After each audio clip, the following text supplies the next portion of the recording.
Hold up.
when something so crude can be graced with a splatter of beauty.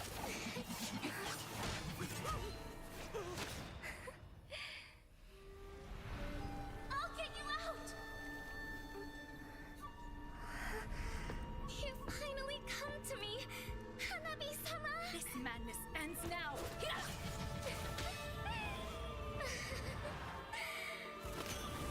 At last, I'm shivering with excitement!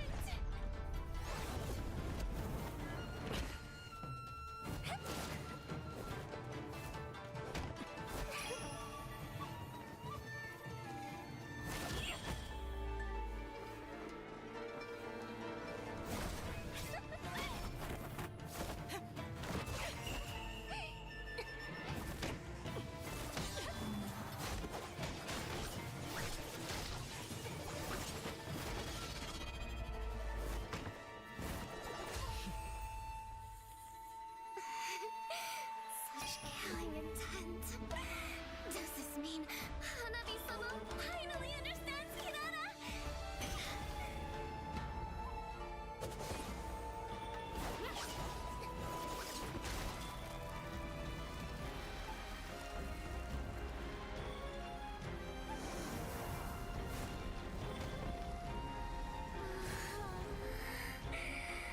So warm. So beautiful. We can finally embrace eternity in hell. Just the two of us. Allow me to release your eternal bloom!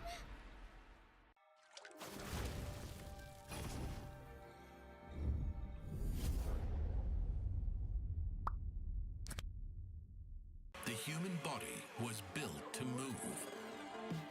Not trapped at a desk in one singular posture for 12 hours a day. It's time your chair evolved. This is Secret Lab Titan Evo.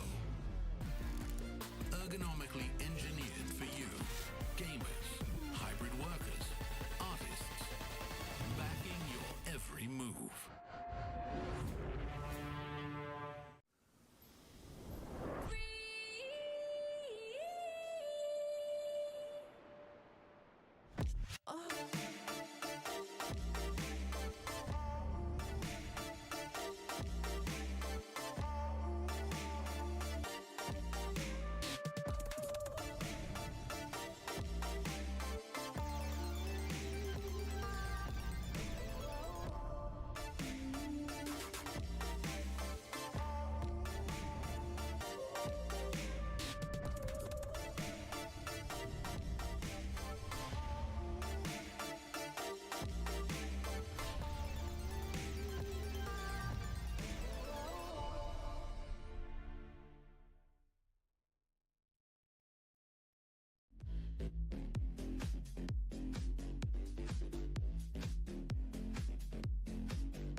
moment.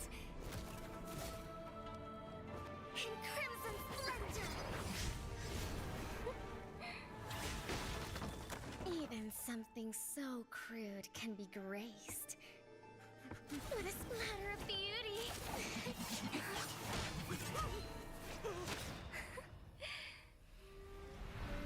I'll get you out! You finally come to me, Hanabi-sama! This madness ends now! At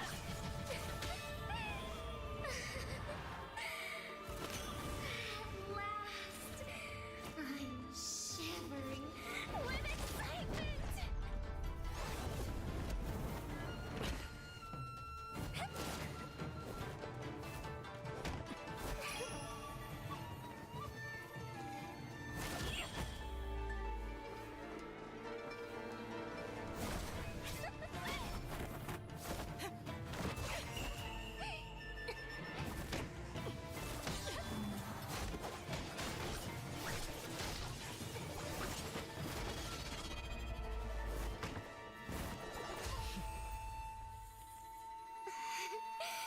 Such killing intent. Does this mean Hanabi-sama finally understands Kirara?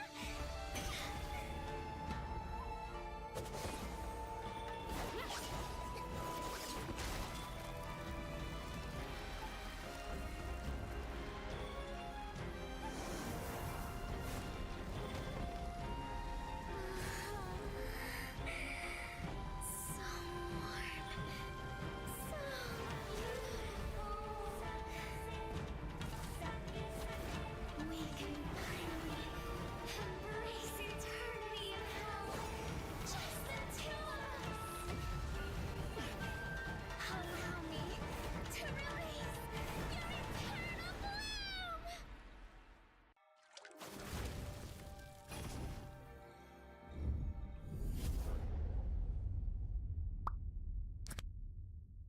The human body was built to move.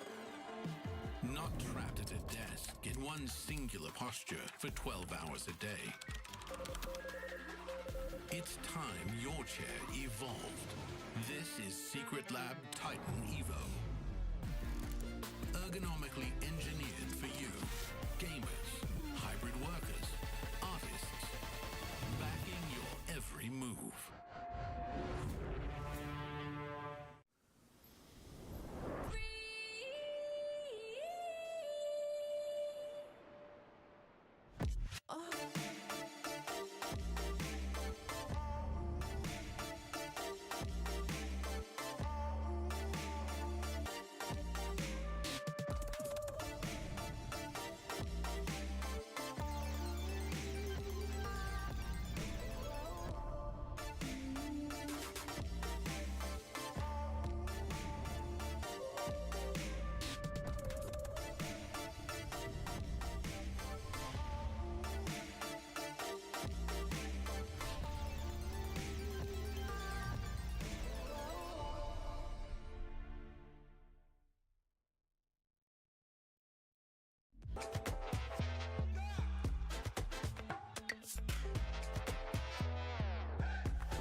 and of course, welcome to day number 3. This marks the start of the halfway point for our Asian Games Esports Mobile Legends Bang Bang qualifiers. And of course, my name is Jace. This is Cheryl. We'll be your casters that will bringing you the action for today. Well, Jace, can't tell you enough. It's great to be here. First 2 days has been an absolute banger. Very interesting because we've been always talking about, like, clubs versus clubs. Right now, it's nations versus nations. They're throwing off away their club jerseys and into the national stage. This time around, we've been talking about, like, a lot of teams really with high expectations. That's right. Facing up against up-and-coming teams. First time on an international stage. Yeah, I think this is a very good litmus test for not only just our teams that are coming in for our Asian Games as well, but of course, these teams are here to really compete, to show pride for their own respective teams as well. But of course, just a huge shout out to our the people that are behind this team to basically, making the whole show running. Of course, give a huge shout out over to the 2026 Asian Games Esports Events Mobile Legends Bang Bang Qualifier, proudly co-organized by Singapore Esports Association and Zenway Productions in support of sports promotion by Sports Singapore, our official integrated resource partner, Resort World Sentosa, official partner Muntang Games, My Republic, and Circle Labs. Thank you all the partners for making the journey to 2026 Asian Games possible. Man, this is really a tough fought kind of qualifiers. Stakes are high.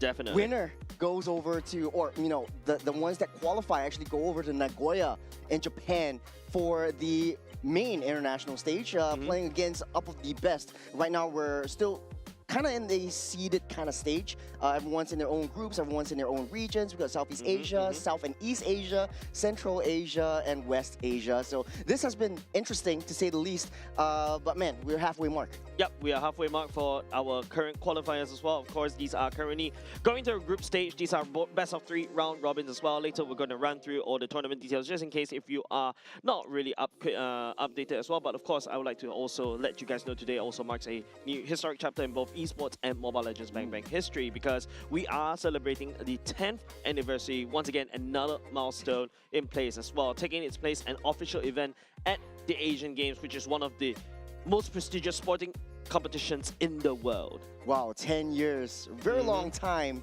for. I really can't believe it's been 10 years. Yeah, it's been really a long time. Especially for a game like Mobile Legends, we've seen a lot of players, the growth of like the likes of Carl TZ, who's been with us since M1 World Championships all the way up till now, and in the international stage, right before a huge.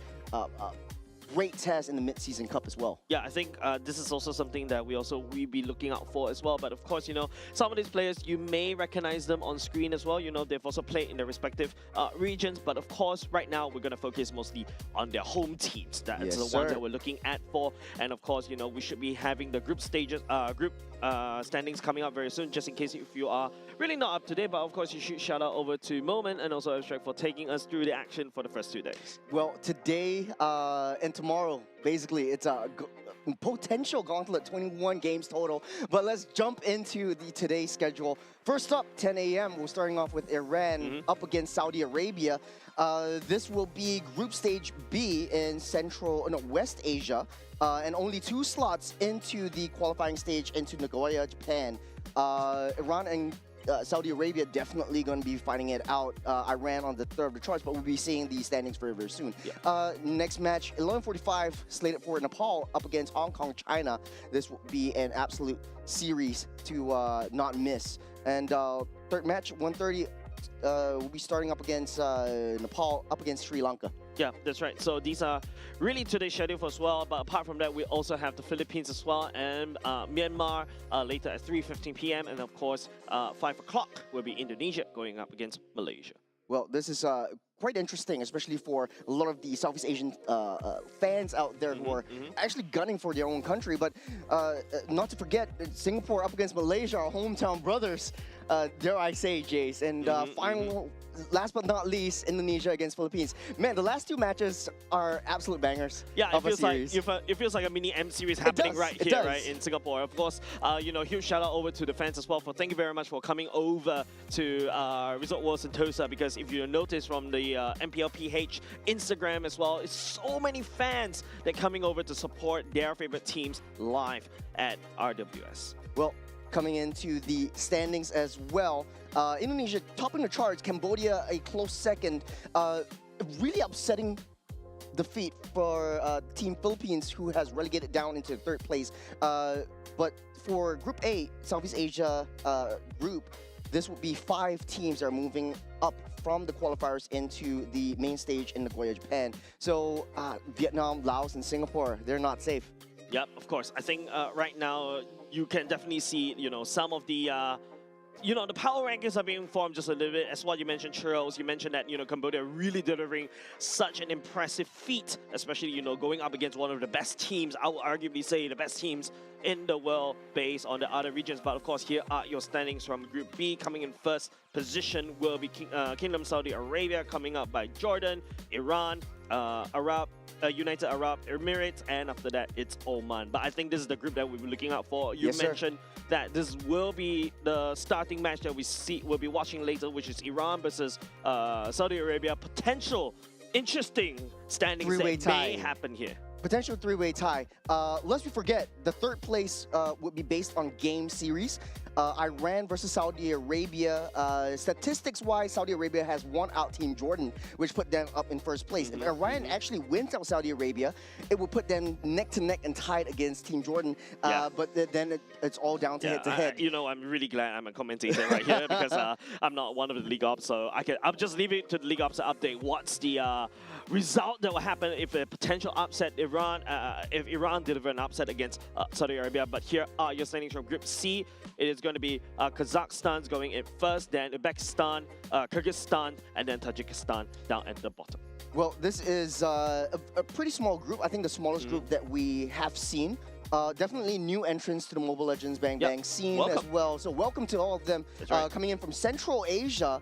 And hopefully, the top 2 teams will be facing up against regions that have been in the scene for years, and dare I say 8 to 10 years in Mobile Legends as well. Still, so far, I think Kazakhstan, Uzbekistan, they're in a solid spot.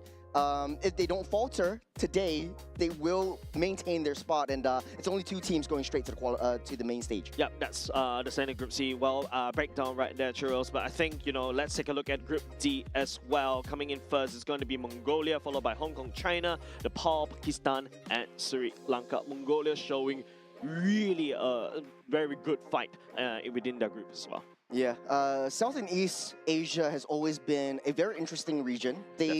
We've sometimes paired up against players of this region, especially if you're from the Singapore, Indo-Malaysia server stack. And this has been quite an interesting series. Pakistan at risk of going to last chance qualifiers, where they will face up against Group B's last chance qualifying team as well. Mongolia, Hong Kong, they're in a pretty safe, Hong Kong, China, they're in a pretty safe spot. So to speak. Yep, I think I really like to see other regions coming in, especially like we're giving a more of a feature and also spotlight for these regions that usually you don't see in the M series as well. So I really thank that we've got the MLBB qualifiers for Asian games as well to really take a look, because each region comes with a different meta, and starting to see like Mobile Legends Bang Bang really popping off in the world as well. Like regions that I was never expecting to see in M series popping up here. Kudos to them. Thank you very much for supporting the game as well. Yeah, I can't agree more with you, Jays. I think this is going to be pretty exciting, especially since after the first 2 days with Jason Moman on the pilot seat in the commentary series. Abstract the moment in the commentary series. We'll get to see I was all the teams. Am I working yesterday? The teams actually get a little bit of intelligence of what other teams are actually trying to build against. But so far now, it's kind of in the same group. So Central Asia, we'll start off with Iran. We have Amirali in the gold lane, Ali taking charge of the roam, Poria in the mid lane, Mahdi in the jungle, and last but not least, Abu Fazl in the EXP. So this is actually a very solid lineup, very strong mechanically in each region, in each of their own roles. And like I said, Team Saudi Arabia has been actually on a win streak in 3 games, non-loss at all. Yeah, I think this is definitely, the third seed in the particular group, going up against the first seed as well. And speaking about first seed, here you go on your screen from Team Saudi Arabia. Yes, Al Rashidi, Karaba, Al Karani, and then Al Sulaimani, and then Al Karni as well. And for the past 2 days, they really showed that they've really known, especially what you mentioned, they really know how to operate as a team, how to really dominate the Land of Dawn really well. And of course, they're looking down at the third seed, looking like it's food. But we've seen upsets before, especially yesterday. Maybe this could be one of them as well. Fun fact, Saudi Arabia, a lot of their players seem very familiar. In actual fact, they were from, if I correctly remember, they're from Falcons. We're from the Falcons team. So in MSC 2025, they had a lot of success, in the group stages and even make it to the final, the playoffs. So this is actually one of those years that they come back in and really show themselves how much they've improved as a unit. I would say that this entire team lineup has not had many major changes. Very strong mechanically in their own lanes, in their own roles, topping the charts with 3-0 win streak so far. So up against Iran, definitely would be able to do pretty well statistically. Yep, I think statistic is something that we are looking at. I think based on what, not only just the fact that, we're only streaming the main stages, there's a lot of action that's happening at the sub stages as well. So it's also really difficult to grasp, right? There's a lot of things that probably goes untracked because you don't really have the VODs for it. So I think, you have shout out over to the coaches there to really have their work cut out for them. But it seems like we are going into the Expanding Rivers map for this first game. So this is very interesting. A lot of players love the Expanding Rivers. Once it hits the main objectives, you get a boost movement speed. It's like maybe ×2 at this point. By the way, Hirara, the new hero that has just been released in this new patch, is still not playable yet. So for all of those out there who are looking for those nice little builds, those new meta changes, we won't be able to see this yet. But, hey, in the main station Nagoya, that's where you want to be. So starting things off, we have Iran. Yeah, speaking about not being able to see Hirara, apart from that particular hero, we're also not going to be able to see the Yuzhong, the Phobias, the Baxia, and the Marcel in this particular game.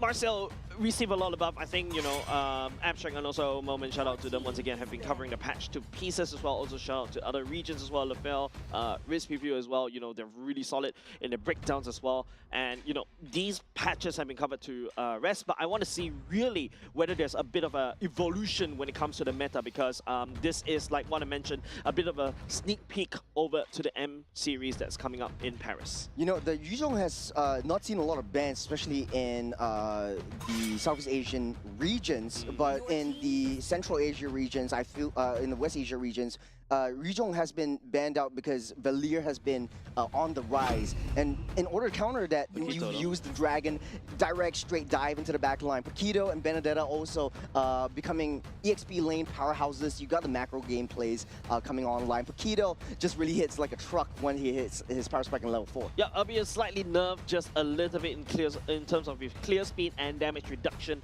but its mobility still matters, right? Being able to rotate, being able to, just output so much damage in the early game. You pop off very quickly, but you fall off very easily in the later parts of the game. So Team Saudi Arabia looking to really dominate in the early game, but I love what I'm seeing from the side of Iran, right? Like Freya being right here, as the R1 pick, can easily go into gold lane if you're, the traditional back in the good old days kind of thing. Or you could also shift Freya into the EXP. We're seeing the uprising of a Kai as well, which is really good in this particular patch. Good solid jungle, good solid roam as well. It counters a lot of things that you don't want to do. Not only that, right? You have the heavy spin. If you're going for the Lord Dance, one heavy spin, you redirect everyone. Paquito is really at risk of Akai, especially in the mid to late stage of the game. Paquito is also going to be dominating the EXP lane, especially from that level 4 mark. But in the early game, it's all Freya's dominance. Yep, I think another thing to also, good response coming up from Team Saudi Arabia, right? You see the Akai, the first pick was the Valentina. The Gauntlet was really free for the side of Iran because Saudi Arabia banned away the Yuzhong. So now, if you were from the side of Saudi Arabia, they have to try to find a way to deal with this Gord. You need to try to find some form of dive. Iran banning away the Balman, which is also the up-and-coming flavor of the Mun. it's also one of the divey heroes, right? Yeah, and I think this is pretty smart from Iran. They noticed that Saudi Arabia actually has a lot of early game damage from Keto and Valentina itself. They have the late game assurance in the form of Claude. Once you get that Balmon in, that's it. Basically objective lost, and Akai has to do the Lord's work in order to really mitigate that zone potential. So right now, it's really the roam as well as the jungle that Saudi Arabia has to try their best to pick up. A lot of the countries that actually try to pick up, or a lot of the nations actually try to pick up the Suyo first. I don't really see that in these two teams. Maybe Suyo may not be the way to go here if you're a side of Saudi Arabia, because don't forget, Iran can always change it up just a little bit, right? Akai go into roam, but this is a heavy lockdown warmer combo, right? You've got Akai to help you lock down somebody on a heavy spin, and after that you pack it with Gord at the same time. So this is something that they could potentially use.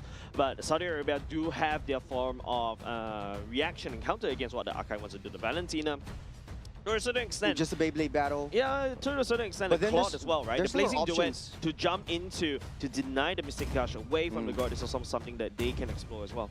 Yeah, I like that. I like that analogy of Claude. Claude just needs a lot of time. That's just one straight way to play that Claude. The Balaric is actually banned out. We've seen that a lot in Southeast Asian regions where Balaric is sort of like a pocket pick as a soft counter to Claude. But also, maybe they're just doing their homework. They understand, like, hey, Balman is kind of like Saudi Arabia is kind of. But if you are for the side of Iran, right, you would be the one that is looking out for the Balaric, correct? Because you are facing against a Claude, right? So it's if based on what you're saying, that you're talking about how Balaric is really good against a Claude, but Iran banned it away.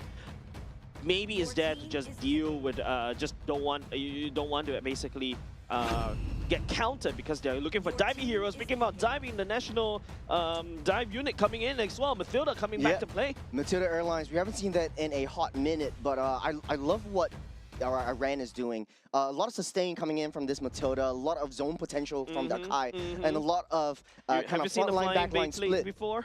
Oh, flying Freya. Oh, flying Freya. Actual Valkyrie. If the Valkyrie can fly and you enable the Freya to fly again, it's like a Valkyrie on rocket.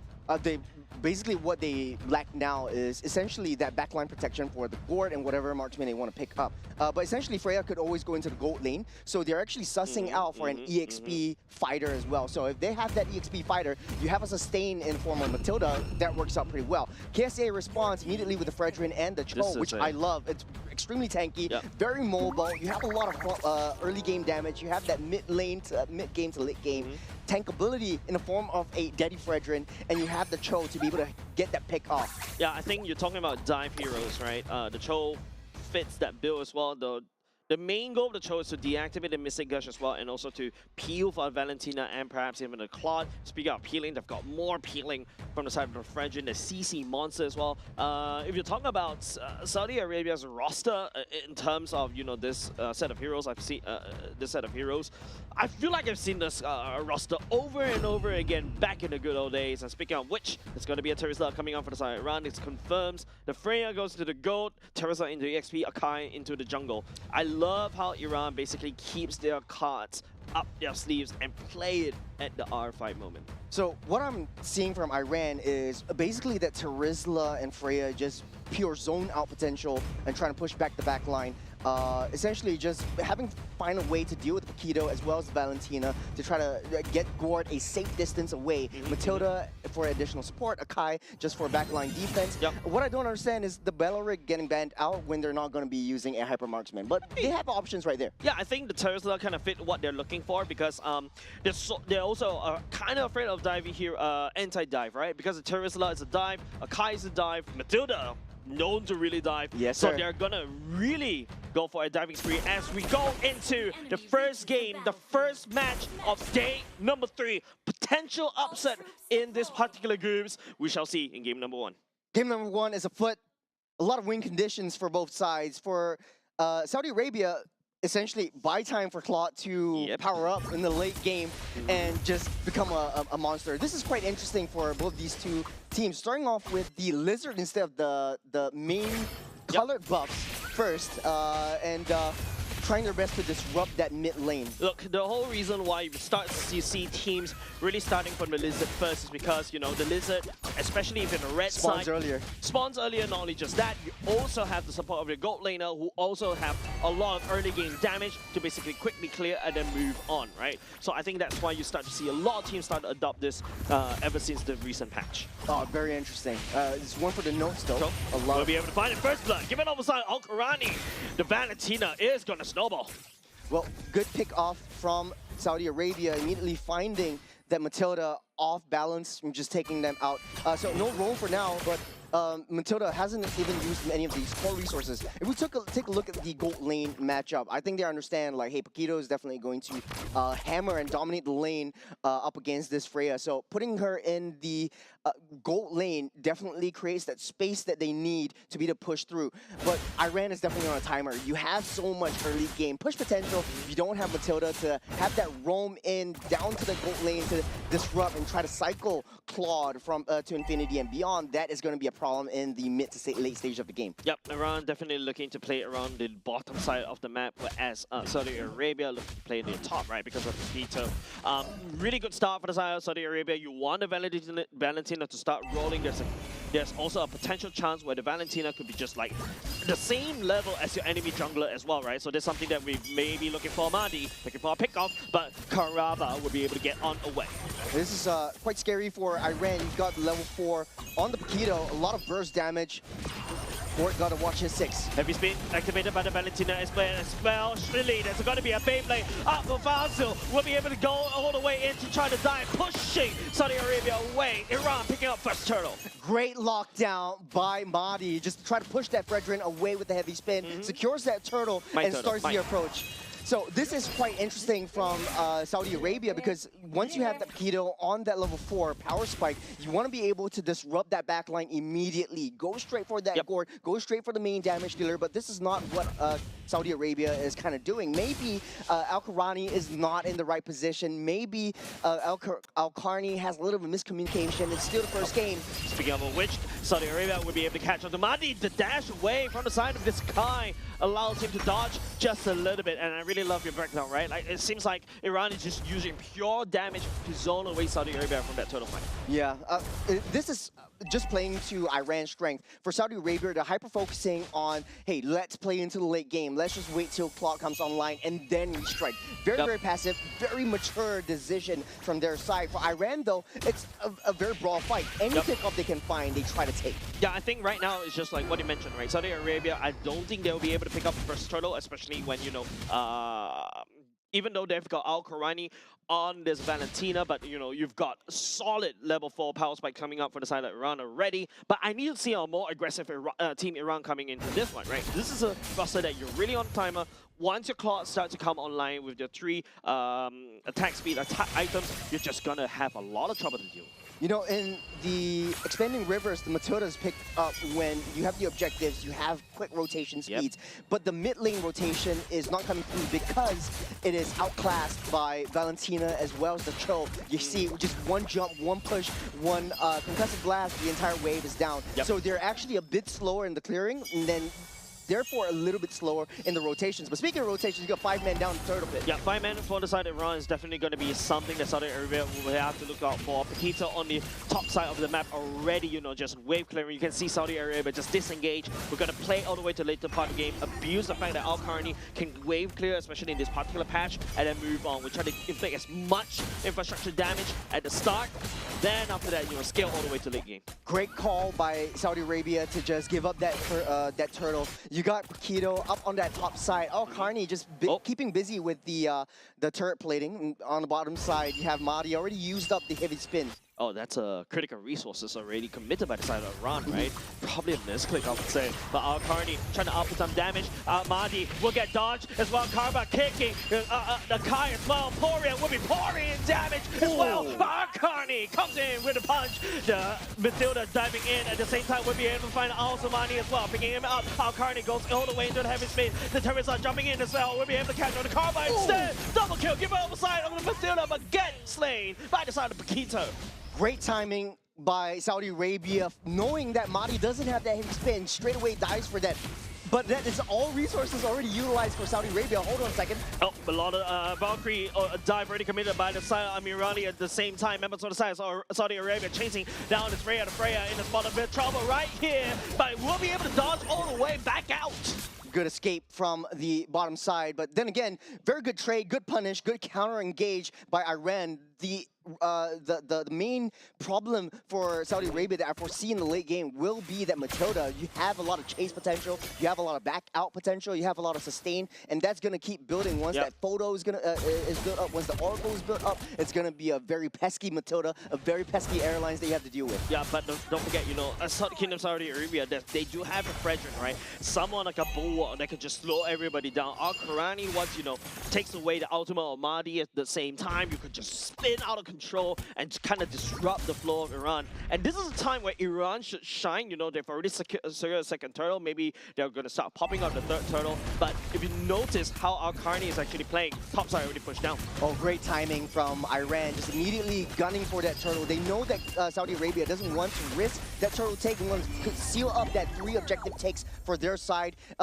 Even though they have that 3 objectives, they're still down in terms of economy and down in terms of kills. Saudi Arabia is still keeping to their metal, keeping to their MO, and still waiting for Claw to come online. You see a lot of fights happening on the top side of the map. The bottom side, Claw still free farming. Yeah, I think that's something that, you know, for the side of Saudi Arabia is banking on. Rashidi will be committing to the blazing duet. Mahdi coming in for the flank will be scouted out by Karba. Mirali jumps all the way in. Mahdi activated heavy spin, but to no avail as well. Karba will get caught, should fall across the wall, but it's going to be the Freya taking down bottom lane at the same time. Members from the side of Saudi Arabia pouring all the way in. Karba catching on to Mirali as well. No way for him to escape. Al-Qurani picks up the kill at the same time. Braces Rever to commit the Al-Qurani coming in for the flank. Poria at the same time. Killing spree giving over the side of this Wakino, but there will be going to be a shutdown. Saudi Arabia running out of steam just a little bit. Has to back off as well. But don't forget, Iran, this is the time when they really truly shine. Ali dives onto the as well. The overextension in the first part of the game, Al-Shirati did a beautiful dance behind that turret, baited out the heavy spin, but Saudi Arabia a little bit too greedy. They thought they were ahead in terms of economy. They thought they had that damage with that Paquito underneath that turret, flickered in, tried to go for Poria, and Poria understood that the backline is going to be in shambles. I'm going to bait out that Paquito. Let's take a replay to see what happened. Look at where Al-Qurani is. You have the entire team fight all split up. They were actually winning it. They should have just backed off from there. The Mystic Gush comes out. Down goes Fredrin. Down goes the Valentina. And the rest is history. The counter engage from Iran is just on point in this game. Saudi Arabia, you know, Rashidi using that blade wet wave clear already. He's in no position to fight, right? So that's why I'm actually really surprised Saudi Arabia was really forcing it. But Iran, you know, punishing him back. This is like what I mentioned. This is the time where they shine. This is they're in the priority right now as First Lord spawns at the top side of the map. Well, I guess for Saudi Arabia, this match is not as much of a stakes, but if Iran actually wins out the series, they're going to be tied 3-1 from Saudi Arabia, Jordan, and Iran. So this is going to be interesting how Saudi Arabia comes back and responds from this mid-game. Right now, it's really Claw's time to shine. It's a 9-minute mark, first Lord of the game. Iran is already in position. You got the bottom wave pushing in. Scouting out just a little bit, takes a bit of damage at the same time. Carney all the way up top. The Terizla will be able to screen as well. Mahdi looking for the heavy spin as well. The Lord still taken by the side of Iran. That is absolutely wonderful, and that's what they're looking for. Beautiful find from Mahdi. He knows that the Lord was going to go down. He went into the tri-bush. He needed to seek out where Al-Samadi is. The Fredrin was not able to play this game.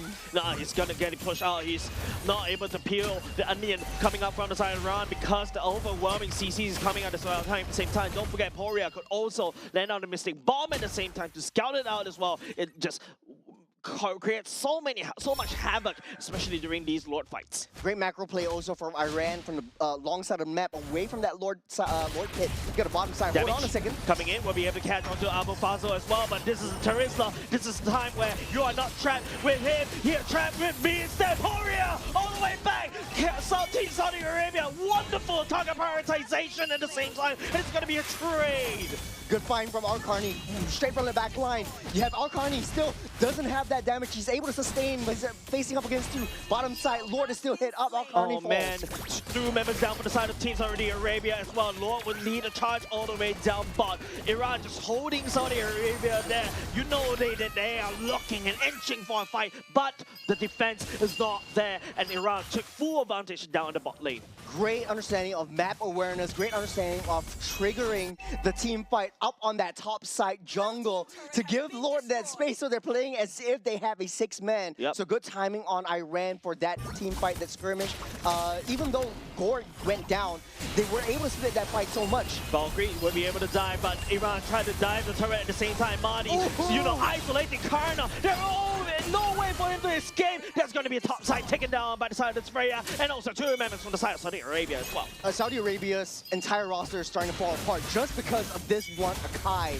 And even though, Mahdi doesn't have any kills, his main job is to let's just split everything up. But hold on that line. Jumping on the back line at the same time. Al-Rashidi trying to output the damage. He's getting shredded by the side. The place is away. Coming up to Al-Rashidi to try to push Iran away. But three members from the side of Saudi Arabia already done. Iran is knocking on King of Saudi Arabia's doors. Very good discipline. They took what they can and they're out of here. Ali with the save, with the guiding wind, pulling everyone back out. This is what Saudi Arabia has to deal with, especially when hit it fast, hit it hard. You have that front line. You have Claude trying to dive to the back line, but speaking of so, Claude in a little bit of a trouble. He's got a huge red cross on the back of his neck, and Iran is going to capitalize. A very good response from Saudi Arabia. Let's take a little replay. You got a heavy spin, pushing everyone back. They're all staying as if a unit. Poria unable to be reached by Saudi Arabia, and that is going to be a huge problem. Yep. Once that laser comes up, everyone's going to melt. Iran's starting to play the pick-off game already, right? Especially if we catch under the troll, nobody peels for the side of Saudi Arabia as well. There's no safety net for the side of Rashidi. Hey, that's good, right? I farm off from the troll. I am a 6k gold lead as well, and I've got a mid lane open against Kingdom Saudi Arabia as Iran works on the Lord. Good find. Iran starting things up. You don't have that top side open for Poria though, but he understands that macro play, the positioning, pushing it through. Oh! Looking for it, but still secure the Lord as well. And now it's going to be a full retreat for the side of Saudi Arabia as they concede the Lord over the side of Iran. In the macro game though, I think Saudi Arabia just putting Al Sharadi on side lane split push duty. You have a little bit of escape potential, but holy... His user BMI, he's went back. I'm not too sure. It's like, right, it feels like Saudi Arabia just grasping at straws right here. Iran, a snowball out of control in the mid-game. And now, even though King of Saudi Arabia, Officer Fazil, tried to jump with the flicker ultimate as well. Penalty zone already committed. Al-Karni burned away the heavy speed. The Lord being pulled all the way to the other side. Then over to the focus. Remember, Al-Karni trying to look for the flank right here, but the members from the side of Iran already confounded. There's no way for him to find the flank. Mahdi will be trying to isolate, diving underneath the turret as well. Looking for the fracture. It's going to be a Martin for the Freya catching onto him one by one. Saudi Arabia is starting to lose manpower. Iran has so much discipline and so much understanding of their team's target prioritization. They know that Al-Karni is going to go block that wave. They don't have the minions coming in, but this is very, very tricky for Iran because all of their team members are very, very high committal. They need to dive. And speaking of diving, Teresa goes in the penalty zone as well. Al-Karni trying to make it, but he gets a Mystic Gush from the side of Poria. It's just, Saudi Arabia's constantly getting picked off by Iran. They don't really have a lot of wave clear though. Looking for a wave clear. Speaking about that, it's going to be Al-Rashidi trying to make a play right here with the blazing duet. It's now or never, but it's going to be never for him, unfortunately, as Iran knocking onto the base of Saudi Arabia as they pick up game number 1. Fantastic game. Iran definitely happy about that one. Very high discipline. Straight away from the first minute, they knew the objectives. They knew when to back off. They knew when to not be too greedy, which is what Saudi Arabia needs to come back from. Iran now taking the first game off. This puts the entire group stage kind of roster at risk because statistics-wise, if Saudi Arabia wins out 2-0, that means that Saudi Arabia secured their spot. But right now, it's really in shambles. I'm really liking this group, man. It feels like, competition is really tight, Juros. There's so many things that could potentially show Iran, showing the fangs right there against Saudi Arabia, which is top seed, by the way, in this particular group. And now it feels like, Saudi Arabia met their match. for a start, I think notable mention to Madi. He knows his role. He knows when to use his heavy spin. He knows that, hey, you know, objective is kind of in low HP. My job is not to secure that retry first. My job is to bait that Fredrin out, try to disrupt him. The entirety of that game, Fredrin was basically just a non-factor for any of these team fights. I feel like Fredrin couldn't even get into like, what, 1 meter away from the Lord to land on the retry. Even though the Valentina was there was a weird Beyblade flight right there, but if you notice how the Akai really positioned, like what he mentioned, just solidly around the Lord, just making sure that, you know, they've got all the neutral objectives. There's no way the Fredrin is going to be able to scale, and then they win the game. MVP R5 pick, R4 pick, the Matilda, a very good pseudo counter for a very frontline heavy draft and a very fighter heavy draft from the side of Saudi Arabia. This creates a lot of opportunity and space, sustain coming in from the photo, a little bit of guiding wind to bring everyone back if they come a little bit too close. That is precisely the key to the puzzle if you're having a double fighter side lane. Typically, a lot of teams, they have that double fighter side lanes. They have a lot of ways to get in, but no way to get out. This is the key. Yeah, definitely, right? There's so much dive, and I really like what I'm seeing from the side of Ali, right? Like, if you notice how he maneuver around the map just in case if Poria gets flanked by the side of Carney, as long as the Matilda is there, the Guiding Wind will be able to either pull Poria or pull, you know, Abu Falzo all the way back to support Poria as well. Amirali is also outputting so much damage on this Freya, and it's a little bit too much for Saudi Arabia to handle as well. Even though we talk about, you know, how Paquito is really strong in this particular patch, if you're not able to find the burst onto anybody from side of Iran, especially when they rock a double fighter composition, yeah, that's it. Yeah, for Saudi Arabia though, I think the Cho specifically from Karawa doesn't really have a lot of presence. In the early game, I felt like what Saudi Arabia should have done is that they have the winning duo for mid lane clearance. Once they clear that wave, start that rotation, start that engage, start the invade into the jungle. Madi would suffer if that pre-level 4. So once you have Al-Sumani coming in from the level 3, level 4 power spike, immediately try to invade, immediately try to find a sort of pick off to buy time for Claude to come in. But in the late game though, speaking of that, Claude doesn't really do a lot of damage, and it's just everything was just healed up by the Matilda. I feel like it's just, you know, Saudi Arabia was a little bit overly aggressive on the kind of composition for, especially in the earlier parts of the time, the games where the member side of Iran is really clumping out as a 5 because they're really strong as a 5-man clash composition. Then if you notice later parts again, they evolve into a pick comp. Once they pick one person at a time, there's nobody to peel for Al-Rashidi. Al-Rashidi has no choice but to jump into Blazing Duet, literally without any support at all. And he just gets melted. That last base defense from the Claude was basically a summation of what you just said. He needed a way to go in. He felt like he had a little bit of damage. He felt like the Holy Trinity came in, but a little bit too, albeit a little bit too late. I felt like Saudi Arabia, though, that tipping point where I knew they couldn't come back was basically from that bottom side. So it's, you know, the previous game aside, it's time to move forward. The second game, Flying Clouds, will be the environment of choice. And I think this is, I really like Flying Clouds. I get a lot of people get a lot of flack for Flying Clouds, but I do like the Flying Clouds. You know that, like, fun fact, Brawl also has that Flying Cloud. So immediately after you die, you get that item, you're flying back into position, and you're immediately coming in for a team fight. So hopefully we see a little bit of roster changes. Saudi Arabia will ban out the Freya. They know that that's going to be a huge problem. Yeah, I think Amirali earlier just now was just playing into really a massive threat as well. You couple that with the Matilda, all of a sudden, you know, Iran is just flying everywhere, right? And the fact that Skin Saudi Arabia wasn't able to hold it. Trying to use the Paquito to split push earlier just now, I can see some effort. In fact, they're the first one that takes down the turret at the same time as well. But you gotta have to admit, sometimes, you know, you see Iran also trigger happy as well. Madi using the heavy spin over and over again. When there's nothing much happening as well, that's something that I think Iran has to fix. I'm going to call out that one. But apart from that, you know, Akai is so in meta right now. The ability to disrupt, the ability to just kind of push away, focus on neutral objectives, and you're golden. Especially with a meta roster of the likes of Paquito, the likes of Freya, the likes of phobias, use that heavy spin, you're able to disrupt big team fights, big jumps over onto your back line. You have that defensive capability that what a lot of teams are needing. Yeah. Right now, Paquito's still wide open. I feel like Saudi Arabia can just pick that up now that they know that they don't have to deal with Freya. Yeah, but then again, you know, okay, fine.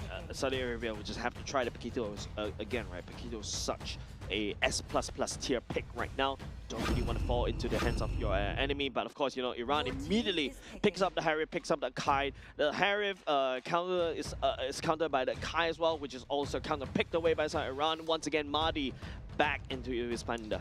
For the Harith, I do still like it quite a bit in this current meta because at least when you have the Zaman Force, you're able to reposition yourself, and the repo ability that Harith has is unparalleled. You match it up with a Kai, you push everyone away from the Zaman Force, you give your Harith that time and space, you empower him to deal as much damage as possible. So I do like what Iran is cooking.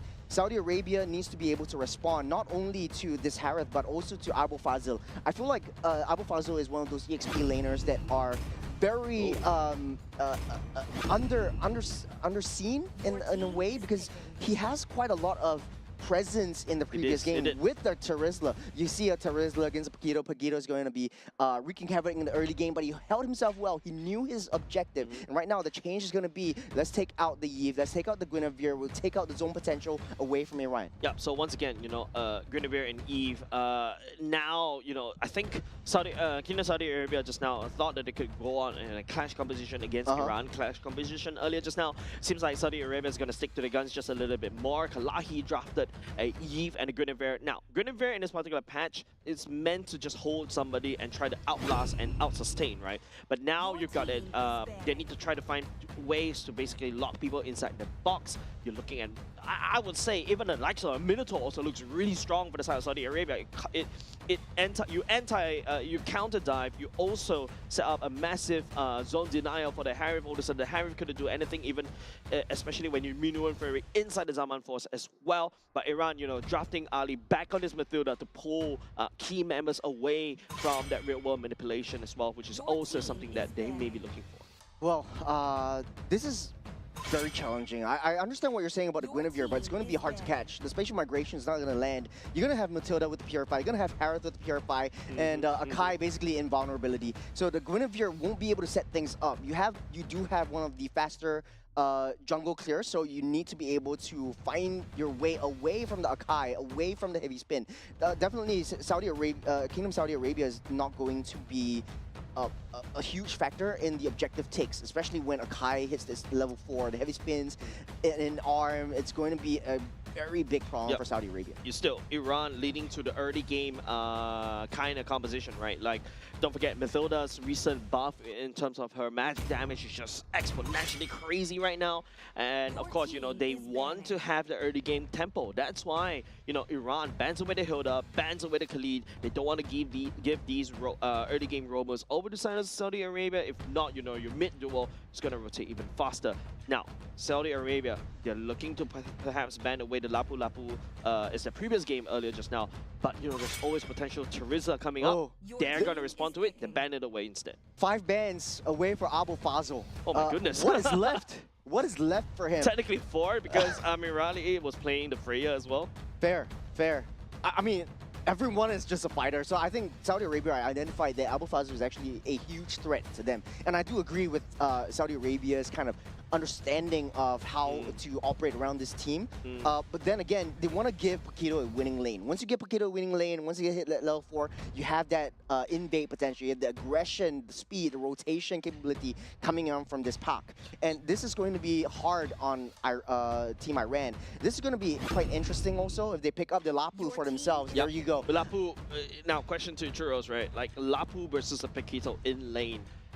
What do you feel about this matchup? Very even. Very even. Lapu's definitely going to win out pre-level 4. Paquito's going to have a little bit of an upper edge in terms of that level 4 power spike once you get that 3-hit combo. But then again, Paquito does have a much faster wave clearing potential. You have much faster rotation speed. Lapu just stays in that team fight. So Iran does have flexibility.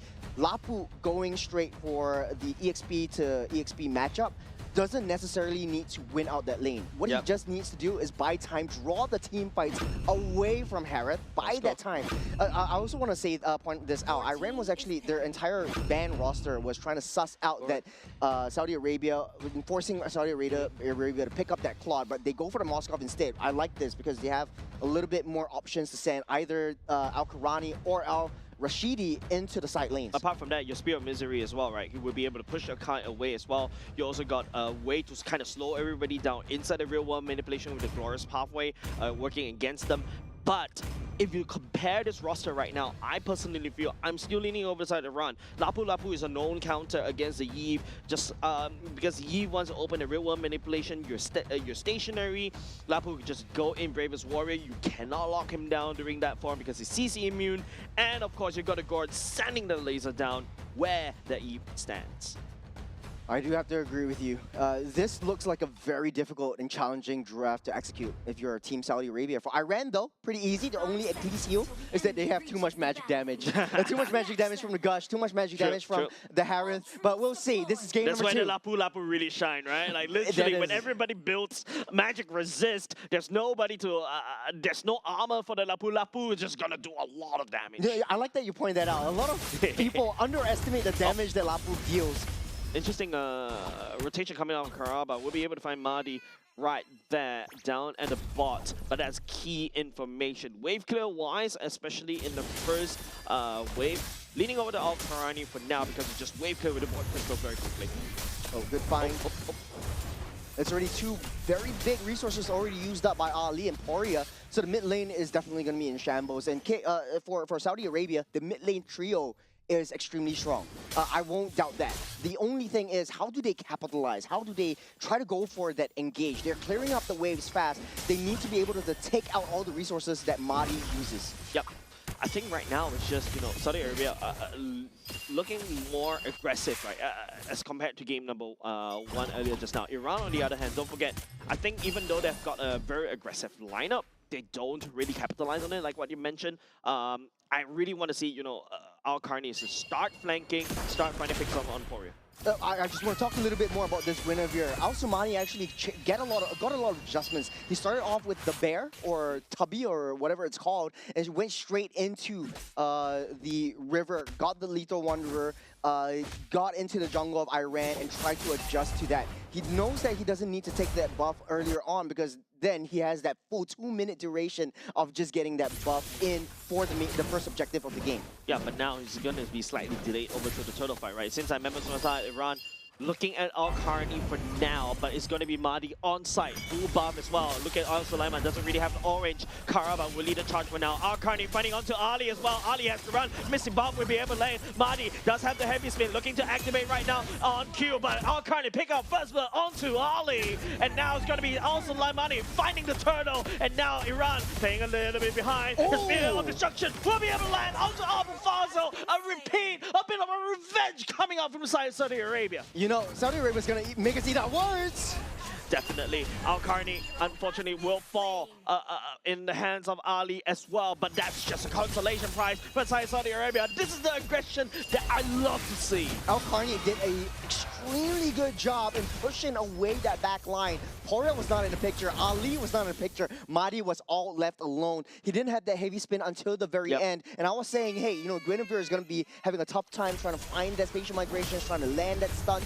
But hey, you know, they're proving us wrong. They have a lot of opportunities to do so because the backline was so split up by Al-Karni. Yeah, and the fact that, you know, the SOD actually lands at the last moment, allowing, you know, Al-Rashidi to join the fight. Abu Fazl may find himself in spot trouble. Al-Karni sends a punch to his face. That's the beauty of the Guinevere. Early game damage, early game mobility, early game crowd control capabilities, and then you try to go for the kills. This is what I'm talking about. You make sure that you win out that mid lane, make sure that you have that rotation. Spear Misery will be able to find on Amirali at the same time. Karaba doesn't land the spear.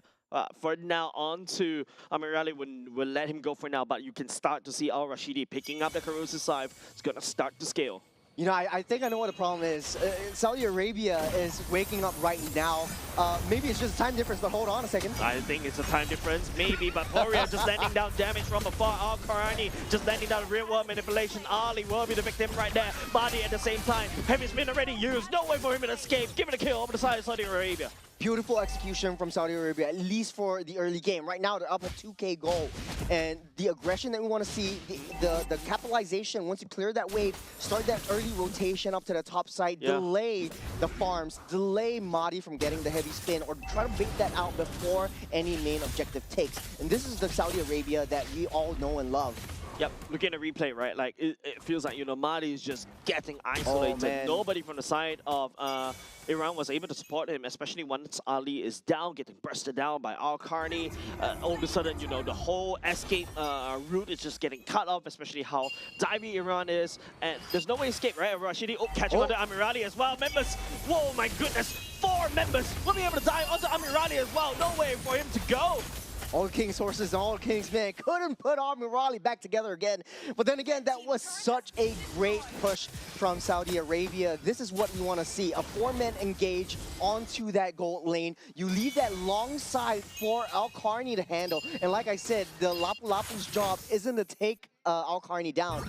Al-Karni was just to keep at bay, right? Yeah, at the same time, Mahdi once again getting catch out as well. Ali trying to send a guiding wind. Mahdi will be able to escape for now, but Heavy's been already committed, especially for now. But there's still a long way to go for the third turtle to come out.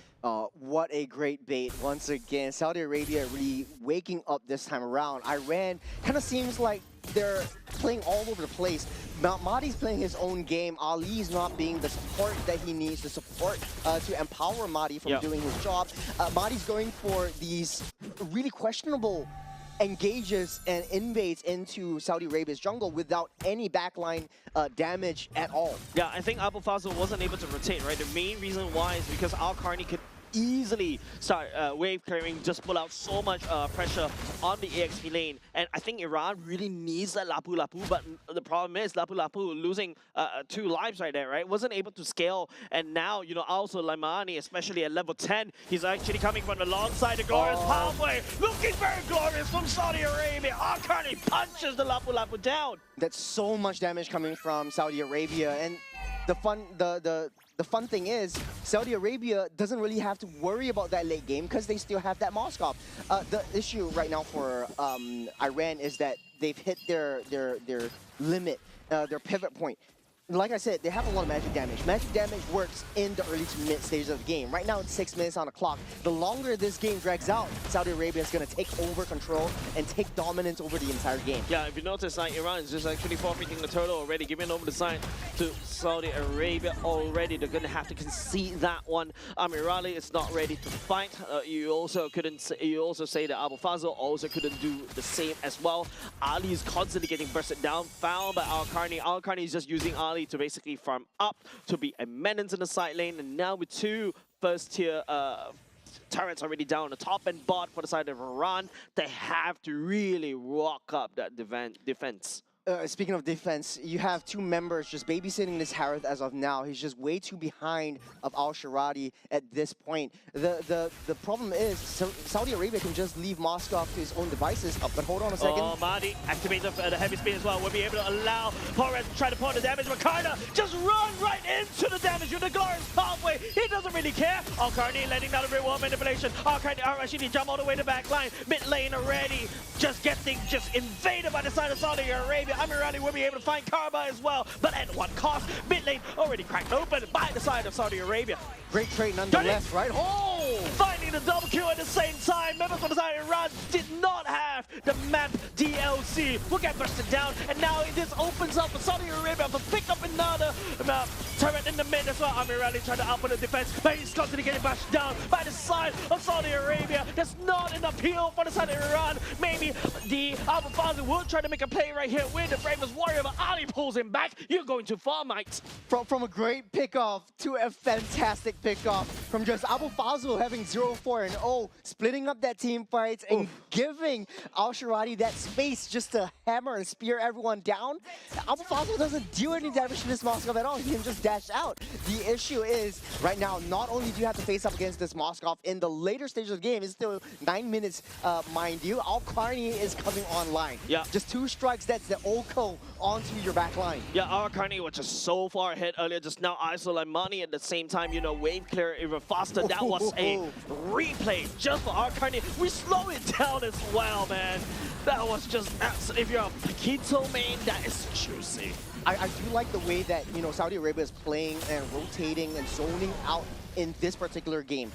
Saudi Arabia is putting high loss in the front lines. Maybe one jungle away from where this Moskov is. So you have a little bit more time, a little bit more intelligence before you make a move. And this is precisely how Saudi Arabia should have played in the first game. The issue was, in Iran's case, you have the Freya you have to deal with. So in the early game, you lose that out, that's going to be havoc. This will be the longest lead that Saudi Arabia has over this 2-game series. 10k gold. That is basically 3 BODs. They're compensating for game number 1.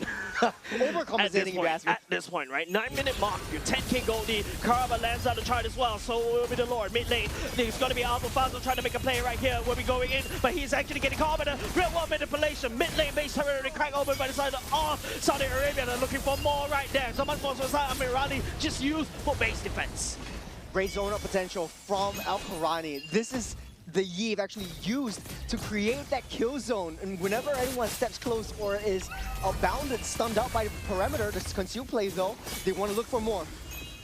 May not be able to do so for now. It's just a scare, tactic, fear, psychological warfare, so that, you know, Saudi Arabia will be able to take up top at the same time. That's Holy also Glorious Pathway will be able to land it down, and also Alphafazo melted down by the side of Saudi Arabia. Karaba leading the charge on his 4 legs at the same time. Rashidi will be able to push Madi at the same time. Al Karni comes in with a punch, and now it's just Iran just throwing bodies just to try to defend the base. Good find onto that Moskov, but they have to deal with 4 more though. Almirali is coming up with the damage, but a little bit too late. Right now, all 3 T3s are going to be hammered on by Saudi Arabia. Real manipulation. Oh, Carney used the flicker at the same time. May got caught as well. Amirali returns the favor. Poria taking credit for that kill, and now it's just going to be Saudi Arabia overstaying their welcome. Whew, okay. For Iran, game's not over yet. Amirali is actually finding these crucial pickoffs. You have a lot of shutdown go coming in from Al Karni over the side of Amirali, so that's going to be a huge help for the side of Iran.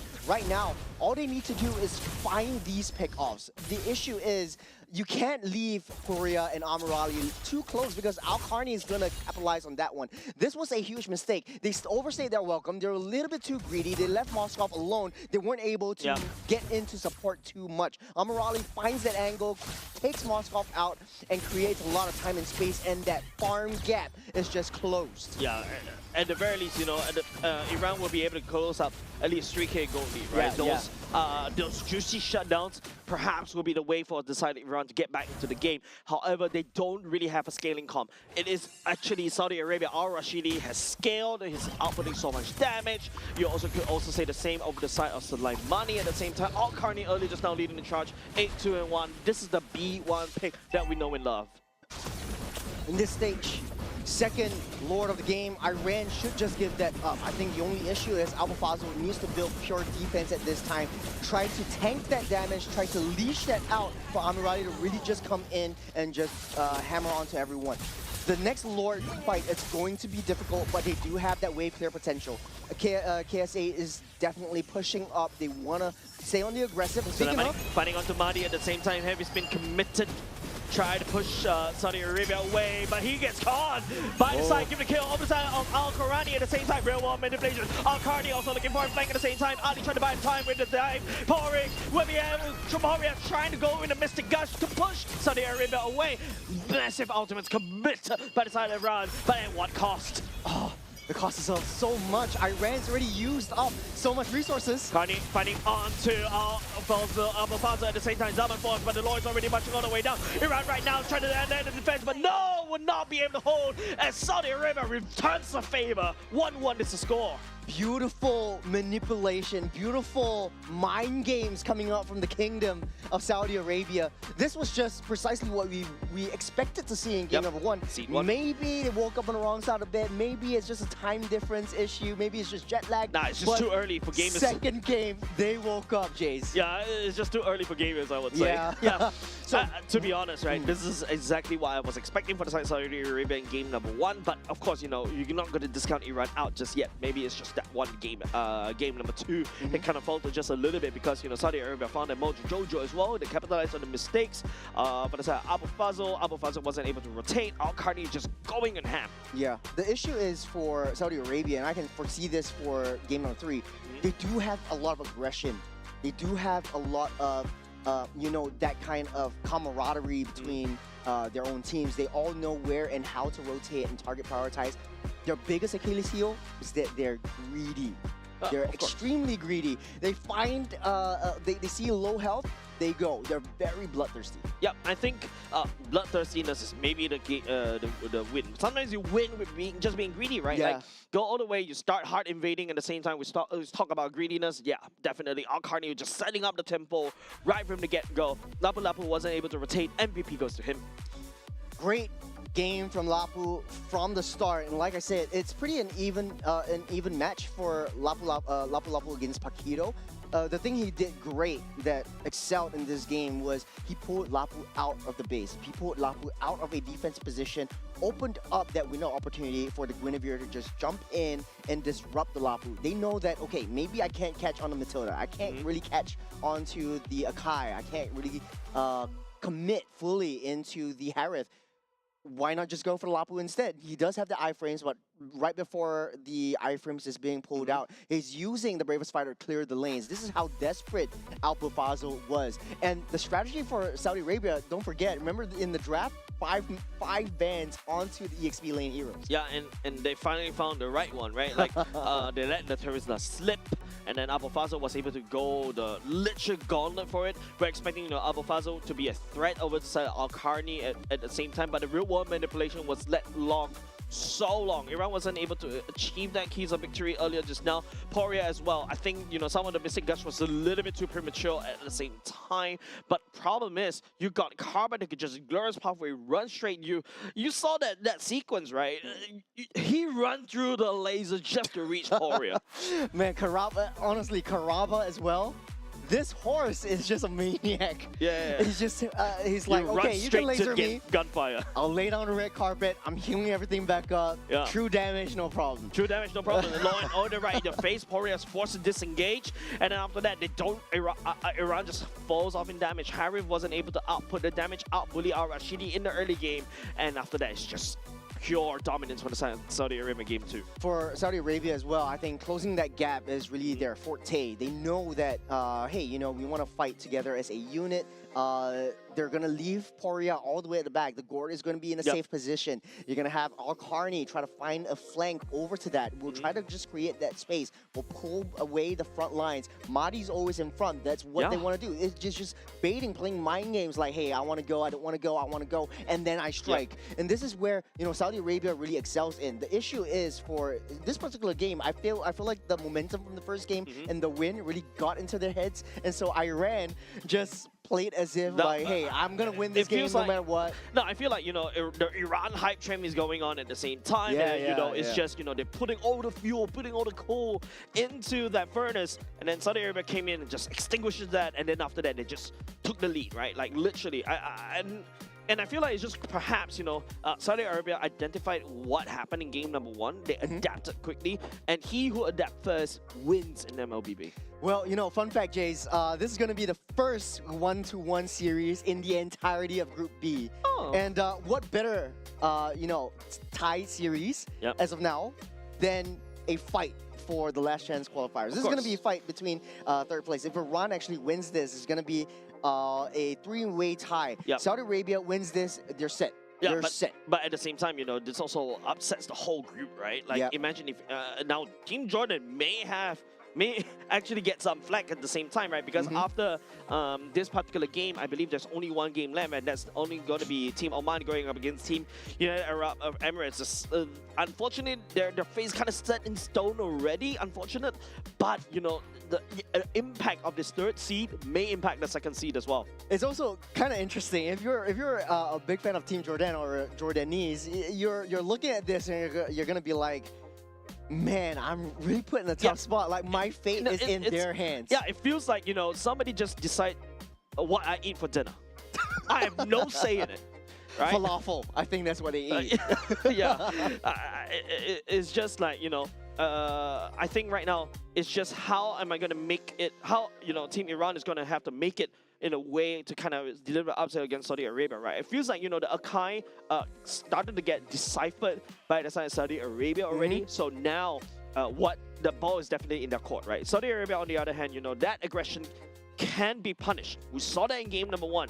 And I am expecting maybe we start to see, you know, counter anti-dives coming out from Iran already. Like perhaps even the Valir coming out. There could also be a Balearic that could come out as well. Heck, even an Atlas that has not been seen in this particular series as well may be shown at the same time. Yeah, I have to agree with you. But in actual fact, they do have an anti-dive draft already. And like we said in the draft of game number 2, Iran does have the better draft, like on paper. Statistically speaking, it's hard for Guinevere to land those spicy migrations. It's hard for Paquito to find hits if you face up against a Lapu, but they made it work. The issue was Iran was just playing like 5 hitless chickens.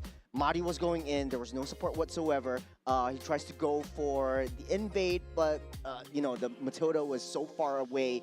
Poria wasn't ready yet. He was just one man trying to clear that wave alone. There wasn't any support from that mid lane duo. So in order to really stay positive onto this one, it's really, they have to play as a unit. They have to play like a hive mind. Yep, of course, you know, we talk about talk to death about, you know, the potential keys of victory for both these two teams. Already identified.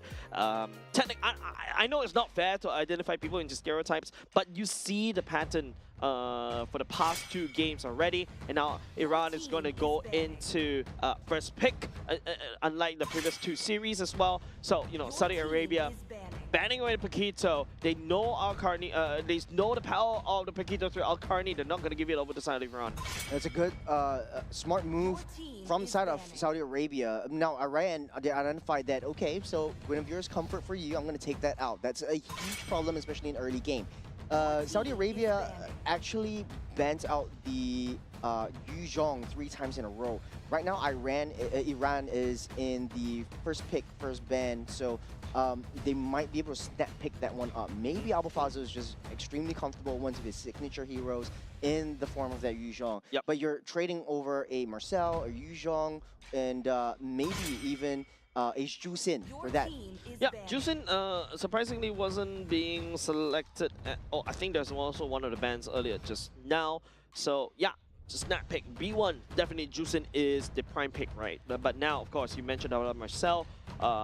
Iran is not going to go for that one. They're going to ban it away instead. Usually I'm expecting a Marcel ban from the side of our side instead of B side. Probably they're not equipped for that one, so they're going to have to just remove it. Because, to be honest, Marcel can be a boon and a bane on your side at the same time, right? Your golden hour coming in an awkward position also kind of disrupts everything that even your team may do. Well, I mean, Marcel is a very tricky situation, and like you said, it's really a coin flip, because if you pick up Marcel in the first pick, your opponent's just gonna generally just pick up the Valentina. Right now, Jusin is open. It's been banned out 2 times now. Iran can just snap pick that one up. It creates for a very, very steady kind of mid lane, but they go for the Boxer instead. All right, Bangxia, you know, a strong early game as well. Iran is going to capitalize on what they're strong at the early game, right? You just going to have to out-rotate, and of course, apart from out-rotating, making sure, you know, Saudi Arabia stays humble at the same time. And the best part is, Saudi Arabia doesn't pack up Paquito as well. We may potentially see another hero coming out from Al-Qarni, something that has an early game impact. I think that if Iran actually goes for the Matilda again, it's just a throwback to 2 years ago in M4. Basically just the Baxia Matilda combo. that we see in every single game. But then I think for Saudi Arabia, the ball's in their court. They have so much choices. They don't really have to face up against the Akai anymore. So right now, going back to basics, you're picking up what they picked up in the first game. Yeah, Harif was kind of interesting pick for the side of Saudi Arabia, but they're not going to go for that one. Eve, you know, real world manipulation. You can melt through Iran's basically their any of their ropes, right? Any of their thick HP tanks are just going to get melted away. Karba going in R1 pick on the Cho. I'm not a big fan of it. Cho is kind of iffy. It's a coin flippy kind of hero right now, right? It's either you do very good at the Cho or you're doing very bad at the Cho. I feel like at this juncture, it's a massive gamble that they're taking. Honestly, I think that in the first game, his Cho was okay. It just didn't have a lot of presence because Akai was right there. It was countered hard by Akai. Cho jumps in, Akai heavy spin, and then he's just disrupted. Basically, yeah, it's just the first game draft that Saudi Arabia is playing. Yeah, just trading in the Valentina for the Eve. Yeah, the fact is Akai is just completely forgotten, especially when, you know, of course, you know, Iran does have counter to this Akai, right? You've got the Valentina, you can match the Beyblade at the same time, but they're also susceptible to it, right? Harry is gonna get pushed out for the Zaman Force by this Akai as well. Fredrin also can do the same thing as what Akai does. You just jump all the way in the Zaman Force, you taunt everybody, make sure they stay inside the real world manipulation. That provides a secondary PO, and that's where, you know, this Cho doesn't look that shabby anymore. You got a secondary PO in the form of the Fredrin. Great adjustments from Saudi Arabia, though. I think with the Eve, and like you said, creating a zone and creating pick-up potential. So you have options you want to play around. For Iran, though, I think they're sussing out for a very difficult backline heavy dive composition coming in from Saudi Arabia, especially since, you know, the Terizla, the Arlot's being banned out as well. For Iran, the issue was I don't want to pick up the gourd because, you know, hey, if I pick up the gourd, then I have to watch my 6. There's too much magic damage. Right. And to be honest, right now, there's still too much magic damage, and Boxer is getting picked up right here. There's not enough damage really coming through. There's not a lot of options also for double side lane metas, unless you pick up a CC, which you want to risk. Correct. I was thinking Lapu Lapu was a great choice from the side of Iran, but of course, you know, they're gonna, unfortunately, they are the blue side right now. I feel like it's just Saudi Arabia just out-drafting Iran right here. The Lapu Lapu also protects the Eve at the same time and also counters the Valentina, who is definitely gonna be picking up the real world manipulation for himself at the same time. But this is a very strong early game centric kind of roster for the side of Iran, right? You've got the Harif that could pop off earlier at the same time, but Saudi Arabia not too shabby either. I feel like these 4 men walking around the map is also kind of scary. I feel like if Saudi Arabia closes it out with a Claude, I think it's good enough.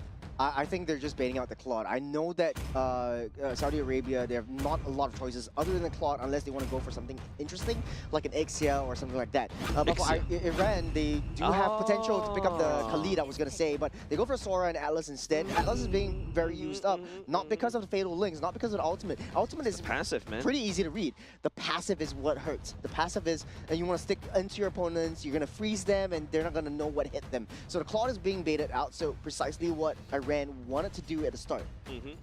Okay, Claude, I think I like what Iran has drafted in the end. I was thinking earlier just now that they feel like, you know, Saudi Arabia are drafting them, but the Sora and Atlas coming in really clutch right here as a B4 and B5 pick, right? It not only just, you know, deals with the Eve, right? Now all of a sudden, if you go into the Thunder form of Sora, you ulti at the same time, the Eve has to get out. It's too much damage, right?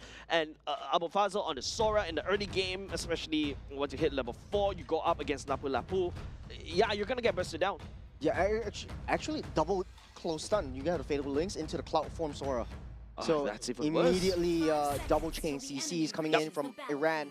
The adjustments were good as well for Iran, I wanted to say. Because agree. I was saying, hey, you lack a lot of physical damage because you have so much magic damage centric in your roster. Right now, you draft the Sora, you have the opportunity to adapt to the situations, Cloud form and Lightning form into any of these team fights. If you have maybe a 3 to 4 man Fatal Links, if you have a 1 man Fatal Links, you know how to play around that. So this is game number 3, where Even Stevens. Mid-lane Flicker already committed. You talk about Even Stevens, it's not gonna be Even Stevens, especially in the battle spell. Karma will commit to his own as well. Sees Marty. Oh, Courtney also using the Flicker as well to double Flicker right off the bat. unnecessary. Flicker but- goes on trees, I guess. unnecessary, but I feel like I know what they're trying to do. I mean, it's not at a big loss.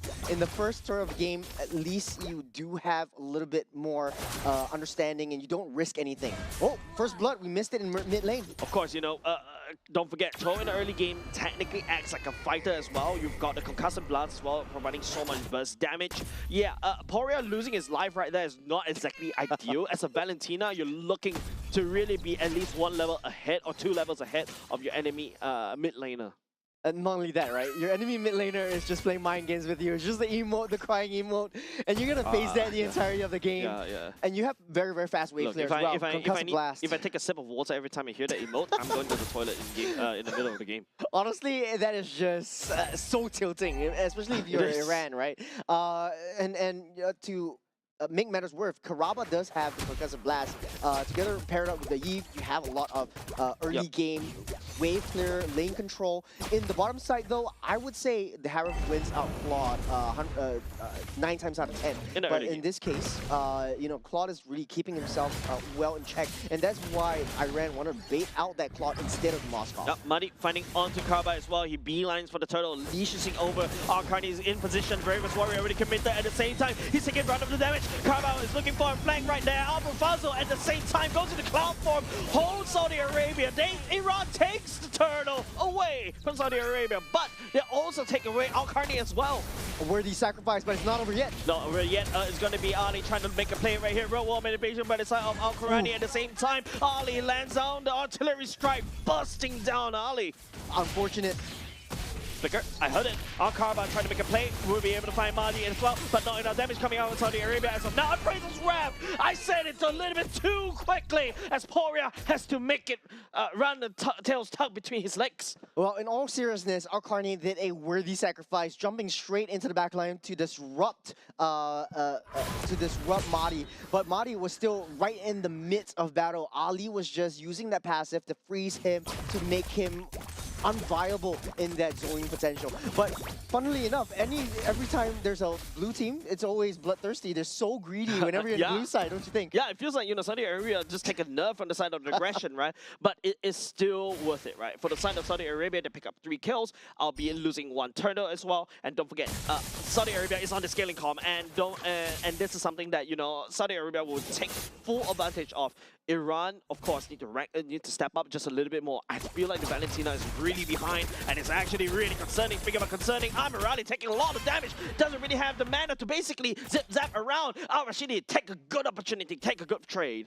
I think, damn if you do, damn if you don't. The Blazing Duet used up to clear the lanes, and then starting that early game rotation at the 4th minute mark is what Saudi Arabia needs to do in order to stay online. That is Karaba being a little bit too aggressive. They know where that is. Real manipulation, it's okay. As Poria buzzed the flicker as well. But Saudi Arabia, you know, using aggression against Iran. Earlier just now, they were the one that poured water onto the hot coal. Seems like Saudi Arabia is not going to slow down that tempo. It's still pretty controlled, though. They set the aggression because they know that they're going in for the pickup. Karaba's going in because he knows that 3-man is going to back him up. And this is precisely how Saudi Arabia wants to play this. Bait out the aggression, bait out the fatal links, and go in for a counter engage. Ali. Saudi Arabia does great on that one. Looking for that one. Bravest Warrior already committed, but now Ali takes a lot of punishment as well. Abu Faza will receive the Bravest Warrior stun as well. Goes into the lightning form at the same time, but will not be able to charge it out. Nice flicker for the side. Al-Karni to kind of deny that, but Karana will be able to kick out Mahdi all the way back. Turtle given over side Saudi Arabia. Links anymore used, but it's just to be it. Will not be able to slow down Saudi Arabia. But Mahdi taken down by the Eve as well. Abu Faza has to run.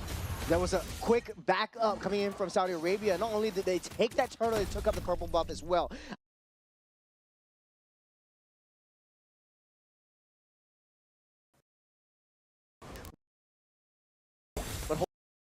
But I don't think there might be enough damage, and he will be safe and sound. He doesn't have to dap it out. And Karma is there, but Al-Rashidi is not in a good position to fight as well. Ali coming in to kind of peel for the side of Amirali, but Amirali is always caught with not enough mana to basically engage against Al-Rashidi earlier just now.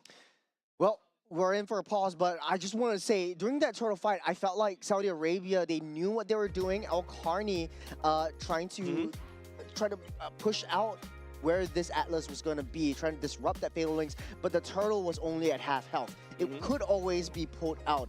The Fredrin was not in position. Mari was already backed off in that tri-bush. So even if he gave that intelligence, they still were holding on to all this ultimate. So I felt like in the subsequent objective takes, what Al-Qarni should do, just wait out for the Fredrin to engage first before going in and disrupting. I feel like the Fredrin coming in first and baiting out all crucial ultimates, taunting before jumping in would be much better. Well, that's one strategy, but don't forget the Fredrin, the Suleimani earlier just now, right? He's the one that has the retribution. Yeah. If he goes down, if he gives Ali a pick off at the same time, I don't think that's a good idea. I'd rather we sacrifice the EXP lane. Sorry to all EXP laners out there. I'd rather sacrifice you as compared to the jungle, right? Well, thank you to all the junglers out there. Thank you to all the EXP laners out there. Your sacrifice is definitely greatly appreciated.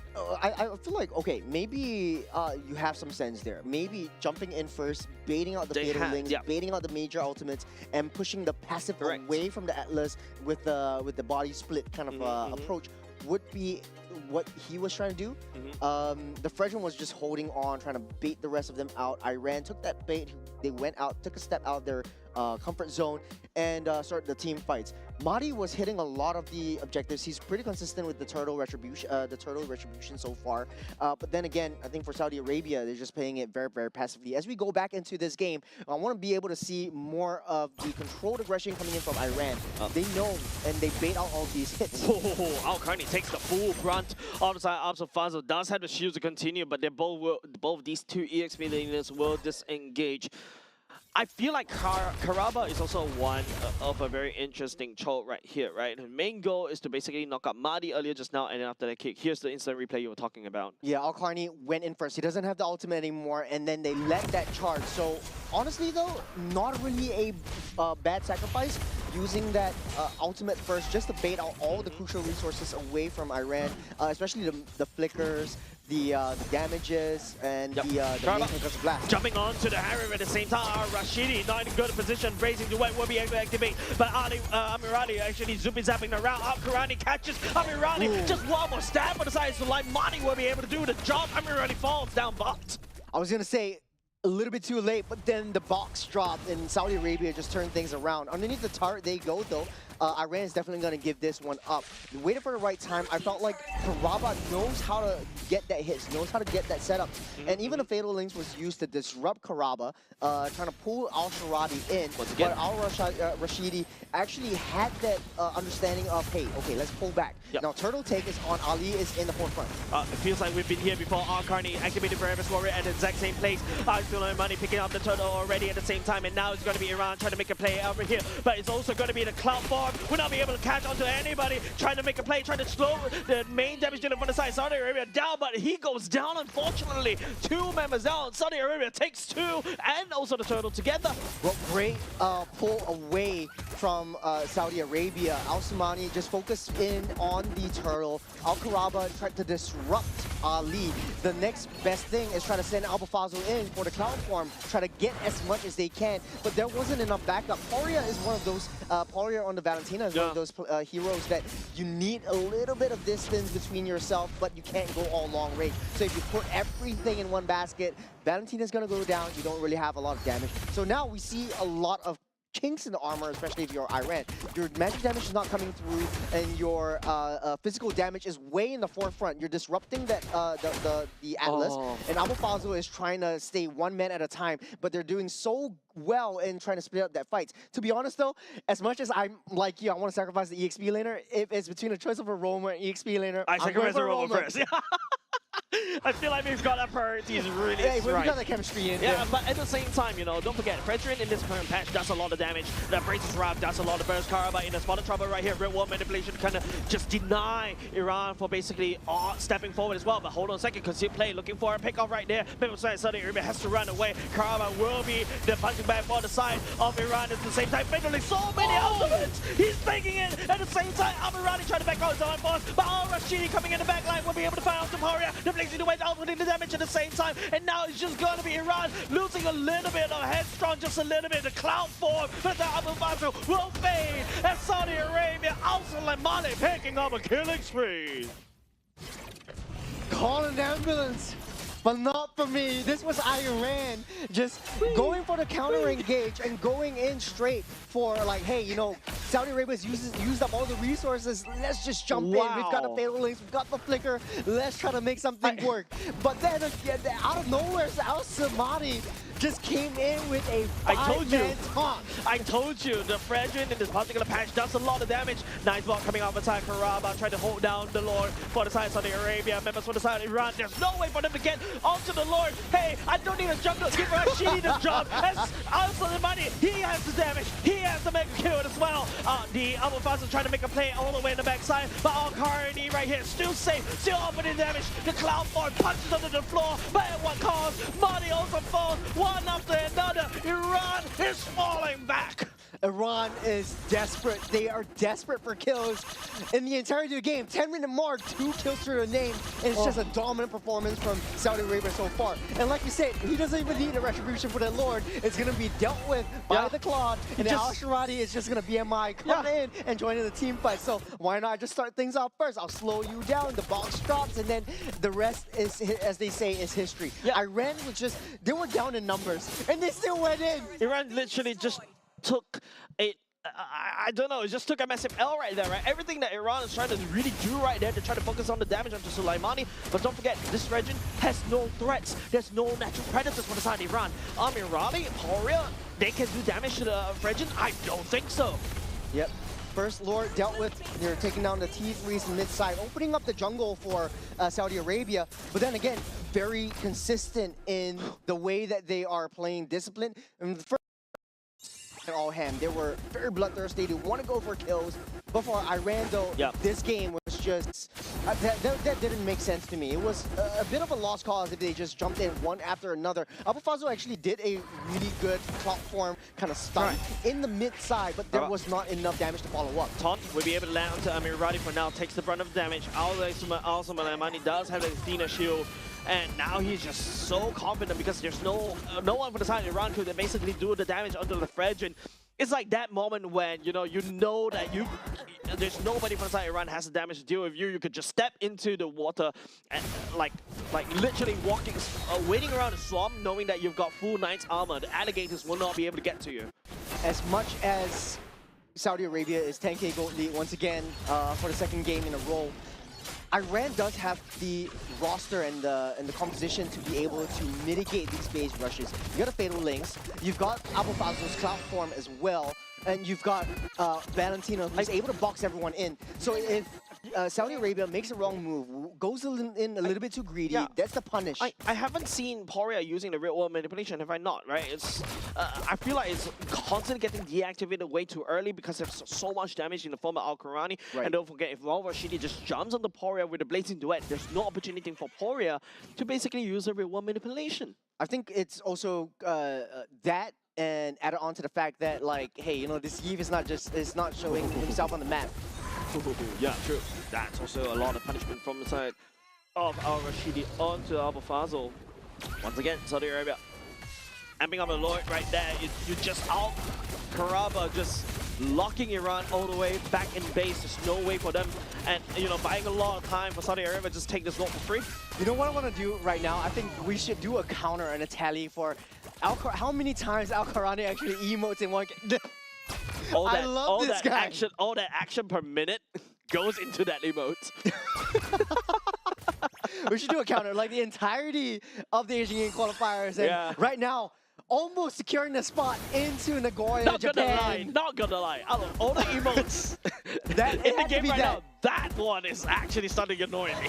But that's the point. That is mind games for Iran. Mind games the against Iran in the third and game. Also the casters as well. Oh my goodness me. And they're feeling it. They're feeling it. I'm feeling it as well. Saudi Arabia, they know that they are moments away from securing their spot as the top 2 in Group B. You know, in this particular moment, I had a conceit play already, all the way through the emotes. Al-Qarani just landing down damage from the skies. Al-Rashidi landing an amazing duet, but hold on a second, a lot of damage coming out from the side of Abu Fazl, but it's not enough as Saudi Arabia marches on against the sand, against Iran, the core, the base, undefended, as Saudi Arabia takes this match 2-1. What a game. 13 minutes on the clock, 13K goal lead. And to end it off, that's the emo. Looking at their faces, remember the first game when Iran actually Now took you the wish. cake around Saudi Arabia? They were just cheering, they were celebrating.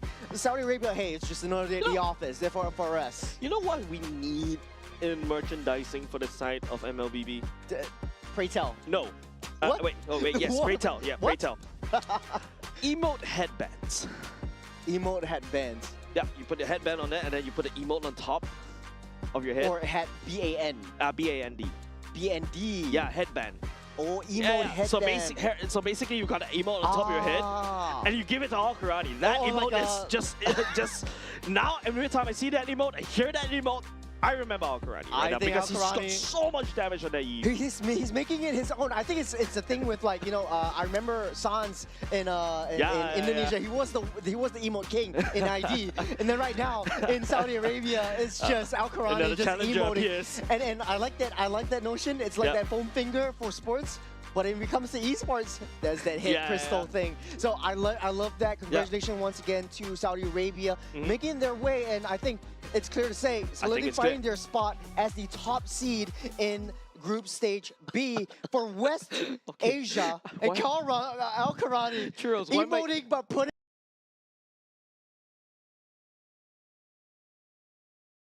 Cannot stop hearing because Al Karani coming in as the MVP of the game. The damage that he's literally pouring, no deaths at all, and also 100% kill participation. Yeah, enough said. I think this Yves knows how to play, especially around a composition like Valentina. You don't want to give that real manipulation to Valen at all. He just stays at the back. He doesn't show himself. He's just emoting to himself. He's just playing his own games in his own world. And at the end of the day, he does so much. 7-0 and 10 for this Yves. 100%. He's at every single Q participation and empowered by that Cho with the super fast wave clear and super fast rotation speed. I'm seeing Saudi Arabia as a huge threat in the global stages. Especially in Nagoya, right? Al Rashidi coming in, I really like how he plays this con. It's not meant to really also put, but of course, you know, the main damage coming out from the Claude is to deal the damage against Iran, right? Like especially on Poria. But there are certain times in certain sequences from the side of Al Rashidi is to use the Blazing Duet within the real world manipulation. Not only just the fact that he also pours the damage against Iran, he also protects Al Karani. All of a sudden, you know, Amir Raleigh, all of a sudden Poria, or as to a certain extent Abu Fazl, don't really dare to engage onto this Blazing Duet. I feel like it's not only that. I think we spoke about this in game number 2. Iran always has a good brain for the draft.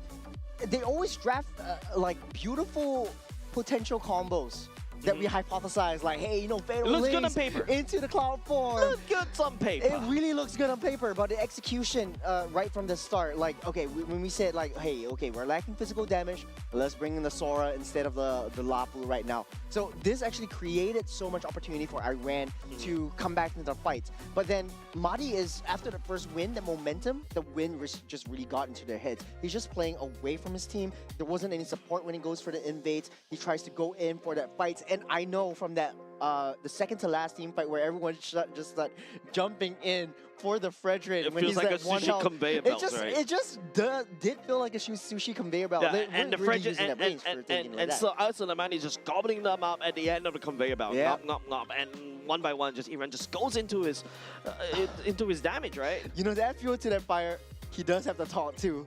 So like you jump in, He does he's have taunting, the and he taunt. just walks That's away. a legit taunt, not the emote taunt, all right? Yeah. Right, and you also pointed out also Lemani, right? Using that taunt to great success, catching onto 5, was able to peel, make Al Karani's damage as the Eve so much easy to do, and all of a sudden, you know, it's just the onslaught coming out from the side of Saudi Arabia is just unstoppable against Team Iran. Right. I think this entire game has been a blast. I think it's the first game also for Group B that we've seen a 2-1. It's generally just 2-0, so I felt like Iran kind of was like, yeah, we're celebrating. We can take Saudi Arabia There down. was a chance, not but gonna they lie. are still the kingdom of Group. They're still the kings of Group B. The kingdom of Saudi Arabia coming in as the top seed for Group B so far. I mean, there was a chance for the side of Iran as well, right? To There show was. it up. And it's always great to see, the third seed picking up a very strong fight against the first seed as well. Because to be honest, this was a blast to watch, right? At the very least, you get to see, how Saudi Arabia adapted. And then you also see how Iran was so dominating in the early game, in the first game. Albeit, slowly start to lose a little bit of the tempo, the momentum given over the side of Saudi Arabia, forcing mistakes out of Iran. And then everything is just history. Well, we spoke a lot of downfalls for Iran and all that, but it's still not out of the woods just yet. They have still a potential for a last chance qualifier with the other team, I would say, in Group D as well, which is also coming up next. So in the next match, it's Nepal up against Hong Kong, China. Yep. So this is going to be quite interesting because we will be able to see, okay, so this is how Iran kind of operates around. Against the top seed, they at the very least, they won out the first game. In Group D, though, where Nepal and Hong Kong, China actually stands, is still at the top 3. Yep. So the Kingdom of Saudi Arabia topping the charts 4-0. Yeah, to be honest, I personally feel this is kind of already set for the side of Group B. For the side of first seed, Kingdom of Saudi Arabia, followed by Jordan. Jordan is breathing a sigh of relief right now, right? Like, imagine if Iran literally deliver a potential upset right then, that would be a little bit awkward. Yeah. But of course, commiseration for the side of Iran, they're still not too far. So they're coming in third seed. They're technically qualified for the last chance qualifier for tomorrow. But after that, of course, you've got Oman and also United Arab Emirates coming in 4th and 5th, respectively. Truth be told, though, I think if you are Jordan and you knew that Saudi Arabia won the second game and it tied the series, you knew that you're in a safe spot because Jordan actually took down Saudi Arabia. Yeah, all of a sudden it's like, Oh, no. Saudi Arabia took down Jordan, so you know that, okay, that's why I leave the standings to the officials Yeah. because it's really very hard to because there's so many factors right here, There right? is just so many It factors. feels like a Spider-Man meme Yeah, right there, yeah. right? If you- Especially if it's Iran 2-0. Oh, yeah, if Iran Especially if it's 2-0, Iran 2-0. then it's just going to be a three-way tie. There's Exactly. going to be a So- three-way tie onto Saudi Arabia, Jordan, and Iran. But hey, enough of Group B. Congratulations for Saudi Arabia for sealing their spot in the top. Yeah, it's really great to be able to watch other regions. I'm gonna echo that over and over again. But of course, speaking about other regions coming up next after the short break will be Nepal and Hong Kong, China. Don't go away, ladies and gents. We'll be back after a very short break.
This madness ends now! At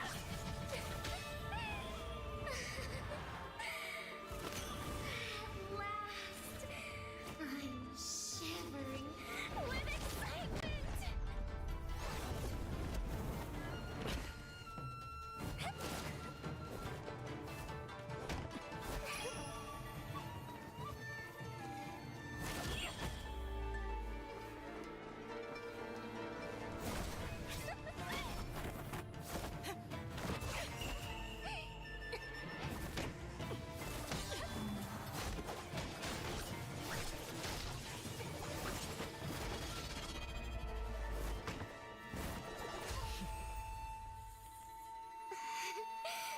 Such killing intent. Does this mean Hanabi-sama finally understands Kirara?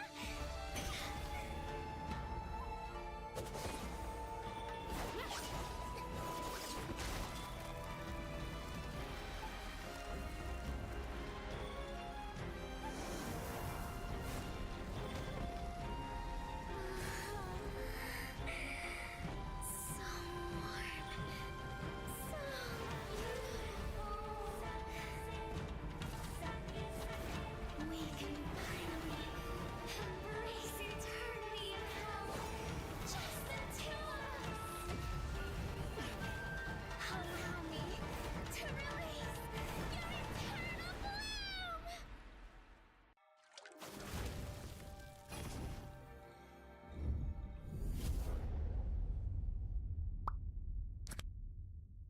The human body was built to move.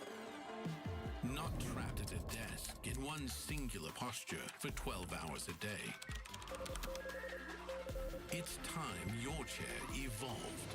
This is Secret Lab Titan Evo. Ergonomically engineered for you, gamers, hybrid workers, artists, backing your every move.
this is what we mentioned earlier just now. Day number 3, perhaps this is the time where you start to see power rankings start really set it down, or would there be, the rise of newer regions into the group stages? Ladies and gents, welcome back into the Asian Games, Esports, MLBB qualifiers as well. We just saw Iran going up against Saudi Arabia today, earlier just now, and now we'll be able to watch Nepal going up against Hong Kong, China.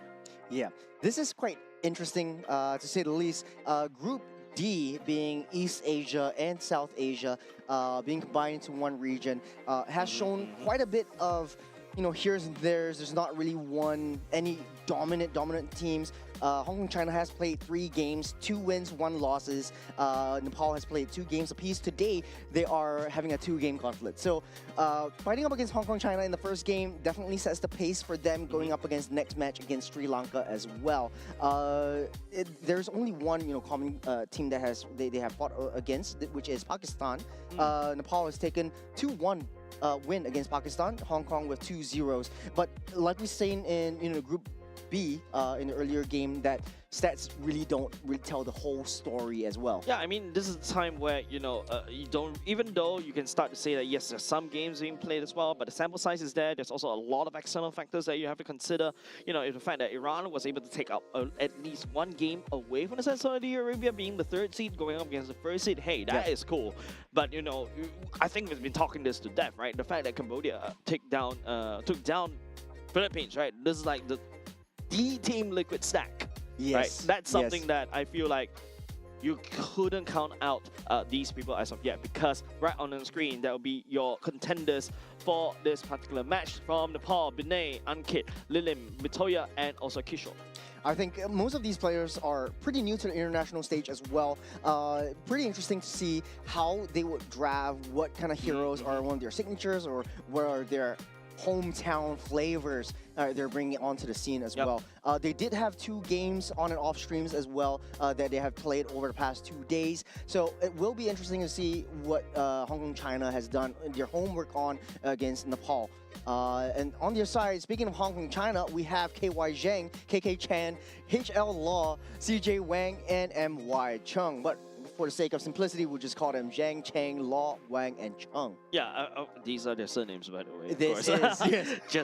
just take note as well. But of course, this is the 4th seed going up against the 2nd seed in their particular groups. Of course, with Hong Kong, China leading the charge as of now. So far, they've done a pretty good job. I feel like we don't really have a lot of data, and of course, you mentioned that hometown favorites is something that we may be looking out for, right? Especially, don't forget, every region plays the game slightly differently. I remember there's a period of time where one of the regions, even though we've already transitioned away from the Johnson Audet, they were loving the Johnson Audet. They were just bringing it back, and I remember that one international stage, just taking their own hometown flavors. Like, for example, Singapore, our sunny side, we have Diablo Khalid, putting Badang, into the international stage and putting into the limelight the Khalid picks, the Minzatar and the EXP picks, the Badangs that were up and coming as well. So it will be interesting. I do want to point out the fact that for Nepal, they've only played 2 games so far. Hong Kong, China has played 3 games, so this will be their 4th game of the entire group run, their 4th and last game facing up against Nepal. So if they win out against Nepal, they will be in a pretty safe spot and tied to 1st and 2nd seed against Mongolia. So does that mean that this is perhaps the only last chance for the side of Hong Kong, China to be able to rack up some points if they really want to be the 1st seed?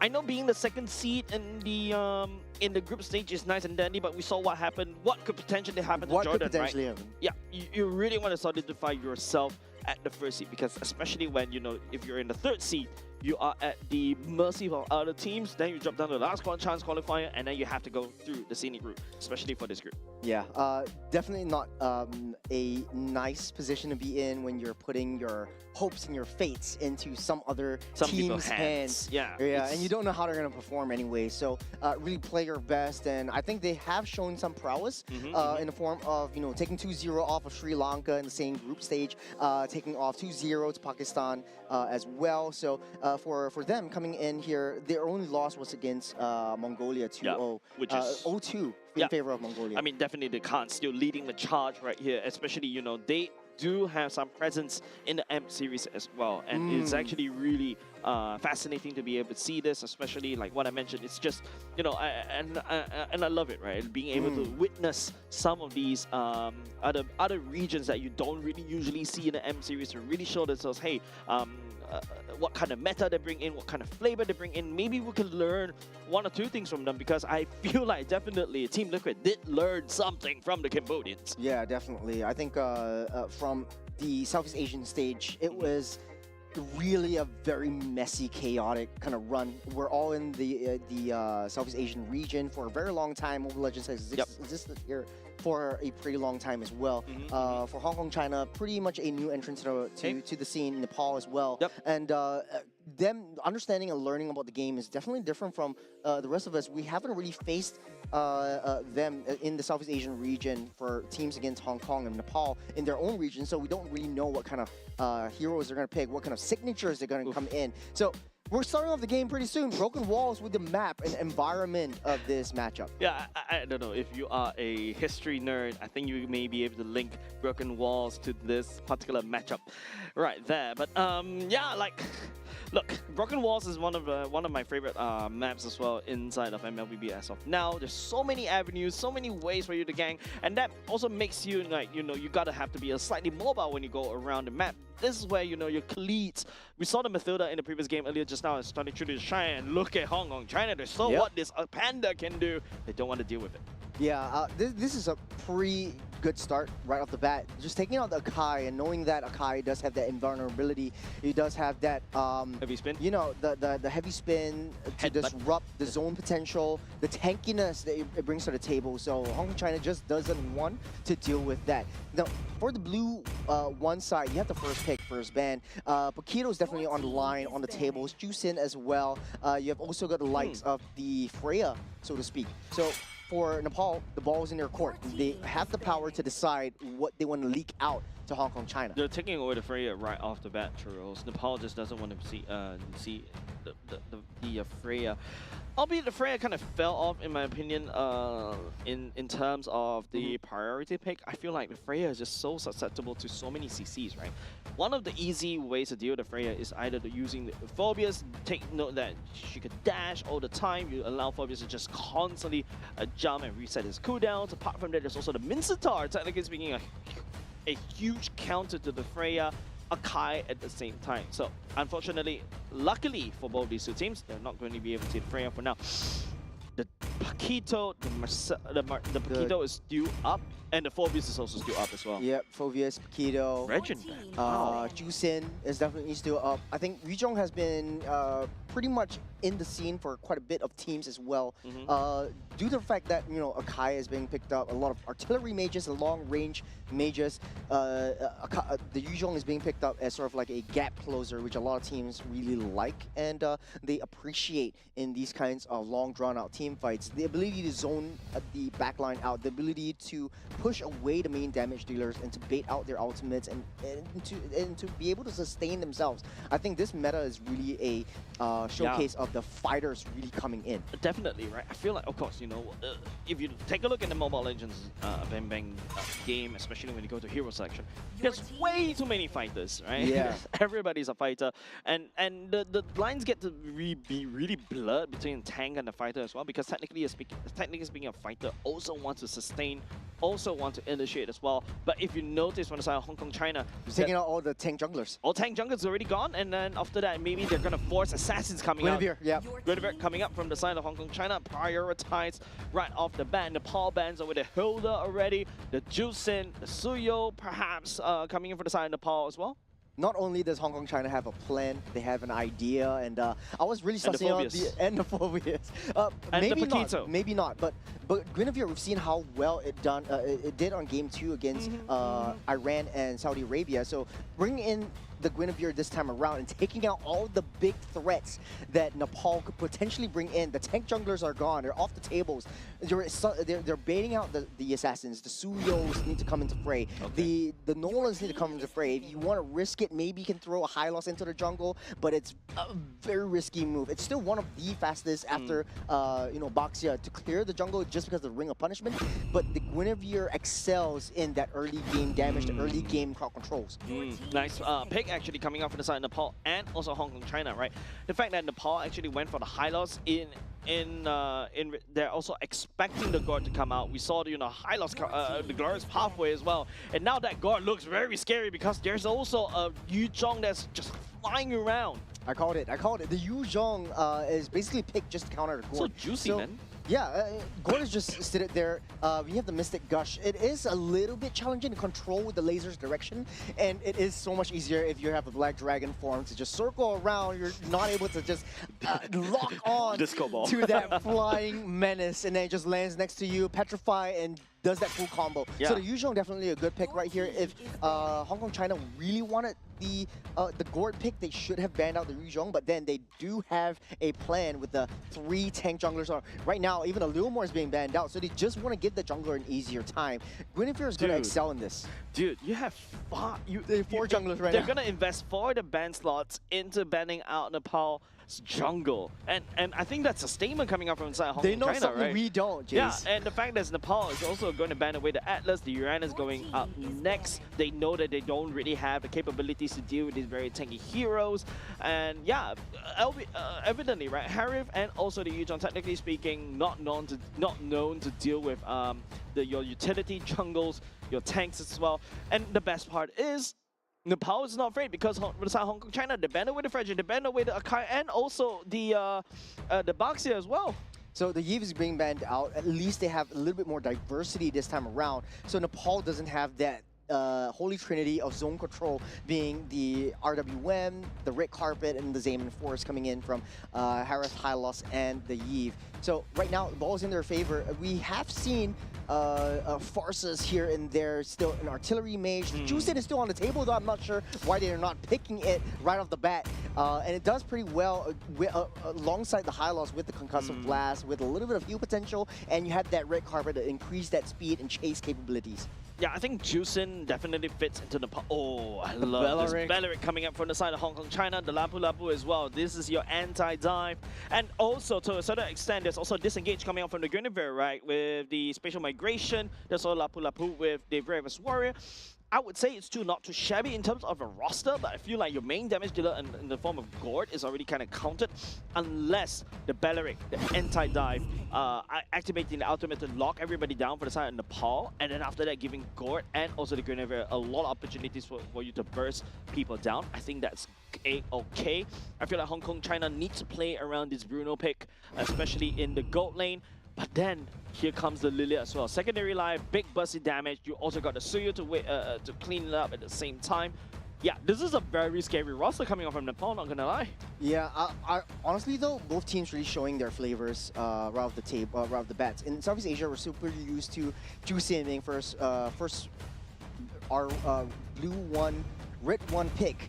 And right now, it's just the Lilia being picked up right here. Wave clearing potential, you do have a little bit more assistance with the high loss as well, and fast rotations, especially with the broken walls. You're just able to get from A to B using the hypotenuse instead of just really a straight cut into any directions. Hong Kong, China also bringing out...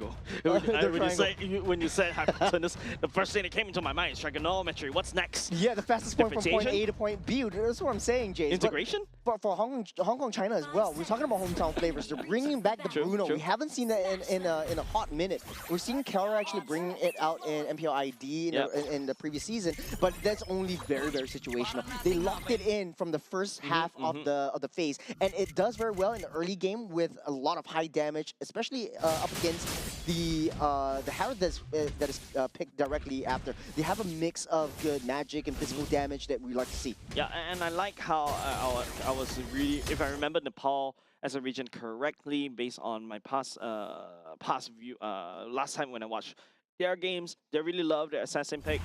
That's why I see Suyo coming in. And don't forget, Suyo is looking to snowball. And if you notice, Nepal is actually pathing very aggressively into Hong Kong, China's territory. Yeah, now with the new rotations and the new timings for the jungle, it really changes and switches things up. You're not going to open up, or you're going to be basically opening up your color buffs for your opponents to really dive in. And with a really tanky frontliner like the High Lows right off the bat, it creates that opportunity and space for the early engage.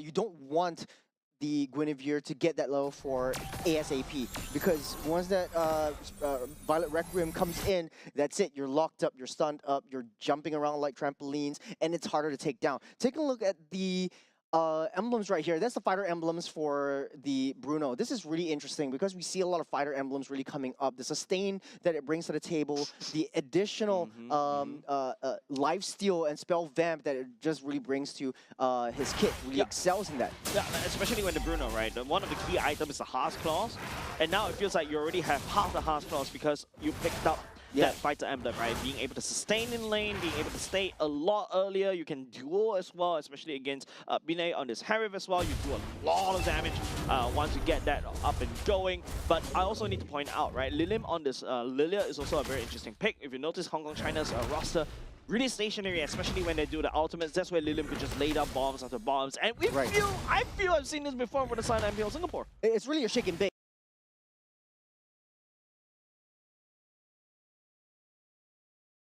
First turtle being spawned up right here. CJ Wang is going to take control of this versus 4 members of Nepal and making a charge. Charging out Arrow as well. Cheong also, Bravest Warrior, Mitoya in a spot of trouble, has to jump away. And Kishore will be able to find onto Wong as well. Ankit leading the charge as well, just tagging onto Cheong as much as possible. Figure already committed, but Kishore, listen, no, a dragon has encroached onto the territory of Hong Kong, China. What a good find for Kishore. Immediately identifying the spatial migration, coming in from Wang, going in for the counter re-engage, and the damage from Yu Zhong. So underestimated. Nepal, that gameplay reminds me of a ballerina. They dance around that danger right there coming out from Hong Kong, China. Hong Kong, China was outputting everything they could in that one as you take a look at this replay. Yes, Wang made a really terrible decision, going and straight away jumping in first. Chan wasn't in the right position and was way too far behind. I think that the idea was Wang tries to start things off with the spatial migration, at least try to get 1 or 2 members off the ground from Nepal, and then Chan goes in for the ultimate as well. But in actual fact, he's just throwing his bodies. He knows that the Guinevere is a little bit paper in the early game, so if you want to risk that, that doesn't really make a lot of sense at the start. But the biggest problem is Chan doesn't really have the ultimate, right? You're level 3 when you go into the turtle, and that's where I think the biggest difference between these two teams. Not just the fact that Mitoya just piloted this Suyo very gracefully. Like, it's so amazing how you see there's so many CC coming out from Wang, and also to a certain extent Law and also Chan, but it did not land. Mitoya get away scot-free, take this hurdle, and also gets 2 assists along with it. You know, in hindsight, during the draft, hold on a second, KK Chan will be saved, but just to finish my thought... One, fighting on that, that's also going to be the Mystic Gush as well. Fighting onto Mitoya, 2 ultimates make it 3 at the same time, but Kishore coming in, landing in front of Havens on this massive dragon, also just wreaking havoc in the roster for the side of Hong Kong, China. Kishore is still dashing out, Cheong also absorbing most of the damage, but it is still Nepal unable to punish onto Hong Kong Chan's pickoff. You know, as soon as we say good praises about Suyo and was like, you know, underestimating Wang a bit, they showed us Wang waiting in that dot bush, knowing that Mitoya will just path towards that that bear golem thingy and just immediately go straight for the pickoff. The response from Nepal, though, really well done.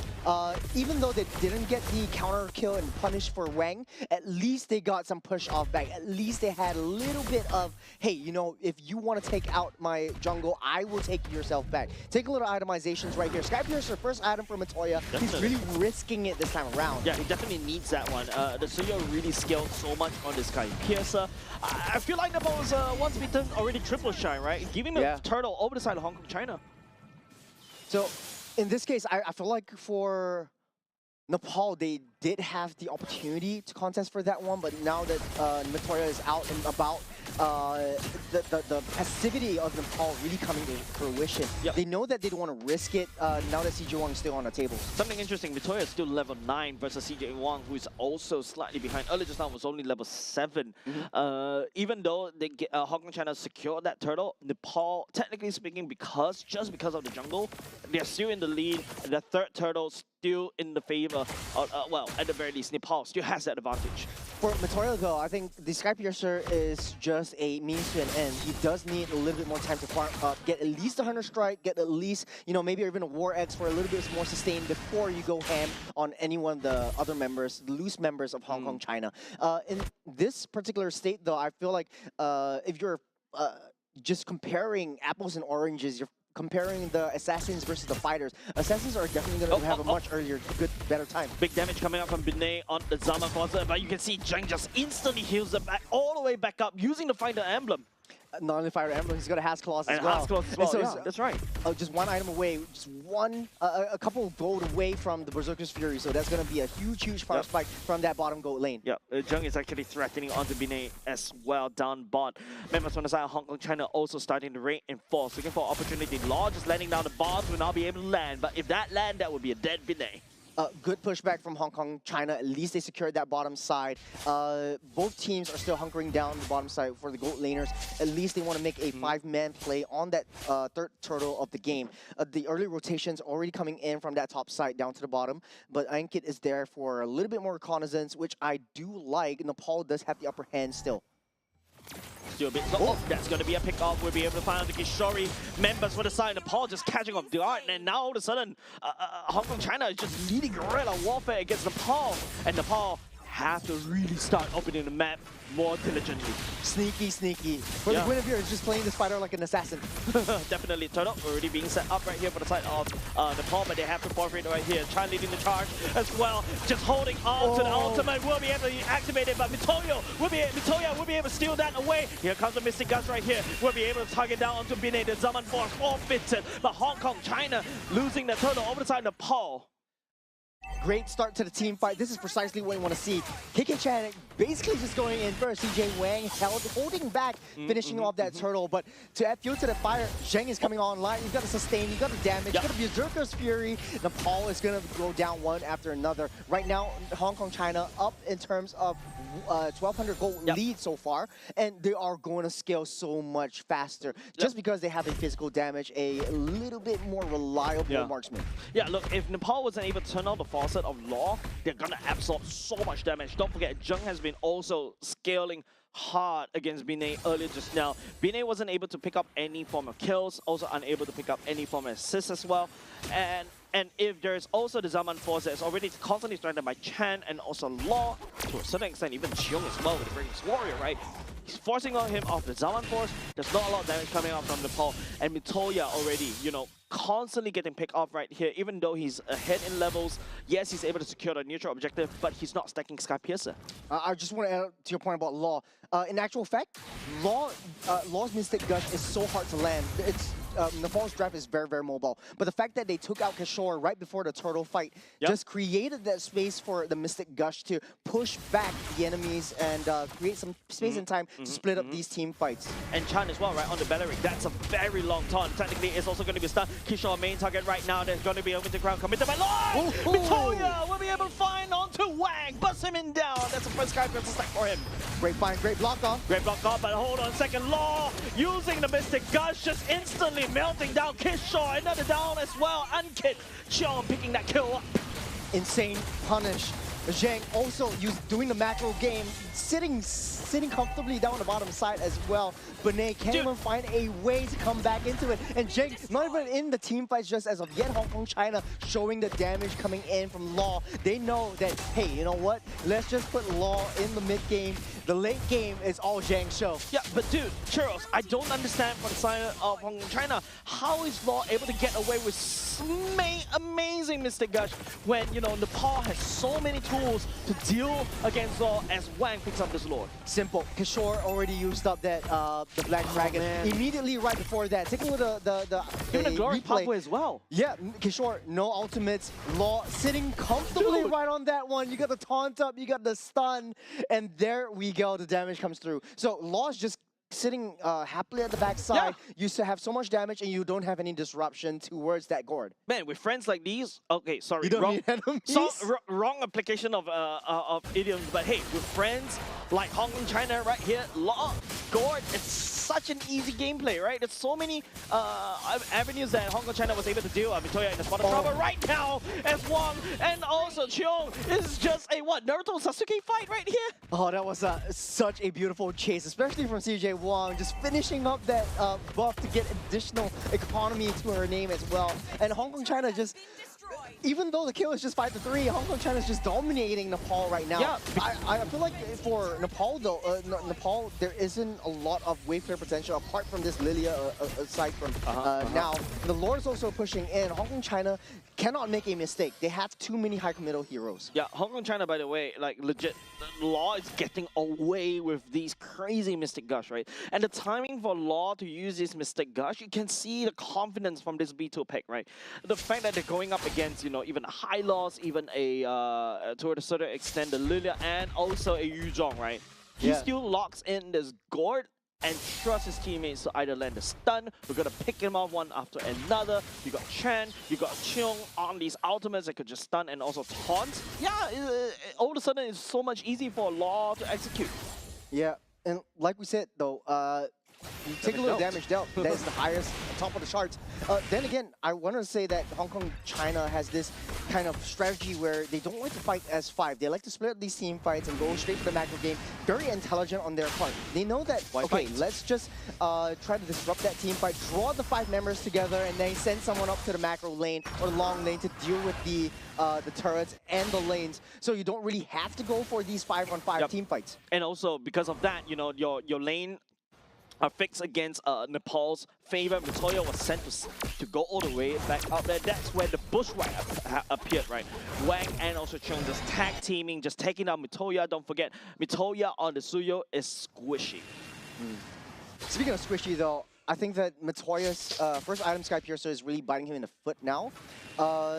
Even though he's got a Sky Piercer first item, he's not sustaining well enough. He's still holding on to that one. At least he has that sustain in the form of War Eggs and a little bit more damage and penetration from the Hunter Strike. The main damage will come from Lilin as of this point. Kishore's only job is to try to disrupt that backline. But now it's going to be a lot harder now that Jung has a full Trinity crit build. I feel that Kishore also going in pure damage, you do need some form of tankiness, especially if you want to do.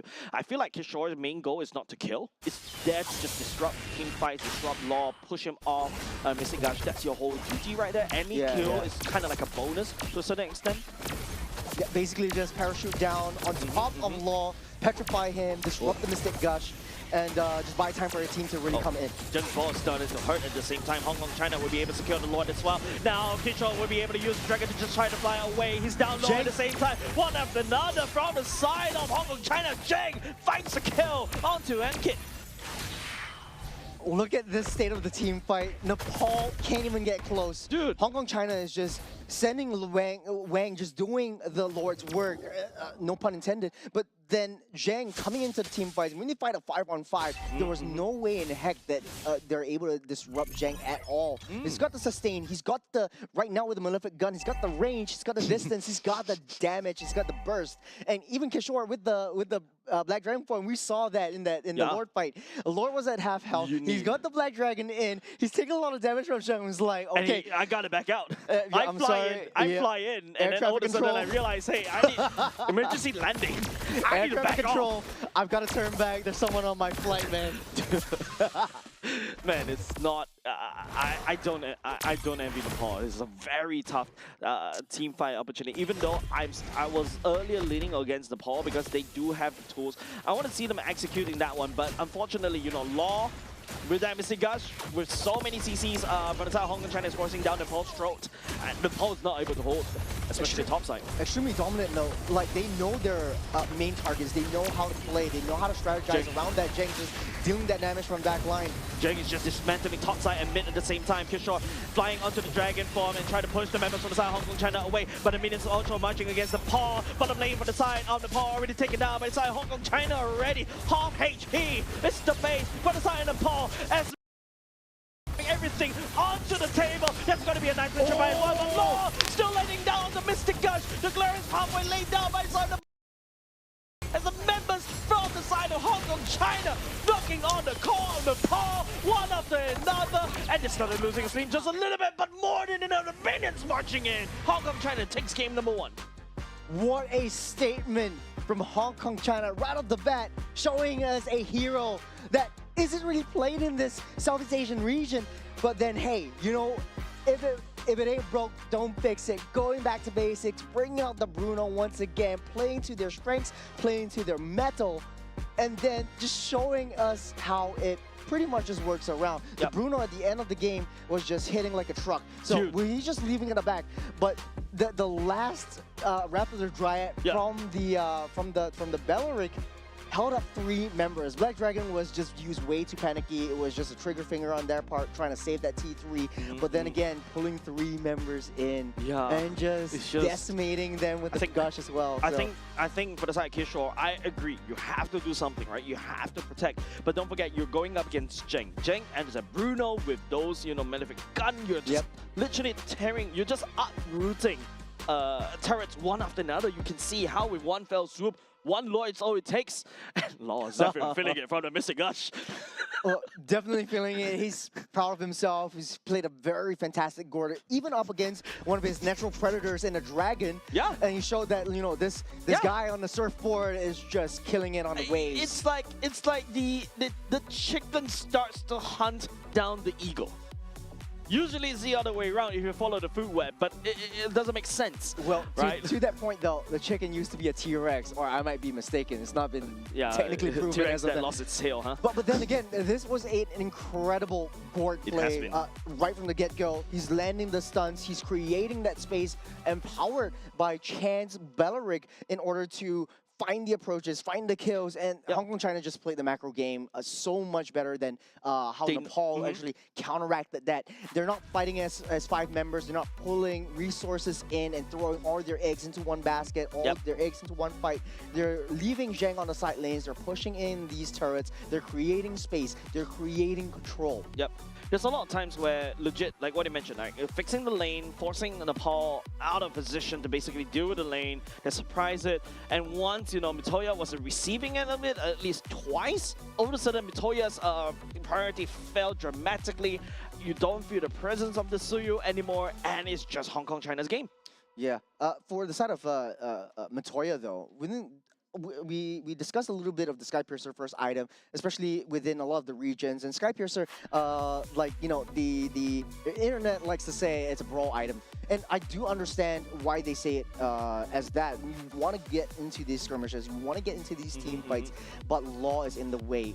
Wang is also, after that first mistake that he jumped in first, and, you know, his team was all not ready, and Nepal was finding a way to win the early game team fights. He sort of adjusted his playstyle. I feel like Mitoya should have adjusted his own too. Yep, look, the amount of damage dealt from the side of Hong Kong, China is not too far apart from the side of Nepal. Nepal does have the damage, but it's landing onto the likes of Chan, it's landing on the likes of Chung, who's also absorbing everything back. Don't forget Wang, also absorbing all of that back, right? And apart from that, it's just, you know, Nepal side, too squishy, right? I did say that, Kishore, I think you need a lot more tanky items. The kill is a good thing. I feel like Nepal's region has always prioritized, I want team fight, I want to kill, I want to, after that, take objectives. But I agree, Hong Kong, China is playing this really smart MLBB in a way where I just play the macro, I forced mistakes out on Nepal, and I punish you for it. Yeah, it's like Nepal is playing checkers while Hong Kong, China is just playing chess. And it kind of worked out in their favor. And this is the MLBB that we know and love. So the execution is not too far from how Southeast Asia, and you know, it reminds me of how Philippines really likes to play it. Don't throw your marksman into the mix so early. Just let him time to simmer in the oven, let him cook a little bit, throw down the turrets before the last hit. Yeah, on that analogy on the checkers, I feel like Hong Kong, China is playing the Chinese chess, whereas Nepal is playing chess. Fair. Right? So I wouldn't say don't have East versus West, but like in a way it kind of is South versus East. Yeah, I really love what I'm seeing from the side of Hong Kong, China. Excited what they can offer in Nagoya as well. And of course, you know, Nepal, don't forget, this is the second seed going up against the fourth seed in the favor of Hong Kong, China as well. I don't like to sugarcoat things. That was a convincing win for the side of Hong Kong, China. As much as it was convincing, though, lest I let you remember the first game in the first series of today, Iran took a game off Saudi Arabia. True. And Saudi Arabia was like, okay, I'm waking up. Don't I'm count coming your back. chickens before they hatch. Don't count your chickens before they hatch. Yep, Some of the throwing eggs idioms. might be broken. Some of the eggs might be, for you to cook, and not yet. I don't know what I'm saying right now. Maybe too early for you as But well. Jace, this has been a really fun game, especially for Hong Kong, China. It goes down to the strategy of how to play and how they execute. Even the draft itself, we're talking about hometown flavors. They brought back the Bruno. They brought back the Belleric as well. I want to see more of these, teams outside of the Southeast Asia regions really bring in their hometown flavors. Hey, come on. Let's be real here. Berserker's Fury change. Leslie? Possibly it was pulled out a couple of times in different regions in Southeast Asia. Come on, you're not on the Leslie train, man. I'm a bit biased right here. Yeah, but it's very Evidently. situational. But right now, since the advent of Claude coming into the meta so much more, Exactly. Leslie used to be a natural predator. And so I won't be too surprised if Leslie was picked up to counteract the Claude, to counteract, the True likes damage, of yo. Belleric, because you're only hitting, 1-2 shots, and it's basically, I wouldn't say Oko.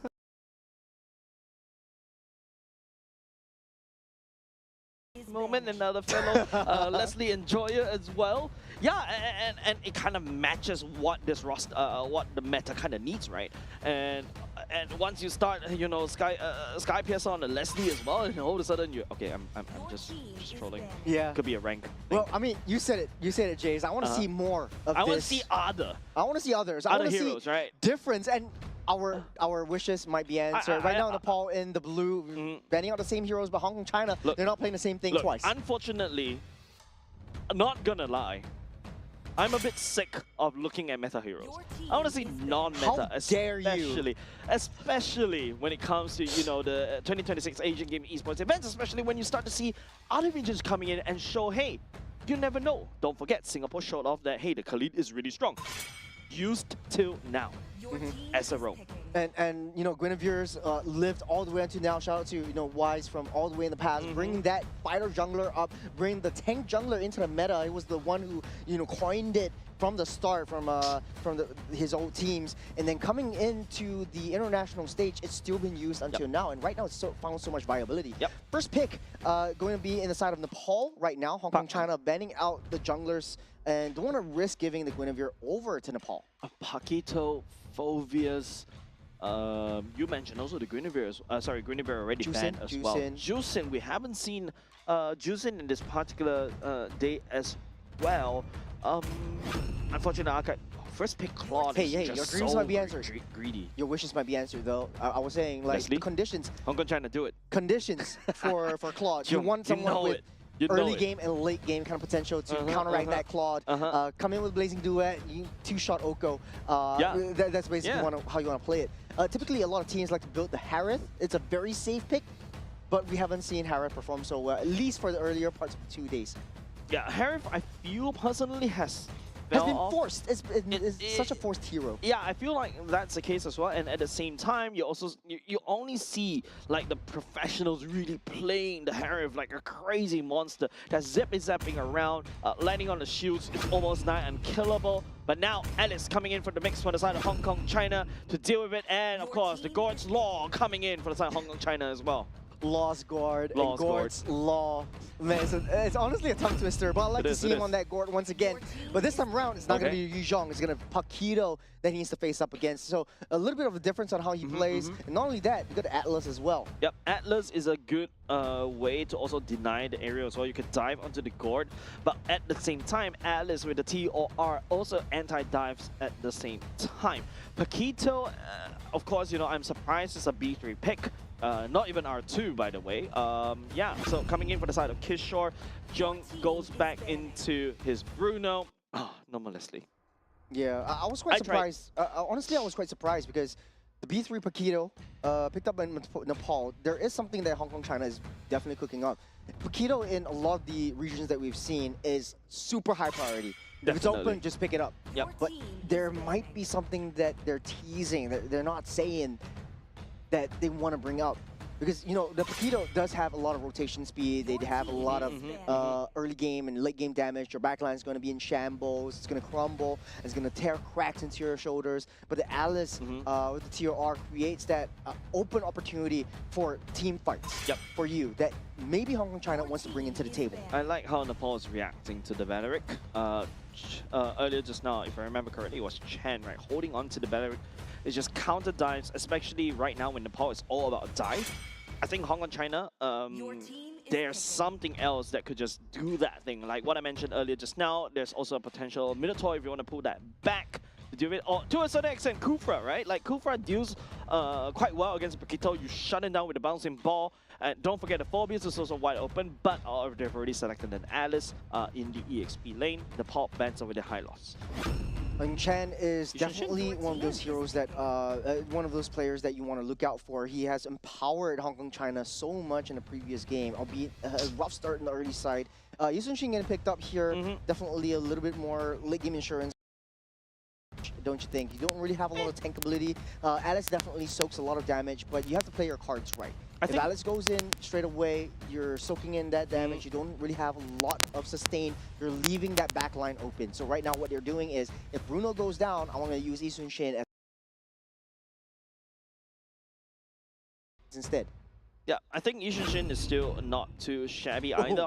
Okay, this is gonna be a difficult game for the side of Hong Kong China. Harley, Nepal is gonna escalate so quickly with Harley, the Juicing Paquito and Atlas rotations as well.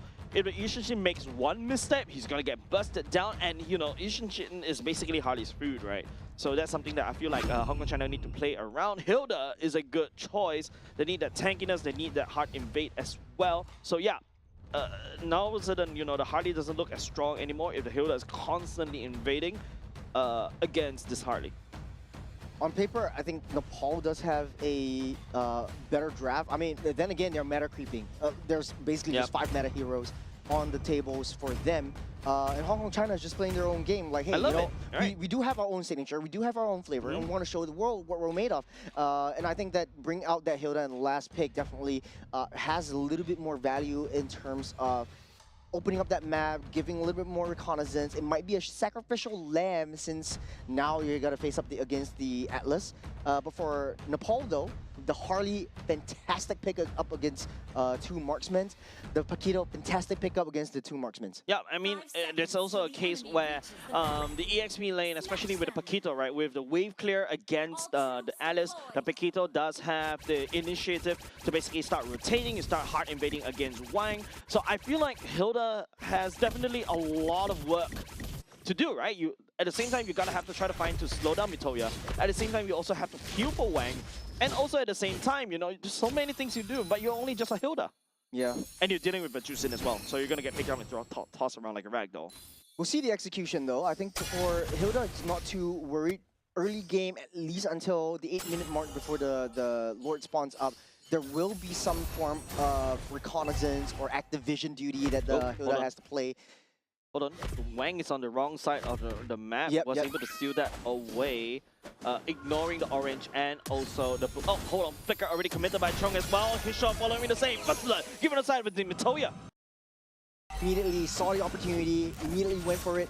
Even Chung was used up the Flicker as well. Now, the Goon Squad is here. Nepal wants to go in for a little bit more towards Hong Kong China, but they're straight away. And I wanted to say, Wang actually started at the top side, moved straight away to the opponent's jungle, and then start rotating towards his map. This is because Chen to rotate freely around the map. Okay, look, I think this time around, Lilim on this Juicin, agreeable, right? Hilda is almost a non-factor. If Hilda is needed to constantly kind of babysit Law right there, all of a sudden you've got Mitoya just starting to rotate even harder as compared to Wang. Wang right now in the first turtle is not good, should not have a lot of priority because you are a Yushun Shin. You do need a lot more items, but you can farm very quickly. I mean, that was a solid mistake from the start of Hong Kong China, but we've seen this before. Shaky start, but they really show up this time around.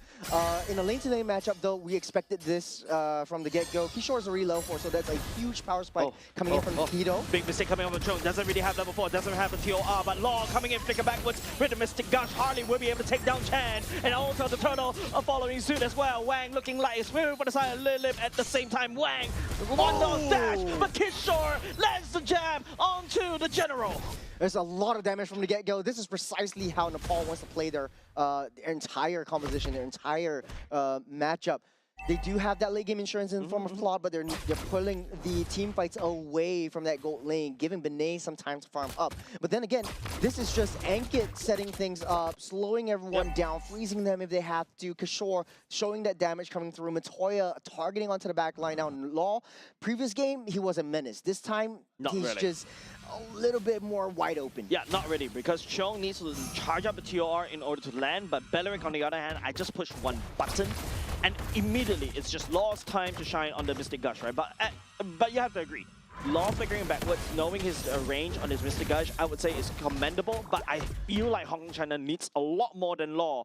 I think they need Zheng, they need Wang to really step up earlier just now. 100%. Kills on the table, as we learn and as we know, doesn't really tell too much of the story. Hong China could still come back onto this one if they play how they played in the first game. But this time around, it's just the EXP lane is just having a tough time.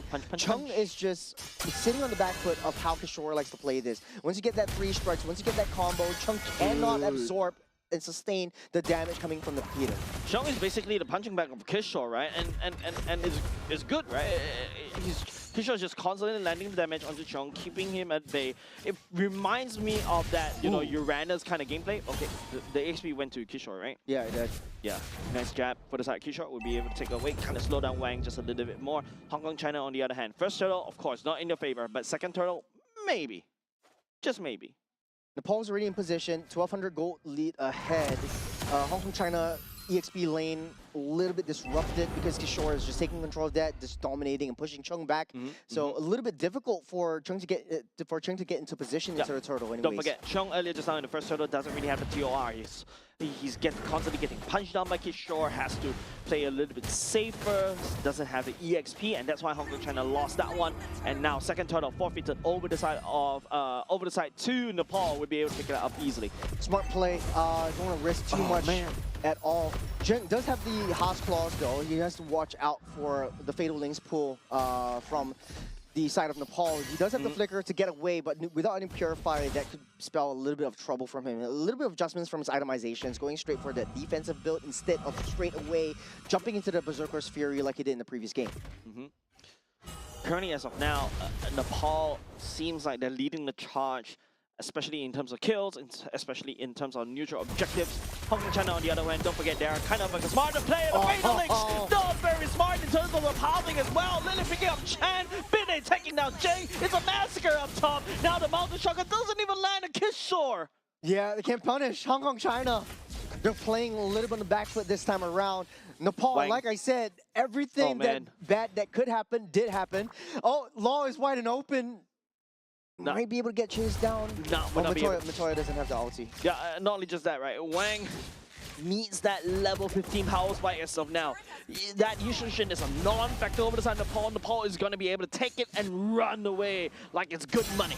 Yeah, but it should be a bit more passive. Don't chase, don't push too much if they want to play into the late game.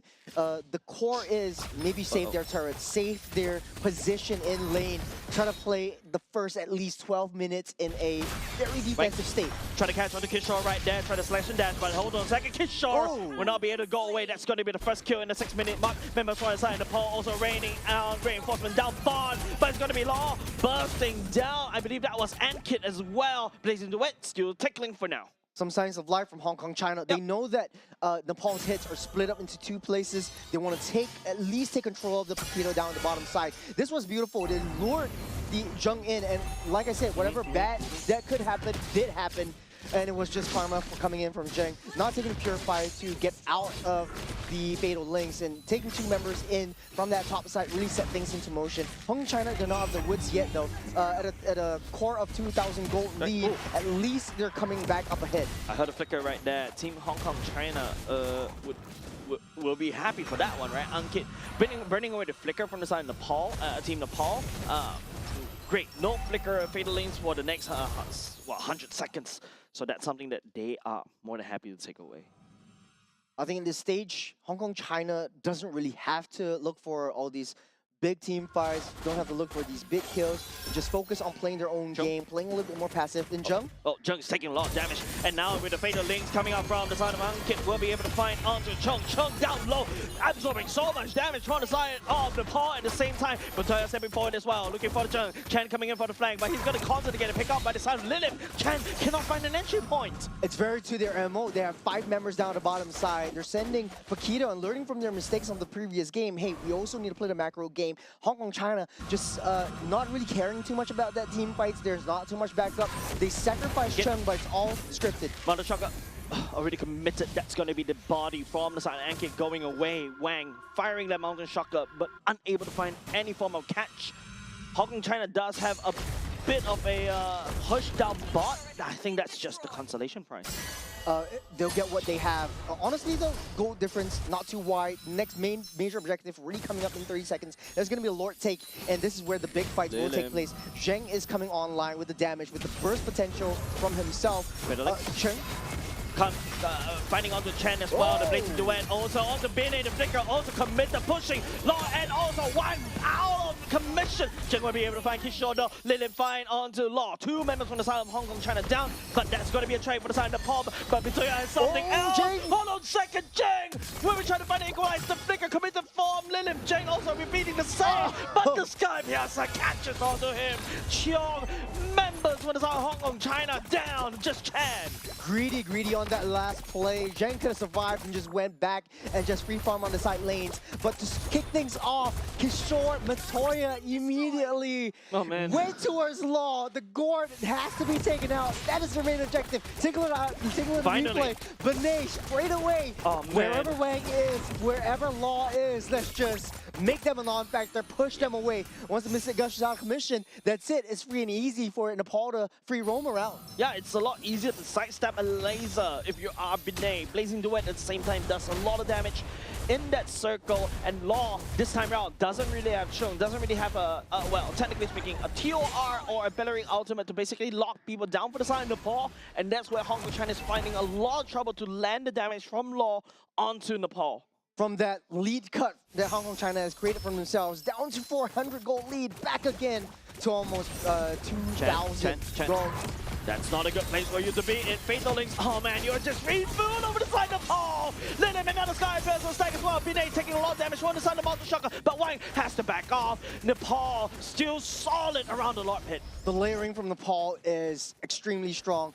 There needs to be a way to body block that. Chung is not the answer. He's not too thick as of now. Chen is just single target. When they want to build up against a sort of like a teamfight composition, you're sort of a anti-synergy between the TOR as well as the Hilda. Now, Hilda has already reached that tipping point where it's not really too much of a big factor because any one of the members could easily chase down Chan and make that Hilda pay and punish him for getting a little bit too close. Hong Kong China does have a little bit wave clear potential, so playing defensively, playing that passive game would be their way to win. I feel that's exactly what I was talking about, right?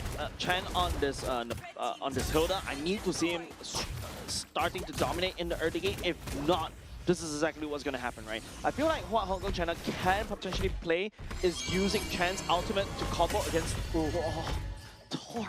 Why? Big resources already used up. No flicker burn away by the side of Nepal as well. Yeah, Lord also marching on the bottom side, so if there is a base rush from the side of Nepal, Hong Kong China cannot defend against this one. Yeah, this is massive mistakes, and Nepal will be able to capitalize from that one at the same time. Burning away the Tor from the side of Chong is absolutely wonderful, and now it's just Nepal setting out Mountain Shocker, commit and Fatal Links will not be able to catch, but unfortunately Wang will be doing that. Mountain Shocker landing down, will be able to catch onto Ankit as well. Members on the side of Nepal has to back off. Spoke a little bit too soon. They just drew them in underneath their base.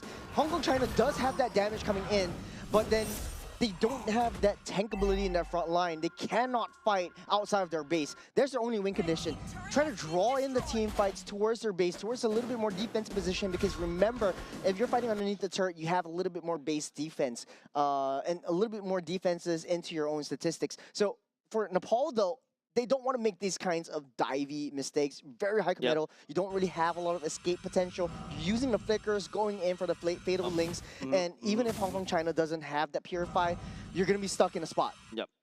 Don't forget, Hong Kong China does have the double marksman kind of thing. If one mistake from the side of Nepal, two marksmen will be able to push turrets very quickly. That's a lot. Standing gold, there's only like, what, 5k gold lead in the favor of Nepal. Easily shut down if, you know, Hong Kong China starts tearing away turrets. I would agree to disagree. Matoya, Kishore, they are marksman killers. They're basically deployed there just to shut the marksman down as the assassin. So the backline is definitely in shambles. Chen and Chung needs to build pure defense. It does fatal links. Oh, another fatal links onto Chen. I feel like I've seen this before. Chen was able to absorb the deadly magic though. No, Chen at the very least still stays in the game for now as Hong Kong China sieges mid. Oh, they left the mid side wide open. So I think that's a mistake on Nepal's part. I felt like they should push and engage towards a team fight during that period instead of trying to force a fight onto Chen in the bottom side. On the choker, does charge up, will be able to find onto Ankin. The fatal links, I think it kind of was channeling, but he gets busted down, and all of a sudden, the Lord swings over the side of Hong Kong China's favor. Oh, one misplay down to the bottom side river. And look at Chen pushing Lilin back. They can't even get close. Chen as well, and not a sinker. The place to duet. Wang will be able to secure the Lord for now. Never mind, we sacrifice the gold laner, but at the very least, we buy some time for the Lord. Kishore would be able to try to do the damage on the Chen, but members from the side of Nepal reinforcing, taking down Chen. Now with Nepal having that sizable lead, I felt like they should have just stayed in the upper side of that map, try to take control of the jungle, try to take all the resources away. Hong Kong China having free roam down to the bottom side and having Wang in that push, that's super questionable, look, Jace. Level 15 power spike, right? At the very least, you know, Wang... What? Exactly! Level 15 power spike usage in Churros. This is just crazy. This train. This is just crazy because Nepal had so much lead from the get-go, and suddenly Hong Kong China having free roam of the entire map. They're just everywhere. Wang was just sitting heavily on that bush, and he's just super comfortable, even though Chen and Chung dies. Now, I take back my words, because now you don't really need a tank because you're sustaining and you're healing everything back up with the Assassin Emblem as well. Look, if you watch the NA league, region, right, he who should not be named is right there. He should not be named. But I mean, like, Wang is just gonna have just really work it out right now. The way that Hong Kong China is just slowly solving this Rubik's Cube. It may not be a speed cube, but it is working. You have to threat lightly, don't TOR. TOR, but it lands onto 3, and immediately Law unleashes the gush onto Mitoya. But hold on a second, Hong Kong China starting to lose stability just a little bit. 3 members from the side of the ball going down. It's also going to be Kishore coming in for the flank at the same time. But Milim trying to land down the dream on the ball, delivers a triple kill. Extremely punishing play for Hong Kong China. I felt like Wang could have just got out. The Skypiercer stacks from Lilim is just too much. 9-0 and 5. That's 4 stacks and a half for Lilim with 0 kills on the board. Look, you don't ever just chase a juice in like that. But to kick things off, I felt like Cheng, that was the best play of the game so far. There's a 3-man stun up, so much damage. Law identified that Matoya came in. Even though not for him, he flickered back and out of the way. That was Benet targeting onto Wang. They know that things are in session. Zhang with the ball. That was just a lucky strike onto a Claw when he just BMI'd back all the way. Look, Lilim does have the Crimson Beacon as well, right? Members on the side of Hong Kong China just follows. Don't forget, that Sky percent for the side Lilim should be maxed out right now. Okay, so for Hong Kong China, one thing they should do is never make the same mistake twice. I feel like they still have kind of free reign, quote unquote, over the entirety of that map. So if Nepal doesn't take control and understand and get the intelligence of where Hong Kong China is at all times, they're going to lose their lead. They're going to get turned around. Yeah, look, the lead was, what, 5k goalie in the favor of Nepal. Right now, it's starting to dwindle. That's exactly what I was talking about, right? 1.3k, you have double marksman on the other side of Hong Kong China. They can rip apart structures. Hong Kong China has proven themselves very smart when it comes to these kind of gameplay. And now Nepal, this is going to be a very important lot. If they lose this one, Hong Kong China will strike. You have Paquito on the top side. Don't know where the Paquito is. They knew that they were taking care of that top side, but in any case, the Fatal Links would be able to land. Oh, man. They get a sense of it. Wang, Mountain Shaka already reveals the position of the side of Kishore as well, and all of a sudden Nepal has to give a wide breath away, just waiting for the Mountain Shaka to deactivate, but the Lord still being pulled by the side of Hong Kong, China. Great reset on the bottom side. Lane is already pushing in. There's TR. TR will be able to L3, Law reposition onto the Mystic Gush, but Lilim will be still able to find the damage onto Cheong at the same time. Kishore finding onto Law, but Wang comes in with a Vinay, but Lilim, the Sky Piercer, pierces through Hong Kong, China, one after another. There might have been a misplay coming in from Hong Kong, China. They Right from the bottom underestimated. side, the TOR nicely read by Nepal, especially Binay. Binay was in a spot bother, but before he went down, immediately threw down the Blazing Duet. He knows that it can't be cancelled by the TOR. At least he got some damage off of Chong.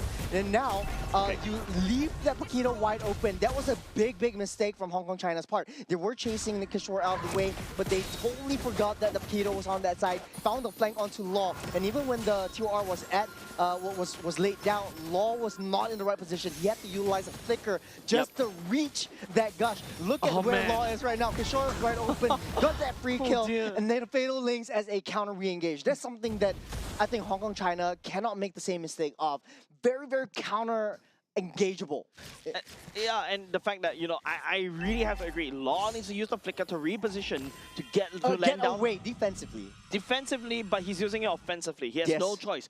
If he doesn't land down the damage from the side on the paw, he's Hong Kong China is gonna get cooked, right? But apart from that, I feel like Hong Kong China is also starting to underestimate the power of the Sky Piercer Lilim. He is rocking, I believe, with 80s, with full stacks right now.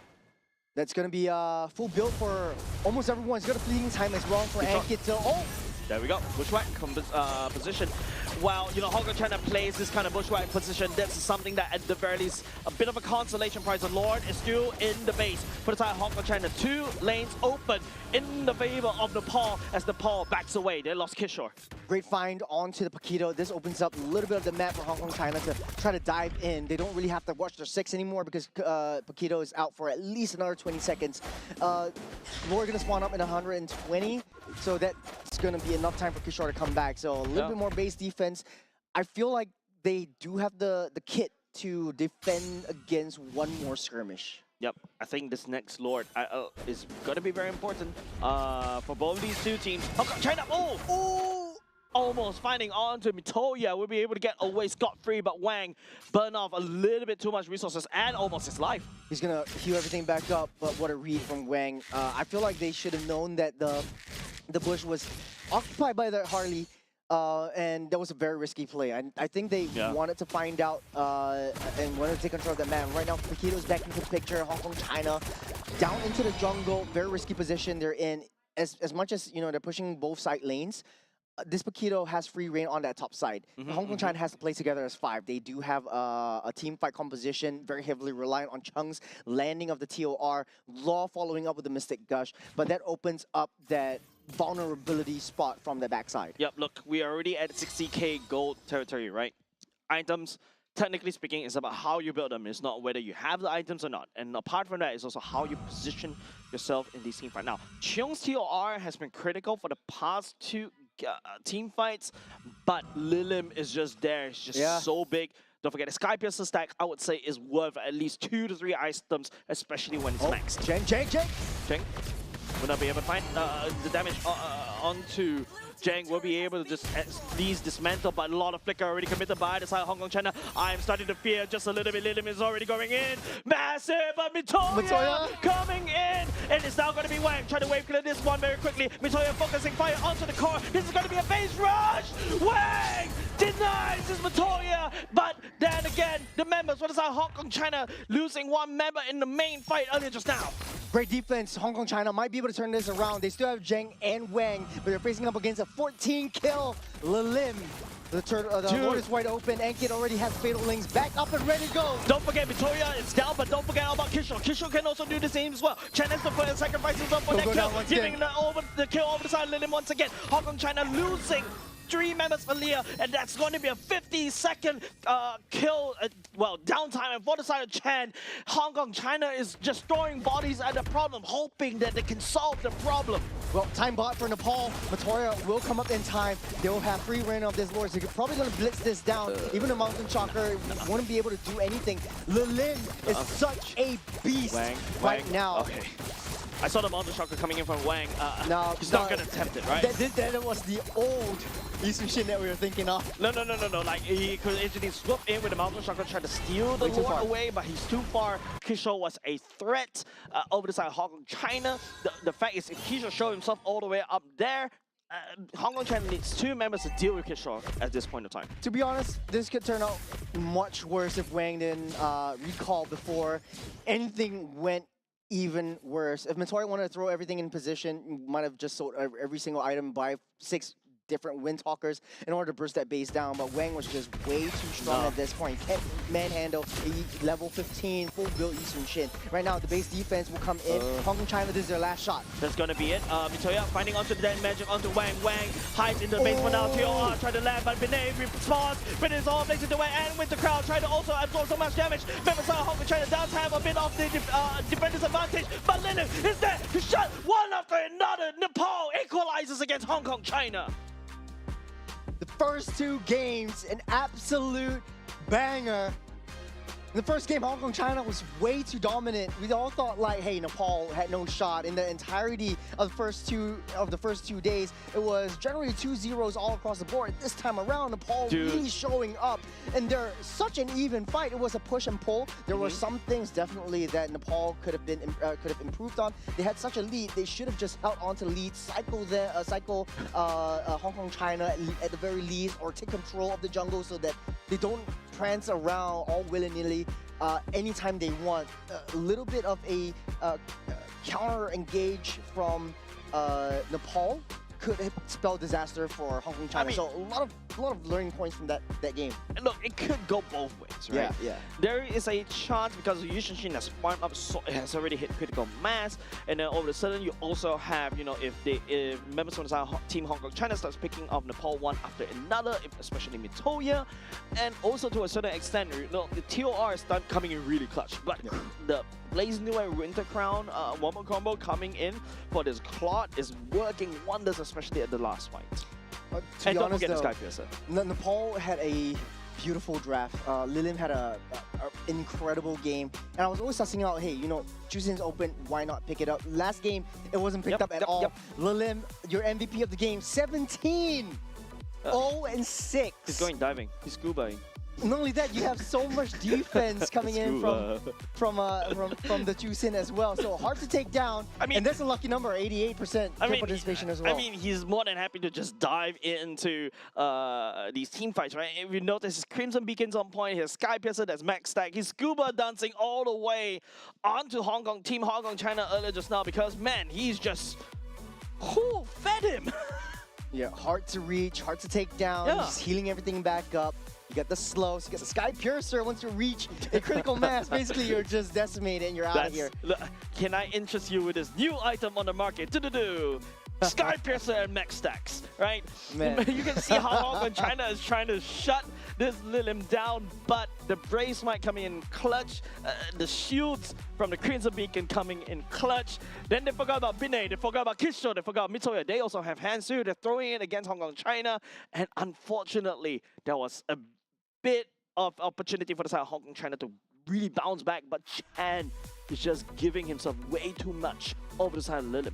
To be honest though, that one team fight at the bottom side where Wang was way too hyper greedy and tried to take down Lilim. I mean, I don't fault him. Lilim was like 1-2 hits away. Yeah. But the Skypiercer was just way too much. Like immediately once he reached that, I feel like 12%, 10% of his health immediately just gone. He didn't have any time to escape, didn't have any time to do that much damage to come even close. Lilim also got the ultimate on as well, so dealing constant damage, a lot of mobility coming in from the Jusin as well. And so I think mistakes were made for Hong Kong, China. Nepal had an incredible game. Definitely learning points from not giving up the jungle too much, but I feel like this is even Stevens for both teams. Yeah, I think even though, you know, Hong Kong China taking an L right here, but they've shown their how they are able to climb all the way to second seed is not just from sheer micro, it is sheer macro. And knowing when the power spikes are, they strike, they try to buy time from each other, and then after that, you know, they play the map. Like, there's a couple of times where I was hoping the bushwhack kind of thing that we saw in game number 1 appearing in game number 2. Earlier time we saw that on Nagoya twice. Second time, Nagoya was smart, was able to disengage from that one, so that's okay. But had that bushwhack appear over and over and over again, I would say that's it. Once Hong Kong China was able to pick off Nepal, that's it. But Nepal, on the other hand, that Juicin was the MVP. That Juicin was the one that saved and held Nepal's dream. I would say the Juicin just played a heck of a game. It's so hard was- to take that down. Yeah. But not only that, I feel like the entire draft was just learning from game number 1. Game number 1, Hong Kong China had a really strong backline. A strong backline damage and burst capability. You got the Gore, you got the Bruno, and they're playing the Gore and Bruno again. So why not? Hey, let's just pick up a double marksman assassin kind of combination. You have the Paquito right now. You also have the Harley. So your backline's not safe.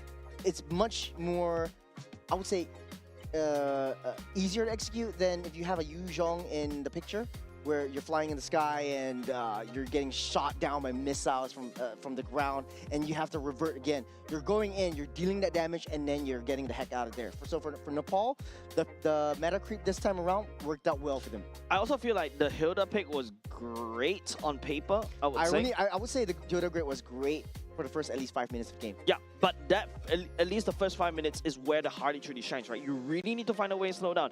Exactly what I said during the draft, right?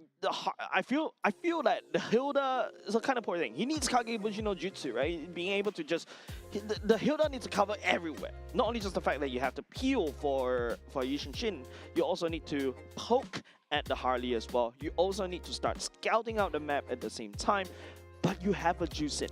The Juicin is constantly, when Chan is just the Hilda is just charging against at the Juicin earlier just now, all the Juicin has to do is just land out the damage, pick that Hilda away, and just throw you aside. And don't forget, now, of course, 2 patches ago, the Juicin deals more damage, especially after she throws a tank onto Squishy. And don't forget, you got a Yushin Shin, you got a Bruno. It's just difficult to get even remotely close to the Juicin at that point. The Clock of Destiny, that build was precisely designed to keep Juicin alive while dealing a lot of DOT. DOT is the issue that tore them down, not the burst potential. And yes, I agree with you. The Bruno as well as the Yushin Shin does have the burst potential, but they're always very into deep into starting the team fights first. They're starting to engage us first. This results very badly on them because of the Atlas coming into the picture. Yeah, Atlas is that counter dive, right? They're If you counter notice. dive, yeah. If you notice, like how no matter how Chan was trying, I feel like they do have kind of that idea earlier just now, like using the Hilda to lock somebody down, and then after that, Law follows up with the laser. But like I said, it's just too many things for the Hilda to do, and it's just super hard to basically pull off that combo, right? As we go into the game of 3, it seems like we're going to the Flying Cloud. Oh, my favorite environment once again. But circling back to the Hilda and what worked in the early game, I feel like a lot of teams are experimenting with starting with the neutral creep buff instead of the colored buffs. So this could be a bit of an adjustment issue, especially for the junglers. Okay. Pathing issues or rotation-wise, that really doesn't really make a lot of sense. We saw the side of Hong Kong China doing the early game aggression, but it wasn't really supported by Chan coming in. But second phase of the game, let's see how they adjust. Yeah, let's take a look at the bans right here, Churros. Hong Kong and China going up against Nepal. This is game number 3. Am I always cussing with you? And we always go to game number 3. This is already the second match. Like I said, 21 game gauntlet, but now Paquito being banned out alongside the 2 tanky boys, and then the Freya and the Marcel's coming I in. hate you and love you at the same time. Yeah. It's the love-hate relationship. Well, hey, everyone wants to see 3 games. Let's go for 3. Right now, I think Juicin is open. Hong Kong China, if they're smart, really want to pick that one up straight away. The Guinevere. Oh, yeah. Guinevere was wide open. Yeah, I feel like if you notice as you watch other regions, right, there's different priorities when it comes to their own heroes, right? Even though, yes, we watch a lot of MPO Indonesia, Malaysia, Philippines, Singapore, these are your most watched regions as well, right? They are the ones that kind of dictate the meta as of now. But I feel like when you go to other regions like this, like Hong Kong, China, and Nepal, their priorities is a little bit different as compared. So I think it's not fair to kind of apply what we know of the meta here. And of course, you know, Jusin, Nepal was able to pull off great earlier just now. It seems like they're not going for it, even themselves in the R1, R2 pick. I like your point. Honestly, though, I feel like it's the way that they see the game would definitely be different. But this is still East versus South Asia, which is quite interesting because I don't think they've been playing together before. This is one of the first few times that we've seen Hong Kong China in the stage as well. Belleric comes through once again, around with Bruno. This is the first game that we've seen. This pretty much the same draft, but it's almost the same draft. Different. Different order. Yeah, different pick order. I think if you're a Coach Kenshi right now, you know what's up. You're expecting the Gord to come out. You're expecting, you know, the something in the EXP. I believe that was a Lapu Lapu as well for the side of Hong Kong China to come out as well. So Nepal, what is their take? I think easy, low-hanging fruit, ban away the Gord. Easy job, right? But there's also other bursty mages that could also benefit from the Belleric, like the Farsa, if you want to go for that route at the same time. You also got the Lilia, right, to also benefit off as well. There's so much CCs. And I would say something, I will give you a crazy idea, number one of the day. Nepal, if they haven't picked up the Atlas, they can even go for Diggy, right? It just denies what the Belleric wants to do and the Guinevere wants to do. But Diggy wouldn't work. I mean, both roams were already picked up. But the Belleric was actually just baiting in. You want to do a counter skirmish kind of gameplay. Alice goes in with Fatal Links, and then you throw it on the Wrath Dryad, and you're throwing everyone in. And Nepal hasn't picked their fighters yet, so it's yet to be seen. I'll do you one though. I feel like Nepal doesn't want to ban out the Gord because they want to force that Gord in because they found a way to deal with the Gord. It became a norm factor in the game number 2. Yeah, but that's game number 2, right? With the Ishinchin and the Hilda. But this time around, Hong Kong China is packing the Guinevere and the Belleric as well. So this is when, you know, it enables the Gord a lot. I would say that Nepal, if they are kind of concerned, I think just ditch the Gord, we reset the board just a little bit, and we go in fresh, right? Game mode 3 is when, you know, this is going to be very important. Don't forget, you know, Hong Kong China is currently leading in 2nd seed. Nepal, on the other hand, 4th seed. If Nepal takes this one, it's going to shift the group stage a lot. Yeah, tough. I don't want to think about the rankings because it's going to be a mess as of now. Nepal, though, I do want to point out that, hey, this is the first of 2 series that they're going to play. And the fact that this is their 3rd game of the first series. So there's a lot of opportunities for Nepal to show, right? So every point matters. In fact, game number 3 is going to be very important for them. And now there's going to be Yuzhong Ban coming out from the side of Nepal. I would say it's strange because I feel like Nepal in this stage would be better in banning out. Then I agree with you. Ban out the Gord and pick up the Yuzhong for yourself. Maybe. But then maybe the Valentina actually comes up, and then Hong Kong China actually picks up the Valentina. So you not only get the Wrath Dryad, you also get the Fatal Links. Yeah. You get the double reach because of the double dash. Oh, why not? Why not? Oh, yep, okay. yep. You're not playing the Gord. Hong Kong China self-bans the Gord instead, throwing a bit of a... At the very least, throws the plan for the side of Nepal out of the window. Means that at the very least, Nepal now knows that they're going to go into a bit of a surprise in the B4 and B5 pick. If you are Nepal right now, do you pick your mid here or do you pick your EXP here? I'll go straight Valentina immediately. At least I do have the Belleric's ulti and the Atlas ulti. So I feel like the high priority right now for the mid lane would be the Valentina. You have early game clear with the Belleric and the Atlas per se. Great rotation speed down the mid lane, mid game as well. And you get double the ulti. Yeah. Couple of seconds left on the clock for this one. What's Coach Kenshi gonna lock in? Farsa. Gonna be the Farsa coming in. Pairs well with the Atlas. And also strong early game, right? Technically speaking, a Farsa, if you play it right in the early game, she's not an artillery mage yet. She's an assassin. Yeah. If you play it right. I was teasing this for the previous series. And right now, we won't see the Valentina at all. It would have been interesting, though, but it's back to the age-old artillery versus artillery. Still, it's the same it's the same game plan as game number 1, right? We lock everybody in the box. Now, not only just the box that Hong Kong China is going to build for You them. have the roots. You're planting the roots. They got circles, they got a smaller circle, and they've got a long rectangle.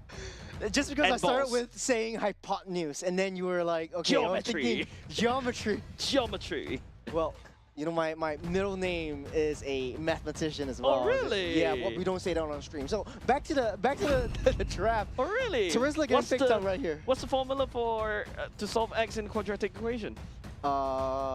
Is it the plus minus? The plus minus one, yeah. Yeah, plus minus. So I like the fact that we, The- even on Asian Games esports events or MLBB qualifiers, we are still giving education, not only just in MLBB, but also preparing for your O levels. Hey, I'll do you one. If you go into the game and you see like, okay, you know, the damage counters coming up, you're like, okay, this damage is coming in from the 25% damage from the War Axe, and then the Hughes factor coming in, and you calculate the damage from there. How do you want that? I think that needs differentiation. I need calculus for that. But hey, you know, we're just gonna watch the game. We're gonna enjoy the last game, Yeah, and yeah. this potentially the Dude. last game for Hong Kong in Group D. Dude, we forgot to talk about Terizla. We were just so caught up. But now, you know, now on top of the fatal links, you got the penalty zone as well to lock somebody down. That is somebody who got locked down by the penalty zone and the fatal link is not gonna have a good day. You know, there's so many combos that both these teams can play out. So I'm going Yep, to take yep, the next 5 minutes just talking about that as well. We'll start off with, you know, Hong Kong, China. You got the Guinevere, you got the box, you've got the triangles, you've got the circles, you've got the hexagons, you got the polygons, Hexagon? and everything Where? coming in. Where's the hexagon? Which let's see what I can throw it up with.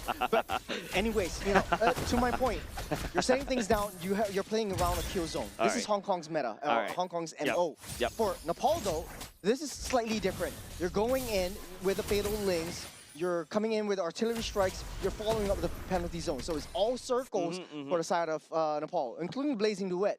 Hey, even Ankit can have a band diagram of circles as well. Don't forget, once he goes into a perfect match, right? Landing the first skill as well slows down. There's a lot of wide range where it's getting free. Oh, hold on a second. Wang jumping on. Lilith will not. One tick will do the trick, but Hong Kong China doesn't find it. The burn won't find its mark. Lilim still up and alive for now. Very risky play though. They know that they're not around, so Lilim can just clear up, get a little bit of economy before heading back. So good call for Nepal, trying to suss out a little bit more information. But Hong Kong China's mid lane duo dealing so much damage just with one jump from CJ Wang. That is the power of the Guinevere. Yeah. I think, you know, Hong Kong China feels like they've kind of found their mojo again. Game number 2. Oh, Lord, Flicker. He's scared.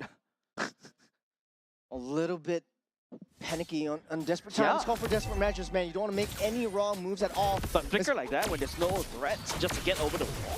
Speaking of threats, though, you have the engage.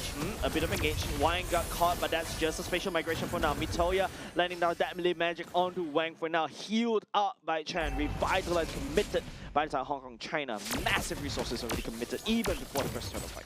Very smart rotation and pathing from Hong Kong, China. They know that Chung needs to go down to the bottom side of the right side of the tri-bush to try to deny Kishore from coming in. Right now, Matoya can't even get close to the objectives. I feel like with the current lineup that they have, Wang does have an easier time taking the turtle objectives. Mitoya is just going to give it up. The reason why Nepal wasn't able to take the or even challenge the objective is because Mitoya is already committed to the deadly magic.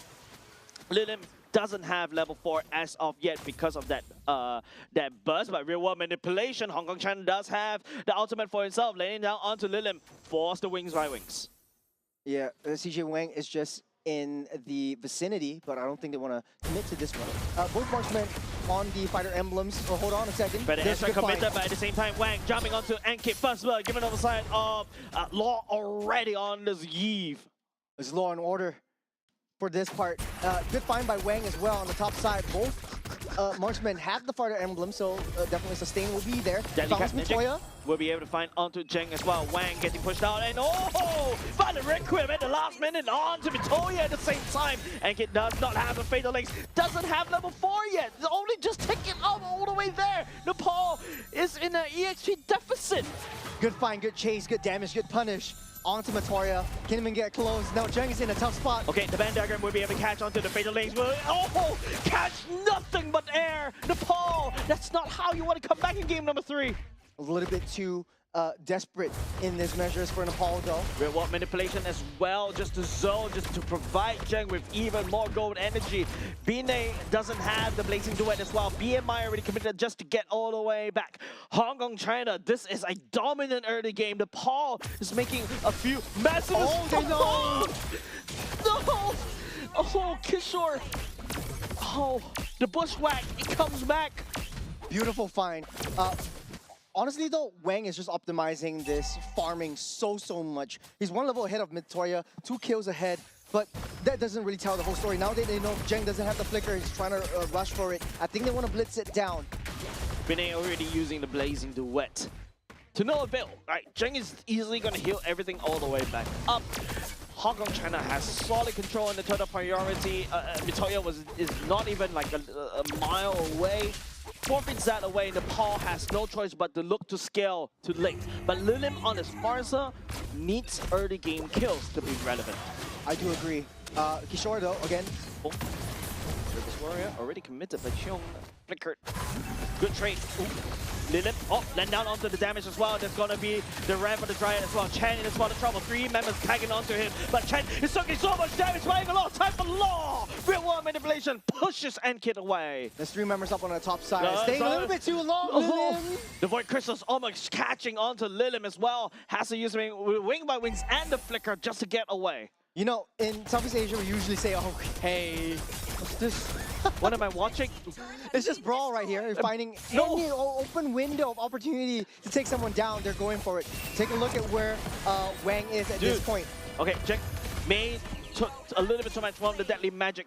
Chan going on the chase, but you can start to see the level deficit from the side of Nepal is starting to hurt them. Hong Kong, China also, you know, pushing down bot will be able to have an open lane against Nepal as we take a look at their items. Yeah, Wang is just sitting heavily down on the jungle side, just doing fishing, or should I say, just jumping in and catching the fish herself. Just because, you know, this is basically an assassin, assassin Guinevere. To be honest though, I think this entire game is just both these teams just opening and playing pickoff. There is not a lot of, you know, macro going on as of this point. Both these T1s are taken down, at least from the top side and bottom for both these teams. But then any opportunity they see, they're go in. Oh man, the Valeric is just doing wonders against Binay. Binay is actually hitting and hurting himself more often, and here comes the fatal lane. But Wang fighting onto Mitoya with the Valeric whim. Amki goes down, nagged by Zheng's footballs. Not only do they have to fight against a football, they have a big Wang to fear against it as well. Man. Nepal did a very good showing in game number 2. I am not too sure where the momentum goes. And now Kishore flank getting cut off by Wang and Cheong. This combo coming out from Hong Kong, China, it feels like they practiced for this one. Hold on a second, Predator airstrike as well. Real world manipulation already committed by the side of Hong Kong, China. Ability will be able to find the shot. Oh, nice. Kishore guns all the way back. This could be the time for China for the ball to also do something. But Mitoya a little bit too far ahead. But also Cheong also will be able to find onto a Wang. Man, what a brawl is coming up for these two teams. Trade for trade, blow for blow. They see an opportunity, they pounce. The flicker used to position aggressively. And it's all 5-on-5. I think building and drafting this entire lineup, it's just any opportunity you see, just jump straight in. Yeah. And I think this is precisely what these two teams are doing. Hong Kong, China eventually just still up ahead, 4,400 gold lead. Taking a look at replays, this is just a defensive measure from Nepal, trying to take a move. Kishore start things off with a nice penalty zone. Ankit doesn't have the fatal links, used it a little bit too early, or just holding on for dear life. He flickered in. I think the last moment he doesn't have the ultimate. He flickered in to sacrifice himself. I'm not sure why he did that, but I think just buying time for Nepal to come back in. Look, this Valeric pick is the one that's keeping Nepal humble. Binay couldn't afford to jump in with the Blazing Duet because of Chen that could just instantly create, and all of a sudden Binay is just hurting himself, right? And not only just that, Nepal on the other hand, Lilim, the Feather Airstrike is great and nice and dandy, but the problem is, you only have 4 shots. Real world manipulation lasts longer and also zones and also deny and does a lot of damage. So now Hong Kong, China, 5k goalie in the favor. They also take down the Lord for themselves. Yeah, for Hong Kong, China, I still feel like they do have the upper hand in terms of the late game advantage. The setup potential from Nepal really just comes in from Ankit. Lilim does have adequate amounts of damage, but not as much as a full stack 17 kill kind of juice in with additional utility support. Lilim is just there for just pure burst. And it might not be enough in the uber late game because KK Chan is just right there. And it's a direct counter towards the Claude pick that Nepal has built upon themselves. It's gonna be tough. When I feel like the Belleric was the key pivot. That's why, you know, going in B3 pick, I believe also it's an R1 pick for the Claude. Immediately counted away. I think what Vinay could also try to do right now is to start harvest side lanes. That's the only way that you can do. And of course, one can just jump onto you and just bust you down as of now. It's still kind of greedy, right? You want to give adequate amount of farms to Lilin. That is the corrosion side being built up by Benet. Maybe having the full Holy Trinity. Hopefully we see the itemizations too. But the top side already, the Lord will be marching down. Nepal does have base defense capabilities for now. Dude, Mitoya is level 10. And Chan is level 10. The enemy jungler is your jungler is the same as the enemy roam in terms of levels. All of a sudden, that denies you from a lot of neutral objectives as well. And, you know, it's just Hong Kong China delivering a almost perfect game number 3, right? Game number 2 was maybe them just trying a bit of luck just a little bit with the Hilda. But now, they're back in game number 3. So, taking a look at itemizations, you see the Belleric already building the Chastis, Aldrin as well. So, reducing the attack speed coming in from not only the Claude, but the Harley as well, because you have the additional 1-2 strikes before you jump back into your former hat. But Benet still doesn't have the full Holy Trinity. It's just 2 out of 3 of the 4 items. There's not enough damage as of now, but who does have damage is Lim, able to keep that the turret at bay for now. Lilim is just using the feather airstrike just to wave clear. You can see it landing onto Chen. Chen's just laughing it off. Usually you expect the Farsa feather airstrike to be an airstrike, but this is just what? It's just rain. Well, I think that for this stage, Hong Kong China does not have any room for error, or they don't really have any ways to make big errors unless Ankit just really wants to just jump right in or they just dive in. As long as Hong Kong China just plays it safe, wait for the Lord and then do that whole Lord 2-minute cycle, Lord 2-minute cycle, I feel like they can just win this out. If they just commit, that's where Atlas can just capitalize, pull everyone back with the Fatal Links. If they draw Nepal out, that's where they really shine. They're so far ahead. They're able to taunt everyone up with the Belleric themselves. Zhang has that damage already. That's the Trinity for the crit Trinity already built for the Bruno as well. Yeah, and the fact that Hong Kong China is not even hard pushing until the last minute of Lord. This is perfect textbook in terms of macro play, right? You draw Nepal out, especially when they're, you know, 7k gold lead behind. You catch onto somebody, you burst him down, and after that you just snowball, right? You starve Nepal all the way out. You deny the farm for Binay. This is just 101 ABC macro textbook. Yeah, I do have to agree with you. Ankit in a very interesting position right here. Doesn't have a lot of support from Nepal. Wang does know where Ankit is at that time. It's a bit too far. Perfect match already committed. Wang already focusing down on the Lord at the same time. Zheng using it. Wang doesn't even need the retribution at all. The issue is Matoya doesn't have the free roam and versatility that the Yisun Shin had in game number 2. I remember at this point of time, Hong Kong China was still fighting their way out of their base to try to sit heavily onto the bushes, play the bushwhack combos, albeit a little bit different in terms of draft. I feel like Nepal should find ways to try to push in the waves, try to at least get some form of reconciliation. Hong Kong China is not going to make mistakes. They're not going to leave their mid lane wide open. They're not going to go for your tanks. They're going to go for the ones that do the most damage. I feel like, you know, Hong Kong China feels like they're very comfortable on this Guinevere Belleric combo, right? It feels like they practice this in scrims over and over again, and I think a wise man once said, I fear the man that practice a kick over and over again. That's right. I mean, Vinay also has a core power spike, so if any time they want to come back, this is now. They need to find the right moment, the right opportunity. It's all about Ankit. Fear the 1,000 kick from Hong Kong China. Yep, I feel like it's all down to Ankit, right? Ankit and Binay need to work together. Ankit sending it up, looking at Chan. Binay letting down real world manipulation, cutting on the 2, better airstrike for the side, a little bit too shallow. Law is just landing onto the damage, onto the pole. Ankit down. They're holding on for a little bit too long. Enkit was in the right position. When Enkit was there, Hong Kong China, they kind of know that, okay, when Fatal Links is coming, let's just back off just a little bit. We'll put Chan in the corner. Fatal At Links least if wasn't they even pull used. Chan in, they use the Rapid Dryad to pull everyone back in. Yeah. So that is the strategy right here. Hong Kong China looking for the full stop to this long essay as Nepal throws the body to try to defend. But two members from the side of the Hong Kong China already down, but the core is still being welcomed by Wang as Hong Kong China takes game number 3. A dominant performance from Hong Kong China once again. A little bit of a shaky game 2, but in game 3, they're not making any mistakes. Yeah, the sign of, you can see the Hong Kong China, the face, the sigh of relief was there. Game number 2, they're like, what just happened? Let's just, just wipe that from our memory because here, that's a 2. Oh, no, sorry, it's just 2-1. And I'm just using the MLBB reference. But then again, it's not only 2-1 for Hong Kong. This is their last game of Group D. This is 3-1 in their match score. So I'm not too sure about the seedings. I'm not going to care about that as of now. But the last game, they went out with a win. Went out with a W. That is huge for Hong Kong China. So props to them.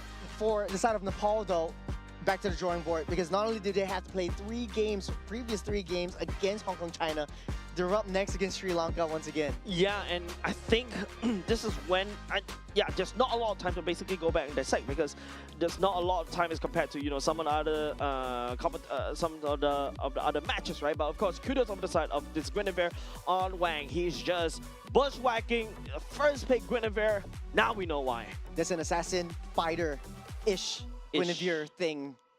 Woman, player, beast, animal, you name it. This was just Guinevere at its best. I think in this game, he played it to the T. Played well to the draft as well, with Bellerix pulling everyone in with the Raptor Dryad, just waiting for the right opportunity. He's going to places, and he has so much potential leading up into potentially Nagoya in the international stage as well. And hopefully we see how Hong Kong China really does around the rest of the world and the rest of the other groups. Yep, and that's it, right? For the side of Hong Kong China, they've already played with everybody in the... everybody. Yeah, they played with everybody in the group stage already, so their points are kind of locked. But Nepal, on the other hand, right, there is a bit of chance for them to be able to, at the very least, get into the last chance qualifiers. So right now, 1 win, 2 loss. If they get a 2-2 for Pakistan, will be a little bit difficult for that. But then again, honestly though, we'll just end off with this game as of now. Okay, so it's immediately updated right here, and then Hong Kong 3-1. Yeah. But I feel like if you are, not say unfortunately, but luckily I would say for the side of Hong Kong China, right, is that this is, I would say, the best roster. I feel like they've practiced on Wang on the Guinevere, Chan on the Beleric, Cheng on the Bruno. I feel like that's what, the 3-game Bruno? There's a 3-game Bruno. I feel like if it ain't broke, don't fix it. And like, this really goes down to their national motto. Fear not the man who practices 1,000 kicks. Yeah, definitely. Fear the man who practices one kick 1,000 times. And it's true to their metal. And I think that I'm really excited to see how Hong Kong China really does amongst the rest of the other international teams in the rest of the other groups. This is Group D though, and only facing up against the side of South Asia and East Asia. So, and they have shown a lot of discipline, a lot of improvement and adjustments throughout the rest of the series. And I'm very glad to see 3 games in the first 2 series of the day, especially for this one. It really goes to show, like, hey, they are. There have been a little bit more shakeups. There's not one team that really outperforms the other. There might be one dominant game for Hong Kong China, but then they make mistakes and the other team capitalizes and really takes control of that. So it's really close, and it's not only in Group D, but also in Group B that we saw in the earlier game as well. You know what? I feel like when I cast with you, it feels like did Mars infect you or something from MPL MY? Maybe. Huge shout out to Mars as well. Big fan. I know. But hey, potential 21-game gauntlet. I know the production is going to kill me for this, but we want to see more out of these plays. We want to see more hometown flavors for everyone. Take a look at the standings from Group D. Nepal still not the woods just yet, 1-1. still have one more game against Sri Lanka that they have to play, and it looks like statistics-wise they might be able to make their way up on top. This is not really adjusted as of yet. Hong Kong, China had one game win, so it's a 3-1. They're still second in the rankings. Nepal have a pretty decent spot in the Last Chance qualifier. So this is 2 on the top going straight to Nagoya, and then 1 Last Chance qualifiers. Yeah, definitely. Right? I think, like what you mentioned, right? Nepal definitely at the mercy, but there is another chance for them in the next series that we'll be watching later on, because that's when, according to my schedule, next series. Oh yeah, the next series that they're gonna have to try to do is to basically go up against Sri Lanka. And in fact, that will be the series that we are watching next. Yes, that's the next series. It's just updated that Mongolia also beat out Sri Lanka 2-0, so that puts Mongolia up on the board as well. Then it's going to be a tie between Nepal and Pakistan, so this is going to be looking very, very spicy for now. It is. I think today is definitely going to be a very big day for the side of Nepal. It's either they make it or break it. Don't forget, they're coming out against from the series from a loss.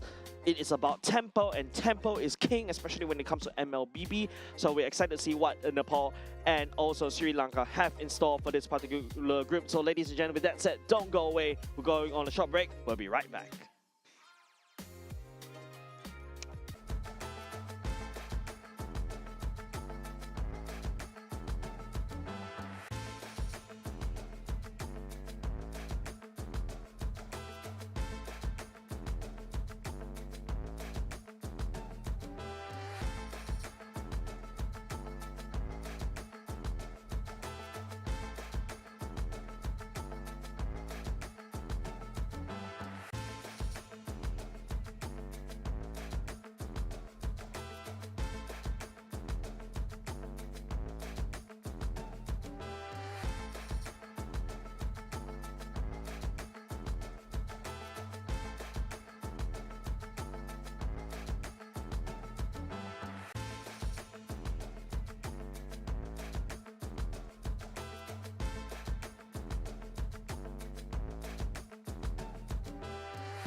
If all that bloom are faded to wither,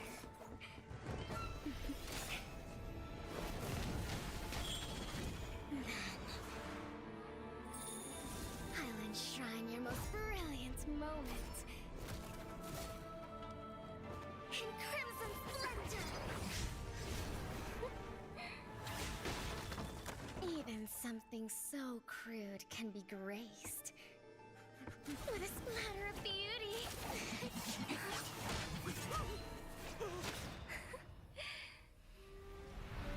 I'll get you out! You finally come to me, Hanabi-sama! This madness ends now.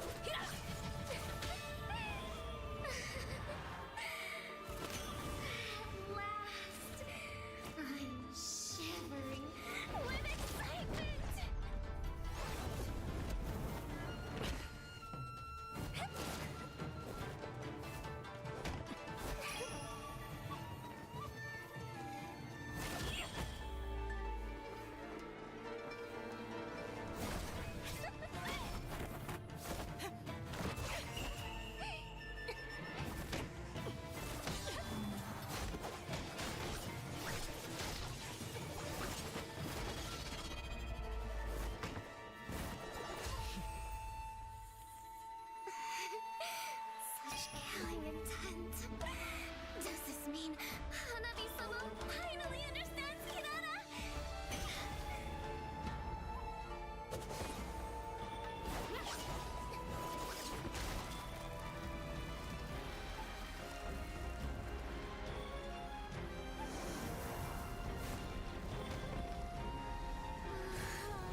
human body was built to move. Not trapped at a desk in one singular posture for 12 hours a day. It's time your chair evolved. This is Secret Lab Titan Evo. Ergonomically engineered for you, gamers, hybrid workers, artists, backing your every move.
If all that bloom are faded to wither,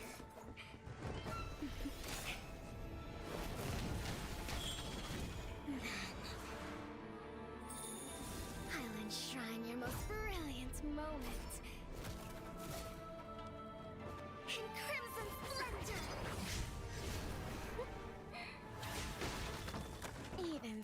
Nothing so crude can be graced with a splatter of beauty.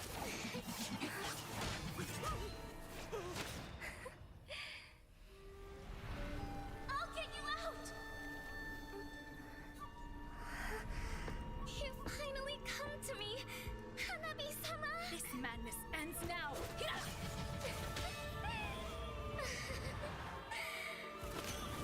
At last, I'm shivering with excitement!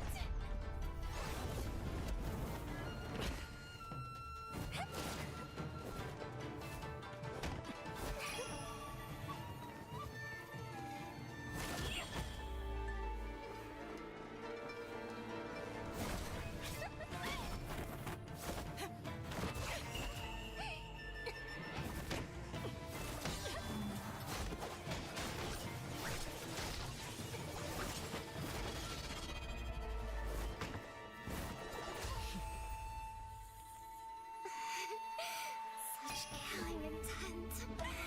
Does this mean Hanabi-sama finally understands Kirara?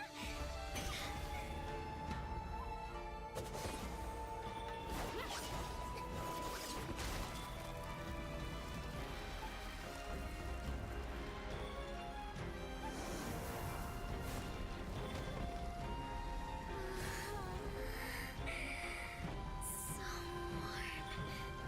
So beautiful. We can finally embrace eternity in hell. Just the two of us. Allow me to release your eternal bloom.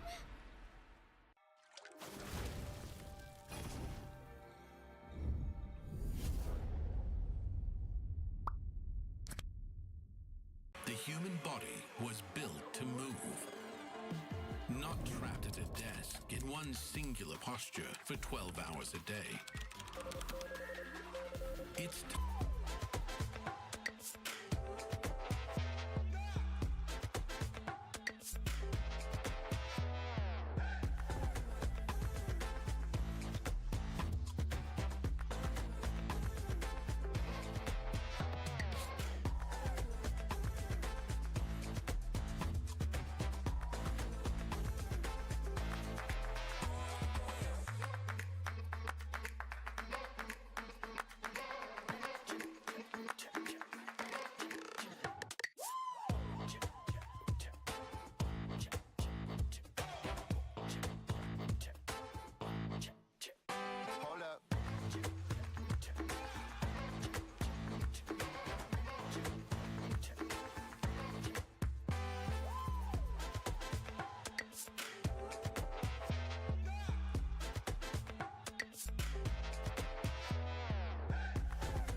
And we are back once again, ladies and gents, to the 2026 Asian Games Esports Mobile Legends Bang Bang Qualifiers. This is still Jace, this is still Churros. We are your caster, well, for the next few hours with us.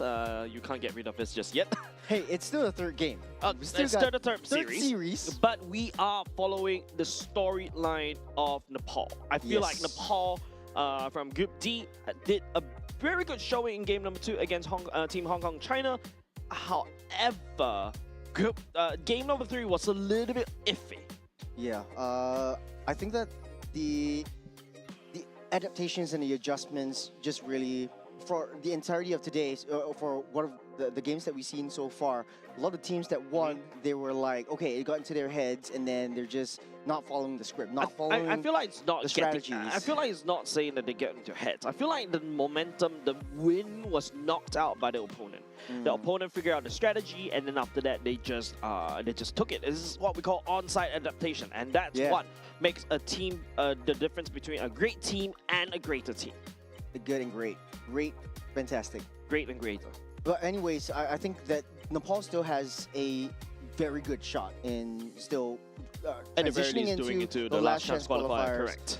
For whatever we see right now, Sri Lanka unfortunately does not have a very good seeded season so far for all the games that they've played. So coming into this one, especially after a loss from Nepal definitely looking for their revenge, looking for redemption, and really showing us and the rest of the world what they're really made of. I think it's all about the reset, right? The reset in between the two matches, albeit if you notice the break wasn't very long as well.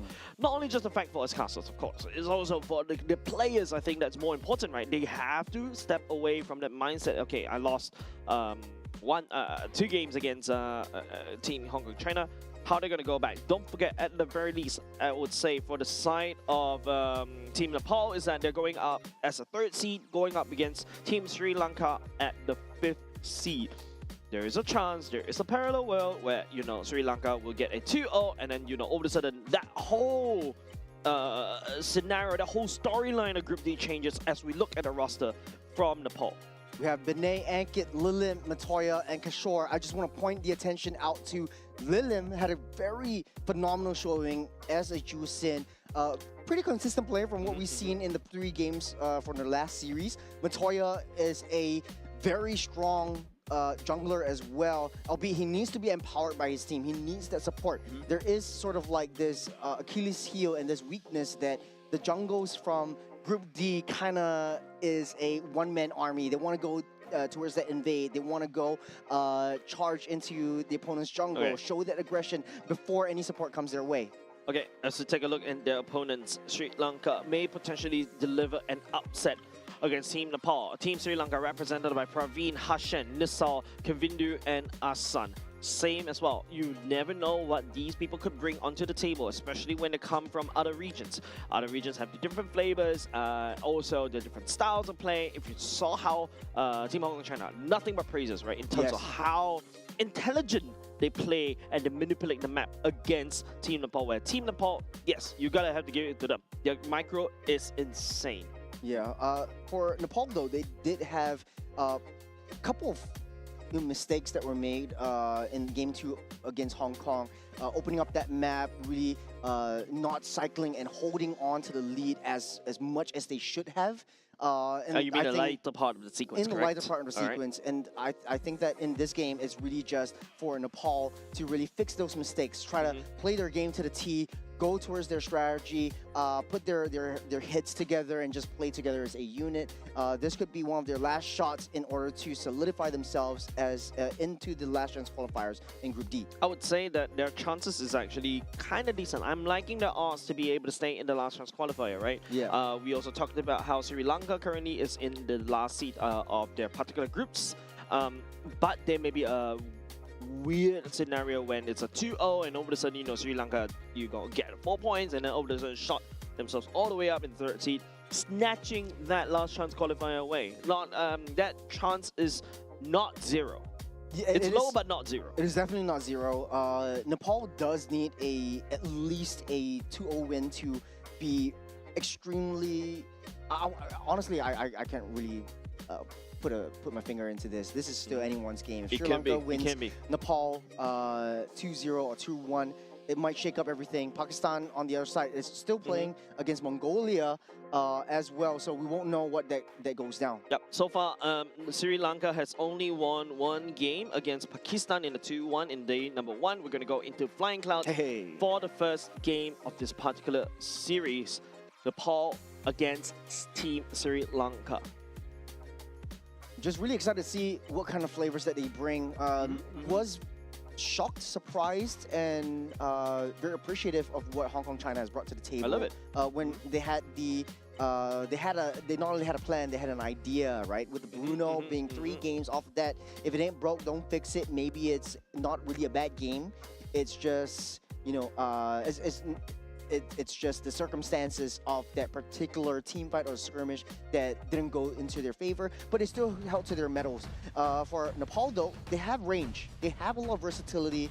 They have the adjustments capabilities, and I'm excited to see what they bring into the table this time around. Sri Lanka did have a little bit of time to understand and identify what Nepal likes, what Nepal is weak against, so they might have the upper hand in terms of, hey, let me try to ban out all their comfort picks, and what they are banning out this table is Marcel and the Paquito. On the other side, Nepal, being the blue side, take out the Freya, Baxia, and the Harley.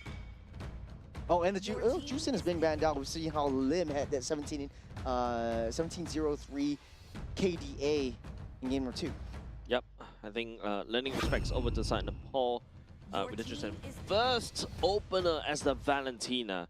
Not a big fan of it. Usually you expect it in either B2 or B3 or R3 pick. Valentina open means that, you know, you really go and say, hey, I am going to steal your ultimates. All Sri Lanka has, Team Sri Lanka has to do for now is just easy, right? I just drop heroes that, you know, don't...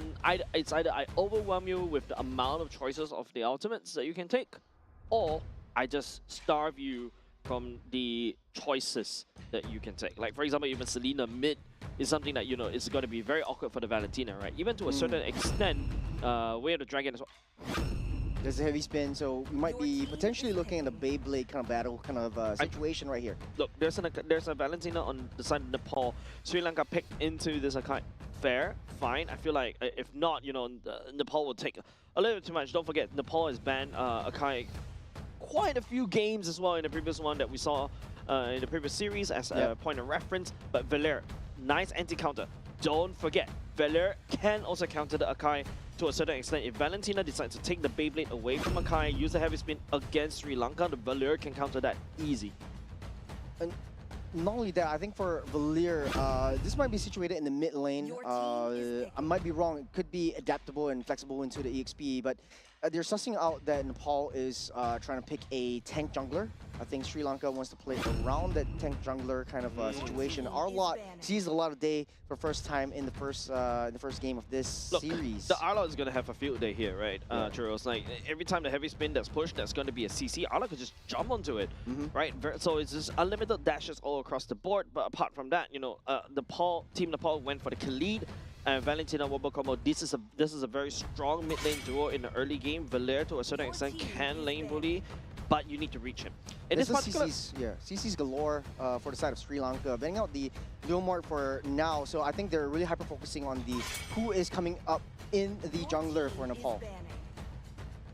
I want to talk about Arlot, actually, because Arlot in this particular patch, you don't build a lot of tank on this Arlot. His numbers are really nutty. You just dive all the way. You just burst it out. Claw goes in with the Blazing Duet. You just find a slash. You deny everything, right? But now looking at the bans, Moscow ban and also the Sora ban. I think for Sri Lanka, picking up the Arlot itself, and just to add on to your point, for Nepal, they do have a counter in the form of the Valentina as well. Picking up the final slash for themselves, and it combos well with their own grab. The only issue is Akai and Valir just have immune CC in their ultimates as well. Okay. Nolan sees a lot of things for Sri Lanka as well. Sure, it's interesting, right? Sri Lanka goes for the Nolan pick immediately, right? Akai, usually we see the Akai as a jungle, but now because of the Nolan, it shifts the role over to the EXP Akai, perhaps? Look, no, wait, Arlot already is there. This is pretty messy because Arlot can go into the EXP or the room, but or you don't. Or gold if you wanna push that far. crazy idea number 2 today, eh? Yeah, he does have that damage and hold himself against the Claude well, but still pretty vulnerable. Akai could go into XP too. Yeah, and I mean, the Phobius is unbanned, unthreatened. You know, the Phobius wide open. Arlot does a lot of dashes as well, so Phobius is going to take advantage of that. And Nolan, to a certain extent, also a lot of dashes as well. Clint will be the last pick for the side of Sri Lanka. Lane bully against Claude. Now Team Sri Lanka at the very least needs to try to escalate into the mid game as quickly as possible. Well, the Clint is something new that we're seeing today as well. Nepal picking up the Lancelot, we have seen great successes in great Lancelot users. I think it's no different from Matoya as well. Coming into this one, Nepal does have a better shot in the early game, especially with the Khalid and Valentina. You immediately win off the mid lane dominance. You're starting that rotations, empowered by Lancelot to just follow up any of these team fights. Not too much of a fan of Akai and the Roam. Reason being, it is, I would say before the level 4, it's kind of still squishy if you want to check the bushes, if you want to give that reconnaissance duty. Yeah, I mean, you can headbutt into the bush, right? As we load up into game, ladies and gents, this is the, well, I'm already starting to lose count on the number of series because we got a long day. So far, the series that we've been witnessing is delivering 3 games in a row. These 3 teams, especially in day 3, it's not going down without a fight as we load up into game number 1 between Team Nepal and Team Sri Lanka. Well, Sri Lanka, just going back to basics, taking up the color buff. All across the day, we've seen a lot of the junglers choosing and prioritizing the smaller neutral creep camps instead of the main colored jungles. This enables them to rotate a little bit faster and clear up at least one more of the creeps before targeting onto the colored buffs. Because typically, when you start with the orange buff, you give up on the beetle. You start with the purple buff, you give up on the lizard. Now, Nepal showing a little bit of aggression, trying to push Sheen back. And yes, we will see the Kai in the room. Yep, I mean, right now, look at a lot of damage from the side of Khalid onto the side of Team Sri Lanka. Even Mitoya trying to land on some damage as well. Early game, still not too bad. Technically speaking, Lancelot is a scaling kind of assassin. Once it hits the next, like at least level 4 or maybe level 6, you start to see his power spike coming in. This is also a bit questionable for the top side, but bottom side is 3-man gang. Asan, 3-man gang, Flicker already committed the Arla. Oh, Lilim flickers at the same time, picks up the kill. Lilim is not happy about the previous series. Great mid laner this time around on top side. Sri Lanka trying to look for any consolation prizes onto Benet. But it is strange, as I was saying, because you have a Claude who is known for that late game potential, not too much of early game. For Clint, it is an all-rounder. You have a bit more range in early game. You have that passive that you want to build on, especially with additional enhanced damage from your basic attacks. You're able to zone out Claude. We typically see Clint being picked up as a pseudo lane counter towards this Claude, but being pushed back by Benet, not a good look in the early game. I mean, yeah, I mean, it's all about how Praveen plays this, right? I think not only just the fact you got a lot more poke in the side of Benet as well, but now, okay, Ankit setting it up, will be able to spot out Hashen and also Nissa as well. Kishore, then now Mitoya working on the turtle. Yep. Kabindu might be able to steal this. Oh, final slash trying to actually steal the turtle away, but it doesn't hit anything. That phantom execution coming out from Mitoya. Kill, give him credit over to Lilith. Extremely dominant performance from Nepal, at least for the first objective take. They know how to zone out the rest of the members of Sri Lanka. They know and give vision to where Kabindu is. Once he took down the purple buff, he knew that he was kiting down. They were waiting for him on that bush to try to take him down and pick him off before anything goes south. There's Lilith, half this health already gone from Praveen. This is the Valentina that I was expecting in the previous game, previous series game number 2. You have to be dominating. You have to start lane bullying. You have to rotate along your team. Just point damage, try to escalate. Ankit escalating. Hashen doesn't really have the heaviest mean. Mitoya uses that phantom execution, disengages. Nepal picking up that pace and just being extremely aggressive, trying to lure out and bait out all of these big ultimates. Nisal already used up that ultimate. You have his hands hit with no more CC immunity. A bit of a damage landing down the side of Kabindu. Lilim using the heavy spin. The shields coming in a little bit clutch. This flickers. Lilim flickers as well, just right of cooldown. It was on a precipice of being sent to the graveyard, but great play from Lilim to counter-engage to counteract the engage coming in from Sri Lanka. Very, very aggressive mid laner, and that's what I like to see. I mean, then again, he knows how his escape route is going to be, holding on to the flicker until the very end. I like how cute that that whole interaction is, right? Lilim using the heavy spin as an ultimate every time Akai lands uses a skill. There's a shield. Lilim just literally saved by that passive from Akai. And not only that, he baited out the Valier's flicker as well. So useful resource on the ultimate as well as the flicker, but Petrify being used up as well. Heavy spin catching onto Ankit. Ankit flickering out of dodge right there. Nice escape from the side of Team Nepal. They definitely needed that one. Team Sri Lanka, though, they've been trying to put as much nails into the coffin for the side of Team Nepal, but nothing seems to land. Very aggressive. I think if you're Sri Lanka, and it's easy to say, I want to play defense, I want to play it safe, play underneath the turret, but then you're picking up that scraps. Your jungle's in shambles, and Kishore jumping in the air for the pursuit, recommitted Mitoya securing the turtle for his retribution and also the phantom execution. Asan, that's going to be the final slash. Jumping in, will be trying to land down the damage. Mitoya still escapes. Nissa also commenting onto the fireballs, and ultimate nothing sticks onto Team Nepal. Smart for Kavindu. While all of that went down, purple buff already taken away by that Nolan. He knows that he doesn't want to be a part of that team fight. On the bottom side though, Mitoya flew too close to the sun right there. Kavindu as well, finding onto Bine. Bine really blazing the way. Will be able to tag onto Kavindu, take him down. There's a jungle for a jungle. I think Mitoya just overstayed his welcome. The core should be just take out the color buff. The purple buff was right there. He took it out, and he should get the heck out of there.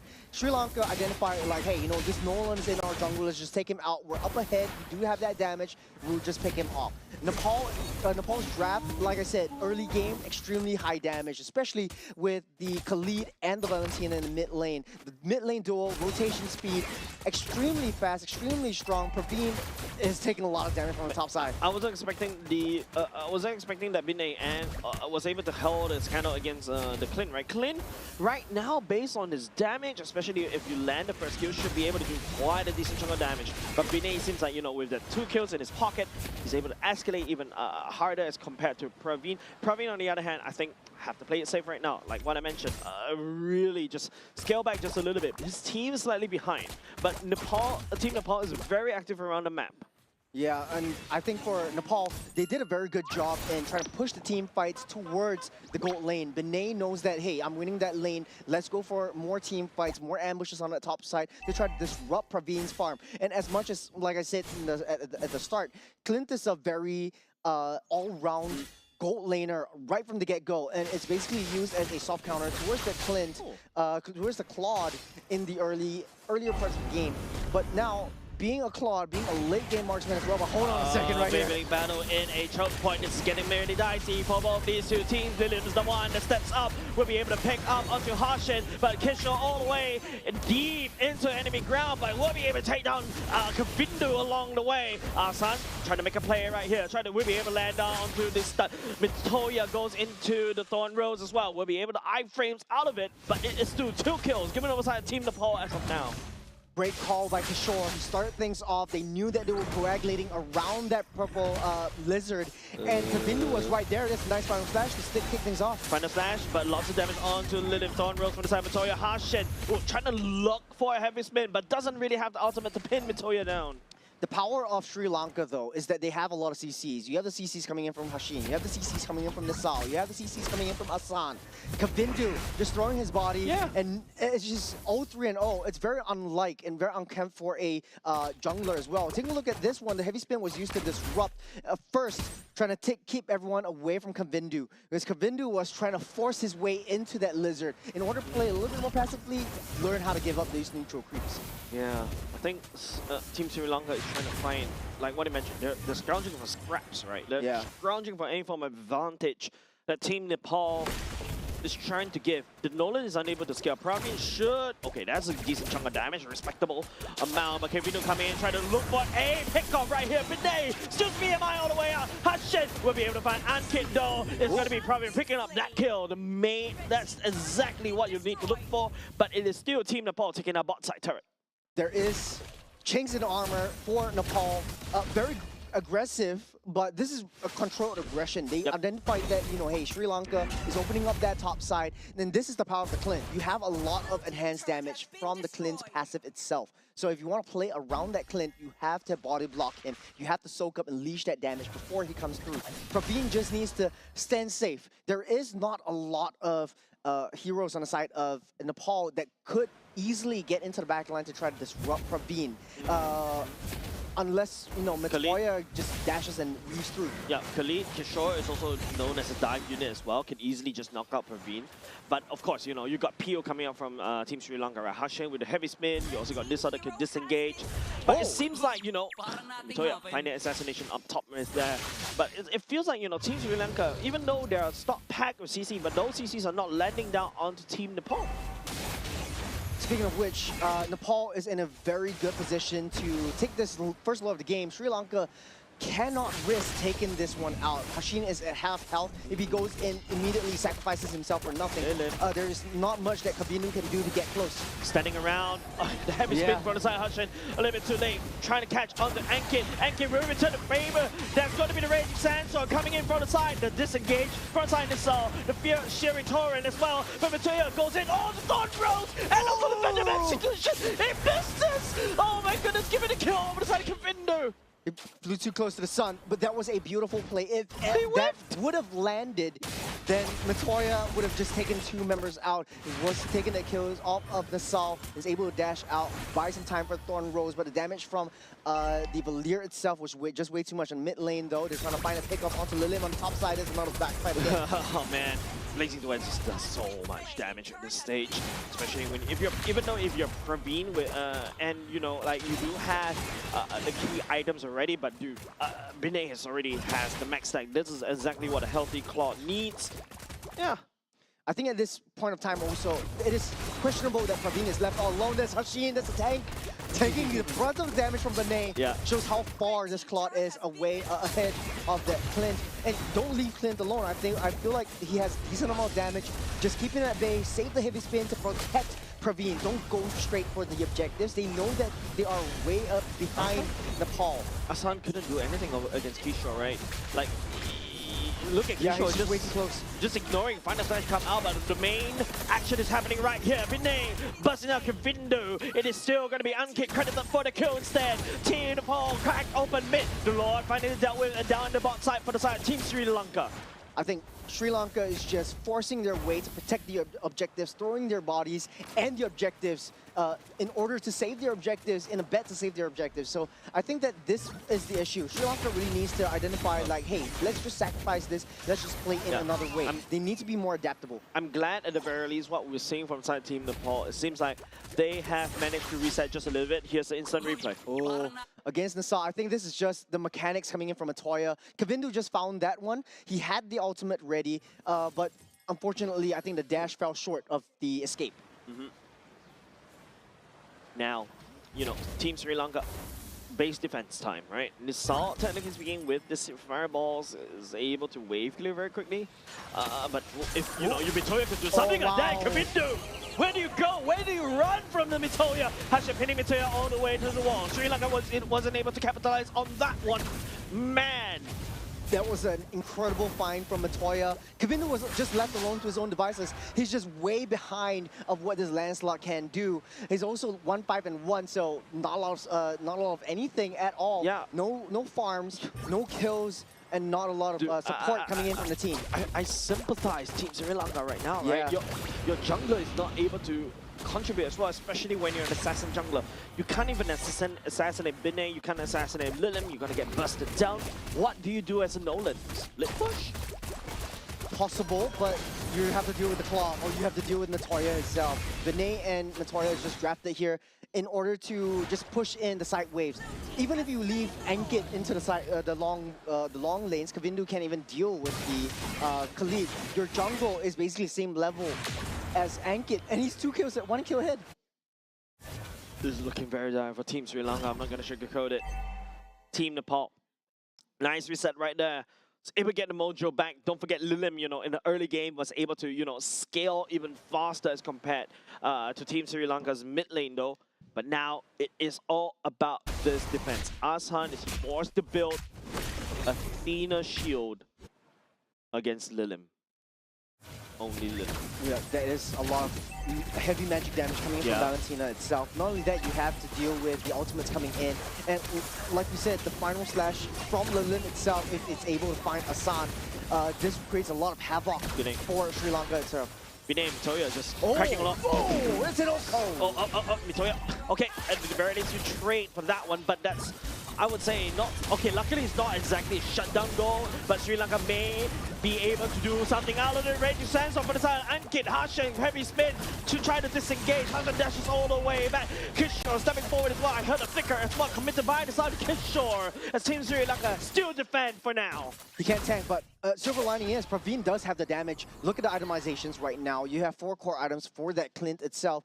The only issue is you got the Akai, you got the fleeting time for the Akai as well. You know that you're not getting the kills, you're not getting the assist. I would say sacrifice the fleeting time, get something a little bit more tanky for yourself. At least like a damage mitigation item. You got the 2 cores, at least maybe a antique cuirass to mitigate that damage from Matoya itself, or a little bit more empowerment.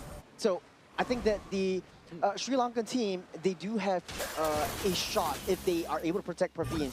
But it goes to show, Binay's damage onto Hashin itself, the tank of the team, it's just way too much damage for him to leash for enough time. Yeah, there's also a threat from Mitoya, like just literally dive on the Praveen. You can see the amount of damage of Thorn Rose is always already doing at this juncture. Don't forget, Mitoya is also secured VOD already, so that's a lot more burst damage that Team Sri Lanka needs to look out for. And now it's just, you know, Team Nepal slowing it down just a little bit, having a bit of a meeting, spamming recall, showing, looking at each other's recall right there, because there's nothing much to do. They're just hoping Sri Lanka step forward out just a little bit. They're just at the very least learning from what Team Hong Kong trying to do to them earlier just now. Yeah, this is a smart move and good adaptation at this point. They know that if Sri Lanka has at any one point in time stays in their base for too long and they keep pushing and try to drive them into their base, they might be able to turn things around. Praveen's damage is really starting to hurt, and Nepal knows this. If they draw them out, they would have a better shot. Matoya is able to find angles, able to find flanks. Kishore is able to kick things off within the jungles. There's not enough escape routes for Sri Lanka, so that's the best possible option for Nepal at this point. Yeah, even Team Sri Lanka, right? They're just focusing on base defense right now. Team Nepal is gonna have to, will be able to take this Lord scot-free. Kavindu, I don't think. Oh, they're luring. No, they're luring them in. He may be going for that. No, Mitoya lands down the Reggie, and now with the Reggie Sandstorm for the side of Team Nepal. The Heavy Spin to try to deny right now. Binay also jumping in with the Blazing Duet. Oh, take a lot of damage from the side of Praveen though. Still nobody down for the side of Team Sri Lanka as of now. I would say that is a good consolation prize for that at the very least for the side of Team Sri Lanka. That could have gone so much worse if you're a Sri Lankan fan. You're drawing out Hashin and you're drawing out Kavindu. You're using all your ultimates. The Fracture was also utilized to get yourself the heck out of there. You know that, they baited out that Lord into an 1/8 of their health. They're not taking it down fully. They're trying to pull you into the kill zone, and you still took the bait. The only issue that I see was Praveen was not in position. If Praveen was right there and then, there could have been a little bit more damage done. We see how Praveen is able to handle the clock right now. Yeah, but let's hold on a second. Aslan trying to use the final slash as well and get absorbing most of the damage. The Lord is already marching into the base of Team Sri Lanka. Binay out of the way in the back line, trying to output the damage onto Hashan. Hashan down, headbutt already back. Mitoya on the other hand, also on the other side of the lane. Also, here comes the Blazing Duet! Going in, shredding Team Sri Lanka away their stand. Probably already down. Team Nepal just have to hit the core as the wave of minions marching in. Team Nepal takes game number 1 against Team Sri Lanka. A dominant performance in the first game for Nepal. A lot of adaptations, a lot of adjustments, and riding on the momentum of that loss. They don't want to show the world that, hey, that first loss against Hong Kong, China really puts us in a bad mood, and we're not just going to try our best. This is the adaptation that we're looking out for Nepal. For Sri Lanka, though, they really need to go back to the drawing board. A lot of mistakes, a lot of adjustments that's needed. Yeah, Team Nepal was able to capitalize on that one. It's all started with Lilim, right, the mid laner from the side of Team Nepal earlier just now, was able to find those early pickoffs and also those early game EXP. Then after that, snowball out of control. Then the whole attention was shifted from to the Lancelot, right? Was able to just do a good chunk of damage. Was trying to do a bit of a stunning right there, albeit still, but there is that fear that he was he's able to land onto Team Sri Lanka. Then the clock starts to shine. Yeah, to be honest though, I think Claude was doing a really good job. He was shining since minute 1. Especially for a late game hero, we don't see that as much. He was pushing in the lanes, he was dominating the lanes, and there wasn't a lot of support for Praveen. Because Victoria was doing a very good job with the Lancelot, trying to push the team fight away from that top side. There you go. While the entire side of Nepal was trying to fight into the gold lane, and Hashin didn't really babysit on top of Clint. He knows that Clint is able to have that damage and deal the damage onto Benet, but at the end of the day, just a lot of mechanical prowess from this gold laner. Again, with the Fighter Emblem and the Festival of Blood, this is a truly painful and sustainable tanky Claude. Yeah. The pseudo tankiness coming from his regen, right? From his DHS and also to a certain extent even Rose Gold Meteor as well. But you can start to see the damage racking up from Praveen. We needed to see that even early game, even packing the Assassin Emblem, trying to get as much of the armor penetration early on, trying to lane bully. I would say that, hey, if you're even greedy, especially you know that you're this lane bully, go for Master Assassin, right? Ditch the Mystery Shop, get the Master Assassin, you deny Binay from actually scaling all the way up, and now what? And then after that, you start to snowball alongside with the Nolan, alongside with the Arla. I feel like Team Sri Lanka did pack the necessary toolkit to be able to deal with Team Nepal, but Team Nepal, Lilim, glorious start already, you know, taking the ultimate from Hashen, making it very confusing. Kavindu couldn't do anything. Look, he has no choice but to look at two Beyblades fighting it out, wait for the heavy spin, and by the time the heavy spin expires, Kavindu may be a little bit too late to do anything. Yeah, well, there's a reason why the Valentina and the Khalid are in meta right now. These two duos in the mid lane, you clear up the mid lane very fast, and you take control of where you want to go in that map.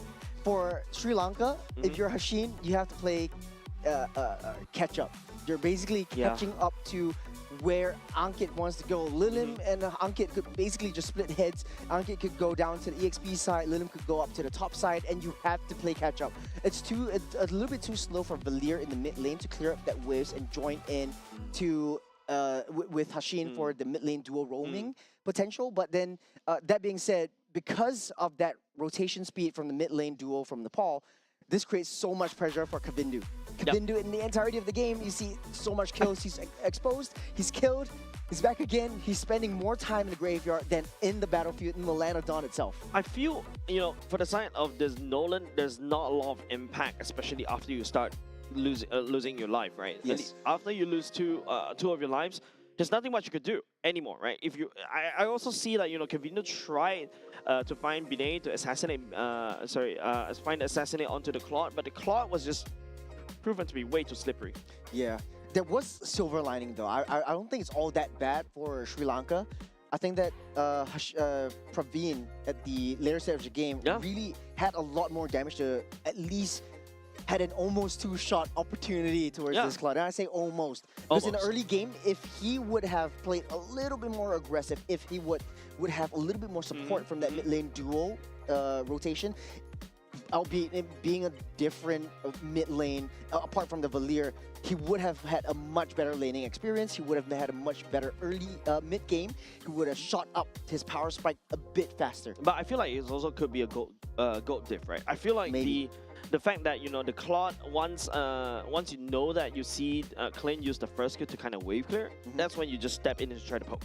Right. I think that is just, one-on-one, literally gold lane things, right? And I think there is some support from the side of mid duo as well, but it is, of course, like what you mentioned, the Khalid and the Valentina rotated even faster as compared to Team Sri Lanka's mid duo, right? But I think what I also want to see more is maybe this is the time for Team Sri Lanka to reconsider. Maybe not go for the assassin jungler already. I feel like the utility jungler fits what they want to do, protect Praveen. That I think is just one of the strategies that we always see some of the teams adopt, especially when they're at this point of time. PP, protect Farine. It's also protect the. I'm not gonna say it. I'm gonna just annoy Jays out of that. But It's hey, like you know, it's giving back me to the season drawing 4 vibes. It's honestly back to the drawing board for Yep. Sri Lanka. There is a lot of executional mistakes as well, like Hashin just prancing and dancing over to the Lord pit. He knows that they're not going to take the Lord. There's no chance in heck they're going to steal the Lord I away feel like- because it's a Nolan Yeah. against the Lancelot. And if Nolan goes in, the heavy spin used up, it's not going to be enough to keep Nolan at bay. There is a chance, right? If Hashin uses the heavy spin to push the Lancelot away, especially after the Lancelot exhausts all his iframes, Nolan could just come in and sweep in. I feel like it's just the confidence from the side of Team Sri Lanka. If Team Sri Lanka was able to just commit to this idea that they just stick to this idea, I feel like they could have got this. But it is about mental state right now. Now you're down 1 game against Team Nepal. Team Nepal, feeling the momentum coming up, is going to be expanding rivers as well. And this is where Team Nepal, you saw how quick they are to rotate from one lane to another. This is their map to shine. Yep. But for Sri Lanka as well, it's the strategy of PP. Just go PP. Protect Praveen. That's all we want to do. We'll see how they adapt to this one. If we see how we adjust towards the aggressiveness that Nepal likes to bring into any of these games. We're starting things off. The Jusin, Paquito, and Valentina banned out, so we won't see Lilin with the Valentina at all. Valentina as a ban. Not a massive fan of that. Valentina, albeit strong in this particular patch, not ban worthy, right? But at the very least, okay, maybe if they want to go for this B1 Akai pick, so be it. Now the Valentina looks really juicy, but Akai heavy spin, don't forget the Diggy. Maybe Diggy would have been picked up right here. Nepal could pretty much go experimental on this one.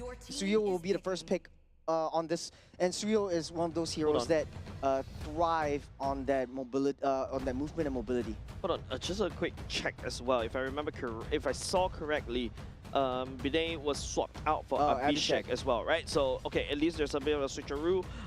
Team Nepal feeling it, I would say. They are third seed now going up against the last seed. It's time to show off some other players, right? But Suyo coming in for the side of Team Nepal. Team Nepal still loves the Assassin as usual, but Team Sri Lanka on the other hand, I want to see this Akai on the jungle though. Yeah, I have to agree with you. I think it doesn't work out too well for Roam. There's too many factors that you have to consider when you play the Akai in a Roam. You don't really have a lot of escapability. You do have that dash, you have that knockup thing, but you're still a little bit too paper. You're one of those tanks that you have pretty low base defense, so you don't really want to push that Akai in. Suyo, on the other hand, oh, that's a Brody picked up right here. Yeah, I've been tapping on you to say, hey, there's a Brody. Okay, I just noticed that Sri one. Lanka. Oh my goodness. Okay, Brody is a very non-meta pick right now. It's of course, same idea. Lane bully in the early game, PP, does have a lot of Praveen. burst. Of course, once again, but how do you protect Praveen against Kishore on the Yuzhong that will be coming down onto you? And now even the Eve doesn't look very safe anymore. Real world manipulation, right? You're static. Yuzhong will fly down onto you. What is Team Sri Lanka's response? Maybe on the Akai heavy spin. I don't think that might be enough though. They need a lot more tankability. Right now, the main damage dealers are solidified.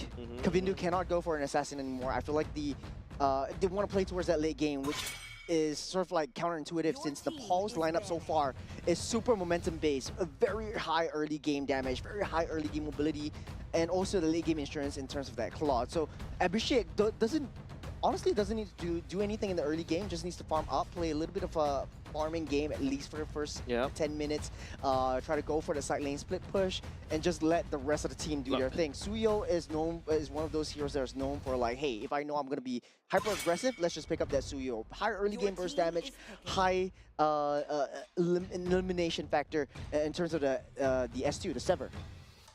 Look, I would say, yeah, they do have a fairly balanced matchup. They do have heroes that really shine in the early game. They also have heroes that really shine in the late, right? Now it's going to be Team Nepal's turn.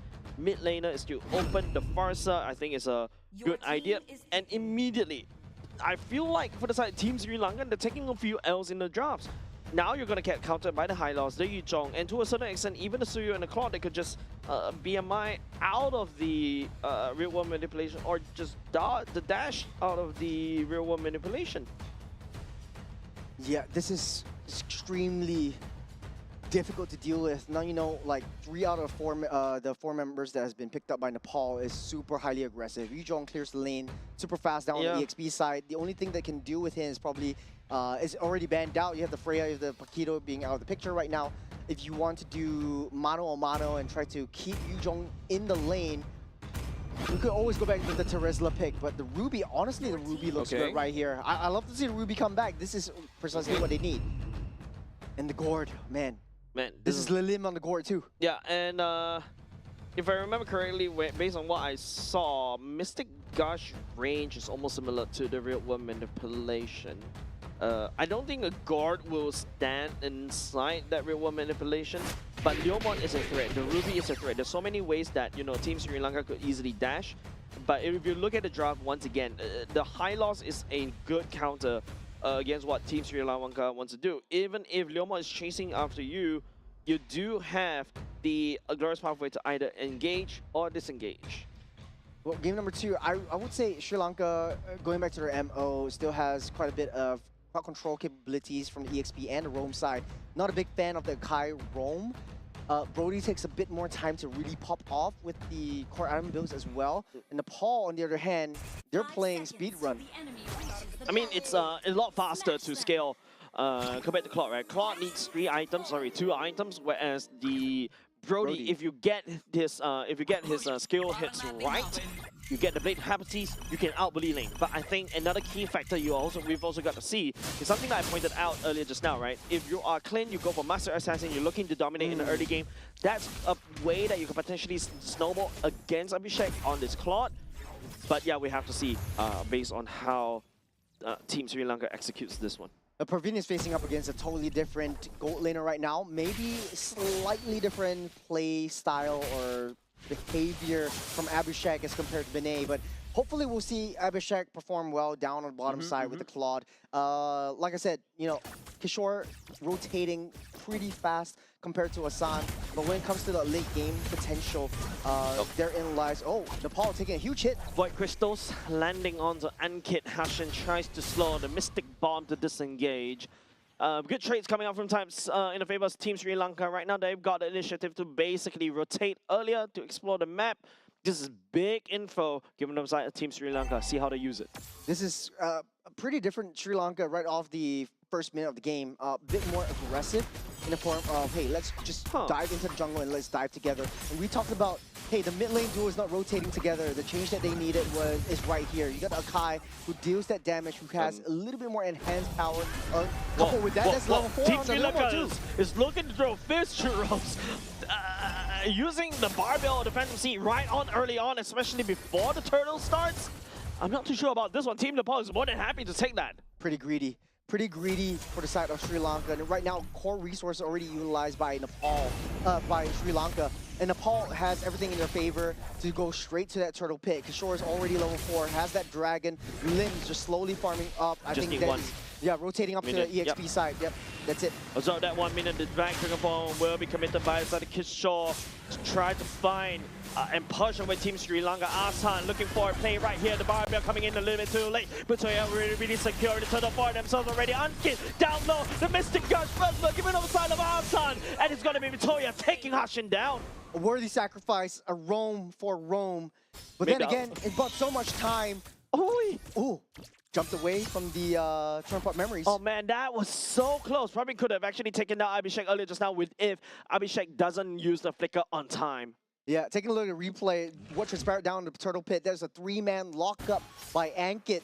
I think it was also the Petrify from Kishore already utilized down in the Tribush area, giving the backline a little bit more time to come in. So Mitoya does have 1 kill in his belt.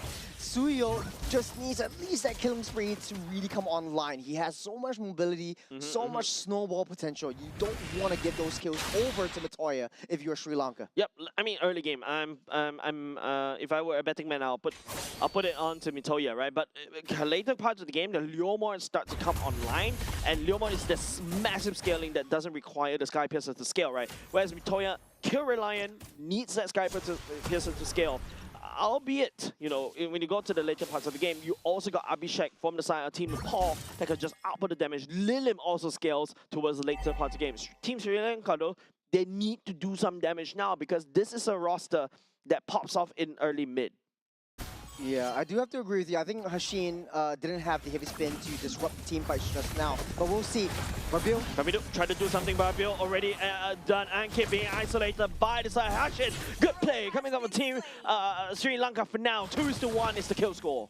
Yeah, again, another kill onto Ankit, but it's not too much of a loss for Nepal, though. They're still holding their own. They're saving up. Okay, Nasal falls right before the turtle spawns up. That's not exactly good. Bad timing for the side of Team Sri Lanka. But at the very least, I think it's up to Team Sri Lanka to try to buy some time.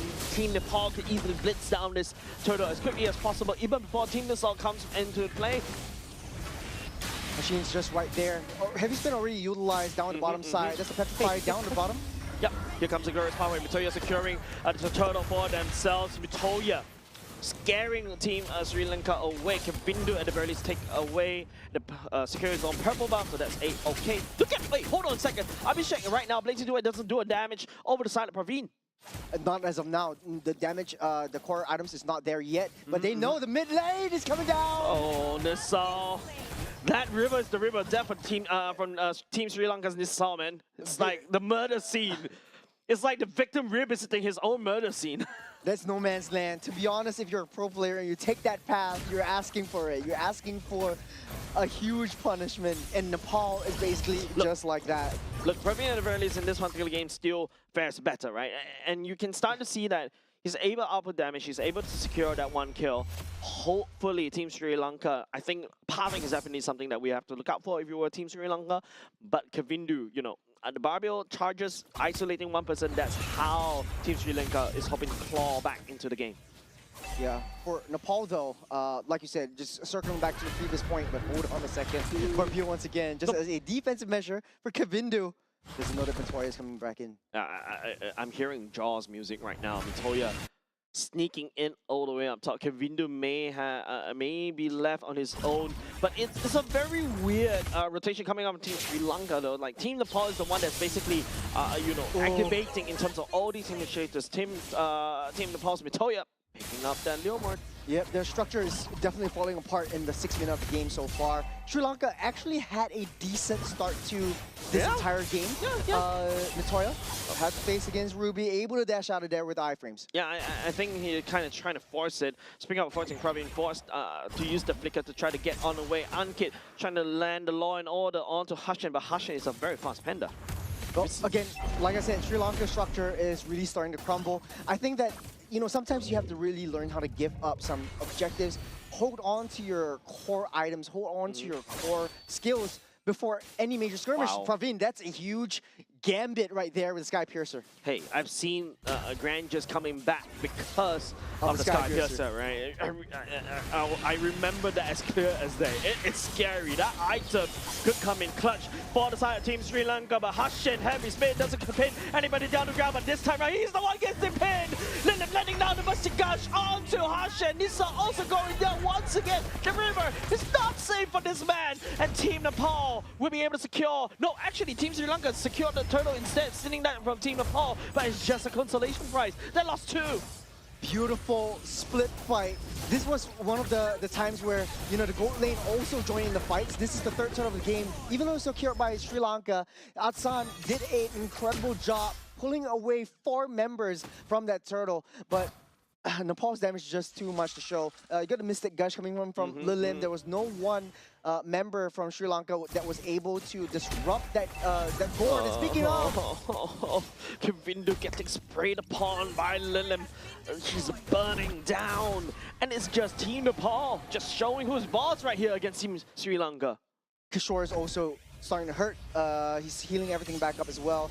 And this is free roam for Nepal. The jungle is theirs.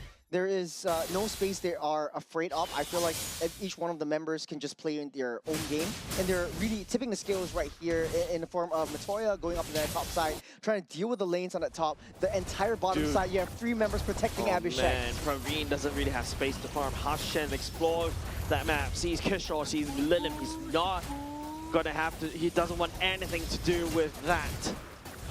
Hashin really has to hold on to this heavy spin. Doesn't have that ultimate. They know this. Doesn't have the ultimate. Oh yeah, that's right. You can see Abhishek. Oh my goodness, turning to Hashin. Yeah. This is the 8-minute mark. Hoping to see the itemizations. Hopefully it comes up in a little bit. See how, okay. Thank you, Prof. And you shall receive. There's the corrosion I've already built up right there, but hold on a second. Enkit, are we way too close to box drop? The Saw as well, Abhishek going down, blazing the wet. It is very tough to watch if you're from Team Sri Lanka. As one Nissal goes down, Kishore will be the sacrificial lamb for the side of Team Nepal, but they still manage to do a lot of permanent damage against Team Sri Lanka. Mid lane turret goes down. Abhishek almost there. Last item, corrosive scythe. Kishore start things off way too early within the turrets without the minions actually coming in. Sri Lanka did a very good job trying to split up that team fight, pulling Kishore away from the mid battle and getting Asan to try to zone that out. Sri Lanka is actually in position of this Lord though. Yep, the glorious pathway already secure, but round Praveen letting down the damage. It is going to be, Kavindu stealing the Lord away, but at what cost? Matoya picking up a double kill already, 2 members for the side, Team Sri Lanka already down. Matoya leading the charge right here as Team Sri Lanka is more than happy to steal that Lord away from Team Nepal. Silver lining though, Nepal a little bit too bloodthirsty, but it's a wasted Lord. Not for Nepal though. They bought time though. Yeah, a lot of time bought, but the gold goes over to Nepal still. Even though they lost that Lord, the gold, the economy lead is still tipping high. Hashin, being a Kai as the roam, cannot soak in that much damage. Coming in from the gourd, the clawed, the Suyo is just disappeared in the just right like that. You talk about disappearing, speaking about which, it's going to be, Kavindu getting disappeared right there. Praveen has to back off as well. Nisal letting down the real world manipulation barely tickles Unkit just a little bit. Team Sri Lanka bought a bit of time, but who are you buying time for? The itemizations right here. And speaking of buying time, it's just Hashin pulling everyone away. You see Asan also in the midst of battle, using the I'm Offended to try to pull 4 members away. And Asan actually, honestly, playing the greatest game that I've seen him play this time around. The Ruby is definitely super annoying to deal with. You got the chain CCs with the turns. You got the chain CCs with the pulls as well. Gave that time for Kavindu. It bought time for Sri Lanka, but how much more do you need? There's nothing to buy time for Team Sri Lanka. They don't have the scaling com that Team Nepal has. Abhishek, by this time, as what you mentioned, probably already has all 3 items. Nissal is forced to kind of buy the Wishing Lantern against the Ant Kid as well. One more kill onto Matoya, and that's a full stacks onto the Sky Piercer as well. Not looking very it's looking very dire for Team Sri Lanka. Team Nepal, on the other hand, just slowing it down just a little bit. They've got 6k gold lead, but it could easily turn this around. Praveen still holds on to the Sky Piercer. That item is annoying, right? And also Kavindu is on the scaling Leomord, right? At the very least, Kavindu can tank just a little bit towards the later parts of the game, but I need to see more HP under Team Sri Lanka Hashin. I think that Sri Lanka does have ways to claw back onto this one. Praveen having a much safer game as he did in the previous one. Shield. He knows when to give up these turrets. He knows when to back off, and he's basically the saving grace of Sri Lanka if they want to at least, the very least, equalize this score line. But it does look like Nepal is overtaking, dominating this game number 2. Athena Shield built for the side of Hashin. I feel like Radiant Armor could Radiant Armor would have been much better, yes. Would have been a better choice against Lilim, right? Like, yeah, you just need to be able to absorb. You can basically stack from Unkit, and then after that be slightly tankier against Lilim. Right. I think that's one way to do it. Mitoya has already, secured the Demon Wings already, and now the Lord spawn. Team Sri Lanka, can they steal this Lord again? Sri Lanka cannot risk going into the jungles. The Dragon will chase them out so far. But look at the bottom side also. Matoya just keeping busy on the long lane. They're just leaving that Lord towards this Claude. Not in position right now, but the Barbu is right there for Kambidu. Might be able to steal things in. Ankit spotting out, Law and Order already committed. Asan immediately melted. That's also going to be another Sky Pistol stack given over the side of Team Nepal. Kavindu rides his barbell to run away. Solid bait from Nepal. Took down that Lord. Bottom side pushing in. Split up that team fight. Forced a mistake from Sri Lanka. And the biggest mistake was Asan going in while they know that they cannot fight this now that their heads are split. And Nepal is very good in manipulating Sri Lanka's movements in this particular game. And Sri Lanka, as much as, you know, Protect Parveen is essentially the strategy, it's just not enough. Not like the Claw, who has AoE damage from the Blazing Duet. It's a single target. It's a lot of damage. In. Oh, there's going to be an IM offender as well. Revitalized, committed by the Sun, and get to try to peel the Mystic Gush to disengage, but there's still a Lord marching down against Team Sri Lanka. The defense is not over yet. It's not over, but it's looking dire, especially for Sri Lanka. A lot of the setups coming in from Asan is beautiful, to say the least, but there is no backup, there is no damage from Sri Lanka. Lord already marched in. This ult feels like it's going to go down just a little bit. Defender's advantage will be going back into the base to heal.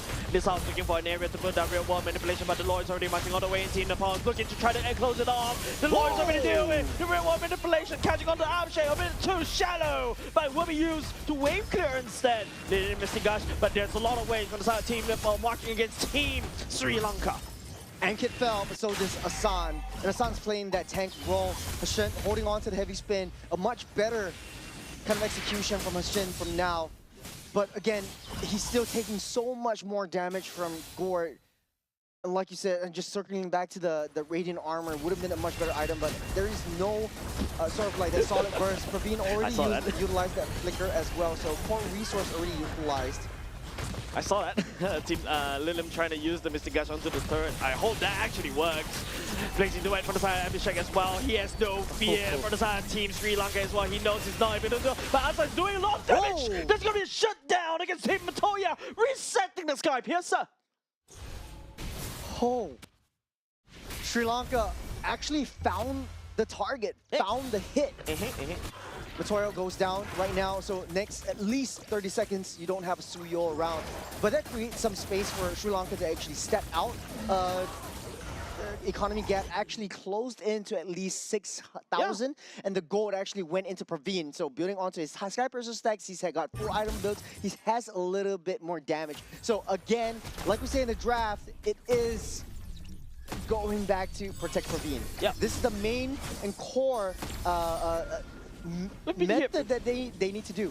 Yeah, and this late game where Team Nepal kind of lost their cool just a little bit, we saw that in the previous series as well. I mean, Toya was trying to make a play right there, trying to end the game, I agree, but at the very least, Team Nepal did open up 3 waves against Team Sri Lanka. Now, Missile is forced to kind of stay all the way back, and now, this is not a place where you want to be. Heavy spin committed, trying to disengage. You don't spin all the way back there, Hashin. It can be the dive all the way in, and trying to make a play right here, trying to hopefully take the line instead of Red Shape. Victoria soon secures it. Kavindo goes down for the count. Hashin still standing, but not long as well. He dashes all the way back into Team Nepal as well. I saw what they wanted to do. They were risking it. The Mystic Gush might not be able to finish up the Sol, but it's the Sol against Nepal. Man, I'm so close to crashing out. Team Nepal is capitalizing on a mistake from the side of Team Sri Lanka as well. The Mystic Bomb lands onto the last member of the side. Team Sri Lanka as Team Nepal closes it up into 2. Oh, passion. A last-ditch play, a last-ditch effort. It's all out for Sri Lanka. Nepal takes it 2-0. And that last team fight, man, oh man, do I want to break it down. I understood what they were going to do, but there needs to come a point where enough is enough. Enough is enough. Stop. Enough is enough. There's something they call it in it's a fallacy. It's you know you put in too much, but you're already in too deep, and you don't want to. Sunk cost fallacy. That's right. That's the word I was looking for. Thank you. The heavy spin already utilized. You're taking so much damage, but like they're telling, okay, then like in my mind they're like telling themselves Asan was already in that tri bush. She's already in position. We can't let him review his position because we can't lose Ruby. And so he heavy spins and he circles back around and looking at your face like, oh man, this is golden. I feel like you're enjoying my face. I even did, more. and then okay, so heavy spin all the way back, and I understand what they wanted to do, disrupt and try to pull the Suyo away from that Lord, but how much time do you want to buy with that Lord? I would say, take that Lord in and protect your entire base. The Protect Praveen was out the window once they saw. I feel like it's just Team Sri Lanka just, you know what, might as well try stealing the Lord again. If it works the first time, we try it another time, right? That is exactly my face when the Kai circled back. But Matoya was like, okay, I get pulled back, no problem at all. I'm still gonna get this Lord. I'm gonna take down your Lumort, I'm gonna take down your Ruby, I'm gonna take this game. And an excellent game. MVP goes into Matoya, 12 kills, 1-1. That's an assist. That's a lot of damage, and like I said, heavy snowball potential created so much momentum, created so much space, and the opposite of my favorite number for the kill participation is everywhere on this map. The other way around. The other way around. Yeah. That's why I said the opposite. Uh-huh. But Jace, this is my 76, face. This is exactly my face when I saw what transpired down the last Dude, fight. okay, I think they have idea. There is an idea, all right? There is idea, but it did not work out because, you know, Team Nepal, there's so many damage right there. You got Gord also with the missing bomb. You also got a way from Ankit to basically slow down that pursuit as well with the Glorious Pathway to slow you down. Kavindu, I think he has no choice but to really commit to that. If he has to try to do something, at least there is one chance, right? Like, you know, Mom Spaghetti knees weak, you know? Yeah. But I felt like it could have gone a lot better if Asan went first. Kavindu was just way too trigger happy. He was way too panicky. I felt like there comes a point of time where the shot clock has to go down. And for him, it was 5 seconds earlier than when Ruby actually came in. Hopefully we'll see that in the replay later on at the end of this game. But it was just a very mismatched kind of Sri Lanka from a start. But, you know, enough about Sri Lanka. Let's talk about Nepal. Knowing that, you know, hey, Praveen is having a good game so far, and they know what needs to be done. They left that bottom side alone. Even with the roster change from Benet to Abhishek, it played out pretty much what we expected as if game number 1. Yeah, and you know, I'm okay. Okay, I'm happy for Team Nepal, right?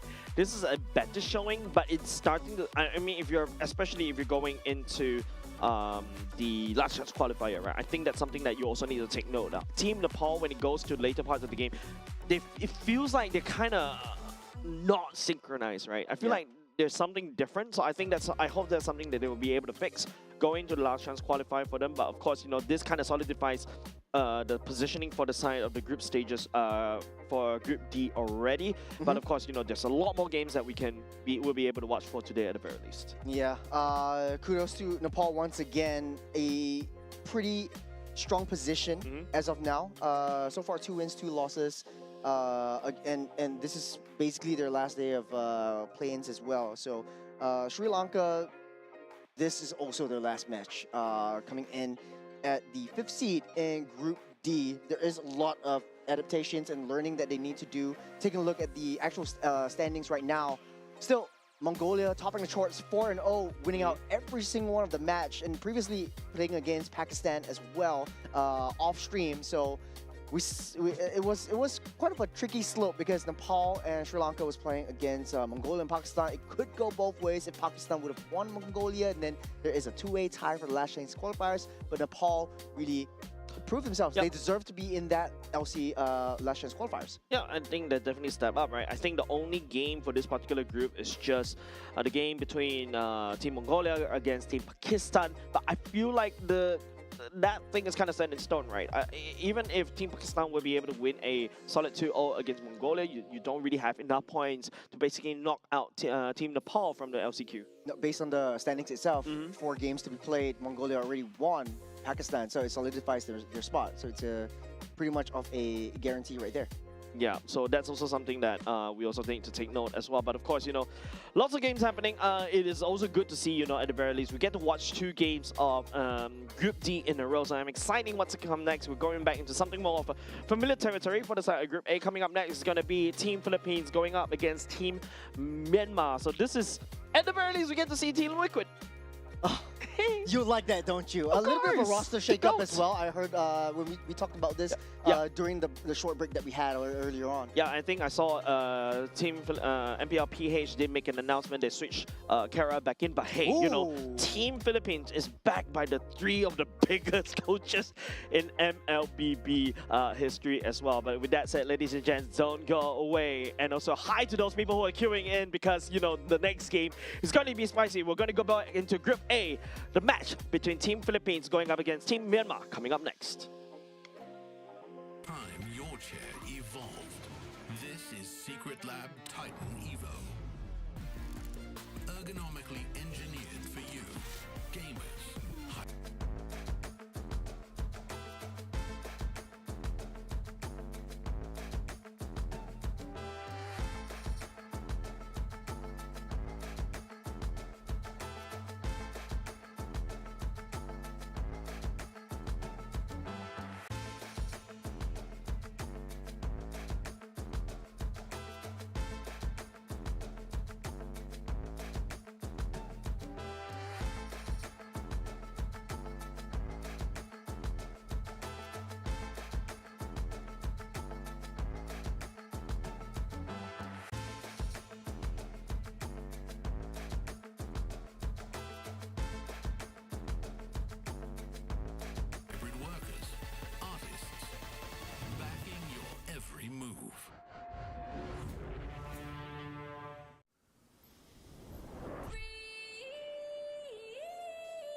Something so crude can be graced.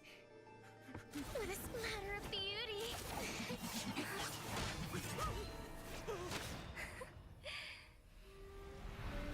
I'll get you out! You finally come to me, Hanabi-sama! This madness ends now!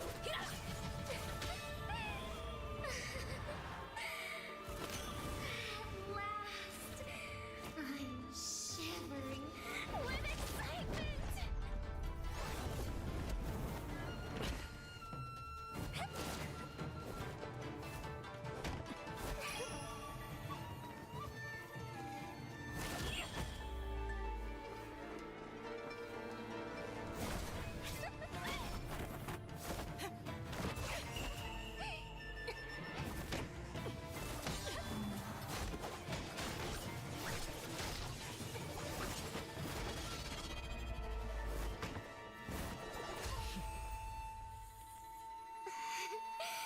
Such killing intent. Does this mean Hanabi-sama finally understands Kirara?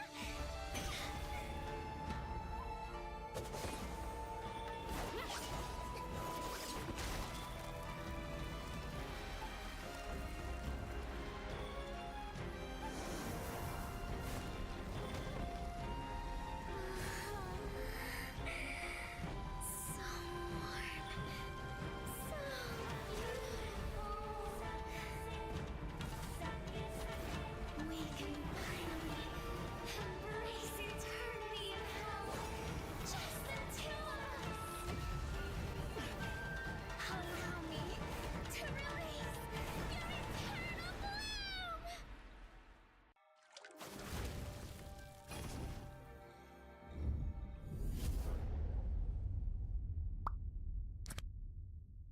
The human body was built to move. Not trapped at a desk in one singular posture for 12 hours a day. It's time your chair evolved. This is Secret Lab Titan Evo. Ergonomically engineered for you, gamers, hybrid workers, artists, backing your every move.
for the splatter of beauty.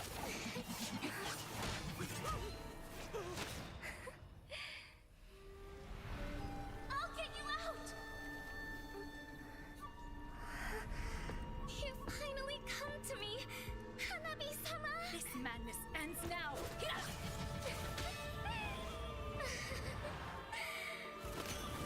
At last, I'm shivering with excitement!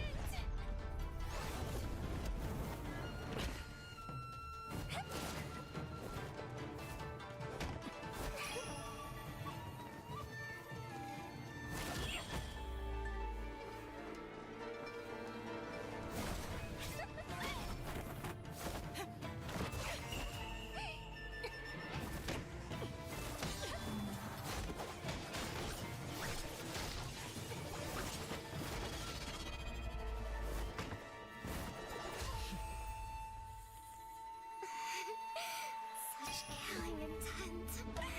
Does this mean Hanabi-sama finally understands Hinata?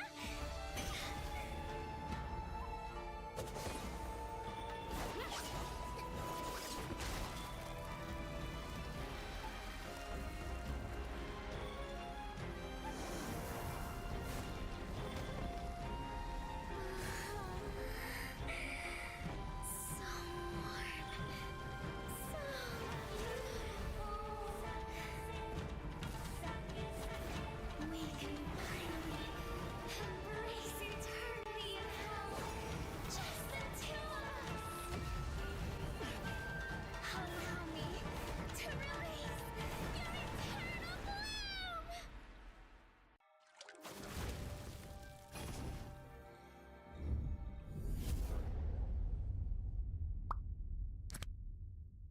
The human body was built to move.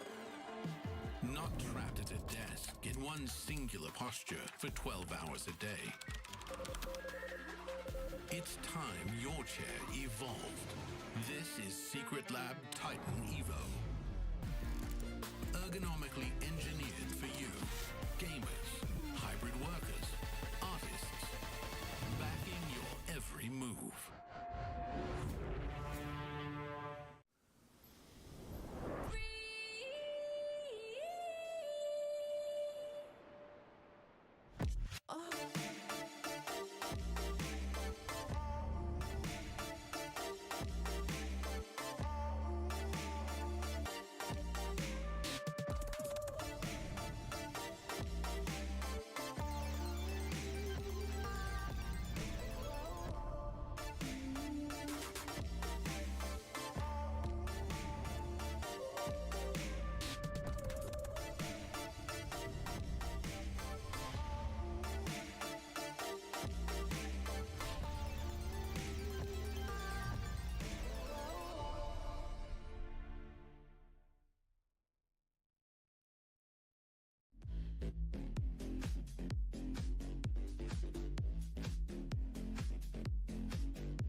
Day 3 of the 2026 Asian Games Esports Mobile Legends Bang Bang Qualifier continues. Of course, this time around, we're back in familiar territory. We're going back into Group A. It is going to be a match between Team Philippines going up against Team Myanmar. Always comfortable being back in Southeast Asia. Yes, definitely. We've seen them grow since, all the way back when Mobile Legends just started. We've been one of the first couple of regions in the scenes, and Philippines undoubtedly crowned one of the, if not the best regions, multiple international accolades, and everyone's always saying like, hey, without a Filipino import, you can't win, and yada, yada, yada. And we will see that this team will, it goes to show that this team has a lot of high expectations. That's not to say that they're not invincible. Yeah, I mean, the fact is, don't be surprised if I stop calling their government names. I start calling them by their actual ideas. Because, this is the Team Liquid that we've know and love. We talked about they're solid in their own region, and now they're here going up against Myanmar. But of course, we have to also talk about, if you guys missed out that game yesterday, yesterday, right? That wound from Cambodia can be quite strong, but hopefully they're able to kind of tighten them up just a little bit. It's just another fluke, maybe it's just another day in the office, because don't forget, this is Team Philippines. Yeah, I mean, on the other side of the table though, Myanmar having a pretty strong showing. So far, still 1-1, 1-1, 1 loss. We'll be playing 2 games today and then another 2 games tomorrow. So this will be a pretty long run for them. Group A is the gauntlet of death anyways. You see all the Southeast Asian regions, right from the heart of Southeast Asia down to equatorial regions, over to the Mekong regions, we're all lumped together in the same group. They're playing a huge gauntlet of basically 7 games for every single one. Yep, this allows us to also take this opportunity to just give you a quick report on the standings from Group A. Of course, leading the chart currently is at 6 points, Team Indonesia, followed by Cambodia, Philippines, Myanmar, Malaysia, Vietnam, Laos, and Singapore, all the way down at the bottom. But hey, you know what? This is just like what we mentioned, the group of death. I would say this is where top 5 will be going into qualify into Nagoya. Yeah, this is really exciting, especially to cast a game from 2 teams that have shown international prowess. And if it takes me back to all the way back to M1, you have Bren versus can't remember the Myanmar team's name, but this is pretty much it. You have the Myanmar up against Philippines once again. Really shows a lot of growth amongst these 2 regions. And back in the day, Myanmar has been on the limelight for one of the best teams out there as well. Yeah, but of course, this is a very exciting team as well. This is a very exciting match as well, because not only just the fact that, hey, I was just walking outside, the queue was super long because they're all queuing up to watch Team Philippines, represented by Vienna, De La Cruz, Papico, Nepomuceno, and also Vinuya. I almost call him Kalkizi. Oh my goodness. I feel you. You know them, you love them, you draft around them, you're banning out all their core heroes, and this is the team to look out for. High expectations, a lot of eyes are on them, not only here in sunny Singapore, down in Resorts World Sentosa, but all over the world in the Asian Games. Yeah, but also shout out to some of the fans that are also coming in, watching both these 2 teams. On the other side of the aisle, representing Myanmar, Shine, Lin Aung, Kao Tu Ya, Myo Mint, Han Tu Sui, and Hien Hit Tu as well. These teams, like what you mentioned, right? Legit, like, you want to go all the way to the back in the M1 days. I go back to the M4 days, where we start to see the real rise of this, the Team Philippines stack right here. But of course, these team going in, not too shabby either. They won against Team Malaysia 2-1 just a couple of days ago as well. Now looking to prove themselves. This is the litmus test. Everyone wants a piece of Team Philippines, and not too sure whether this team will be able to deliver that. There is a saying, when there's something to prove, you are going all out. Definitely. And then for Teams Philippines, when you've tasted the top, you know that you're up in the top. The only thing is, can you be taken down? That is the question that we'll see in this matchup. And I think I have high hopes for Myanmar to at least perform equally well, but hopefully we'll be able to see how far and how dominant Team Philippines will be in this current matchup. I'm sorry, I'm just a bearer of bad news. I really doubt so because we are all hoping for the golden road for Team Liquid as well. So Ooh. yeah, also shout out to Does some of the this count viewers. as the golden road? Almost, well, they're inverse. But I mean, like, look, shout out to all the fans that are also on site as well. Welcome to the site RWS as well. Shout out to Reminiscent. I see you earlier just now. And also some of the OG Singaporean fans coming in cheer also Team Philippines as well, showing the love over to other regions as well. So I really like this. It goes to show that we also show support to the other regions in Southeast Asia as well. Yeah, we're all brothers at the end of the day. We are enemies when it comes into the battlefield. When we're off the battlefield, it's all friends. But coming in to the first game between Philippines and Cambodia and Myanmar will be dangerous grass. I like the fact that you accidentally pull out the Nemesis Yes. as well. But of course, you know, this is technically still the qualifiers, right? There's plenty of time to go over to Nagoya. There's plenty of time to fix this. Also, you know, a lot of competition coming up as well. So I'm very sure, you know, Team Philippines will be in a stable spot. But now the game is afoot. Match number 4, game number 1. Myanmar coming in first pick. Bans away the Phobias, the Yuzhong, whereas Team Philippines taking away the Freya and the Fanny. So the draft is something that is pretty interesting. Apart from the first couple of games in Group B and D that we've seen earlier today, this is a more stable meta, so to speak, in the Southeast Asian region, albeit a little bit of minor differences. Philippines are banning out, targeting the jungle and taking away the Fanny and not wanting to deal with that at all. We've seen the Freya bans quite very often. Paquito is going to be on the table. The Jusin's going to be on the table. Marcel is still wide and open for anyone's taken.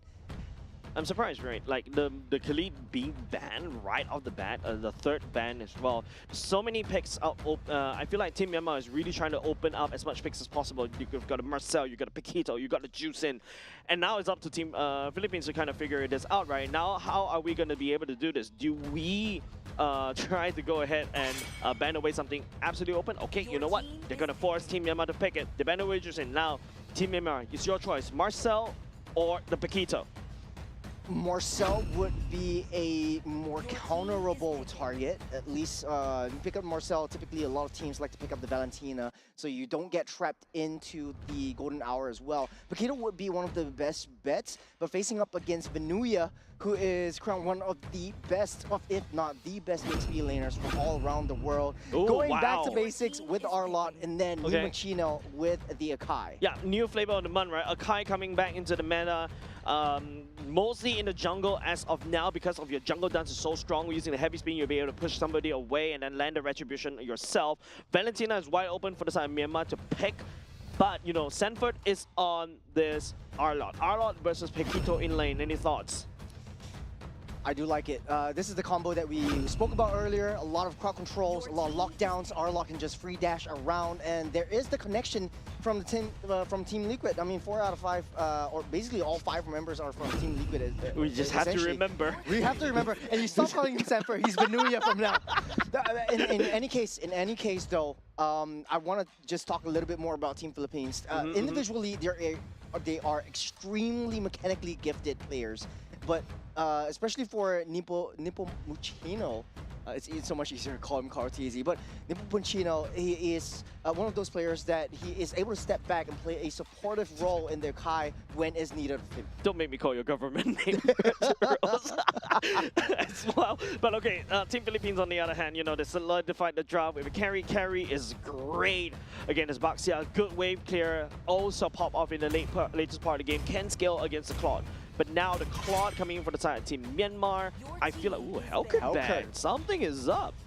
Yeah, Helkert is definitely one of those heroes that are a bit underutilized as of this current meta. We don't see it quite often, but I think it is sort of like a way for Philippines to really understand that, hey, I wanted my gold lane to have that free farm without fear or regret of stepping a little bit out of line to be able to get that additional gold that we need to be able to scale as fast as we can. So taking that out is also an ode of respect to maybe Myanmar has played a Helkert previously in previous matches. They had 2 days of intellect and research to be done on both of these two teams, and I'm pretty sure Coach Alvarado definitely knows what he's doing as well. Yep. Seems like both sides are trying to thin out that roam pull right here. Nope, they're gonna start bending away the Eve.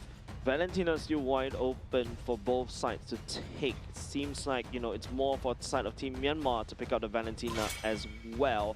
Clear ban away. Team Myanmar locks down at least like, what, 3 Romans around targeting onto... I almost called him JP. Oh my goodness. Do you think it might be possible, though, for Nipo Muceno to pull out the assassins that we all know and love from him, and then you throw a Kai into the hands of De La Cruz? Okay, stop. If not, I'm gonna start calling you, and I'm gonna dox you right here on stream. But okay, Gord being selected by the side of Team Philippines as of now. Now is, I think, on side of Team Myanmar, right? Like, look, the Valentina is, I think, feel like it's a low-hanging fruit. But I feel like Team Philippines probably prepped for that one. The Marcel get leaked out all the way here, but instead of going for the Valentina, they opted for the Lilia instead, Churros. There was a very intelligent draft from Myanmar. They know that Valentina is off the tables. Marcel is getting picked up right here. Unless they want to risk it and go for Valentina in the jungle, which they will not. De La Cruz will pick up the Matilda for himself. We've seen the Matilda and the Kai paired up very well nowadays. Combo with the R-Law, there's a lot of CCs galore for the side of Team Philippines. On the side of Myanmar, though, this is a tricky situation because you have quite a bit of dive-heavy heroes like the Boxia, the Paquitos. When you throw that Golden Hour on, that is the risk that you need to take. Yeah, this is a very squishy draft, not gonna lie, right? Like, I can see why the Matilda was kind of preferred right here because, you know, you've got the Marcel with the Golden Hour that could just, like, go drop it all the way down, and then after that, you know, your combo's gonna get broken. You need somebody to pull somebody out in an awkward position, allow to reposition, and don't forget, you know, Nepomuceno and also Vinuya going in for these kind of dive-heavy kind of heroes, and of course, to a certain extent, the Gord, right? Maybe a second up. De La Cruz going for the Matilda, a wise choice coming out from Team Philippines. Yep, the sustain is definitely important if you're Team Philippines. They like their turtle dances, they like the Lord dances, and they like to stay in the team fights for as long as they can. So don't be surprised when they clump up in a death ball and try to go as ham as they can. So again, a lot of teams still opting to go for that side neutral creeps. We see Thuya already in the position of the opponent's jungle, giving a little bit more information, but I don't think there's too much they can do as of now. Yep, okay, gonna get scouted out by the Marcel instead. Of course, ladies and gentlemen, gonna go on into game number 1.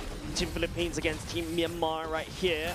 Interesting picks coming up from Team Philippines as well. We can see Team Myanmar denying the pick from Sanford's pick. Vinuya's Paquito. This is gonna be a mouthful for me. Again, going back to the emblems, a lot of marksmen opting for the final emblems just because of the heal ratio. You want to stay in the lane a little bit longer. In the late game as well, you have that sustain. So all you need to do is just kill the jungle creeps. You don't need to recall all the way back. And if you're a good marksman, you don't even press that recall button at all. So at the end of the day, though, going back to it, Vinuya versus Hentet-Ru. This is going to be quite an interesting matchup because the Paquito definitely wins out in terms of the lane-to-lane matchup. But this is Vinuya that we're talking about. Yeah, but De La Cruz on the early game on this Matilda, right, does have a lot of damage, especially above. You can take a look.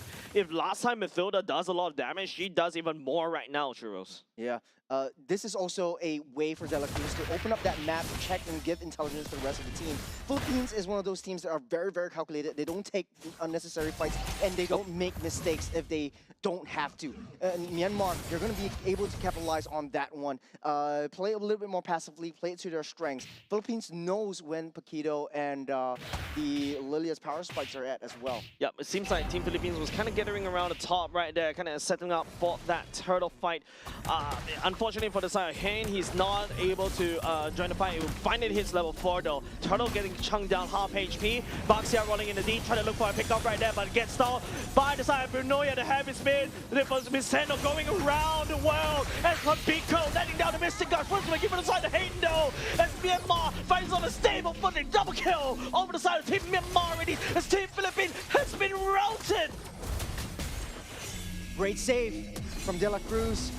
Pavico able to get out of there alive. Everything transpired when Vinuya was in the right position, got that final slash onto Hentet-Ru, and it created a lot of space and opportunity, but they were hyper-focused on the Paquito and protecting the Paquito from that Gord, which is the main damage from the back line.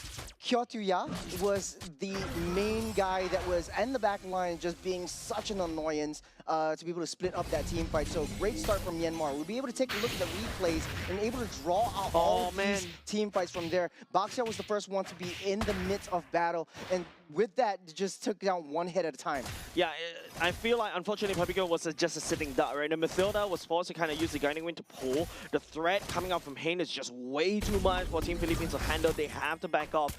You can see the Missing Gush was really just turned off very quickly. And this is exactly what I want to see, right? Teams knowing how to deal with the Gord. Finding a way to kind of flank to basically slow down. But hold on a second, call. Engaging. Guiding Wind being so annoying. De La Cruz coming in clutch. Yeah, there's just one way to sum up Marcel. On the bottom side, Viana takes a bunch of damage though. Even the Turtles Poisson's already used by the side of Han. We'll back away for now. De La Cruz already there for backup. They know that something's going to go down on the bottom side. Once that top side is all cleared up, they might be able to find a way to push up that team fights away from that gold lane, give Biana a much better time in the farming lane. On a main lane-to-lane matchup, though, this carry should have a decent time up against Claw. They do have that late-game insurance. At the same time, Corrosive Scythe already built up. They opt to go less for the boots and immediately jump straight for the core. I feel like going to the later parts of the game, both teams does have the comms to scale. But in terms of tankiness, right, if you're looking at how Vinuya is already building, skipping the boots like what you mentioned, and also going for a lot more damagey items, right? And this is the kind of the new Arlot. You really have a lot of damage, and you hope to try to dive all the way to the back line, burst down, shine, and then just rotate. I think big threat would also be coming in from Marcel as well. Oh, seems like maybe landing down Missing Gush will not be able to hand. I think that's a bit too shallow for the side Team Philippines. Now the turtle will be reset. Team Myanmar letting it go though. No flicker, no Mystic Gush. They're going to try to reset, try to play around this turtle, try to draw this out before committing anymore. Myanmar still has everything in their arsenal. They could go for a deep strike down the flank, find out Gord, find where Gord is, and basically just take it out. This is not a very comfortable position for the Silent Team Philippines, I have to say. De La Cruz getting caught right here. Here comes the Mathilda Airlines already committed. Find a slash coming up from the side of Vinuya, catching onto Han. But the turtle still in the possession for the Silent Team Myanmar. They're still tanking every single thing. They're still staying in strong. Oh, whoa, hold on. Nepomuceno finding the steal away. That turtle, I was actually already dismissing it. It should be going for Team Myanmar. However, it is sneaky Nepomuceno finding it. Yeah, everyone was just way too hyper-focused on Papico. That Nepomuceno was able to just sit comfortably down that turtle pit. Able to get that orange buff and get out of the way. Matilda Airlines to your service. Wait, hold on a second. Yeah, that was the orange buff already. This Nepomuceno is literally being a thief in the dark right here, stealing everything from the side of Myanmar as well. Okay, De La Cruz getting frozen up just a little bit. Here comes the blazing duet from the side of Shine. Viana activating the ultimate as well, trying to duke it out, but it's gonna be the gold lane as both the touch and go. That's going to be a lot of damage down the bottom side. The flicker already used up on top from Vinuya, but that was a very smart play from Team Philippines. They know how to play that map. They know how to play the macro game. Now, team fight coming out of the top side. Nepomuceno heavy spin already committed, trying to pin Mia all the way into the wall, but that is, I would say, not the main target, but it seems like Vinuya's only so much damage. Find a slash, reposition, Nepomuceno picking up the kill, giving over the side to Team Philippines. Smart final slash coming in from Vinuya to be able to secure the first kill for Team Philippines. But man, Myanmar's Marcel is definitely going to be a huge annoyance to Team Philippines. He's just running rampant around this map, able to lock two members down, and you have to force in your basically all your core resources, your flicker plays, and everything else. Vico in a spot of bother. Should be able to just get out dodge. De La Cruz just providing, you know, airline services to wherever, especially with the rising cost of airlines right now. But hey, you know, Team Philippines, unfortunately, they lost topside turret, but I think Team Philippines trying to buy as much time as possible. Don't forget, there's a scaling comm right on Papico, right on Viana. That's the whole golden hour almost hitting onto Team Philippines. De La Cruz using the ultimate, trying to get out of there. Han will be picking up that one. It's not looking too good. Team Myanmar has a priority right now. Myanmar at least sacrificed their roamer to keep Viana safe. So De La Cruz, that was a worthy sacrifice on Matilda's part, but that golden hour dodge was definitely perfect for Team Philippines.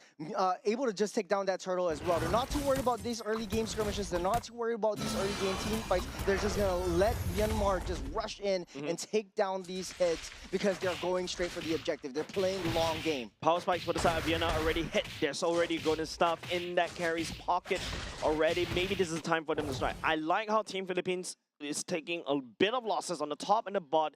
They lost, at the very least, they secured 2 turrets, but the gold is still neck to neck. So I would say that Team Myanmar, I feel like there's a lot more work cut out for them. I want to see more of this Keto just finding these angles to try to force it out.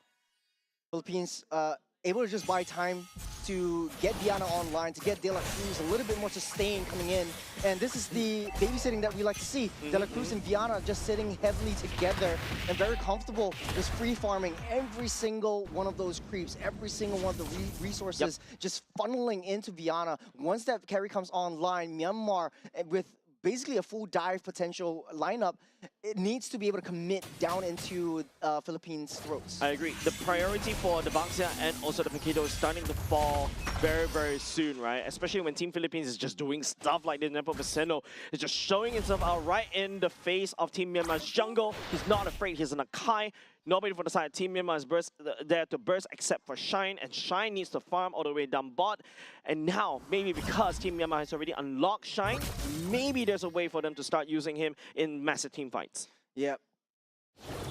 In the mid stage of the game, though, Myanmar kind of seems like they are trying to force over the side lanes, try to push it in. If they want to play macro, Myanmar is going to play macro back. And Team Philippines, it's sort of like Nimpo Mucheno is just sitting in their opponent's jungle, taking all the resources that they hold dear, and no one is committing into the team fight that Akai has. This is the passiveness that we know and love from the Southeast Asian teams. And both of these teams, they know and they respect each other. They've seen each other play for a very long time as well. Yeah, I mean, you don't really need to force it, right? Nepo Viceno, the hold on second call. Trying to make a play right there. Would not be able to find anything, though. You can see how Team Philippines is super disciplined about that one because the Lord is up. They're looking for a play, but there's a lot of things that, you know, Team Philippines had got to do. Top side defend at the same time. There's also another lane open at the same time. And it feels like, you know, Team Myanmar is the one dominating most of the river parts as well, especially the positioning from Call. Yeah, as much as Claude is just 200 gold ahead, but hold on a second, that's the an moment. hour. Already tried to buy some time, just a little bit heavy spin. It's going to be Han securing the Lord instead. Members on the side of Team Philippines trying to fight onto the punish. Vienna tags onto Cure. They'll be going down, but final slash from the side of Nagoya stalls the escape from Team Myanmar as they will pay the price of this Lord. 2 members going down for the side of Team Myanmar. The sustain also coming in from De La Cruz. As long as Matilda's in these team fight, there is not much that Myanmar can do to break through to their defenses, and they're protecting their back line super efficiently, super effectively. Nimpo Mucheno, even though he started off with that Lord, he knows that the back line, he knows that Papico is getting assaulted on, he knows that Diana is in a spot of bother. He ditches that Lord, goes straight to that team fight. He's protecting his team to infinity and beyond. Taking a look at the replays, using the heavy spin to try to push everyone back, protecting the back line so effectively. Diana just free hitting and just getting the auto attacks on, and Venuya. Now about this guy, man. How do you do that? Like flicker, final slash, right underneath the enemy's turret and still get 2 kills, right? This is just pure discipline. I would say pure micro coming off from Team Philippines. That is really crazy. But then this problem is still here. Team Myanmar does have super minions, was able to crack open mid. Crack open top. Team Philippines, on the other hand, that mid looks really weak. Myanmar could just go over there, burst it down very quickly. But Team Myanmar is on a timer. They saw the power, the damage coming on Team Philippines, and they know it. That's a 5-man. 5-man for the moment, try to buy some time. There we go. Crack open mid. Okay, smart move, very passive, very defensive from Myanmar, and also very disciplined. And they know that their draft is definitely not going to be able to take down a 5-on-5. So they're sending the Paquito down the bottom side. They're sending the Claude up to the top side to be able to push down those lanes, creating that space. They don't really need to fight a full-on team fight and just fight around the objectives when they do so. But they try to crash in. Oh, Nepo Viceno taking a lot of damage. No, heavy spin already committed. Venuya, 3-man final slash, but would be a little bit not. Papico landing down onto the Mystic Gush. Doesn't hit anybody though. Myanmar gets away scot-free. They just need a little bit more time. Right now, at this stage, Carry and Claw definitely has a lot of damage when it comes in. So both teams are actively trying to avoid team fights at all costs. What they can do is try to go for pickoffs. Venuya has been phenomenal with the Dino Slashes, finding not one, but at least 3 members on the side of Myanmar. And all they can do is just, at this point in time, just try to split push. They're winning the macro game. They've got at least 5 turrets off of Team Philippines, able to crack down that base and wait for the Lord again. So pretty much back to basics on this one. Yeah, right now, you know, Team Myanmar, even Shine has already secured the Winter Crown already. Viana has responded with the Wind of Nature. Right now, I would say those are your gold laners already activated. This is the late game territory that we're talking about right now. Team Myanmar, I feel like, you know, ever since the first 2 kills earlier just now by the side of this Paquito from the side of Team Myanmar, nothing has been done so far trying to fix the wave over to the other side. Paquito is left all alone. You always see a 3-2 split from Philippines, which works very well for Viana. You don't want to risk too much getting your marksmen taken down and opening the floodgates for Myanmar to come in for the approach. The Momuseno, here comes the golden hour, buying some time, and the laser still not activated. Han securing the Lord instead, and then Momuseno pinning members on the ground. Venuya joining the fray at the same time, trying to dive all the way back in. The members on the side of Team Philippines coming for the flank. 2 members on the side of Team Myanmar already out. Same could be said on the side of Team Philippines as well. But Team Philippines, they found the critical mark. Vienna, there's going to be a shutdown, a double kill. Wait, a triple, a wipeout for the side of Team Myanmar. Philippines started off strong. Even though they were trapped on the golden hour, it was a little bit too fast, too soon. Nippo Machado wasn't able to get that Lord, but able to buy that time with the heavy spin. Venuya coming in with the support. Viana and De La Cruz all the way from that top side, flying down with the airlines to clear up Myanmar. The Lord Marshall on that top side. They need to be able to go back. That's the recall. Yeah, that's not enough time for the side of Team Philippines, but at the very least, the cracked open bot. It is crazy, not gonna lie, that Team Myanmar was the one to secure 2 Lords, but it seems like Team Myanmar wasn't able to capitalize on these objectives. Myanmar really desperately has to play the macro game. Take a look at these replay. We see, okay, you took the Lord, I'm going to take your heads. You lock down with a heavy spin. You get the Matilda Airlines coming in with Viana, having a VIP slot, a VIP for a first wipeout of the game so far. First class ticket, I would say. Literally boarded that airlines, landing the fight. It's like as if this carry has an SOD himself, right? Yeah. Like using De La Cruz as the guiding wind to just rotate quickly, defend, and then after that, just hyper rotations coming out from Team Philippines. You're basically playing a carry with an angel seated around you and nested around you. So you have an extra dash, you have an extra escape, you have an extra mobility coming in, and you're just hyper farming the entirety of probably the rest of the game. And from now, it was even in terms of economy, but at this point in time, Philippines are tipping the scales. Yep, if you talk about even economy, but don't forget, you've got the Paquito and the Baksa. These 2 are already starting to lose a lot more priority. You're looking at Team Myanmar. Hopefully, the Claw was able to do a lot of damage. Is Myo on this Lilia was well, okay. Becker already that was a jump. Luckily, was able to just BMI all the way out to safety. But you can start to see the damage right now. The Ice Cream 1 from the side of Pipico. Those movement speed is gonna be a problem. Taking a look at itemizations, looks like Viana is online, ready to go. That's a full item build. Might be able to sell that boots for an additional item slot. So is Claw. So these are the 2 main heroes that I'm looking out for in terms of damage output. The fact of the matter is, when we talked about Marcel, we talked about also the risk factor that comes into play. But hitting the golden hour really takes timing, and it has to be impeccable when it comes down to these objective picks. Yes, Myanmar can secure the Lords, can secure the Turtles, but how do you convert that into the kills? And how do you plan your escape routes? Because Philippines, they're playing the traditional Ube strategy. It's the ultimate botting experience. As long as they're 5, it's so hard to get into the back lines, get into Pabico's face, get into Viana and try to take him out. Right now, I feel like Team Philippines is just looking for an excuse to just dive onto Myanmar, right? Myanmar feels like they've always burn off all their utilities just to try to secure the Lord, try to prevent Team Philippines to take the Lord. But you see how Team Philippines come back in with a punch. Twice in a row, we saw that, you know, Team Philippines made Myanmar's Lord take down costly. You take down, Team Myanmar take down the Lord. Team Philippines got to take at least 2, and all of a sudden you cannot reinforce with the Lord. You cannot take advantage of the Lord to kind of push against Team Philippines, though. So I think right now, I would say even Stevens, right? The goal lead also agrees the same based on the stats. In the macro perspective, though, both teams are not touching the Lord, waiting for the enhanced Lord. This is the 18-minute mark. And it does look like the 3-2 is working extremely well for Team Philippines. Mid-side! That's not exactly where you want to be! There's gonna be Shine taking down De La Cruz right here. Vienna, massive damage coming up. Vienna trying to scale. The Wind of Nature coming in really clutch. It's a trade of a roam.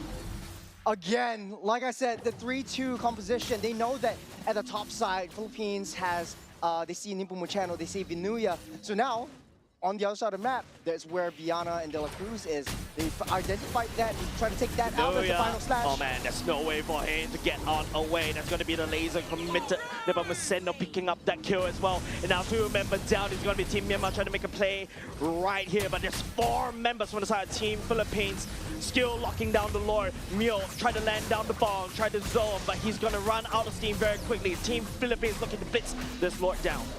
Beautiful target prioritization, just taking one at a time. This Vinuya. All the way in the back line, he's taking a lot of damage onto by the Shine, but he's hopefully trying to buy some more time. Vienna is outputting a lot of damage for Biko. That laser coming out, resetting Mio, but it's going to be blazing away. Vienna secures the Lord instead for the side of Team Philippines. What a play by Team Philippines, just baiting out that Claude away. And Vinuya just starting things off. Yes, that Claude hurts. Yes, Vinuya is in a spot of bother. He's able to always find a way out. So Philippines, they are 2 steps ahead. He knows how to engage. He knows what time to engage, and he knows their way out. Nepomuceno is left all alone. Heavy spin already utilized just to get back to safety. And all this time, just because of Viana and De La Cruz earlier on, down the bottom side, pushing in the waves, you have a fat wave with the enhanced and involved Lord marching down the bottom side, so Myanmar has a lot cut out for them. Yeah, like literally, this is exactly what I'm talking about, right? Your early game priority is already gone. If Myanmar wasn't able to get a lot more, I would say, infrastructure damage against Team Philippines, they're gonna hurt a lot. And now, because of that 2 Lord fights earlier just now before this one, they lost a lot of members and they're unable to capitalize on more Lord. This may be a bit too late. And now as Team Philippines just marches into the base of Team Myanmar. Laser coming out, that's going to be the golden moment as well. Call as well, trying to snap pictures at the same time. Member side Team Myanmar trying to defend, but the Lord is a little bit too much. But the side of Team Philippines, the damage overwhelming. Team Philippines take game number 1 against Team Myanmar. What a play, all the way to the very end. Team Philippines, they calculated every single step that Myanmar was going to take. You want to take down and destroy my turrets? So be it. You want to take down my gold laner on the bottom side? We're going to take down your top. Legit. It's always a trade. They're looking for trades. They're looking for these comebacks from that late game. They know they're in conditions, especially in the late stage of the game. And like I said from the start, with Matilda, with the carry, after that 5-6 minute mark, you're going to be playing as a pair. And wherever this carry wants to go, this Matilda is going to empower this carry. So you can't really take this carry down. Myanmar had a silver lining though. At the mid stage of the game, they almost found where carry was. But immediately, just like that, against the Marcel and just popping his head, it was just beautiful play from Viana. Yeah, I agree. Like the trades coming out from the side of Team Philippines was great. Like, yes, it feels like the Lord is just there to bait Team Myanmar to just burn up as much resources as possible. But then again, they trusted in Viana and they trusted in De La Cruz. Nepomuceno is there to basically find those pin Vinuya coming in. This Arlott is crazy setting up these kills. And that's a power Arlott, right? Those repositioning may be really costly against Team Myanmar. And there you go, Vinuya, the MVP. A lot of reasons why he's the MVP. For one, KDA prowess, check. Kill participation is everywhere on that map, check. He's able to protect, he's able to provide for the rest of his team, check. But also, the final slashes were just beautiful. Yeah, it just forces in Team Myanmar into, you know, fights that they are not really ready to handshake, right? And that's the power of the Arlott. Team Philippines find a place and time to handshake these team fights, even as long as, Team Philippines manage to equalize the goal lead. That means that, they're both, in terms of items, they're both equal. But don't forget, Team Philippines pack a better scaling comp as compared to Team Myanmar. I do have to agree 100% on that one. They know that in the early game, if they risk fighting it, they would go down in terms of like that cycling advantage that Myanmar has over them. And so Myanmar, they were on a timer, and they knew they were on a timer. they They know. were trying to speed run that one, especially with Kyotuya, with the Marcel going straight in, trying to find intelligence for what the rest of the team is. But he can't go alone in the late game. There was quite a bit of a good strategy in terms of splitting the heads of the Claude in the top, in the long lanes. If you have the Claude up there, then you wait and you show your Paquito down the bottom side. So you're tipping the scales quite a bit. Philippines understands that. So they turn this team fight heavy composition into a 3-2 type of composition where you also have some alleviation pressure from that side waves with the carry instead. Yeah, it's pretty hard. If you see how the items being built around, once the ice cream one comes out for the side of Pabico, this Gord all of a sudden just doesn't really need to do a dot damage, right? Just slow down everybody so that Nepomuceno can sweep in, Vinoya can sweep in, and of course Vienna come in with De La Cruz Airlines as well, just coming in, just start shredding through Han, shredding through Mule, even to a certain extent Shine, right? And there's a period of time when when I saw the Wind of Nature coming out from the side of this carry, that's it. The claw is going to be a little bit useless, so it's got a lot more pressure onto Mio on this leader to output the damage. But Mio cannot get close, because if Mio gets close, he's going to eat a lot of Mystic Gush. Yeah, I like that you pointed out as well, because the Blazing Duet that the Claude was actually trying to push onto Team Philippines was pretty much individual. He's always trying to find solo opportunities to clear everything out. Less the last Lord fight of the game. He was trying to find an opportunity, throw in the Blazing Duet, and yes, the Claude had a pretty decent game this time around. It wasn't like he was, throwing his own body for no reason. He was able to plan his escape route, but the team itself didn't have a lot of AoE crowd control for them to fight against a traditionally team fight heavy Ube strategy. And I feel like Team Myanmar tried to do it. You saw how Team Philippines was really strong, like what you mentioned, like crowding together as 5, and that's where the golden hour should shine, right? But it seems like the Team Philippines are really conscious about this golden hour, knowing that the golden hour is coming in. The Matilda comes, De La Cruz sweeps in, saves the main damage dealer, and pull them to safety, and then after that re-engage. And if you notice, there's always 2 layers of Team Philippines in terms of the fights, right? Pabico starts out with the Mystic Gush. He's not the main damage dealer, but he pulled a lot of attention to him. And then Team Myanmar tunnel vision onto him, tried to land the golden hour, tried to land the stun, but to no avail.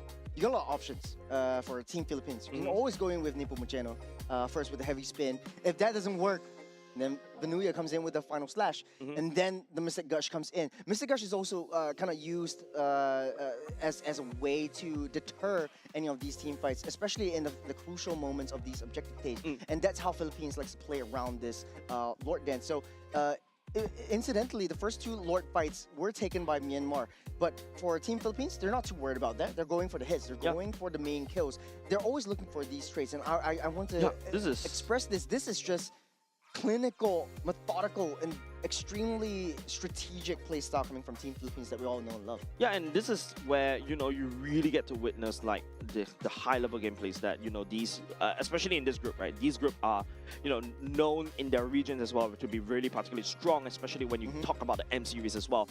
But if you notice how oh my goodness, I keep saying Team Liquid because every time I see them, it's Liquid in my head. Team Philippines, right? Like the way that they really punish the overextension to try to secure these neutral objectives.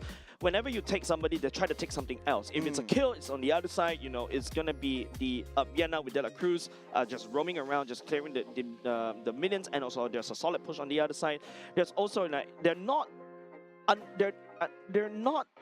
they're very different. You can see the identity, the DNA that they have is like, I can lose the Lord, it's fine. Yes. I will punish you for taking my Lord though.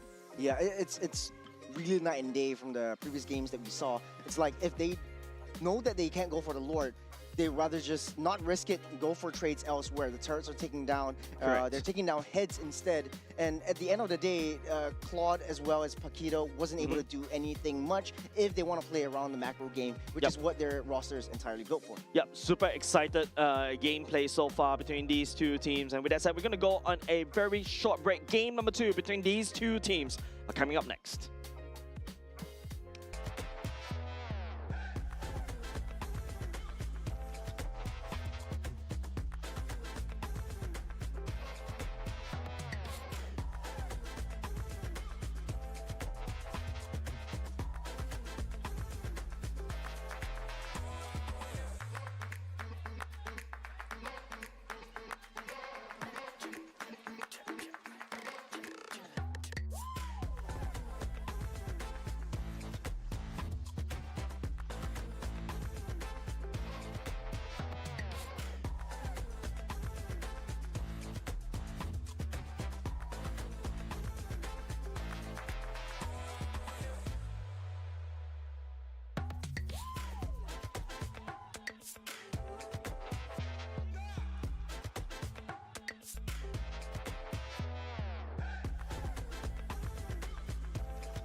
And we are back, ladies and gents, after a technical break.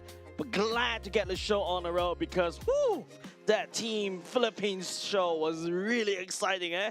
Yeah, not to discount the fact that Myanmar actually played really well, holding themselves well in the first half, and did a little bit of digging. They are actually part of the Yangon Galactical squad, which won the MSL Myanmar champions this season around. So it just really goes to show the differences between the two regions, how they execute the game, and how they play their game. So this is really going to be a huge test for them coming back into the second game. Will they be able to come back from the big loss just now? I feel like because, you know, how Team Philippines, I'm like, okay, fine, sure. Team Liquid, right, is one of the best teams in the world currently as of now. Then, you know, you start to see a lot of the other regions is using them as a comparison, as a yardstick, right? Like, how good am I?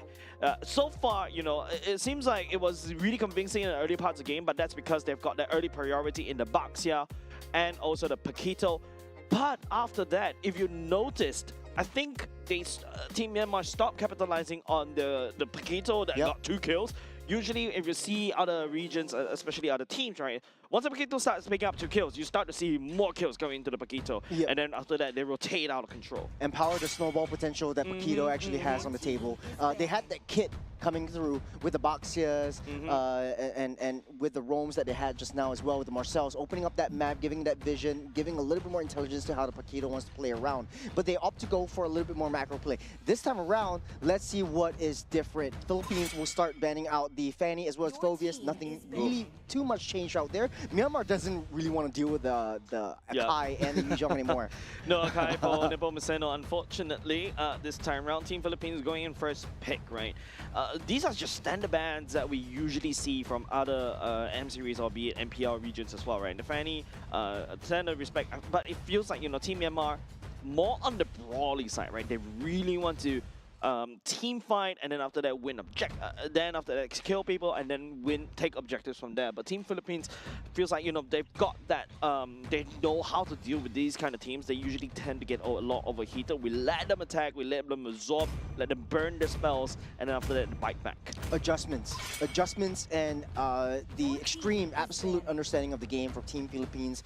They know how to bounce back from, you know, early game kills, early game mistakes that they've made, and they bounce back hard. And which is the first-hand experience for Myanmar coming into the second game. How do we disrupt and how do we break Team Philippines apart? And knowing now that, you know, for a start, first game, Philippines likes to play the Ube strategy, wants to go for a more team fight strategy. And they can adapt to the situation, knowing that, hey, I'm going to be sending my Paquito down on the bottom side. I'm going to be sending Claude. They adapt with sending Carry on their own. Hold on, it seems like, you know, Myanmar is really, Team Myanmar actually banning away the Mathilda as well, which De La Cruz is the one that you mentioned, is really given Team Myanmar a lot of problems in the early parts of the game, and now...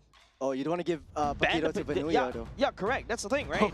It feels like Team Myanmar is just really sending out the Paquito for Team Philippines, Vanuya, but it seems like Freya will be the first B1 pick right here. Still open, can go to Gold, can go to EXP. Yeah, I do like what Philippines is cooking, especially for Freya.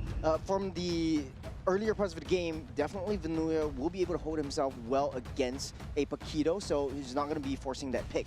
If that is pretty much open, then you could throw it into the hands of Viana, and that creates a lot of threats, a lot of pressure from the side lanes that Myanmar actually has to deal with. So denying that pick, and they pick Paquito up for themselves. Baxia still no change though. I like the rotation speed coming in for Baxia.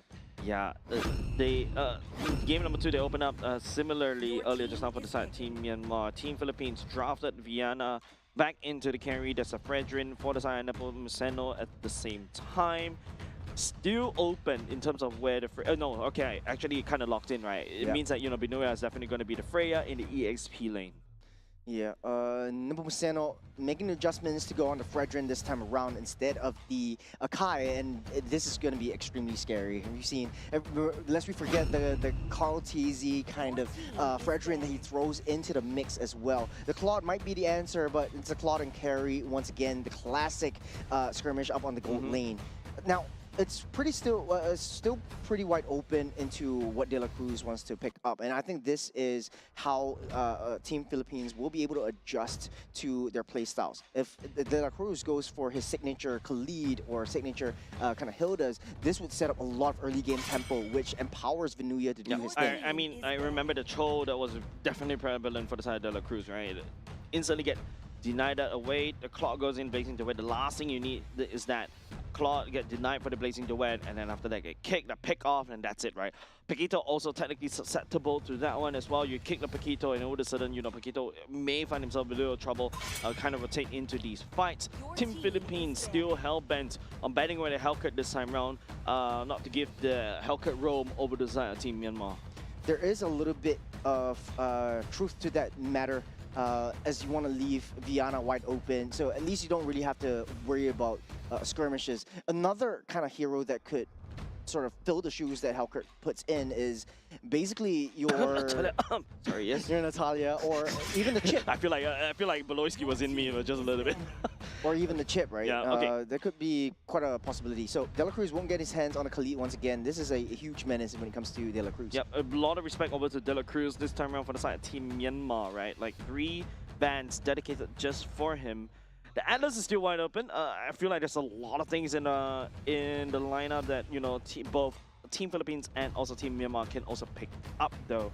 Now, do we look at the mid lane for both of these two teams as well? Team Philippines, I think there was a Yves that was banned in the R5 ban pool earlier just now, but this time around, you know, Team Philippines is in the blue pick.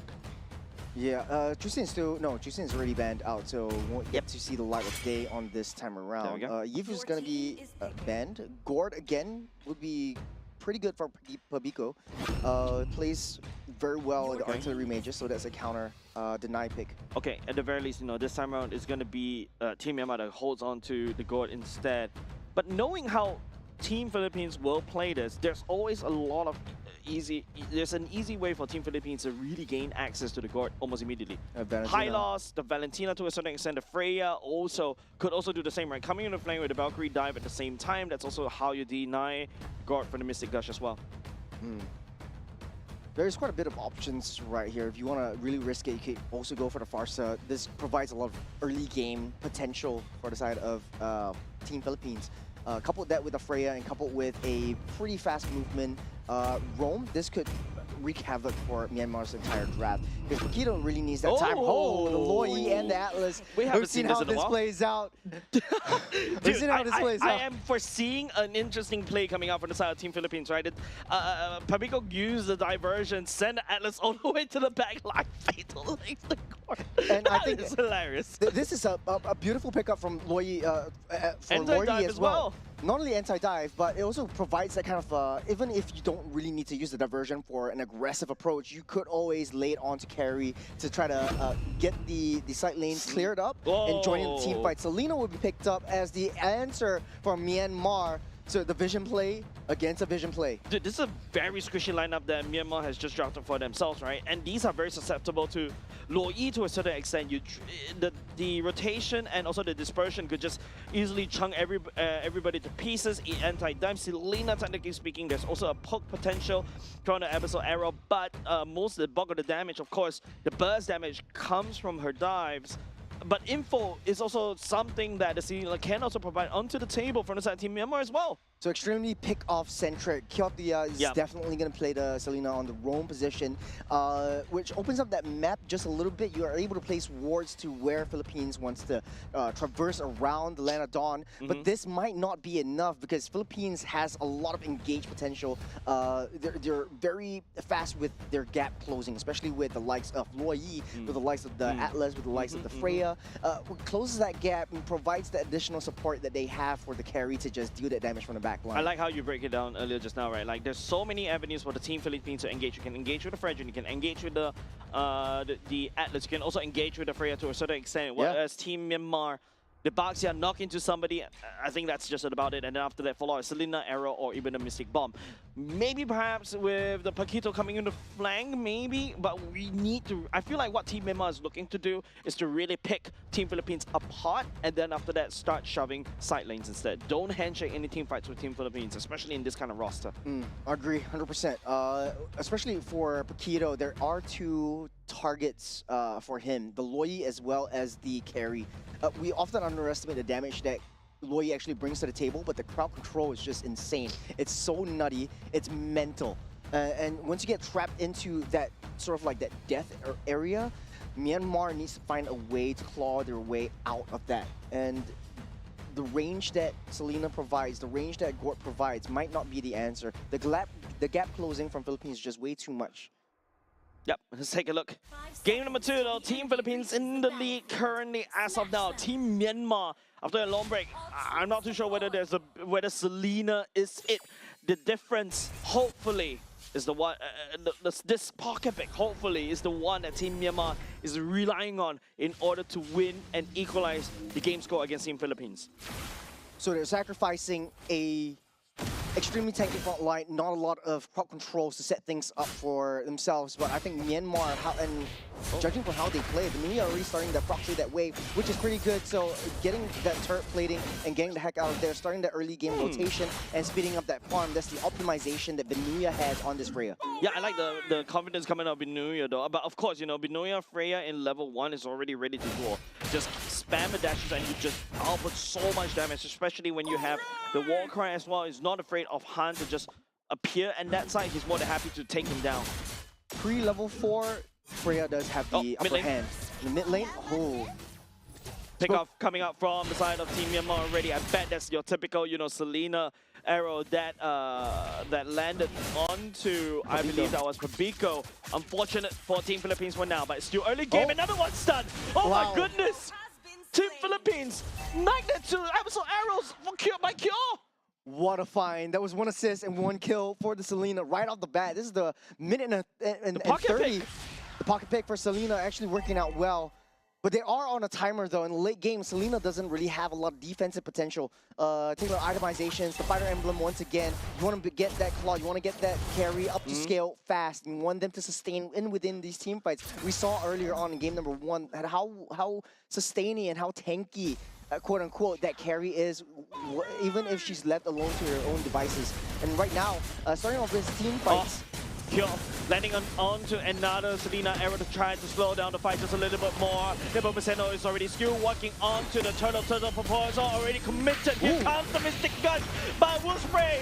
Vinuya goes down for the count. Nepomuceno will be able to take down not only the turtle, but his counterpart from Team Myanmar. Well, the idea was there for Vinuya. Great start in trying to disrupt and push the Baxia back. Found the Baxia, immediately tried to hammer onto that Baxia, but hold on a second, mid-side. No way for him to run. The stuns coming out from Kyo, and also just so many damage poured into him at the same time for the side of Team Myanmar. Team Philippines, on the other hand, this is not a very great start for now.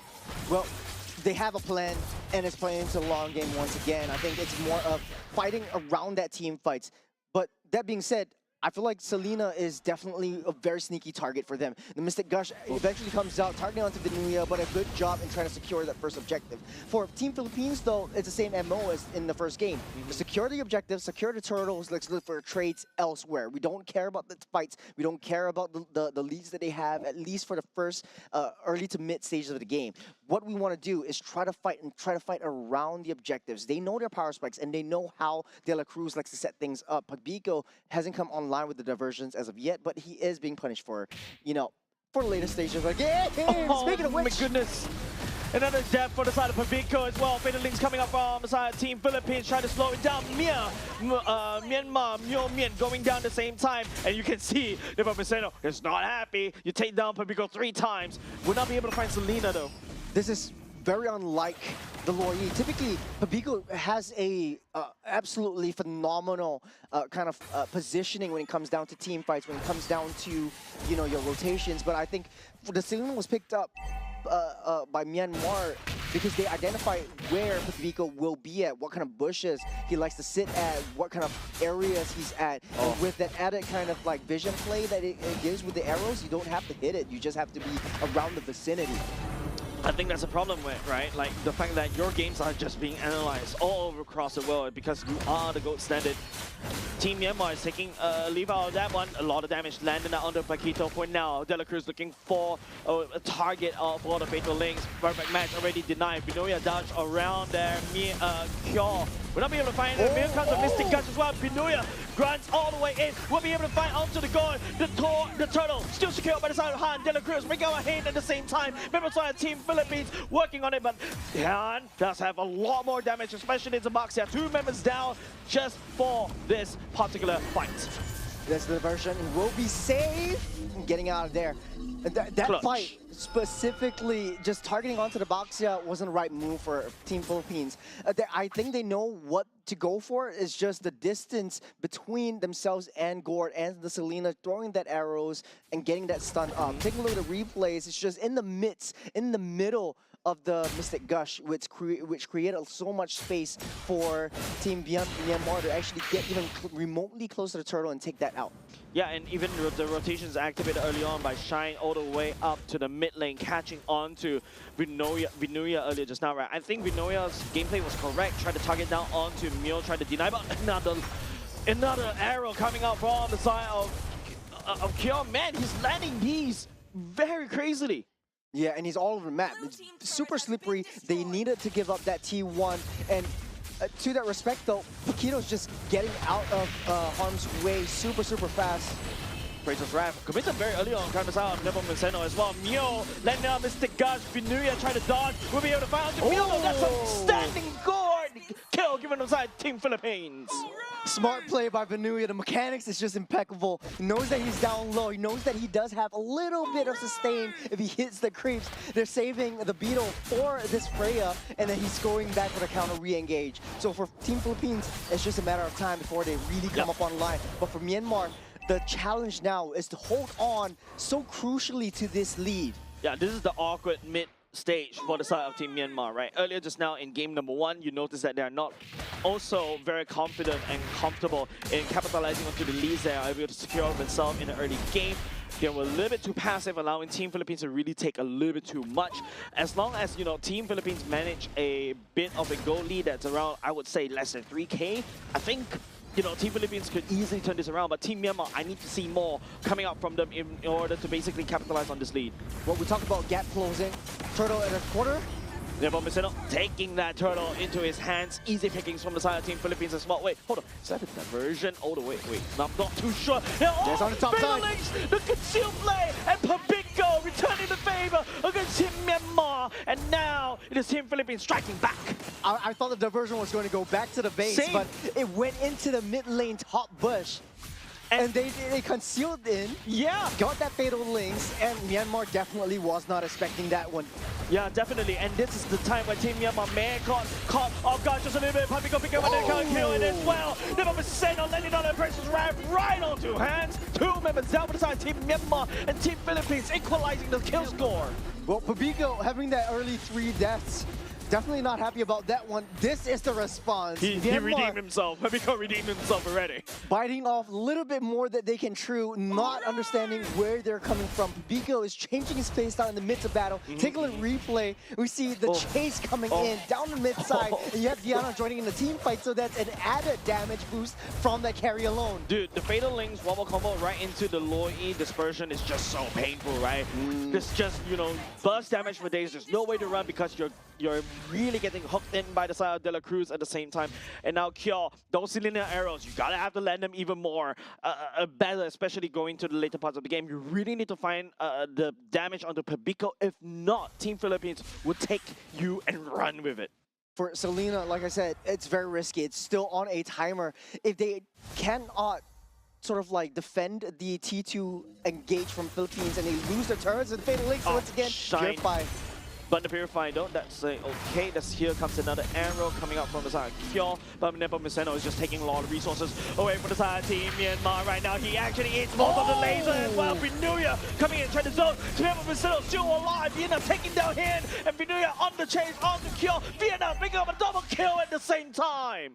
Beautiful find Nepomuceno was just right there baiting out the Mystic Gush. He soaked in all of that damage and he threw down the Appraiser's Wrap. That's the damage that we're looking for. I thought it was over for Team Philippines. The blue health bars were basically just turning yellow and into the red, and this was just impeccable layering of all of these team fights. Right now, again, back to my point, Kyotuya with the Selena is definitely on a timer. Take a look at the damage. Look at where all the yellow were hits. And then the Fatal Links pulled everyone into the picture, into the face of Nepomuceno, the GOAT. Man, the Mystic Gush was just a Mystic Tickle coming out from the side. Mule at that point. Nepomuceno somehow was able to tank through all of that damage coming out from Mule. Mule on this Gorge is supposed to be able to shred through tanks, but it seems like without a Claude and also Shine earlier just now getting zoned out, wasn't able to output the damage at all. And all of a sudden, Team Myanmar, you know, if your God can't do damage already, you trust the Selena to do damage against Fredrin?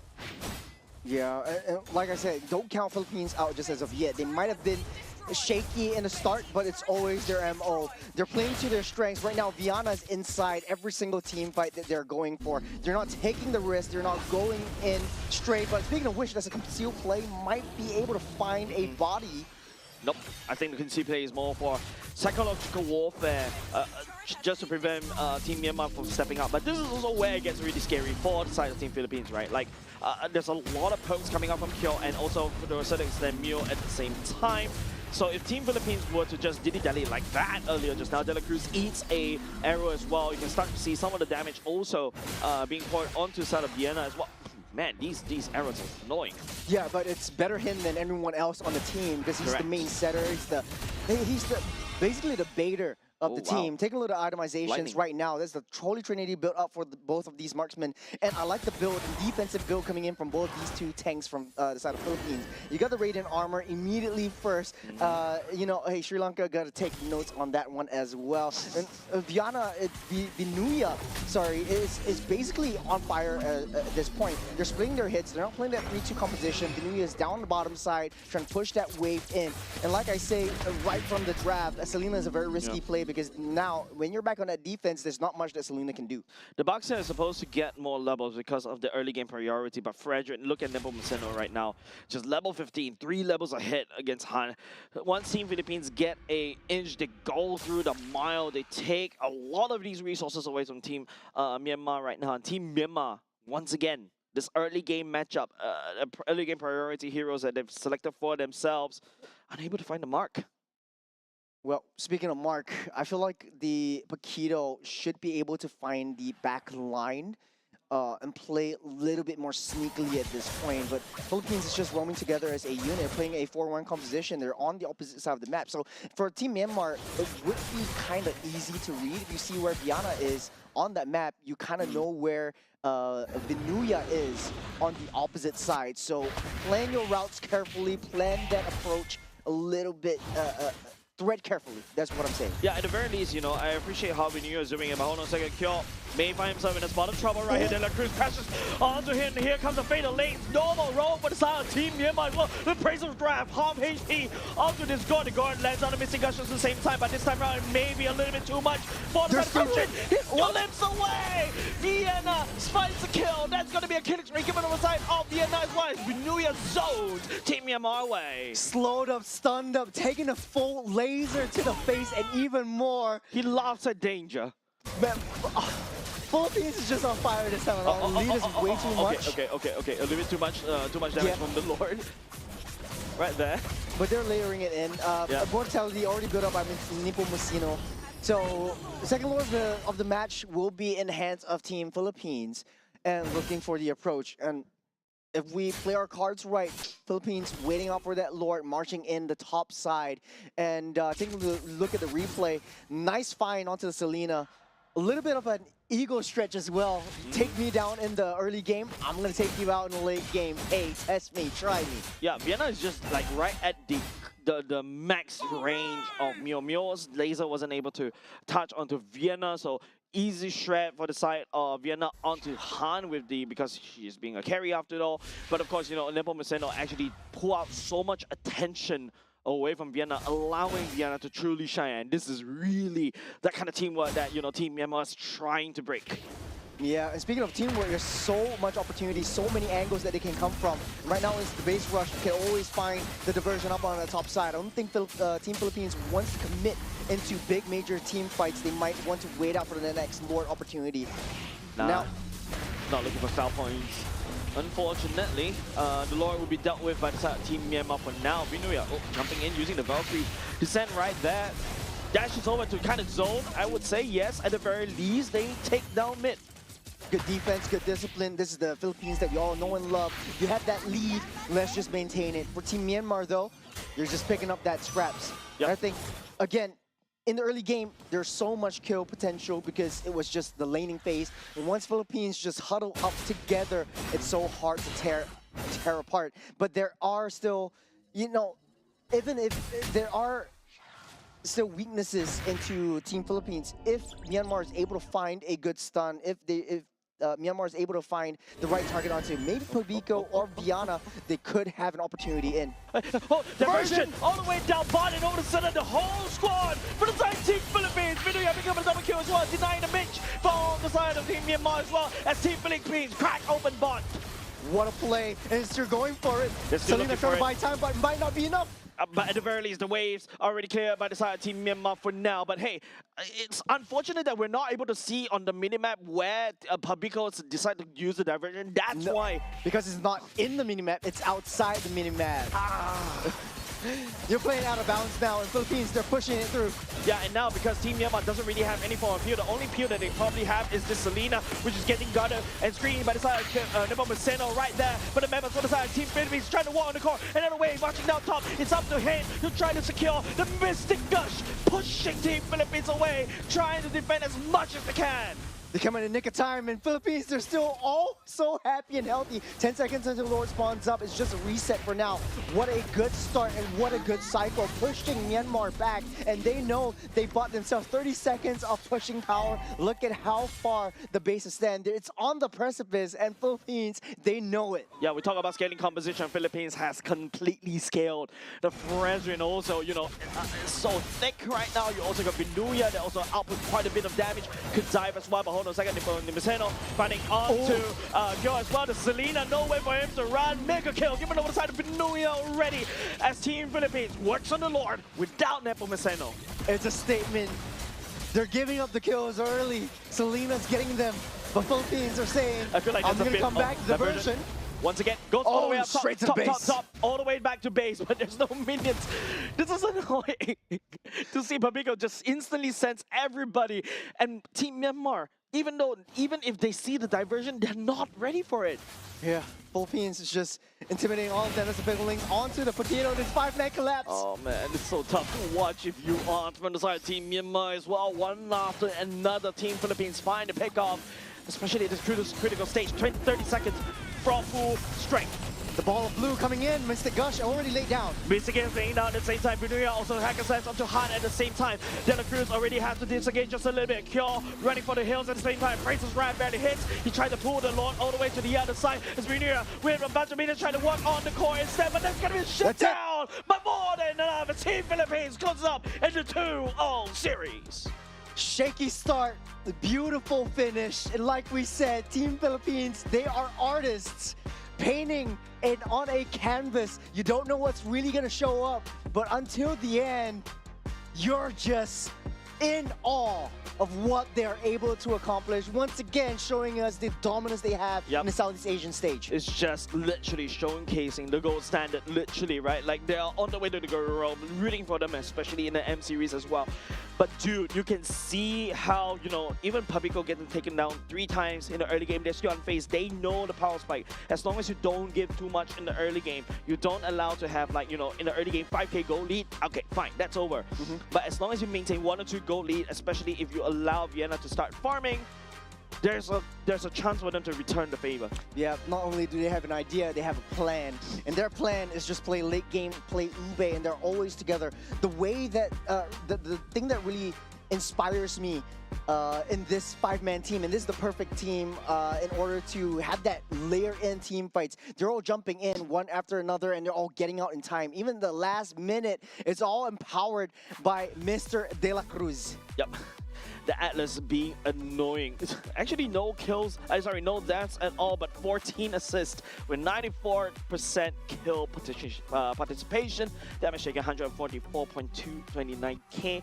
I bet you this De La Cruz has been eating most of these arrows, making sure Pabico is safe, sets up for the whole team. If you are a Loyi player, right, you see an Atlas on the other and on your side, and if the Atlas is strong, you're gonna have a field day. The constant reset of the yin yang at the same time is just so juicy immediately. And the worst part is, Team Myanmar drafted a very squishy team. Yeah, and the way that Team Philippines likes to play this, it's I would say medium risk. De La Cruz typically, or not De La Cruz, but most Atlas players that we've seen in the previous matches, they immediately get the fleeting time, even if they're not getting kills, even if they're not getting the assist. But now De La Cruz is is not risking that. He's going straight for all defense. He knows that, hey, the biggest threat is coming from that gore. Let's get that Radiant armor down, then we strike. Let's try to get that item build for the Claude, and then we strike. So the Chesties Pauldron was being used as a reactionary measure, and I think he's definitely going to have a laugh at Pabico. Hey, haha, you got 3 kills down the early side. You're not protecting me. But it's all part of the plan. Yeah, I mean, it's really hard for Pabico as a Loyi to really try to dodge these arrows, especially if, Kyo. You can see why the pocket pick is a threat over the side of Team Philippines, especially in the early parts of the game. But really, definitely, you need a lot more than that. You give it to any other team, Team Myanmar may have to take the goal lead and then after they start to scale. But once again, it still boils down to the fact that if Team Myanmar doesn't know how to capitalize on their early game strategy, they don't know how to capitalize on their early game rotations, I need to see him to start rotating and start helping around the mid lane, maybe punch Pabico all the way out and then after that, try to snowball all them. Maybe that's a way to play it. But Vinuya on his Freya is threatening the top side turret and forcing Hane to stay in lane. The 4-1 composition worked out really well for Philippines this time around, and I just want to sum this up by Paquito can't really chase up or find Pabico, and this was essentially a very big issue right from the mid stage of that game. He was having a field day in the laning phase against Venuya's Freya, but then again in the late game he wasn't too sure whether he should step out of line to basically find better angles, better flanks. They had a good start. I don't doubt that. They had the potential to really take this juggernaut down in the form of Team Philippines, but it was, call it intimidation, call it fear, call it respect. But Philippines really knew their power spikes. They really knew their timings. And this is what really sets, like you said, good from great. This is the greater to almost perfect. I feel like right now it's just like, Team Philippines, I feel like that was I would say, if you want to know when to start handshake team fights, Team Philippines definitely knows when is a good time. When Vienna is ready, they start fighting. As long as they, start continuous farming, you send... use Vinuya to buy time just a little bit more. Don't forget Nepomuceno as well. It's just this thick Fredrin that ate so much of that Mystic Gush and still able to walk out of it alive, burn off all these utilities. That's absolutely wonderful. But of course, I feel like the draft from the side of Team Myanmar, like I said, a bit very too squishy. I'm not like, I see why they want to go for the Selena roam. They really want to go high and dry to basically try to cheese it. But this is Team Philippines that you're talking about. Yeah, it's very hard to break the familial bond that Team Philippines have. Not only this team, but the rest of the whole country are also backing them. And it really solidifies themselves as one of the best, if not the best, in the game of Mobile Legends Bang Bang so far that we've ever seen. And this team has been just sitting on that hefty throne for far too long. They need someone to try to take them down, and gods can be killed as well. I mean, Cambodia did try a little bit, but of course, that was yesterday's game. I would say a bit of a wake-up call, I would say, for the side of Team Philippines as well. So, hey, I mean, at the very least, we do see some form of, I would say, not retribution. I can't find that word. in me as well all of a sudden. You're saying retribution just because of battle spell? Yeah, maybe. But Yeah. of course, coming up next, ladies and gents, this is going to be another Group A match. Coming up next, it's going to be Indonesia going up against Malaysia as well, that we'll be watching on the main stage. So pretty excited to see what, you know, we're literally jumping from one region to another, like switching channels very quickly from one to another. Yeah, but we're still in the Southeast Asian region. It's still within the core equatorial region as well as the Mekong areas. But we see that the play styles and the execution is not too far apart from each other. I'm just pretty surprised that Team Myanmar, one of the reigning champions of MSL Myanmar, is able to hold themselves pretty well, at least in the early game. The late game, though, it's all Team Philippines game. But now, on the other side of the coin, man, it's Indonesia versus Malaysia. This is going to be a pretty fascinating match to watch. I'm really excited for that. Yes, definitely. And of course, you know, I think it's also relies on Myanmar drafting those early game priorities. You need to find these early game priorities. But of course, you know, enough of that one. Coming up next, ladies and gents, is going to be Team Indonesia going up against Team Malaysia. Don't go anyway, ladies and gents. We'll come back after a short break.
If all that bloom are fated to wither,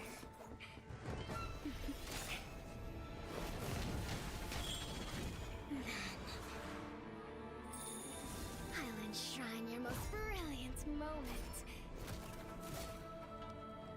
in crimson splendor. Even something so crude can be graced with a splatter of beauty.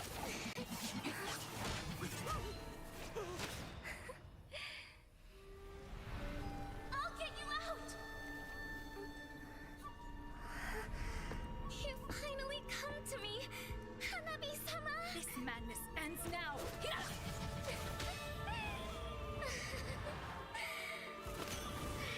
last, I'm shivering with excitement!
human body was built to move. Not trapped at a desk in one singular posture for 12 hours a day. It's time your chair evolved. This is Secret Lab Titan Evo. Ergonomically engineered for you, gamers, hybrid workers, artists, backing your every move.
this matter of beauty.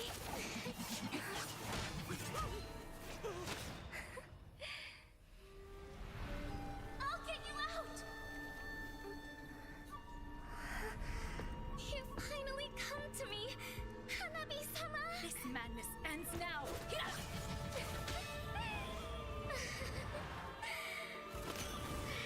last, I'm shivering with excitement!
for day number 3. This is the 5th match of the day for the Asian Games Esports event, MLBB.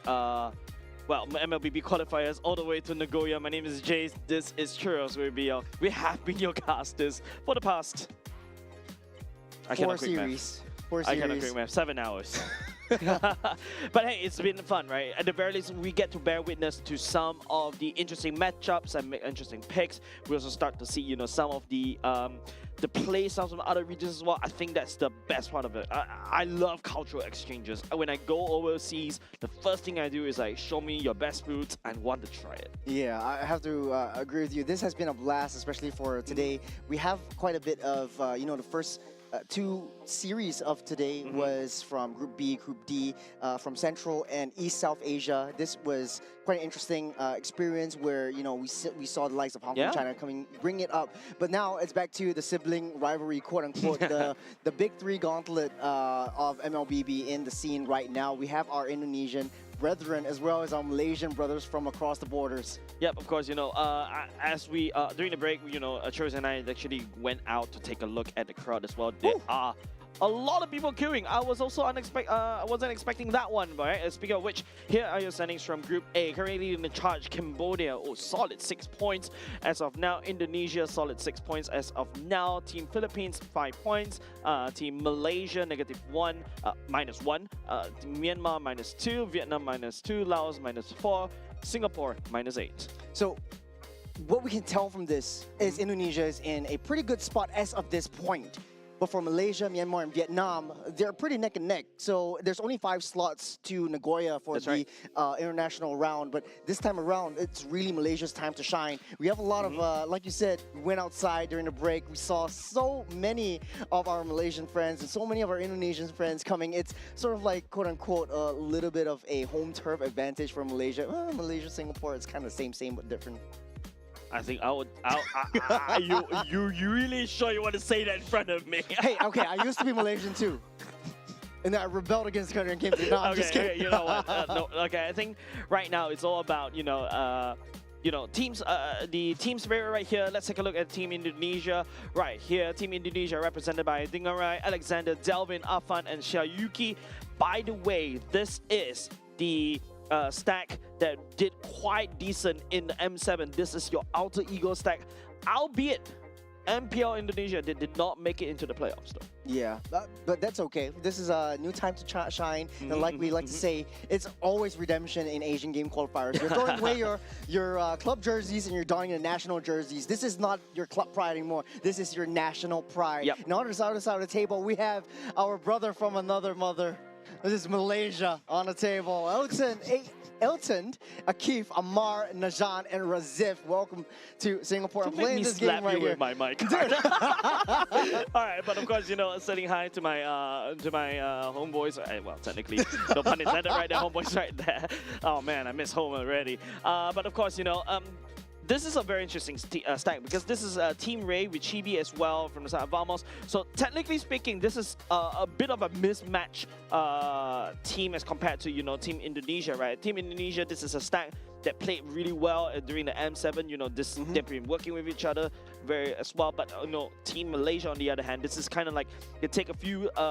Take a few people from each team and then they form this dream team from Team Malaysia. Well, honestly, for both sides, they have their pros and cons. When you play together as a team for very, very long, you build that chemistry. But then again, we've seen it in other sports all around the world. You're taking the best players from each of the other different squads in your region and throwing them together as an all-star team that really speaks volume to them. So haven't really performed well in the other matches that they had so far. 1 win, 2 losses so far. Indonesia, Malaysia hasn't played a single game, only 1 game against the same country, which is Laos. Both of them won 2-0. So not a lot of statistics to really decide, like, hey, which is the better team. So we're pretty even on this front. Yeah, but of course, I am on the of course, Team Malaysia, right? Bigatron and also Team Vamos, right? And also Team Ray. That's where their home clubs are. But of course, this is the time where I really want to see how they can gel together in terms of the chemistry, how they can be able to work each other. They were kind of rivals back in their own region, but now they're here. They're representing Malaysia, Satu Malaysia. how are they going to have to deal with against, don't forget, this is a stack that second place M7, by the way. Yeah, but M7 is a couple months ago. We've been through a couple Meta patches, changes, maybe yep. changes, maybe a little bit of a chemistry shifts between each of these teams. And I think that for both teams, we're coming in with a clean slate. We've seen all throughout the first 2 days of AGQ, we've seen what we've seen today. Stats don't really matter. You might be able to win out against a different team, and you lost to a different team, but you are still pretty even in terms of the matchup when you come together as a new kind of a series. So we'll take each game as sort of like a new, fresh slate where they can craft their art upon. Yeah, I think the best part is that this is best of 3 round robin set. This is where, you know, I mean, especially for Group A, which is like a massive group of 8 countries as well. Technically speaking, Team Malaysia and also Indonesia are already like, you know, this is the 3rd versus the 4th placement, right? Irregardless, I would say they are kind of middle of the pack in the top 5, which is going to be qualified over to the side of Nagoya. But of course, I feel like sometimes you also have to take a look like, hey, is this a time where you start to experiment just a little bit? Is this a time where you really put your best foot forward in order to win that, win the top seed perhaps in a particular group? Well, it's deja vu once again as we go back to Flying Clouds for the first game between Indonesia and Malaysia. And looking forward to see what kind of flavors they'll bring out in each of these regions.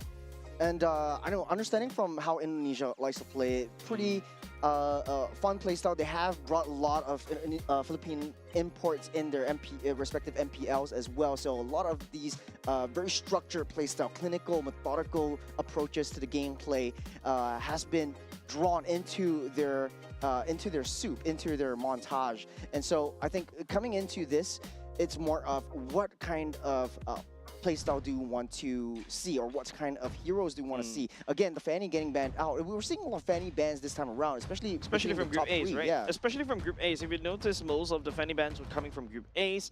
But I like what Indonesia is cooking up right here. Oh, man. Paquito ban, Harley ban. It feels like both of these two teams, they know that they are kind of forced to kind of clash very quickly, very early on to try to get a bit of a early game priority. Yeah, I think both teams may share a little bit of a similar playstyle later on, so expect a lot of clash all across the map, especially along the river. You said it best. Hopefully, calculated clashes, calculated skirmishes.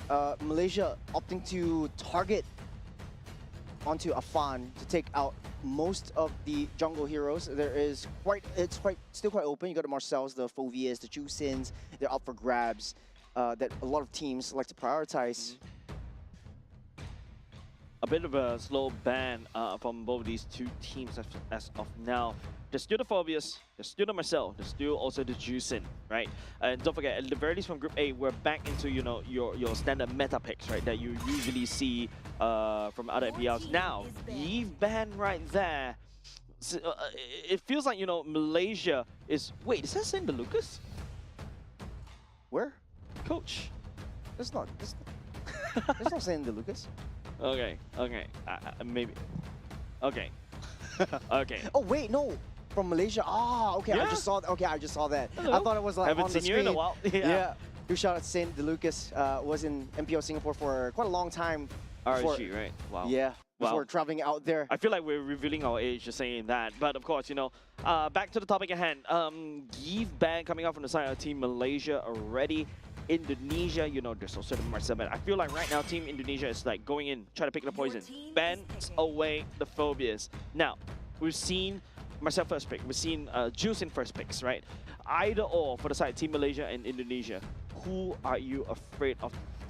Who do you prefer between these two heroes? 100% Juicin. But then it's a tit for that, this for that kind of situation. And Marcel is picked up right here, then I don't think Juicin will be on the table because you can easily counter it with the Valentina pick as well. And these two counteract that efforts. But I don't think, you know, a lot of these teams that we know and love don't really prioritize the Marcel as much anymore.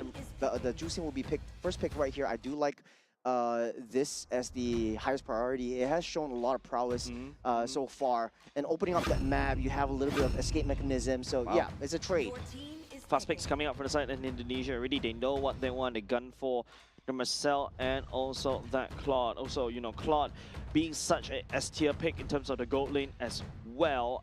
Taking that away, that's nice and dandy. We also see the Harif that could potentially come into the pick from the side Team Malaysia to match the Claude. But Harif going into a Marcel is going to be awkward because, you know, the Zaman Force can easily get denied. So I think, yeah, Indonesia, pretty wise choice coming from them, denying the Harif pick. But Malaysia will be able to get away with the Fredrin and also the Arlot pick.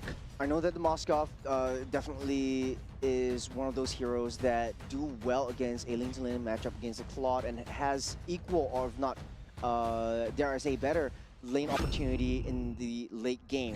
For Indonesia side, they're going to solidify that with the Baxia. I do like the front line that they're building for Team Indonesia. You have a lot of mobility, especially coming in from Marcel and the Baxia alone, in order to direct the fights away from the gold lane, which is precisely what you want to do. So for Malaysia, though, they have a lot of limited EXP heroes. Typically, we always see the Paquitos, the Freyas, and the Fovias. The Arlot being picked up right here is pretty much like a Filipino twist. We saw Sanford picked it up just now, and if not that, then the Yuzhong, which was a flavor in other regions as well. Yeah, you're right. Like Paquito was completely. Oh, sorry, Paquito already banned away by the side of Indonesia. So yeah, you're right. I think Arlot is a good second tier. Not say second tier. I would say a solid second choice as well, right? Because Arlot in this particular patch does a lot of damage. Not only just that, I always call that Arlot like a really, the power of Arlot actually doesn't rely on his items. He actually relies on his final slash. The final slash pulls you all the way into an awkward position, like in terms of these into a team fight that you don't want to handle. That's why you ban it away. Okay, Yuzhong, that's what you mentioned. We start to see a lot of Yuzhong, especially in Asian games so far, so qualifiers so far. So yeah, taking that away. Indonesia bans away the Grandeur, which is kind of interesting. Right? Grandeur, I would say, fell off in terms of priority quite a bit. Maybe it's just the Malaysian flavor, and Indonesia has had a taste of that, and they don't really like your Padang, so to speak. Okay. Huh? I don't know what I'm saying right here, but yeah. I don't understand you. I cannot cover for you for that one. But okay, So, Granger ban, Matilda ban coming in at the same time. So yeah, they want to make sure that they've got river control a lot better as compared to Malaysia. Team Indonesia, they've already got the solid river control with Marcel and also the Baxia as well. I think CC would be a pretty viable option. It's been often used by teams to counteract the Fredrin and pesky assassins that come their way. If it gets banned out by Malaysia, then that opens the floodgates for maybe a Lapu pickup right here, which does pretty decently against this draft. So they do have options right here. More popular ban would be the Lapu, so you limit the XP lane fully. Yep, I think Lapu is great. Ooh, There's also a Sora is also a threat. Sora is solid mid-game onwards. Early game, yes, once he hit level 4, he's just a menace to your enemy, but yeah, just don't want to deal with it. Don't forget the cloud form, especially, is just so annoying. Like it just stun locks everybody, and it's like a mini implosion as well. So yeah, so right now, if you're Team Indonesia, I feel like, yeah, you're right. Lapu looks good for them, especially you got that early game as well. You were able to deal with the Arlot as well, but no, instead Indonesia goes for the Atlas.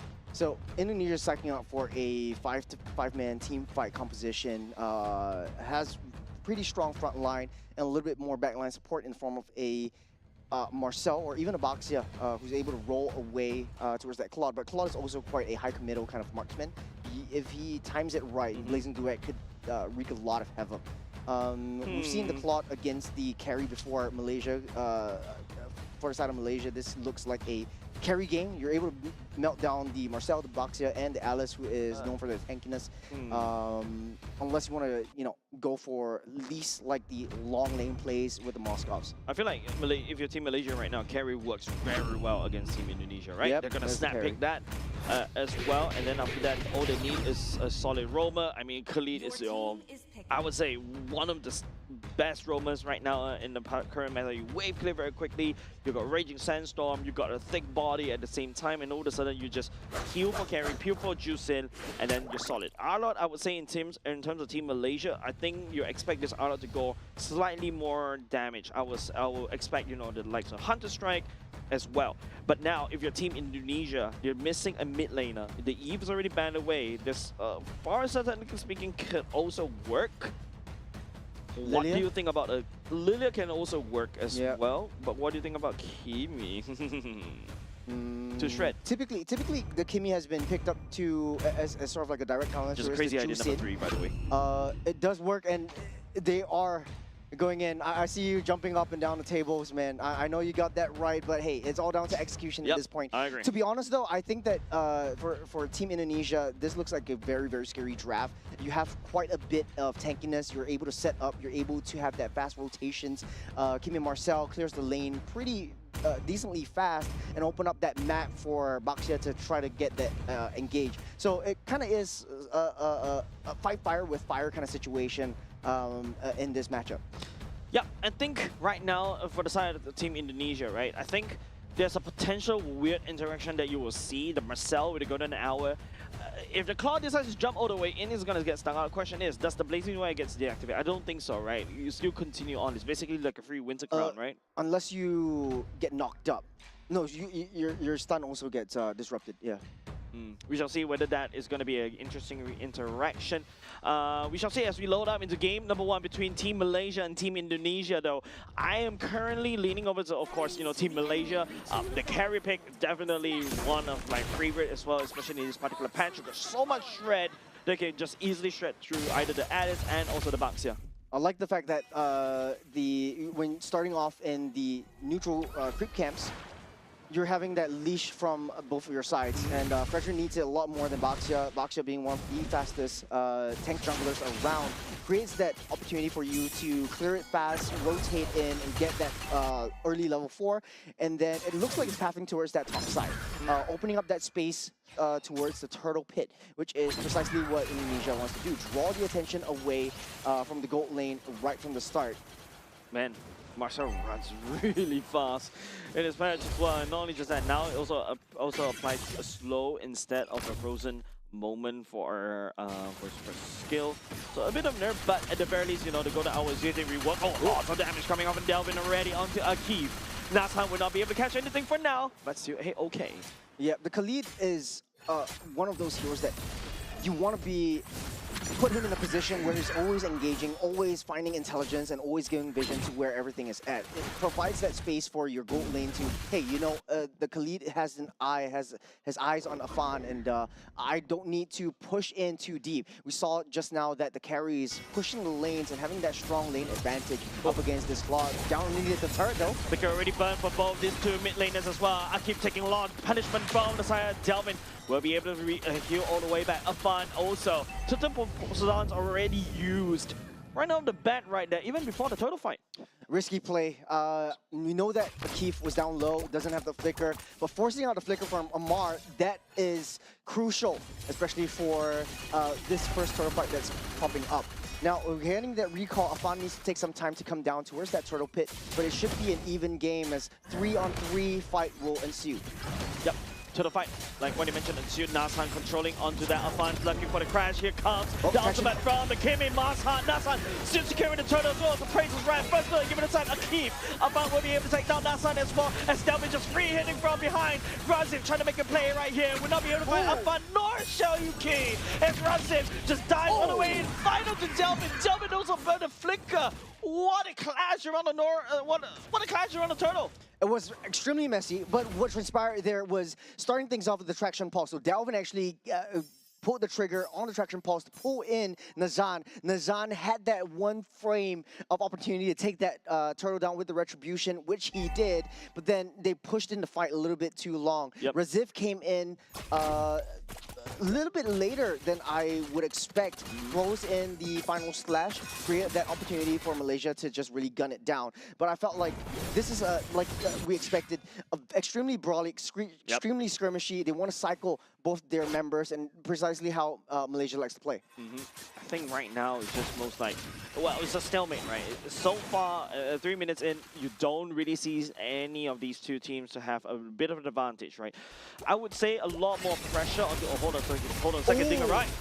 Blazing Duet will be able to heal all the way up, back up. He's safe for now, but Alexander coming in with the golden moment will be able to stun out Akeem. Second skill to try to buy time, but not enough because Afan will be running him to the ground. Alexander, good throw on the golden hour. I felt like Elton had that damage to take Dingarai down, but I think it's a little bit too early. The photographer, man, in Team Indonesia upping the tempo as well. All of a sudden, Team Malaysia, they're playing from behind. Not happy about that first turtle skirmish.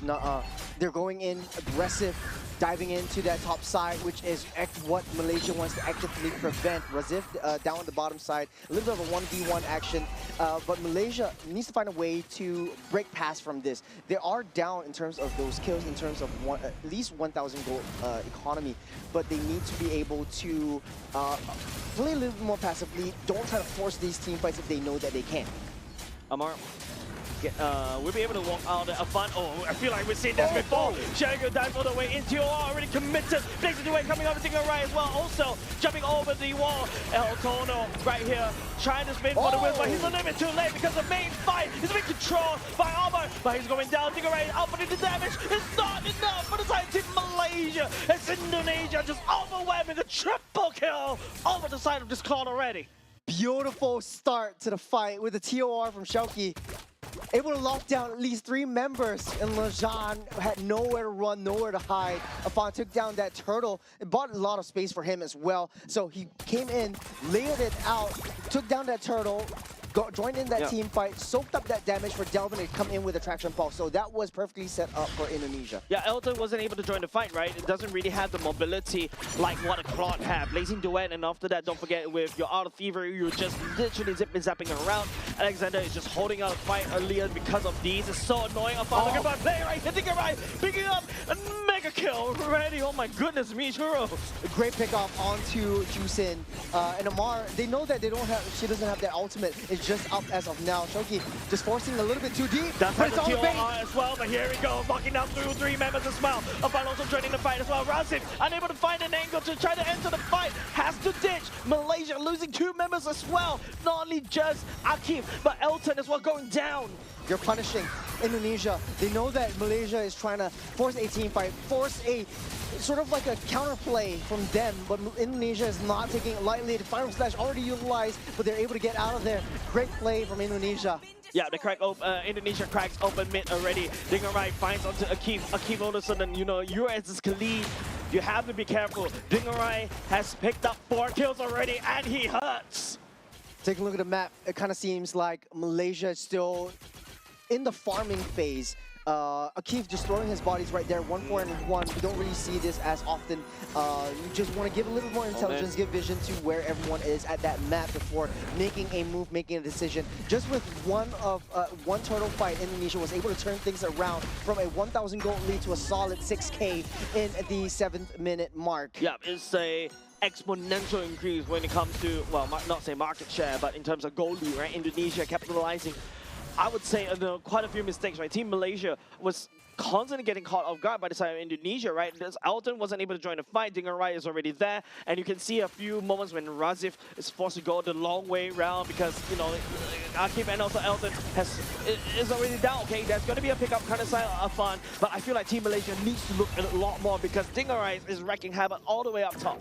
Yeah, you have the opportunity for the split push capability if you're a side of Indonesia. You already almost bring up that Holy Trinity. You're also buying a speed boot because of you know, getting out that slow potential from Amar. So that was a good itemization adjustment coming in from that Claude. On carry side though, this is just not looking too good. If you're a marksman, you have 2 kills down. You should stay happily down in your lane, try to pick up that scraps, not try to fight any farm whatsoever. But this is not looking so well for Malaysia at this point. I think, you know, Elton definitely is gunning for that golden staff. That's definitely going to be one of the core biggest item, a power spike item for the side of a carry for now. But Shiayuki, you know, I felt like this Alice has been left unchecked and was able to just, you know, absorb so much of this gold and also be very tanky. Even though they drop a carry, I feel like it's not enough. Oh, Alexander Gonna take photos as well. Nasan. Oh, here comes Delvin with the ultimate try to zone as well. Oh, backline! Coming out with Shiayuki. Also the raging Sandstorm comes out. Keep up to his death. Dingarai taking out Raz. aggressive. Delvin also taking out a keep as well. And once again, Elton gets caught off guard. Flicker at the same time. Elton gets frozen, allowing Indonesia to reposition Dingarai. Once again, he is on a roll. This Marcel is just so sneaky, so annoying. He's just running past you. He's going straight for the target. He found the main guy. He found Resif, and he knew that he wanted to disrupt that main team fight. Amaru's right in the corner, and it's just, hey, you're just in there. The fire slash already used up as well. Okay, I'll keep it trying to go for it, but Dingarai so far ahead. Nobody from the side of Team Malaysia was able to support Akif. Very, very greedy coming from Akif. 1-6-1 on this Khalid, and Indonesia is just pushing it through. Take a look at this one on the back line. Shauki with the TOR, just locking down 3 members, and looking at how Marcel or Alexander actually plays this, his ultimate. He holds it on, and he knows that he doesn't want to use it unless he wants to secure that kill. The Golden Hour is used to save Afan, but not only that, lock down Elton. There's so many CCs, right, that Team Indonesia are literally throwing at Team Malaysia. Team Malaysia is the one that constantly getting caught off guard. Not only just the fact that you also have a TR to worry about, you also have the Delvin's ultimate that you have to worry about, the Golden Hour from an Alexander you have to worry about. There's so many things that Team Malaysia, I feel like they're getting pulled apart. Speaking of which, it's all back to that defense. At any one point of time, I think that how you want to layer this in is Delvin goes in with a non-committal traction pulse. If you get one good, then the rest of Indonesia can just follow up. They're so far ahead, 12,000 gold lead. Lord marching down that top side. If Indonesia wants to commit into a base rush, wait for the Lord to charge in and then dive. 10 minutes in, we're already at 12k gold lead, and now with the Stallion Pulse coming in, Armor goes into Crimson Beacon as well. Afan doesn't really care, he dives all the way back in. Speaking about diving, Xiaoki, TOR, and Dingarai unleashes the blazing duet. Here comes the Golden Hour as well, for good measure, getting stunned. Members inside Team Malaysia couldn't know it's Team Indonesia. Knocking their core, but a minute is coming in. Nobody from inside Team Malaysia is dead to the best. Team Indonesia picks up game number 1. What a beautiful finish to a game that had, again, a little bit of a blurry start for Team Indonesia. They were trading blows, they were going for brawls, they were going for fights, but then again, Indonesia held themselves back and said, hey, we don't need to take this fights. Malaysia's coming to us. We'll just counter re-engage every single time. And the way that Alexander played this Marcel was extremely beautiful. Using Golden Hour to set things up and using the Traction Pulse as a sort of like a teaser. Like if I catch anyone, good, great. We'll get the team to follow up. If not, we'll just wait for Marcel to, come in with a little bit of an extra oomph. Then again, Shauki with the Alice was just all the way on the back line. You're focusing your fire and your attention on that Lord fight. Then you oftentimes forget that at the backside, you got the Alice. Jeros, have you tried catching small fish before at the at the drain? I'll come with the energy later. MVP given over the side Dingarai. He is just so far ahead on this clock. It started from like what minute? I think the second minute onwards when when Dingarai was able to find double kills as well, and then after that he just explodes onto Team Malaysia. And of course, a lot of people are doing the scuba dance as well. Strong lane dominance from Dingarai. From the start, Carry does have a little bit more priority in terms of that laning potential. Claude suffered a little bit, but once things get rolling, once Indonesia found their groove, they're always finding that targets on that top side, opening up that space, opening up that time. And as a Claude, you have that BMI to bring you from place to place super effectively, that you're able to maximize your farm so far ahead. Ethan not having a good time, 0-4-4 on this, 0-4-0 on this carry itself. So at the end of the day, I felt like it was the best pick for Malaysia, but it just wasn't played to fullest potential. Akif was also throwing bodies. Amar was there for backup. Akif was just trying to get any loose kills. Yes, there was some moments of brilliance, but then no follow-up, and he's just going in ham. I think it's just because there's like so many big ultimates, the big circles that you have to look out for, like what I mentioned, right? Like the Marcel ultimate, the Traction Pulse, the TOR. It's like exactly how we used to catch fish in the drain, right? Like you use a TOR to kind of push the fish towards the net, the main net, to be Alexander's ultimate, right? If that ultimate doesn't catch anything, hey, there is still the Starling Pulse that could potentially get caught. Right? Most of it feels like Xiaoyuki is the one with the net, catching members from the side of Team Malaysia, and then after that it's just Indonesia with Delvin and Dingerai just pouring in the damage. That's the power of a 4-1 composition, and with the Lord, it gets very, very messy. In the team fights, you don't really know where the Alice is going to come from. You don't really know where your loose member is going to come from. So if you have a flanker like in the form of an Alice, you really have to watch your 6. Yeah. You really have to split your bodies. Don't throw every single one of the 5 men over onto that Lord skirmish. I think they do have a little bit of the wave clear potential and the defensive potential, but Elton and Amar was always being heavily targeted on. And I just want to extend on your point on Alexander's Marcel. I think the golden hour was very patiently used. He held it and only used it if he wanted to save his teammates, and only if he knows that he can secure a kill. So that was a very phenomenal play from this Marcel. Yeah, and there's no, at the very least, you can see the communications was really clear, right? Like, I was expecting, you know, the anti-synergy coming in from the side of Marcel to go an hour into the Blazing Duet, blah, blah, blah. But you don't see it. Dingerai was holding on to that Blazing Duet and also just dancing around, especially when, don't forget, right now, your enemies trapped in that golden hour will get targeted by the Blazing Duet because of the recent patch. Yeah, I think the only main ultimate that we really see from is the TOR. It's just really big and flashy. But the rest of the members of Indonesia is just, they know that they don't really need to commit into any of these big divey team fights. They don't need to commit into any of these big ultimates. They can just free hit from that back. And at the end, Dingerai was just so far ahead of what this carry is, 9-0 and 4. He's just free hitting and auto attacking. Doesn't need to commit to the Blazing Duet. I think it's also a part where the draft's mobility comes into play. There's a lot of times when you start to see, you know, whenever Team Malaysia wants to fight, there's always one member short because of the mobility coming up from the Bucks here. They could just rotate around. Marcel runs very fast as well. Technically speaking, the Kimi does have a gap close, a way to gap close the BMI as well. Everybody just dives all the way in. There's no counter dive to that one. So, of course, Team Malaysia getting caught unprepared in a lot of these team fights. It's always one of the 2 pickoffs, and then after that, it's just rest of history.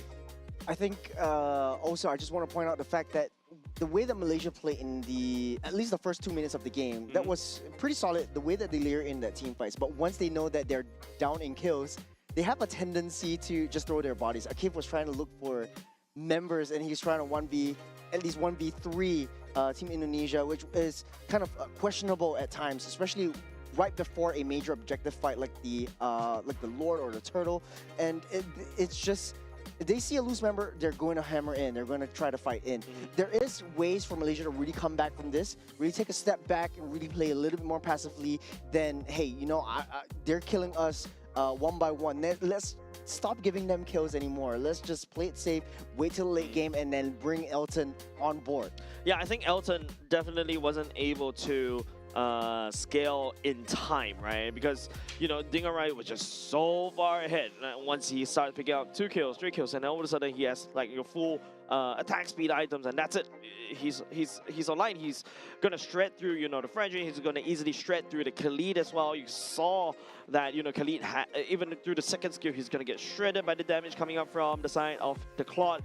Yeah, it's just I would say for the side of Team Malaysia, this is an uphill battle to climb. Yeah, and to add fuel to the fire, you're facing up against a double marksman. Kimi likes this skirmishes. You're queuing up one by one, and the stars align is where Kimi really shines best. And I feel like I can see what the Arlot wants to do is basically try to dive this Kimi as much as possible, but unfortunately, he's getting isolated all the time. Kimi is also way too far behind, and the Arlot and Khalid was always trying to find the loose targets. The loose targets that should be on the back of their heads should be the Kimi or the Claude. In the mid stages of the game, that could be entirely possible because they're showing themselves, they're fighting around that turtle dance, try to find the right angle for Fredrin to start that engage and buy some time and create that gap, create that opportunity for you to jump straight into the backline so you don't have that backline support. but then they were just throwing their bodies straight into the fray because Boxer jumps in first, and then everyone was like, hey, let's just take Boxer down together first. And it's so difficult because you have that damage not really coming from Boxer, but from Indonesia's backline. Yep, and of course, there's a lot of times where Kimi is just free hitting, right? Yep. I think that's also one thing that I was trying to take note of at the same time. But don't forget, this is the battle between third placement and fourth placement in Group A. And you can start to see the game number one, I would say, is convincingly Team Indonesia. Yeah, especially from the mid stage of the game. This kind of feels like a pretty solidly methodical gameplay from Indonesia.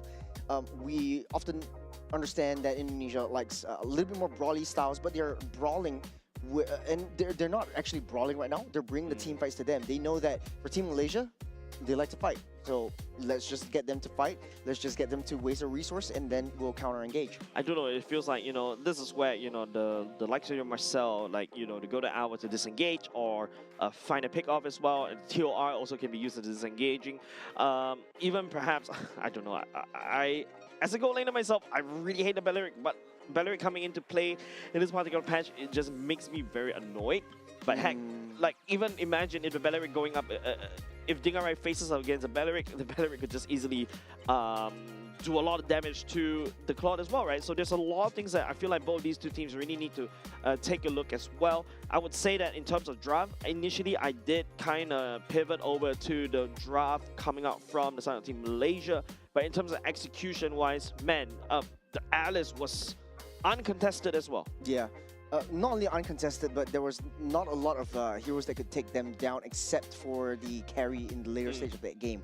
Alice is one of those heroes that really likes to get into your face. The closer you are, the happier Alice would be. She welcomes, like, I'm able to soak up that damage because I'm going to dish everything back out. I'm going to bait you in towards myself and wait for the entire team to come. Yeah, I mean, like, if you talk about the ultimate bonding experience, Alice loves to bond with the enemies. Alice loves to bond with the enemies, Yeah, that's like, right. this is when, Alice is super strong when you got 5 heroes, or basically out of minions together, is just leashing all the HP, all the juicy HP. You really need to treat the Alice like a raid boss, and not just the fact that she is like a raid boss, right? The fact that, your TOR could just instantly change the tide very quickly, and unfortunately, Team Malaysia was the victim to that end. Again, game number 2, Flying Clouds, will be the map once again. It's also quite, I would say, improvable upon the execution, whereby Elton doesn't take 4 deaths to the face. And it could start with Keith being that sort of accelerator, that form of support towards that carry, defend from any harm's way, and not trying to start the engage, not trying to force any engage whatsoever. Again, going into the draft, Malaysia will be on the blue side, Indonesia on the red. First pick. Once again, I think in terms of draft, Hell could ban the second slot. I feel like Team Indonesia is really trying to open as much S-tier picks as possible. Yep. And it's also a huge disruptor towards an assassin jungler and an open gold laner. So if you want to pick up an assassin, you want to pick up an open a gold laner. Basically, you're putting yourself in a extremely vulnerable position, and you're opening up, like you said, opening up quite a bit of options for yourself. You got the Phoveas, you got to juice in once again. The Freya is still not being banned out right here. Marcel is still wide and open for anyone's taking as well. I think a lot more pressure for the side of Team Malaysia. Instead, losing that first game is not looking good. I bet in terms of morale as well. Oh, Zorn being subbed in for the side of Team Malaysia this time around for the side of the Rome. Yep, Hisham is taking over Akif in the Rome as of now. That might change things a little bit. Zorn does have a very protect your family kind of playstyle about him, plays around that team, tries to slow down and wait for his team to come in for support before committing into a team fight. Yep, Freya ban. Coming up beside Team Indonesia, the Juicing ban as well opens up the Marcel. Does have the Phoveas in hand as well. Which one do you first pick? If you are Team Malaysia, you first pick the Marcel, right? Because Indonesia, Alexander was just using that Marcel to great success. Yeah, it's still pretty open options. I think that there's still a lot of ways to counter this Marcel. One of the ways that a lot of teams like to do, what a lot of teams like to do is pick up the Valentina instead. So Malaysia on the first pick with the Claude. We've seen a lot of high priority on the Claudes because of the insurance that it brings. Take away first, Claw first pick and B1 pick is definitely, I would say, a little bit foolhardy. Yeah, that means that, you know, Indonesia, if they really want to go for that Phobius Marcel pick, that's great. But at the very least, I feel like if you're Team Malaysia, you just really want to counter pick Dingerai's Claude away. It feels like he's too comfortable with this particular hero. It's open for options. There's I think, yeah, I agree with you, Phobius.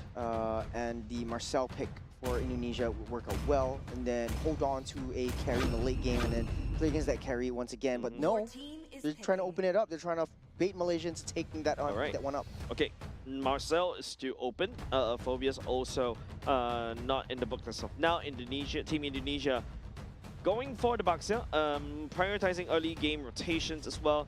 The Eve real-world manipulation is also something that's been coming back. Could just shred through a lot of these tank junglers that we're seeing a lot so far recently, especially from Group A. I think Malaysia might not want to change too much. They might go for the Fredrin instead, and maybe even pick up the. Gonna get shredded by Eve though. There's a choice. I think you either pick one, either pick up the Marcel or pick up the Phobius, but no, they're going for the Akai and the Gord. Because I was saying, like, hey, you know, let's open up that Fredrin. Let's pick up the Fredrin once again, but Akai seems like a much better choice, which I would say I forget.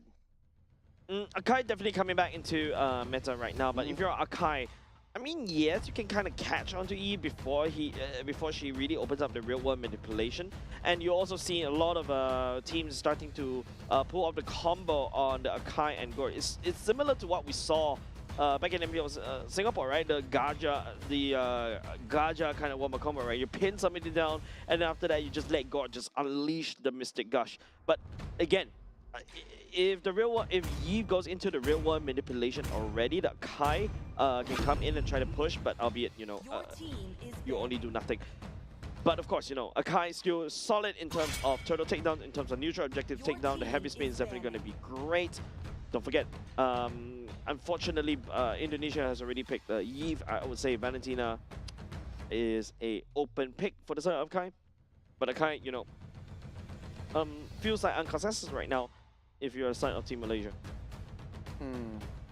Typically at this phase, Malaysia would try to whittle down the EXP pool like they did in the first game. So the first game, you don't really have access to a Sora, the Yuzhong, the Freyas, and the Paquitos. Right now, it's still quite on the tables, and I felt like the EXP for Indonesia actually had a lot of issues. So whittling down the gold lane pool instead. This is the shift that Coach Saint DeLucas wants to go for Malaysia. But you do have a way to counter and deal with this Harif from the side of Team Malaysia, though. You just want the ban for Harif? Yeah, it does make sense because you want Elton to have a pretty fun time in the gold lane. You want him to have a winning lane, so you don't have to worry too much about the gold lane and try to find objectives elsewhere. Maybe that's the case. I feel like right now there's also, you know, other things that you can also look out to ban, right? Lapu Lapu is something that I feel, especially when you're going for a god. Don't forget the Yuzhong as well.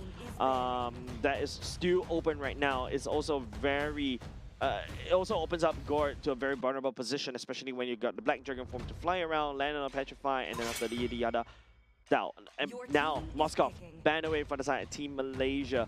Indonesia, though, I feel like the Yuzhong is really a no-brainer here. You could go with the Yuzhong and then... Or the Lapu. Either one of them. Yuzhong towards the Gord is pretty good. At least you couple it with the Atlas as well. So at least you have two ways of engage potential. But I want to say, hey, there could be another option for them, which is the...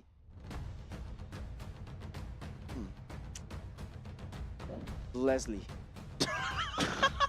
I know, a little bit of a dramatic pause, but it kind of looks crazy pretty idea good. number 4. Crazy idea number 4, but it kind of works out well. You have you're dealing with a lot of range from the Gord and the Claude as well, so it kind of works in. But no, about with the range. Granger. Talk about range. Granger was interestingly banned by the side of Indonesia in game number 1. Seems like they know what's up. This is also a tale as go as time, especially in the previous patch. Granger, albeit giving way over the side of Harif in terms of the prior picks as well. There's also, you know, some of the teams rocking in to a certain extent the Bruno as well to really start the lane bully the clock out of it. There you go. Hisham on his signature choke. Yeah, we're always looking forward to Zorn's Cho. He's playing it on the international stage. This might be the change that they need in game number 2 against Indonesia. Lapu Lapu will be picked up, so Indonesia still, again, Yuzhong would be one of the best picks right here. Unless they want to try to go for Sora, which is a little bit risky. You do have a little bit of cloud farm, cloud control onto the back lines, but do you want to risk it with the Sora instead? I feel Sora works to a certain extent because of your cloud search. The whole idea for the side of Team Indonesia right now is to try to put everybody inside the box and then Granger to shoot into the box. It's basically like Granger shooting fish into a barrel, right? But there's also disengage coming out from the side of Team Malaysia in the form of Way of the Dragon on the Cho. There's also the Bravest Warrior from the side of Lapu Lapu, which deals really well against There you go. The Sora that you mentioned, Churros, Indonesia picked that up. And there you go. It's the same thing. It's similar, right? Atlas Fatal Links into a Sora Cloud Ultimate. Man, I feel like there's so many things that Team Malaysia has to look out for once again. Yeah, early game's going to be difficult for Team Malaysia, but hey, never underestimate Zorn's Cho. He's been playing it quite often in his own region. He's bringing it into the international stage to see how Indonesia is able to handle his Cho. Now the draft is set, and you know, going back to the analogy of a fish tank, for Indonesia it's all about creating a fish tank, and then Atlas and Sora just goes fishing, draws everyone into that RWM, draw everyone into that box, and just let Granger just do his thing. Dingerai is going to have a field day on this one. On the side of Malaysia though, will Lapu Lapu and the Cho and the swap over onto Hisham be that change that they need to take one game off of Indo? Yeah, but don't forget, Team Malaysia is on a scaling comp, right? You've got the Claude, you've got the Gore to a certain extent, the Lapu early game pop off. If the Lapu Lapu pops off, Delvin on the Eve is going to have a lot of trouble to a certain extent, even Dingerai as well, right? But of course, you know, if you take a look at Team Indonesia, this well, technically speaking, the Granger can do quite a decent chunk of damage against the Sakai, but apart from that, I feel like the only way that Indonesia will be able to deal with it is through this Eve, right? The Void Crystal could just shred through HP, especially after you secure the Glowing Wand. Yep. Indonesia does have quite a bit of utility, not only from the Eve, but from the Atlas as well. You're able to slow down a lot of the approaches that Malaysia will bring to the table. Great gap closer in the form of a Sora, who's able to find nice little flanks and push them back into the core of the skirmishes and the heart of the skirmishes. And Granger is one of those heroes as well. You don't really need to bother about him during the laning phase. He does have quite a bit of higher base defense than Claude, so he will scale up a little bit faster, but at the late game, Claw's damage is just unparalleled. Just melting potential is right there. Yeah, I mean, it's a lot easier to land the Blazing Duet as compared to your Rhapsody, right? Rhapsody, you can only shoot straight for Blazing Duet as long as you are in the vicinity. You're doing a lot of damage, right? And of course, you know, on the Granger, don't forget, once you hit the Sky Piercer, maybe you could just snipe down the Gore even before that could happen. There is also, you know, for the side of Dingerai, you got your Cho, and also to a certain extent, Akai that will beeline to you. I think that's also one way for the side of Rhapsody to just land its mark. So we're jumping straight into the game. This is game number 2, Malaysia versus Indonesia. Will the changes that Malaysia bring to the table and the substitution from Hisham into the room make a difference? We'll have to wait and see. Yep, going into game number 2. Currently, as of now, it seems like, you know, NASA is going to start at the Lizard and also the Beetle for the side of Team Indonesia. Yeah, it's just like, you know, teams are starting to really react to the new patch. I love it. I like it. But that also means that both of these two teams will end in the EXP lane after one rotation. Yep, Hisham making a lot of damage onto Delvin right from the get-go, splitting up that team fight, splitting the heads to try to disrupt that early game, mid-game potential from Indonesia. With the Atlas and the Eve, I feel like this is pretty decent wave clear potential, and then start that rotation towards the mid side of the map. Yep. early game potential, definitely going to have to give it over to the side of Indonesia, Team Indonesia, right? The Granger and also Delvin, not too shabby either in terms of wave clear, but Avan looking for the clash onto Hisham right there. Alexander takes a bit of a missing bomb stun coming out from Amar for now. Hisham still tempting his fate right here. Shunpo in and out, saying hi over to Alexander, saying hi, giving the welcome to Mystic Bomb, and it's going to be first blood, giving the side of Team Malaysia. Right off the bat, Hisham making a huge difference, just showing that prowess on that Cho, and he's just playing mind games towards Indonesia, but still a little bit too soon to say. Literally. All right, so great start for the side of Team Malaysia. Already 1 kill over the side of Amar, allowing him to scale just a little bit more. But of course, you know, Team Indonesia currently in the goal lane is still equal. So for now, so yeah, definitely Indonesia. I think they have to start to play a little bit more tighter, especially around the goal lane. But seems like both these two teams already met down the EXP. Yeah. Hisham is just tagging on to wherever Alexander is. I think he understands that that is the problem. I'm going to be finding where Alexander is. I'm going to be opening up that map for Malaysia to just come in to do their thing. So this is going to be the biggest test here. It's the first Lord of the game. Real world manipulation as well, already committed by the side of Delvin. Xiaoyuki trying to find onto the assassination, onto Amar. Amar going down. Alexander picking up that kill. Turtle given over the side of Team Malaysia already, as it's going to be the Sora jumping into the sky, but then taken down. But it's going to be a trade between the Akai and also the Sora. Yep, great damage onto the Sora, but effective start from Malaysia. Delvin set up the RWM a little bit too early. Malaysia identified this. Hisham was able to disrupt that back line. Delvin didn't have a lot of maybe passives on him to be able to lay down the initial burst damage, but I think for Hisham, he was just disrupting onto the back line. You see where he goes, he's just pushing them back. Indonesia wasn't able to follow up.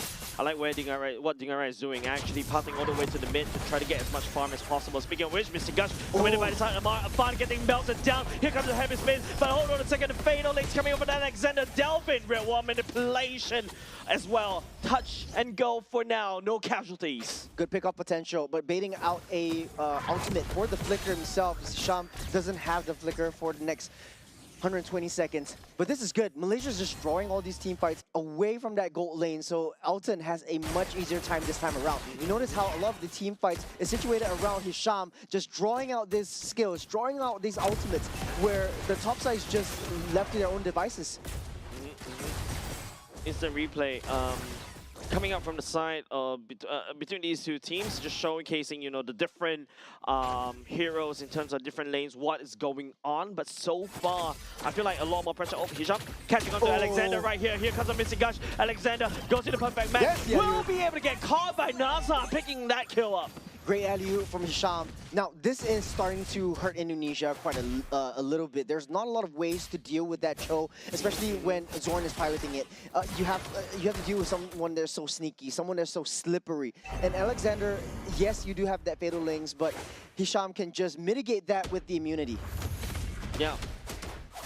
The Shunpo, you know, that getaway jail-free card, right? To be able to just at the very least burn away some utilities coming out from the side of Indonesia. Hisham catching on to Delvin as well, and Hisham still going on at the same time. Xiaoyuki trying to do the same against Amar. Elton joining the crowd at the same time, does have the place to do it. Intel, the Mystic Gush, but denied by the Fatal Legs. Indonesia trying to turn around. Two members on side team Malaysia down. Nazan going in with a heavy spin. It is unfortunate for the side team Malaysia, losing 3 just now. Starting that team fight, losing 3 in the process. Indonesia turn back around that team fight. This is pretty much the same thing that they have done in game number 1. But honestly though, Hisham made a extremely good call. It was just Malaysia was like, hey, should I follow up? Should I not? And then that bought a lot of time for Indonesia to bring Shoki up from that bottom side towards that turtle pit area. Delvin was still alive. Somehow, Hisham wasn't able to take him down, and Amar was just forced his way in, brute forced his way in, used up that Flicker, tried to close that gap. Yeah, I mean, giving kills over to Xiaoyuki is great, right? I love how Xiaoyuki opted for the Thunder form. Instead, there's going to be another kick coming out from the side of Hisham as well. Hisham picking up a kill onto Delvin. No real world manipulation, but Xiaoyuki will respond the same mid for mid. But it's going to be Nasan pinning up on all the way to the wall as well. Real world manipulation though. Already going to be down. Fatal Links pulling, but it's going to be Dingerai picking up a double kill. That's going to be Sky versus Stacks for days for the side of Team Indonesia. It's back to even once again. It's 8-8 kills. Just bought so much time for Dingerai to come down, and Delvin is just not having a good time this game. He's always on Hisham's mind, and Delvin just cannot get rid of this guy. Man, it's just the fact that Hisham is just stacking onto Delvin. Let's take a look at this replay.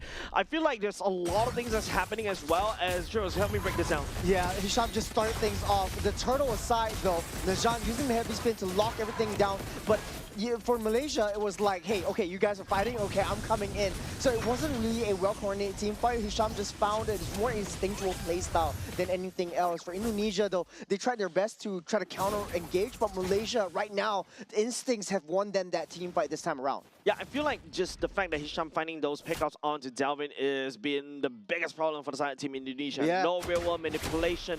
You're running low on damage. However, luckily for the side of Team Indonesia, they opted for the Sora, which means that in terms of the Thunder form, they are able to find that additional damage that they're desperately sorely needed to find Amar, bust him down, and then after that, just rotate. A much tougher game this time around, especially because, okay, hold on, Fatal Links. Elton all the way back. At the same time, there's going to be a shutdown from the side of Elton onto Dingerai as well. Hisham is just pulling around Alexander, forcing the Fatal Links as well. That's one big resource burn. Big mind games that Hisham is playing.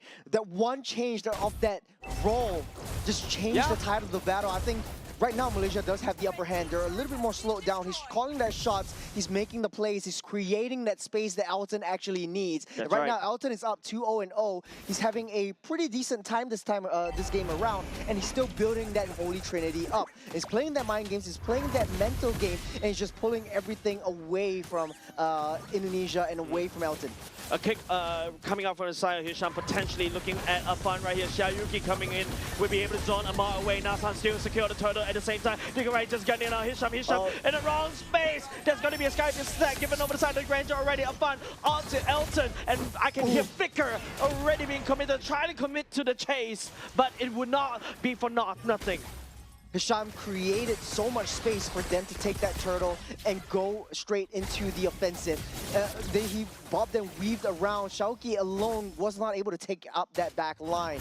For now, Elton still has ways to go for the Holy Trinity to be built up. Only left with the Golden Staff, but Dingerai, 5 kills, he's up ahead, and that's going to be a very, very scary Granger if you want to play a 5-on-5 team fight. So how Malaysia could potentially play around this is maybe use Hisham to draw those team fights away from the side lanes. They could just very well go for a 4-on-1.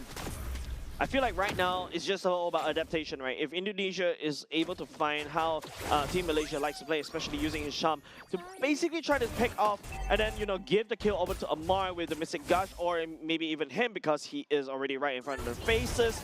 I think that's how Team Malaysia always plays. So now Team Indonesia, they've adapted, they know how to react to that one, and now they're targeting on Hisham. Oh, but that's so smart from Malaysia, using Hisham as sort of like that target block. They didn't know where Elton is, so this is basically the empowerment that Elton really needs in game number 2. It's so annoying to deal with Hisham. You want to catch him, he just shimpos out. He goes in straight for your back line, and then the rest of Malaysia just really comes, and you're taking a fight that you're not ready to take. Look, Nasan, taking a brunt of damage, counting us out, Dingerai for now. But Team Indonesia, it seems like, you know, they're trying to climb out this fight, trying to find a good pick up, but of course, you know, when you climb up like that one, it means that Hisham could always easily come in with at least a 3-man knockup, a potential heavy spin, and then CC all the way to Dev, and that's where the Amar, Mystic Gush come in. So yeah, I'm not liking how Indonesia all of a sudden just kind of lost thought process right there for a moment, but it seems like they suddenly regain conscious, and then after that, they disperse. Indonesia does still have a roster that excels in base defense or turret defense. So if you want to take in a defensive position, Indonesia's roster is just creating that kill box, creating that kill zone, drawing you into that, and just gunning you down. The only issue is if Hisham is able to take Delvin out, you don't really have a kill box anymore. Oh, Wow, that's a long resource committed onto one Hisham as well. Not only just the Fatal Links, but also the ultimate coming off and fun as well. Amar gunning in the missing gun a little bit too much by Team Indonesia. Delvin, Red Wall manipulation finally committed. Nasan taking some punishment from the side. Xiaoyuki is just gonna be a roam traded for jungle. Worth it for Team Malaysia. So worth it. This is an incredible response coming in from Malaysia. Hisham was left all alone. It forced Alexander's hand on the Fatal Links, pulling Hisham back and just bought so much time. He's as much as he's sneaky, he is still pretty tanky at that front. So it takes a full ultimate and a half. Xiaoqi wasn't ready for a re-engage onto Amar and just left that Gord wide open for just lasering everything down. Yeah, if Alexander decides to go use the Fatal Links onto Hisham, Hisham's more than happy to handshake that one. Just one each other, zones the rest of Team Indonesia away. Lord giving over the side of Team Malaysia already. Xiaoyuki trying to make a spin right there, but Nasan will have the better heavy spin as well. They lost that Lord, but Indonesia is still on the approach. Real War manipulation already committed by the side of down mid at the same time. They're trying to siege down mid. Amar going down for the count as Razif right in the midst with the Bravest Warrior. Dingarai will be able to pick up that kill. And now the Sky Piercer stack for him. 2 members for the side. Team Malaysia 4-2 right there. But Team Malaysia has the Lord marching up top. Oh, there's a conceal play. Hisham tries to find his way into Dingarai, but there's still Elton that you have to deal with as well. Out of all of that, though, Xiaoqi did a perfect play onto the back lines to try to disrupt Amar, but they were a little bit too greedy underneath that turret and a little bit too overreactive. Top side, Lord is marching down. Indonesia have to set someone to deal with that. Top, nobody from the side. Team Indonesia is going to deal with top. The minions already marching in, but if you notice Delvin, I think he's into D. The real one manipulation is right underneath the turret, Churros. They needed to get into Amar, so they did what they can. They sacrificed Xiaoqi, take care of that Gord, and then just let that Dingarai just do his job. His job, and a small bother, but he will be able to get out. That sneaky little boy. And also burns away Xiaoyuki's ultimate, right? But unfortunately, Hisham will need to do the same for himself. Top side, I believe that turret is already dismantled by the side of Team Malaysia. Indonesia wasn't, I don't know why the Team Indonesia doesn't go ahead up top to reinforce that particular push, allowing Team Malaysia's Lord to just push that down.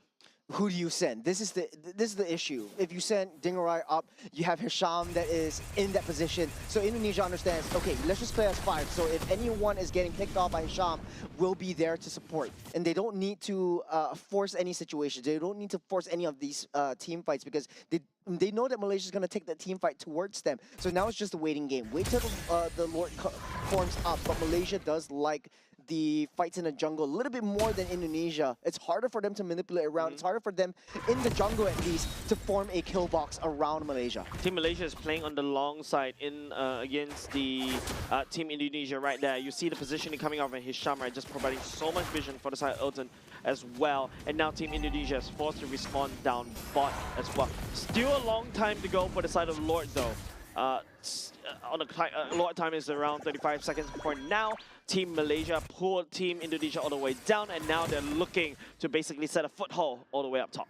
It's a great 4-1 composition from Malaysia. Even though Dingarai is dealing so much damage, Malaysia is still holding on to their own, and Hisham's finding the right kills. And yes, Malaysia does not deal enough damage right now. There still is some form of reconciliation as Elton is immediately 3-0, still 3-0-1 and still building himself up. This is going to be a late game claw that Indonesia has to face. Yep, don't forget, Dingarai is starting to stack out some Sky Piercer stack as well, so that's something that I would say it's the saving grace for the side of Team Indonesia. Once you had like, what, at least 50 or 40 stacks on the Sky Piercer, the Grandeur is online. And we've seen how, you know, Grandeur can just easily turn the game around, especially when if Team Malaysia just decides to throw bodies at Dingarai to try to shut him down.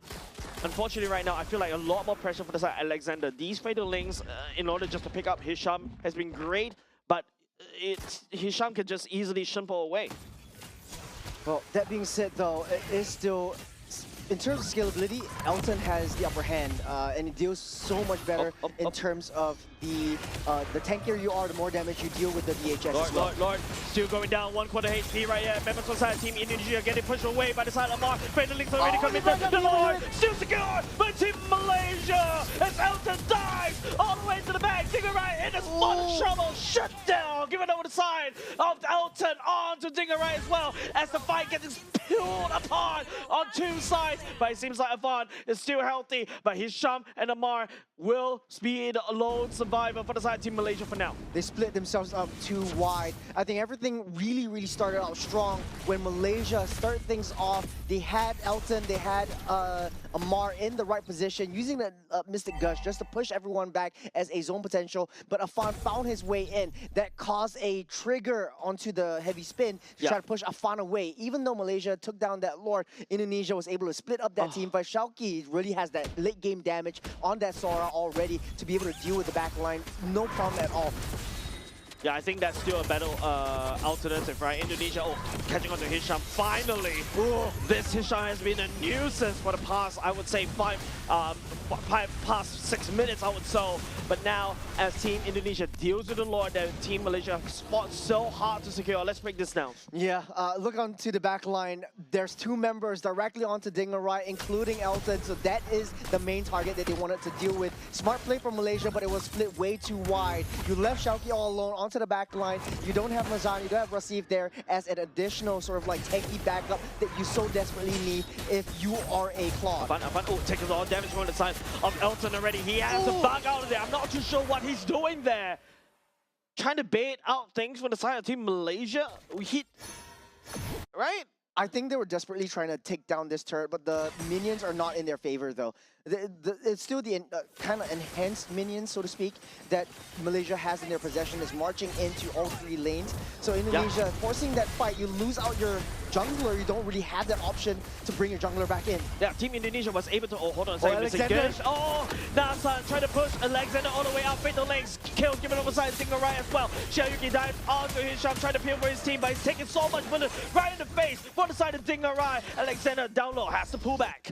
Good bait coming in from Alexander, soaking in all of that damage. Nazan flew too close to the sun, getting pulled back by the Lynx into the depth of hell itself. And Indonesia able to protect themselves so far. And the scales are tipped into at least a 500 gold lead for Malaysia, but doesn't really matter at this point. The next Lord will be the Evolved Lord, and this will be the biggest prize that Indonesia needs to fight for. They lost all the core objectives. They lost the turtles, they lost the Lord, and they really need this time around. Yeah, and the very least, Team Indonesia was able to find the kills against Team Malaysia, right? If you notice, the goal lead is still on par.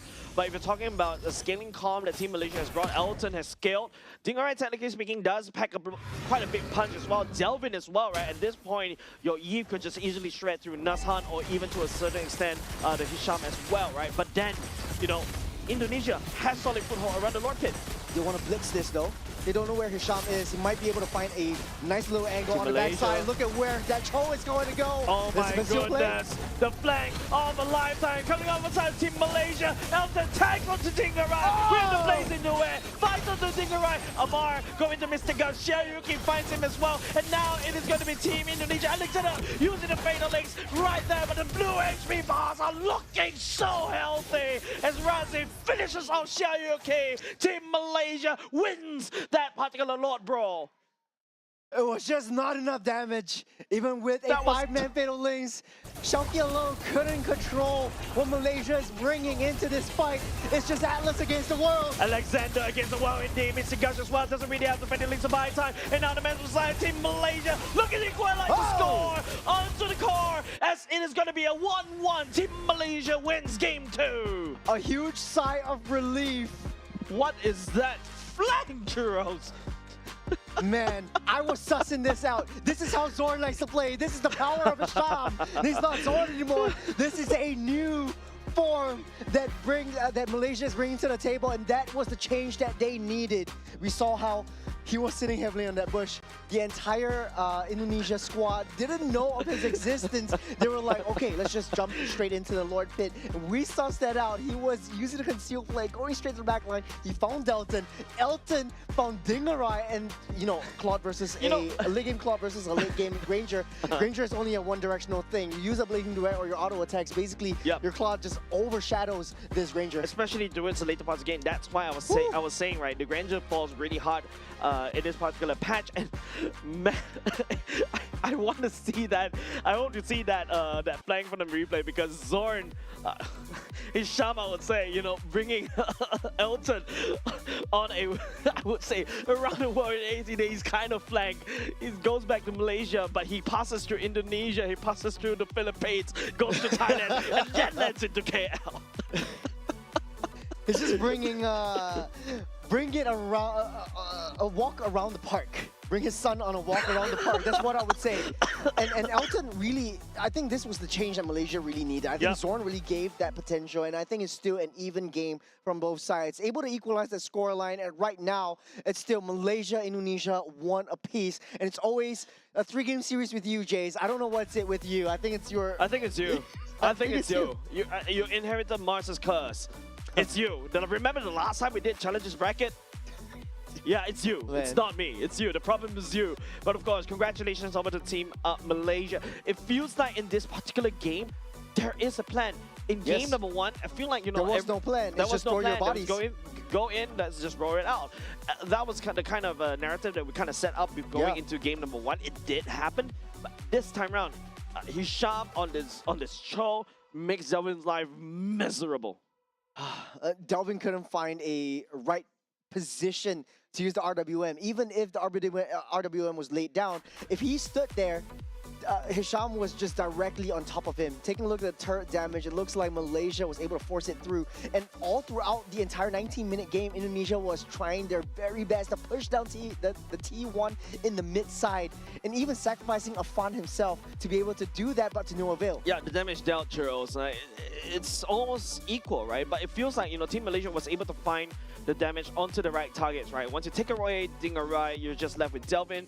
You're just left with the Sora. If the Sora isn't able to, like, if the Sora goes into cloud form, it doesn't really do a lot of damage, right? And then you do have a lot of CCs, but you are reliant on other people to pour in the damage. Once Dingarai is out of the game, I would say the only better person is that Eve, right? But if that Eve is constantly getting threatened by Hisham, it's nobody from the side of Indonesia to consistently dish out the damage. Yeah, I do have to agree with you. I think for Indonesia as well, you're throwing Shauki onto the late game backline gourd. And if you notice, the entire Malaysia team fight, Claude wasn't in the backline. Claude is a part of the front line. I'm elsewhere. He's elsewhere. He's front line. He's just following Hisham around, walk around the park, walk around the gardens, whatever you want to call it. But this is a front line Claude that you're talking about right here. There isn't any back line. And once you throw Sora, who is very reliant on the ultimate, very reliant on the heavy damage that the Storm form actually brings, and at the very best, you take down that gourd, there isn't any sort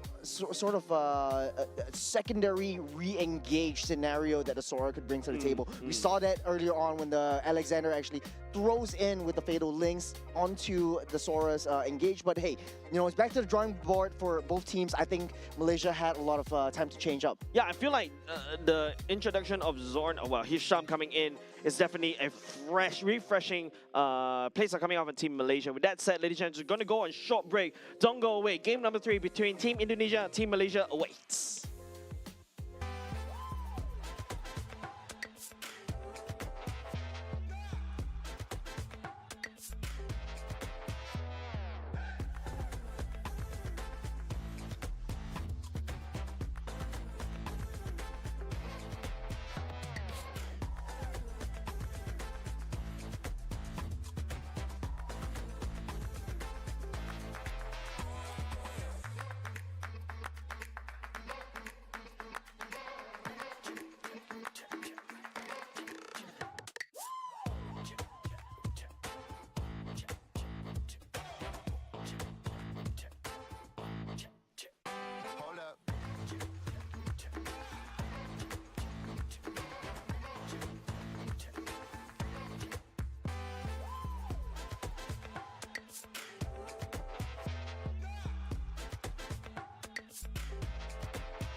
A switcheroo of roams in between game number 1 and game number 2 delivers a solid performance for the side of Team Malaysia. Team Indonesia, on the other hand, struggles to adapt because Hisham comes in with a Cho. And man, you can see a very different Team Malaysia from there. You know, I'm still smiling from ear to ear after that previous game. The entire break, I was like, man, one player change just changed everything about this entire lineup.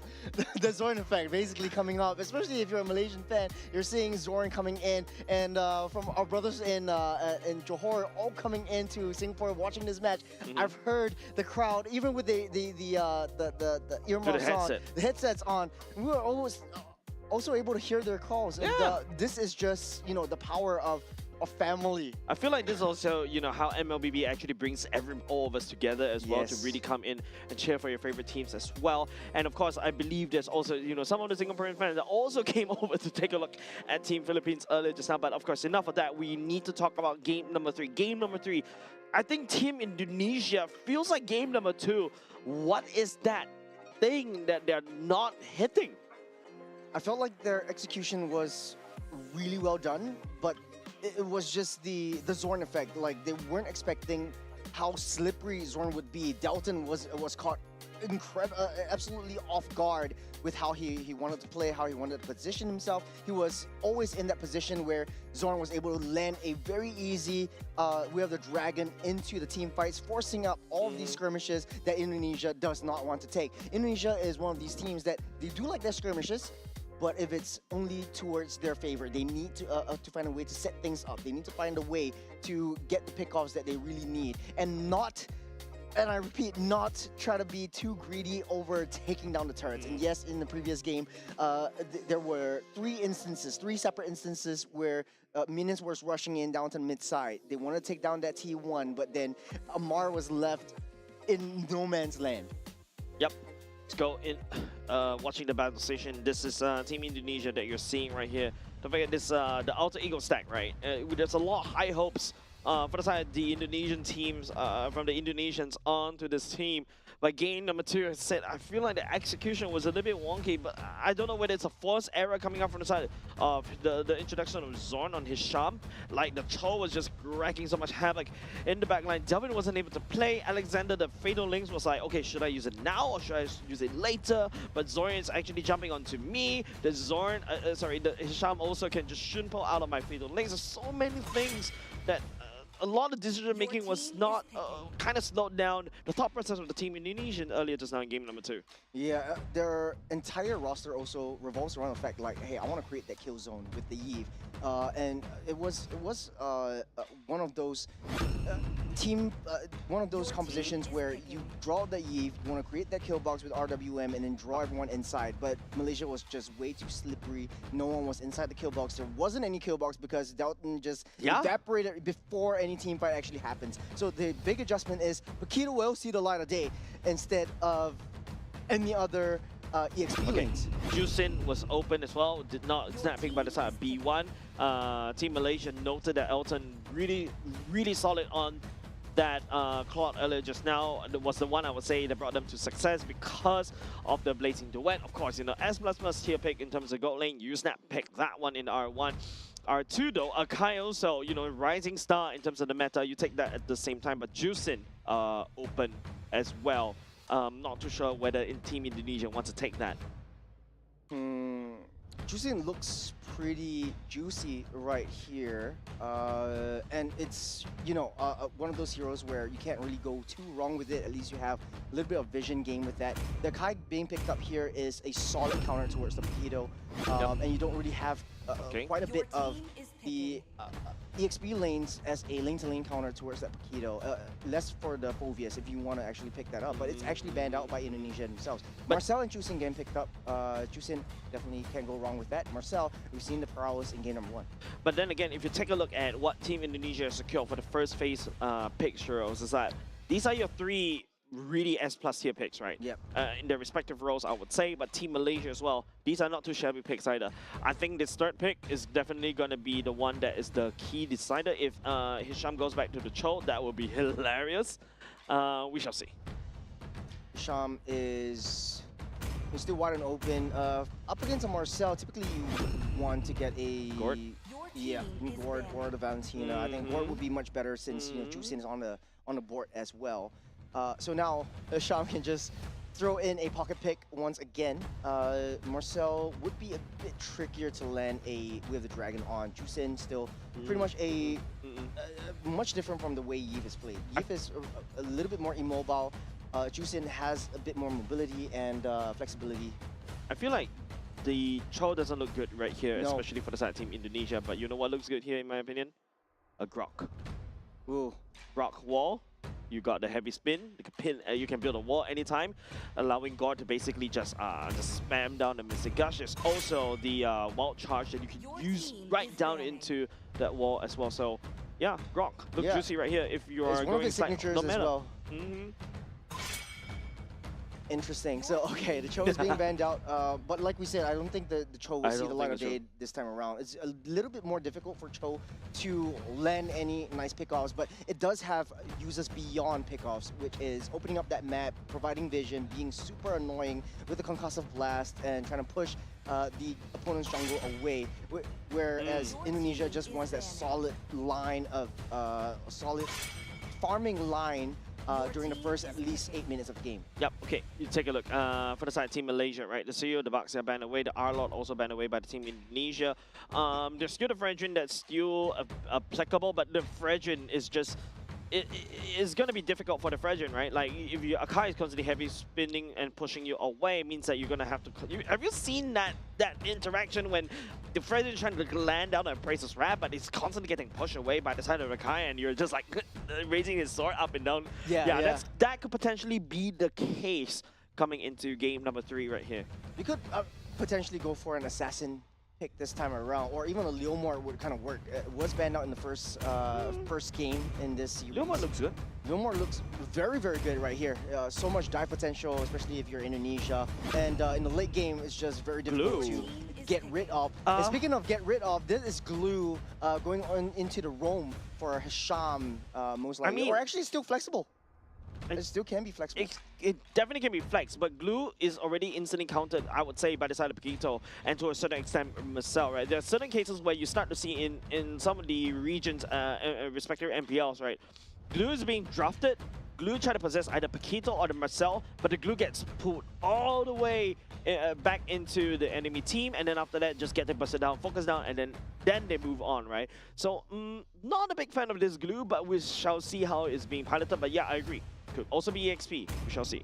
That is just the annoyance factor that Glue really brings to the table. Even if that were to happen, it still has a little bit more tankability and sustainability and possessing onto the back line. This could be what Claude really needs. And now, and like I said, the assassin will come up in the form of a marksman / assassin in the Yi Sun Shin.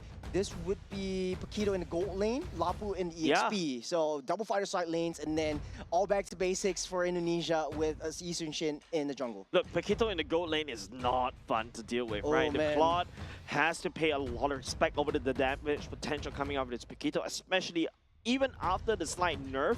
The fact that you still have damage reduction built into your kit after you unleash the enhanced version of your skill, you could just easily retreat back and then just continue on the combos over and over again to poke down the gold laner. Now, this R5 pick is going to be a very interesting one. I would say if this is an EXP like a Terizla, this is crazy. Or even to a certain extent, you Benedetta works. Benedetta, if you want a lane split potential, that's a Sora. Okay. Going back to a little bit more traditional picks, I want to say boring right here.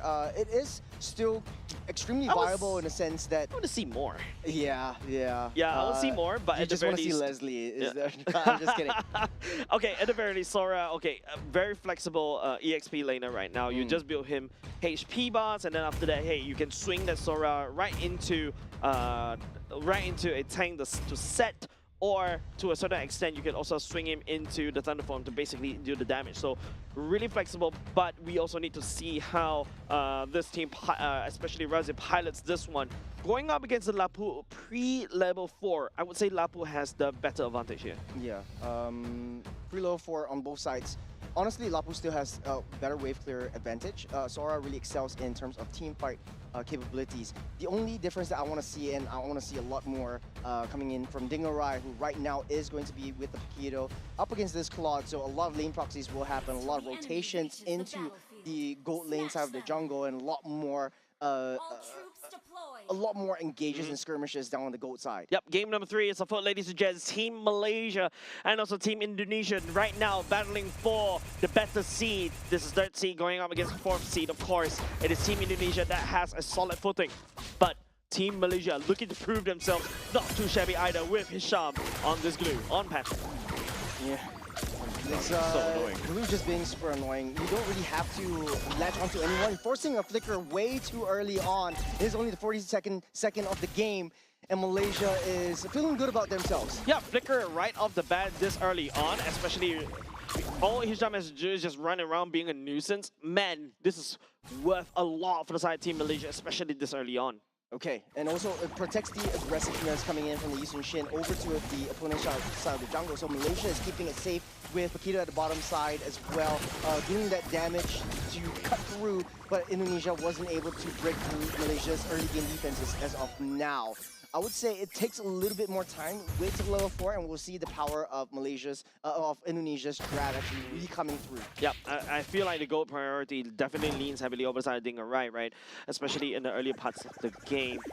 Seems like Team Malaysia wasn't really ganking all the way up top and bot because, you know, at the very least, you know, you don't against Xiaoyuki as a Lapu Lapu, especially early on. Sora needs that level 4 to be able to strike. So I feel like it's Team Malaysia trying to rotate around the river to try to get something. I'm hoping to see more. Okay, as I said it, I'm hoping to see more invades. Hisham took a peek at the enemy jungle for just a little bit. Yeah, 5 seconds until the first turtle of the game spawns up.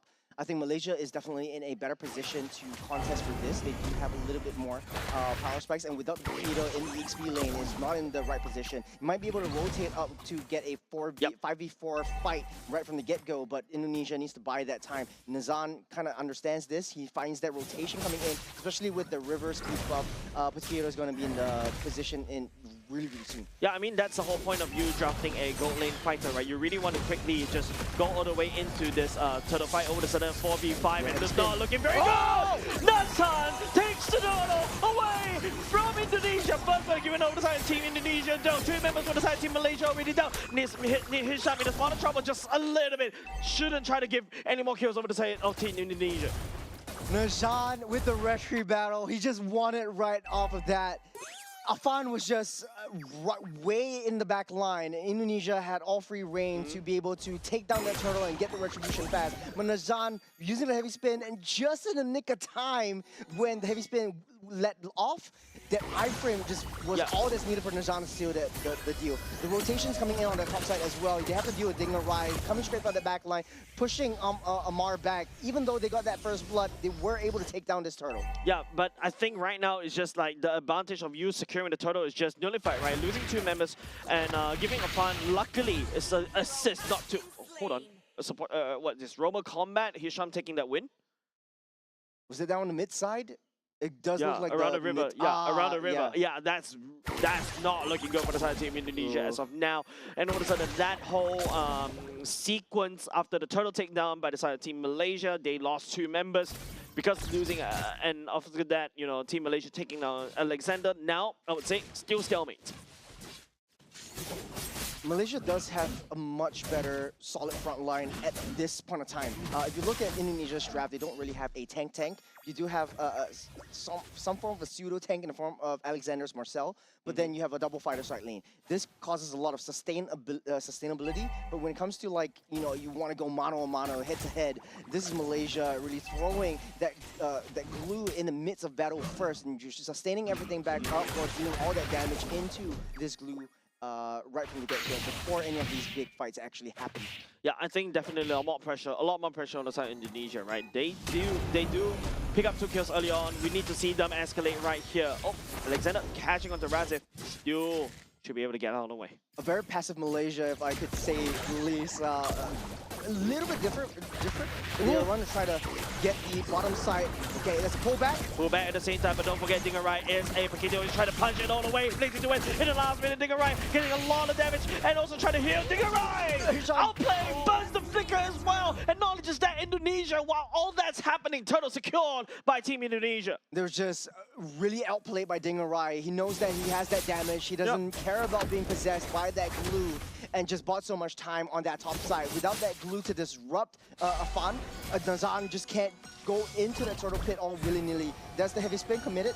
Yep, back into safety for now, unfortunately for the side of Nazhan. But then, you know, you gotta give credit, right? Dingerai played that wonderfully. Two members burn away the glue's flicker at the same time, and also two ultimates. Man, Dingerai must feel really confident after that one. This is the mid-game power spike for Indonesia that we're talking about. Not only did he almost take down glue, bought that time for the turtle take for Indonesia, but also push down that T1, the bottom side. So Elton's going to be on a slower foot this time around. This Mountain Shocker. Catching on to Razif, will be able to dodge on the way, burns away the ultimate, so it's still okay. The Sora's ultimate cooldown is kind of low, so not too shabby either. But hey, Team Malaysia, what is their play right here? They lost bottom lane. I think it's going back to basics. I think Hisham just needs to really babysit Elton, taking little itemizations. Elton has a really uphill battle to climb. It's just one core item at the 6-minute mark. And definitely not a good start dealing with a Paquito on the side lanes. This would set him back quite a bit. But if this game is able to just, you know, take its tide and play towards that 15, 16-minute mark, Malaysia would have the upper hand. The skill potential on this Claude is just crazy. Counter-Strike is already secured by the side of Fan. That is a key item for this Yishun Shin. But if you compare in terms of levels, earlier just now, Nazhan is the one that's leading the charge when it comes to EXP. He's ahead in levels, but now Afan managed to farm that all the way back. For Afan though, at the very least, you are in Yishun Shin. And lest we forget the power of a low 15 Yishun Shin. At full power is just basically such an annoyance to deal with, and you have to watch your 6. It's powered by the double fighter side lanes as we speak as well. So it's a 4v3 at this point. Gord is in position. Not only just the fact, oh, that's going to be a missing gush trying to zone away, but then again, Team Indonesia taking a lot of damage from the side of Team Malaysia right now, and Alexander landing down on the frozen moment. Amar picking up Delvin as well. The team fight is getting split up far apart. It feels like 1v1. The blazing the wet for the side of Elton, not doing a lot at the same time. Dingerai trying to make a play right here, jump all the way in, but unable to find any kill. One man down for the side of Team Indonesia. It's like a boxing match. Everyone's taking blows. Everyone's pushing and pulling the turtle out of the pit. But at the very end of the day, Hisham had an excellent play, pushing Afan away from that turtle pit. It was a one-man army, taking 3 members on their own, buying time for Malaysia to actually come in. Remember, Indonesia had 4 members at the turtle pit at that time before Malaysia actually took a step forward, and Hisham bought that time for them. And not only just that, right? I would say Alexander, that golden hour is also definitely a nuisance. If you notice, Team Malaysia is just toying with the idea of engaging until Alexander decides to go for the golden hour. But oh, another going to be a missing gush as well. Xiaoyu dives all the way to Amar, but Nazhan right there trying to pin the wall. Amar burns away. The flicker will be able to get out of safety. Hisham finds onto Alexander, but he's going to be Dingerai returning the kill. Xiaoyu goes on the another one going to the air, but Dingerai lands a punch onto Razif in the air as well. Space and time bot. Alexander falls in the end. But Amar, being wide and open, saved that flicker for where he knew Xiaoyu was able to take him down. And this creates so much space for Indonesia to actually take this Lord down. And I can't believe, you know, we missed that third turtle. It turned into a Lord. And right now, Malaysia are not happy about that. They want to find some form of reconciliation. Afan taking down the Lord for himself. Nazhan not in a good position, doesn't really have the heavy spin because Delvin is also there as well. And now all of a sudden that glue pick was annoying in the early game, but it seems like Team Indonesia has adapted. Yeah, for Indonesia though, they understood Hisham is all alone, let's just punish him. He wants to come in, he wants to play with us, let's play with him back. That's not a threat, it's a promise. Delvin as well, you know, picking up members one after another. The Juicin really going to show, but okay, this is a little bit awkward for the side of Delvin that's right what you're here. talking about. And now he's shot, okay, in no man's land. Giving a kill over to Afan is not exactly ideal. This Yishun Shin has scaled. The Hisham is just being pulled away from the rest of his team. Calling a 4-1 composition is Hisham making mistakes in the late stages of this game. 10-minute mark, Hisham is not so scary anymore. And like you said, whatever happened would happen. Hisham latched onto Delvin, able to use that ultimate get out of there and leaving the kill over to Afan. Yep, and Hisham is too far ahead, right, for the side of Team Malaysia to kind of reinforce. But of course, you know, this is still technically mid-game power spike for the side of Team Indonesia, and they're building a snowball, right? 5k goalie in the favor of Team Indonesia. You've got Dinger right, but hold on a second. Mountain Shocker lands on the Nazhan. He's taking a lot of punishment. I won't count Malaysia out of the wish just yet. Najan, low in health, able to just push away that minions in the mid lane. But at the end of the day, they still have the Claude in their possession. This is a late game monster that we're talking about. Any one time, Indonesia does have a pretty decently tanky lineup in the form of the Paquito as well as the Lapu Lapu.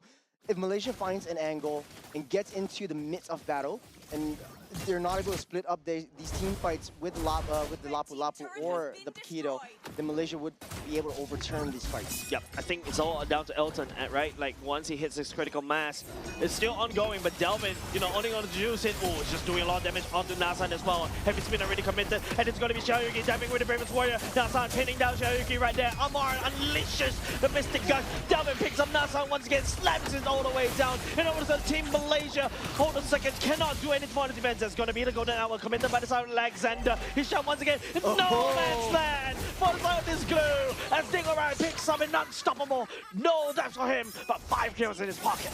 Great golden hour from Alexander at the end of the day, but to start things all off, it was Najan who found himself in the wrong side of the woods, pulled back by Dalvin. Great positioning right there from the Juice in itself. And Alexander, at the end of the day, the golden hour was just the chef's kiss on that meal. Yep, good stuff secured by Elton already.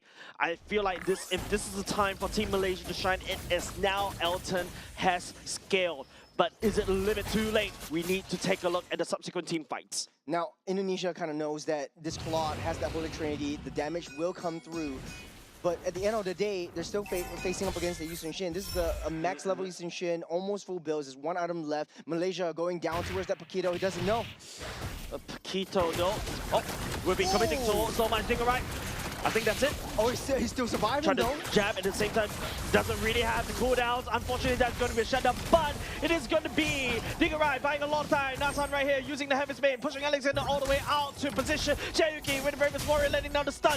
Delvin showering Nazhan with tons of damage and tons of love. But it's something that, you know, members of the side, Team Malaysia doesn't want because Team Indonesia picks up the Lord. What a play by Dingerai to set things in motion. They know the Lord was up. They went for a Paquito all alone, and they want to go for that pickoff on the wrong side of that map.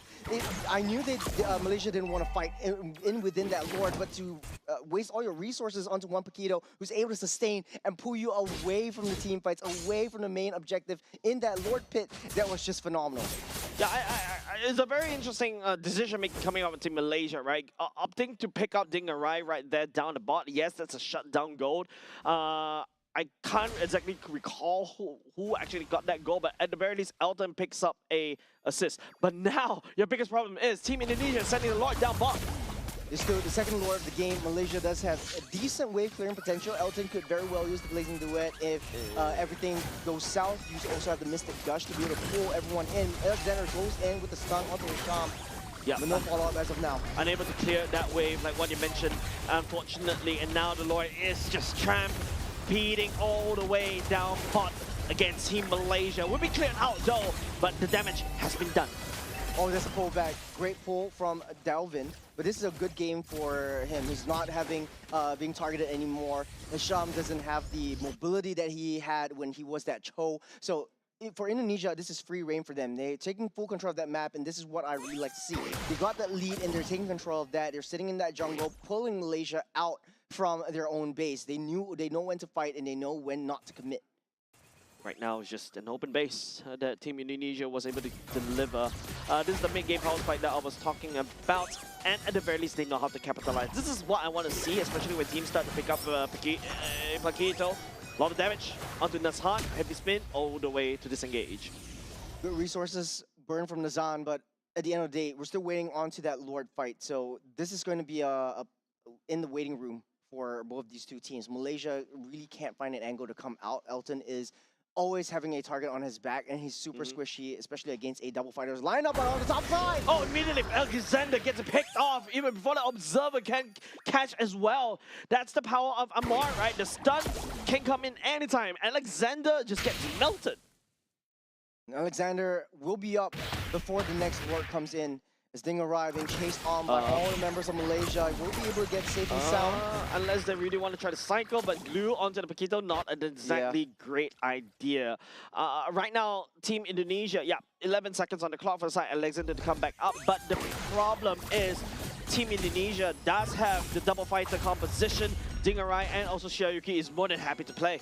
Yeah, Malaysia would be able to turn that tides. They do have the late game monster in the form of Claude, but Indonesia is responding with the Isun Shin. 1-0-6 on this Isun Shin for Afan. And still having a decent game. Taking down these objectives. Delvin. Another one's Delvin. And Flicker already committed. And now all of a sudden, oh my goodness, Hisham is in no man's land. Afan, I feel like we've seen this before. This deja vu. Hisham getting taken down, unfortunately, by members on the side of the team. Malaysia right here, getting the damage coming out from the side of Xiaoyuki. But it's still 1-for-1. Roll for a mid. Yeah, for Hisham though, this is a worthy sacrifice. You're sacrificing yourself, you take down that mid, you're able to capitalize on that Lord fight. But now Indonesia is a bit too far ahead in terms of economy. If Malaysia tries to force this in, they need to wait for the heavy spin to come online. But now Indonesia kind of knows and understands that Najan is always right there. If you get pushed back, you're not going to get that Lord, and we might lose out on this main objective. Yeah, Xiaoyuki is just menacingly standing there. He does have the Bravest Warrior. Now the Lord is already half HP. Nasan is just waiting for the moment, and right here, heavy spin, Bravest Warrior is laying down. Afan goes into the Mountain Shocker, but there's nothing but the bait. It's going to be Razif going into the Thunder Form already, but it's still Afan, resetting the Lord. Good bait away from Dingarai. He's finding that flanks. Elton kind of knows, so he's pushed out of position at that point. So resetting that Lord was the best decision. Indonesia bringing Malaysia in for a dance. Yeah. On the top side though, Gordon needs to go back to respawn, so Amar is not in the picture. You have Paquito being able to dash and zip around that map, pushing up on that top side. So the win condition for Malaysia is try to fight S5 down that board pit. That's the only way. 5v5 right here is going to be Xiaoyuki jumping in. Nasan, Bland, once again, the Lord is getting reset. There's nothing but a bait. Team Indonesia concentrating about the shocker right here. Is going to be Aman right there. The golden hour already committed by the side of Alexander. Elton takes down Mundo. No juggle for the side of Team Indonesia. It's Elton blazing away in the backline. Delvin using the Winter Crown to try to save himself just a little bit longer, but it's going to be Elton right there. Picker already committed. Alexander on the chase. Elton taking down Dingarai, and now it's a little bit too much. This Todd has skill. Alexander, it was a double-edged sword on that golden hour. They bought time for Malaysia to actually come in to take Afan down. Even though that the Lord got that reset, I think this is the time to wait for the 18 minutes if they so very well wish. Now, I don't know why you're not blitzing up this. It's just 18 minutes, so you get the evolved form. Yeah, but bait the Indonesia out. Yeah, but right now you don't really have a lot of time. The window opportunity for you to take down the Lord. Here comes Amar with a missing gush as well. Xiaoyuki getting stalled by Razif as well. Okay. Nashar picks up the Lord for himself, but he gets picked up instead by the Juicy. The Bravest Warrior coming out with Xiaoyuki will not be able to land onto anybody from the side of Team Malaysia. And now it's just going to be Team Malaysia theft committed. They go what they came for. Lord in your possession. It's marching down the bottom side. I think Dingarai also played a heck of a good game in that last skirmish right before that Lord fight. Finding the entire backdoor angle onto Elton, but Elton was, like I said, in that front, the midst of the battle itself, and taking down Afan with him. Yeah, and now it's just going to be a Lord marching down bot. If you take a look, Team Indonesia has all the turrets up as of yet. Team Malaysia has not done a single infrastructure damage as of now, but I'm not liking the position coming up of Team Malaysia right here. They're spreading themselves way too thin. Even though they're exposed, they're still waiting into that bush for Elton. I think that's the death bush, and they kind of know it. If Elton's left alone to their own devices and Indonesia actually finds Elton, they will be able to cycle Malaysia. Hello? Nobody responded from the side of Indonesia. to deal with the Lord down bot. No, you don't want to deal with that Lord outside of your base. Rather take it in within your turret. At least you have a little bit more defensive potential. Yeah, but that means that a lot of standing goal given over side Team Malaysia. If you take a look at that goal lead dwindling down right before Team Indonesia's eyes. Top side, clean up. Bot side already sustaining quite a bit of damage. Ooh, man. I think just sitting and waiting onto that death push up on that top side really burned them in the foot. And this is Malaysia really making a statement, and they're coming back into the game. Yep, Hisham started big nuisance now. All of a sudden, hey, we're playing mostly on Team Malaysia side of the map, but now the tables have turned, the chairs have been flipped. We're fighting in Team Indonesia side of the map. It all happened because Afan went down. Malaysia capitalized on that situation. Even though it wasn't the enhanced Lord, I think Elton really found his groove, really found his stride this time around. 2-0-2 on this Claude, and he's still waiting for the right opportunity, waiting for the right moment to really make Malaysia shine. A bit trigger happy for the side. Amar, missing Gush already committed. And it allows Team Indonesia to just breathe just a little bit. I think Team Malaysia is going back to reset, try to freeze the wave in the mid, but it is still Team Malaysia having an open lane down bot. The weakness of a double fighter side lane is that you are on the timer, and that timer might be now. Malaysia is pushing the hands of time from Alexander himself, from the Marcel, into their own favor, starting off with this Lord. Yeah, what's the chance of Dinger Ride to start ignoring the team fights and then after that go for push down bot? Very highly possible. The top side is already open as well. Malaysia does have quick access, but now Afan is not in the right position. They're trying to bait them out and trying to fight in within the jungle. Yep. Feels like, members of side Team Malaysia is doing the same thing as Team Indonesia did. Using the Lord to try to pull the members over and then force a response. Here we go. It's going to be, okay, this time around it seems like Team Malaysia has to come in for that. There's going to be Amar landing down with Nasan!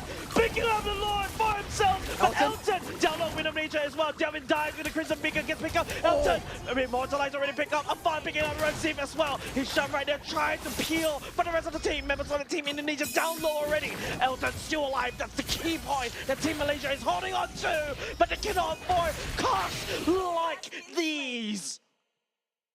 Razif with the early sacrifice. Hisham extended too far ahead, and now Indonesia fighting 5-on-3. It's 30 seconds, they're not going to get back, but the Lord will buy them some time. And Malaysia, they know this. Great item slots coming in from Elton. Great find by Delvin and Shauki over onto this Claude. If they were to take out Elton, that would be it. Indonesia would turn everything around, even with the Lord in their possession. I'm not sure Nasan should be there, right? He's getting picked up and thrown like a ragdoll right here. Members from the side of Team Malaysia, maybe a little bit too far. If it's been right here, committed, disengaging. They can't even push the Lord in. Yeah. It's Indonesia responding with, hey, you're not going to make that Lord, take that Lord into my home, take that Lord into my base, not twice. And now this is time for Indonesia to really fight back into how Malaysia likes to play this. I feel like this is a roller coaster of we are so back and we're so cooked. This is just a really big push and pull all the way on the other side of the map. So far, Indonesia does have a little bit of the upper hand in terms of, hey, they had that T3 on the bot side, pretty wide open. If they play their cards right, they could send Dingarai in this next Lord down to bottom side, try to push in that wave, and try to get that backdoor win. But Malaysia is definitely not going to let that go easily. Yeah, that was exactly what I was talking about, right? Dingarai, at the very least, at this point in time, the Paquito doesn't really offer a lot of contribution, especially when you try to fight front to back.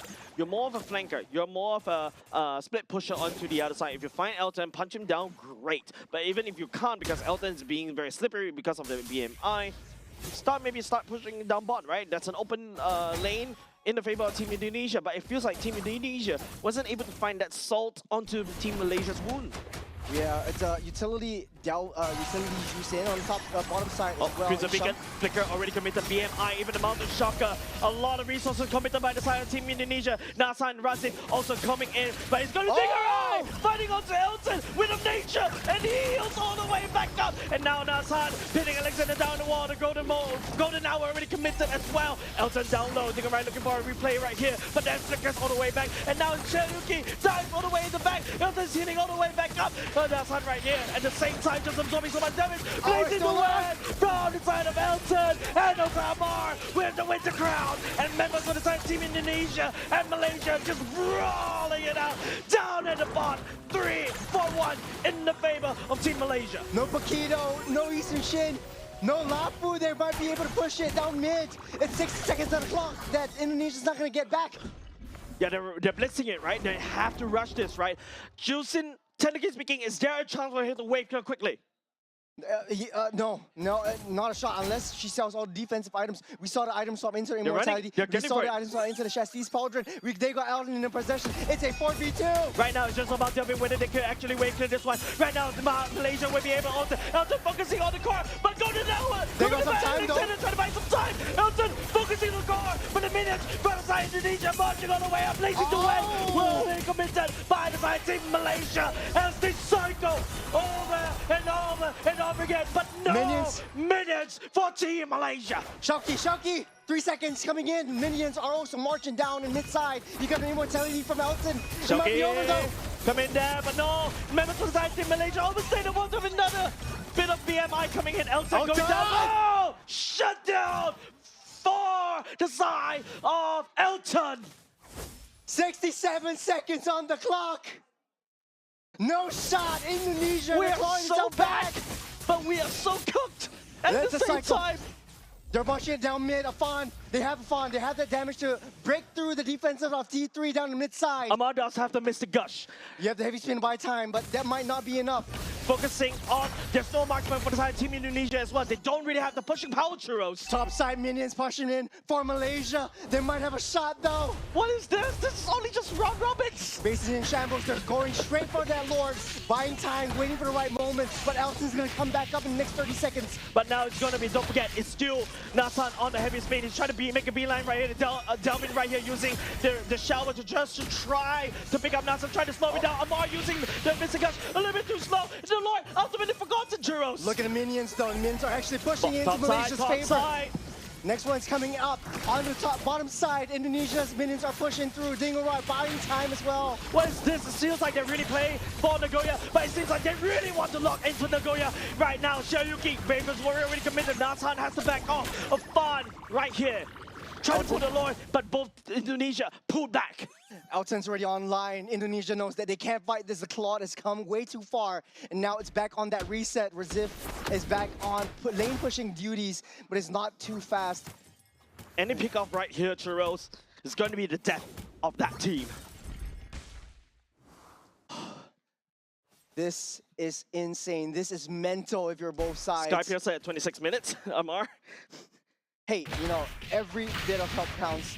As Dingorai trying to push up on that mid side, the way they want to play this is try to find an angle onto Elton, but Elton's not going to show himself very effectively. You still have the cooldown on Immortality that Elton doesn't have back, so item swap won't work anymore. He's got to win on nature, he's got to win to crown still in possession, so at least he's able to get that item swap onto that one at the very least. Yeah, but right now, don't forget, the Lord is doing a lot of damage. Afan has no choice but to kite. One mistake. Both these two teams riding, standing on the tightrope right now. I think Malaysia could very well push down that bottom side. Look at where Hisham is. He's trying to take control of that bottom side lanes. But now without that glue, they're sounding the horns, they're sounding the alarms though. Motor Shocker already committed. Afan knows everybody where Team Malaysia is. Hisham making a beeline straight back into the Lord pit right here, but Alexander and also Xiaoyuki is ready for him. Could there be an opportunity where Hisham takes Elton downtown on the long side of the road and through the gardens once again? The split push from Dingorai could potentially happen, but there's a base turret from the side of Team Malaysia at the top. Same could be said on the side Elton as well. It is a series of unfortunate events. They don't want to push it. They don't want to waste their precious moments right now. Everything is all back online. It's just a waiting game. Who wants to engage first? Who's making a wrong move? Man, this Mexican standoff is nail-biting, Churros. Yeah, I mean, we've seen what happened with Hisham on the Cho in the previous game. He likes that bottom side turret, and he looks like everyone's making a beeline towards that bottom side, though. Getting picked up, though. There's a lot of damage dished out by the Delvin. Right now, Hisham down low already. We'll be able to just split all the way out. Malaysia still playing very, very safe. Elton knows that he is the one to stay alive. That's 28 minutes game from Indonesia versus Malaysia. And it's still anyone's game. It's still even at this point. Man, I cannot even decide what's going on right now. It could potentially be, you know, Team Malaysia. It's all about mispositioning right now. Don't forget, Amar can always send down these bombs over and over again. Afan is down low, is half health. The Lord is doing a lot of damage onto this Isung Shin. He needs to go back and get that reset. So once again, we're back to square one. I think Indonesia needs to find a way to get that tank. That's going to be the golden hour, try to slow down outside as well. Afan that's also going to be the mountain shocker. And now Heavy Spin coming in by the side of Hassan, trying to push Team Indonesia back. Elton does have that damage, and he's in the vicinity. He's taking a lot of hits over onto Indonesia and all back to that reset. I think Afan or Indonesia really needs to send someone else to tank this Lord and try to pull it over. And that's the reason why you like that tank junglers in the first place. Nazan doesn't want to risk it, but neither does Afan. So both teams don't want to make the first move. Don't forget, mid lane for the side Team Indonesia is open. Super Minions are constantly marching in, and Super Minions are starting to get a lot more powerful the longer the time goes. Team Malaysia still have that small, little advantage. The half an hour mark, Elton is just selling and buying items as he would, and he's so nutty on it. He's being very consistent over the past couple of games. Right now, Resist, forced to use the ultimate just to get out of harm's way. Delvin committing to the same as well. Crimson Beacon will be committed by the side of Delvin. Both teams just struggling to get that lane push, the lane priority on the top side. Indonesia has the upper hand. Bottom side, Malaysia still struggling to find their footing. And does look like Indonesia does have advantage on the long lane though. Hafan got the Heart's Claw, he's done. He needs to try to sustain against the damage from the side of this really big Lord right now. It's easier said than done, and it's a constant push and pull until Alexander has gotten the ultimate back once again. But for Indonesia though, I think it's very difficult if you want to pull this Lord. Look at where Hisham is, and he knows where to go. Elton, down bot, will show himself. Dingerai built out a fat stack of wave up top against Team Malaysia. Elton built out a fat stack at the same time Team Indonesia. What a stalemate, Rose. It's an extreme stalemate. I need to remind myself to breathe. Lots of damage coming out from Elton though. It's just hitting and pushing and pulling. Whoa. That's Amar! Letting down onto Mr. Gush. This could be it. Shoryuken down on the way back. Flicker already committed by the side of Amar. As Dalvin down low already, just a little bit, but now Plan trying to hold on to Tia alive. The mortality already committed as well. Elton trying to finish out the damage. Nation also committed by the side of Elton. All the hits, all the ultimates already used up, but no one's dead. Immortality already popped up, but for both sides. Big ultimate, the big battle spell flickers from Dingerai, Alexander, and also Shoryuken already committed. Amar goes in with a Mystic Gush. This could be it, Jeros. Dingerai, he's got the golden, the rose gold meteor, but it's not enough. Not good enough, it's exactly. Not only just that, Dingerai going down. Not a lot of damage coming off the side of Team Indonesia already. Now something else, Shoryuken right now. Elton's looking strong. Oh, dude, it's blazing the wet. There's a 5 against 3. Malaysia, they don't want to risk it. They're going straight for that Lord. It opened up so much of the opportunities that they can rush it down. 60 seconds on the clock for the side of Team Indonesia for 2 members. And not only just that, Team Indonesia also had to deal with Super Minions marching up top. This is a 30-minute Lord that we're talking about, ladies and gentlemen. Wow, this will take a long time. A long time to take down, even with Elton at the helm. And Malaysia, once again, crawling back up. They had that chance. Man, break this down. That mid-side stop onto Dingerai was a good find. Delvin was down low. He was able to pop up. He sold all his core attacking items for the immortality. Shauki as well. Good find onto the golden hour. Alexander was, I think the golden hour was definitely a double-edged sword, but right now, this is it. This is the Lord. 20 seconds, golden hour, try to slow down as much as they can. Even the mountain shock already committed, and now it's gonna be, melting Jonathan! Delvin going up next! That's how pushing the members of the side Indonesia already! As Team Malaysia takes game number 3 against Team Indonesia. A 32-minute game, a long-drawn fight. A big switch from Malaysia. The substitution coming in, equalizing the scoreline, and finally calling the shots. Crazy games coming out of Team Malaysia.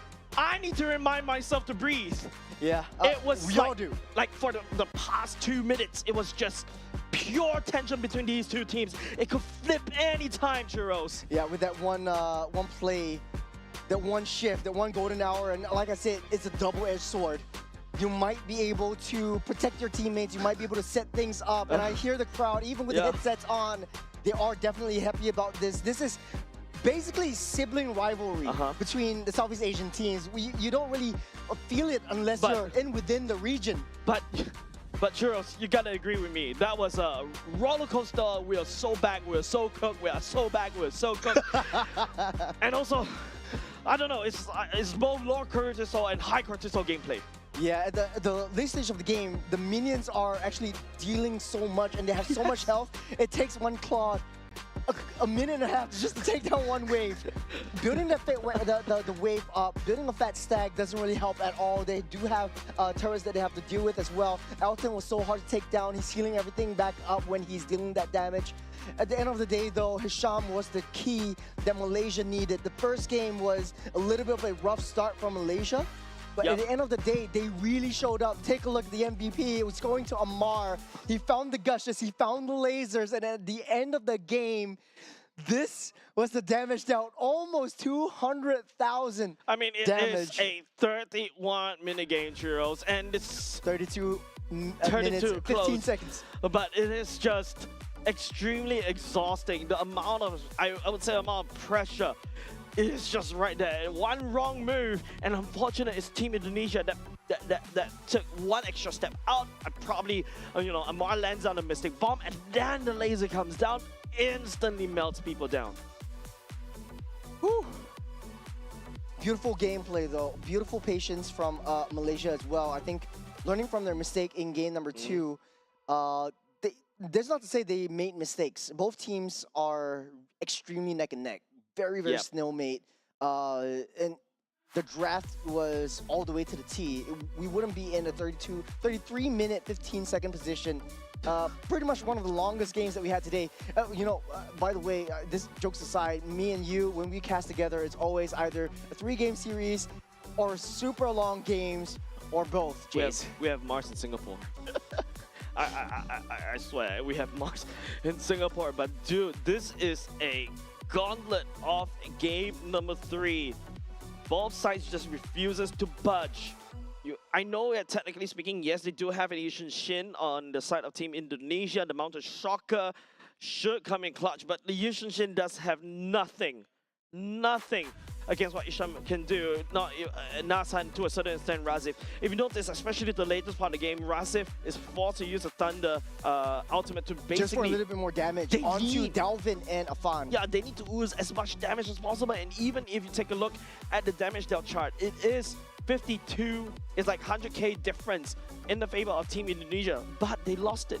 Yeah, that being said, also, I think Dalvin sold a lot of his damage items, core damage items, and went full utility tank juicing. So this was quite a big adjustment from the mid side as well. Not enough magic damage, not enough physical damage, and even Dingarai and Shauki alone wasn't enough to take Elton down. He was just so heavily protected, and it was like, I don't want to say this, but Malaysia really protected the president, and Elton was him. We only have a prime minister. A prime minister.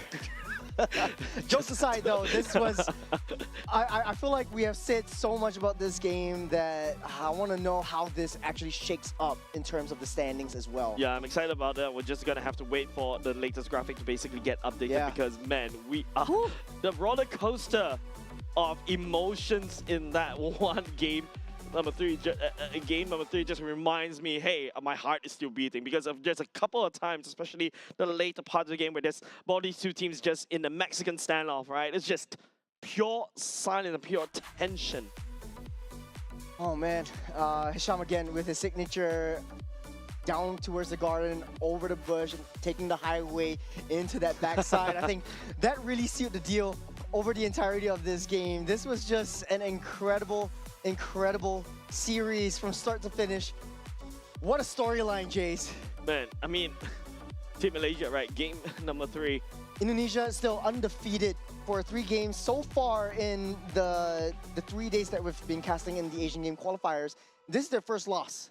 Yeah, and it is a 2-1. So, credits where credits due, right? Indonesia, still well done, but Team Malaysia, proved themselves right against, one of the touted Team Indonesia, right? Look, they are known to be really aggressive in terms of these gameplays. They show it in the early game, but when it comes to closing out the fight, this is a roster from the side of Team Indonesia. You got Paquito and also Lapu Lapu. These are not known to really fight front to back, especially when the later parts of the game, most of the team fights are going to be front to back. To be honest, it's still it's just a very difficult execution, especially if you have double fighters. I said that there was a sort of a timer, but hey, man, enough about the game. Let's take a look at what we know about that standing so far. Yeah, it feels like even though, okay, at the very least, congratulations over Team Malaysia taking down one game from inside Team Indonesia, but Team Indonesia, that dominance, that points that they've racked up so far in the past few days, has solidified their position at the very least in third place, because that gap between Team Indonesia and Malaysia was so far apart. But congratulations over to Team Malaysia once again. Of course, Team Philippines, team leading the charge this time round, going up against, Team Cambodia, one of the nemesis in this particular group A. Cambodia coming in second. We talk about third and fourth already. Team Myanmar, followed by Team Vietnam, Team Laos, and then after that, Team Singapore all the way down at 8th position. Top 5 of the standing goes all the way to Nagoya, Japan. I think for Malaysia, they're in a pretty safe spot if they maintain and stay consistent throughout the rest of the next 4 matches that they still have coming into tomorrow. And they've already done with the Titan Gauntlet. They're done with Philippines. They're done with Indonesia. And right now, it's uphill from here. Malaysia coming in from this win, redemption from the Philippines loss, and then taking that momentum into the next couple of games. Yeah, and you talk about a couple of games, right? Because coming up next after this series, we're going to be able to watch Team Malaysia once again. We're going back into Group A, yes, ladies and gents, going up against Team Singapore after a very quick break. Of course, these two teams, well, Team Singapore and Team Malaysia, pure rivalry right there once again. A lot of sibling rivalry. And I remember that one, it just happened. Wilun, or aka Diablo, came in from Malaysia. He failed in Malaysia, came back to Singapore, and he made it through into he's a prodigal son. as well. He's a prodigal son. With that said, ladies and gents, coming up next, Team Singapore going up against Team Malaysia. Don't go away. Coming up next, we'll be going on a short break.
Hanabi-sama finally understands Kirara! So warm.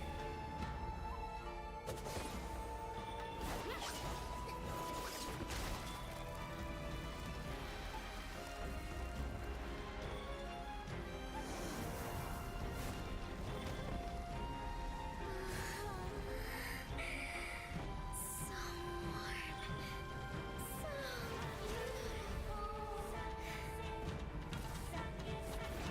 We can finally embrace eternity in hell.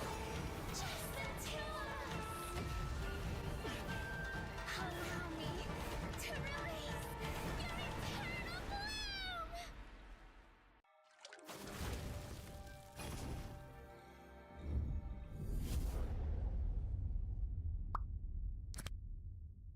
The human body was built to move. Not trapped at a desk in one singular posture for 12 hours a day. It's time your chair evolved. This is Secret Lab Titan Evo. Ergonomically engineered for you, gamers, hybrid workers,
moment.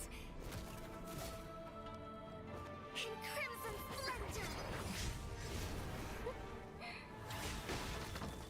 Even something so crude can be graced with a splatter of beauty.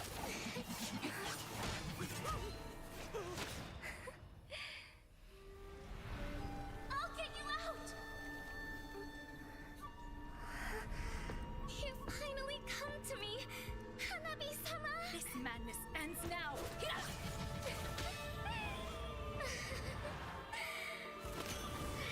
last, I'm shivering with excitement!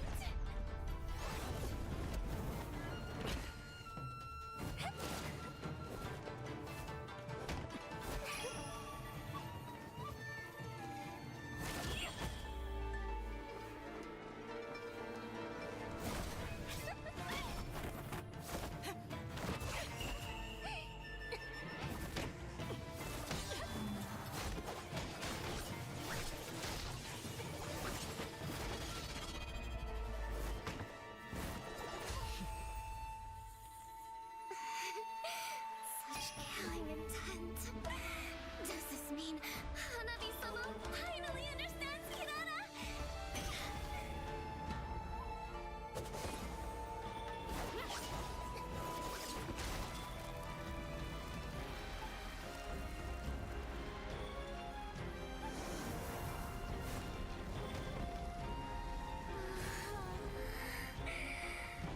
So warm. So beautiful.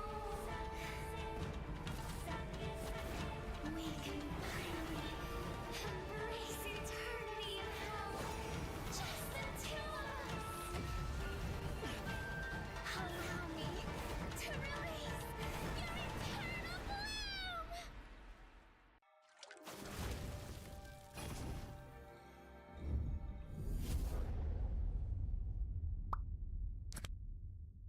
The human body was built to move. Not trapped at a desk in one singular posture for 12 hours a day. It's time your chair evolved. This is Secret Lab Titan Evo. Ergonomically engineered for you, gamers, hybrid workers, artists, backing your every move.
Day number 3 packed with full of action, especially right here in the 2026 Asian Games Esports events MLBB qualifiers. My name is Chase. This is Churros.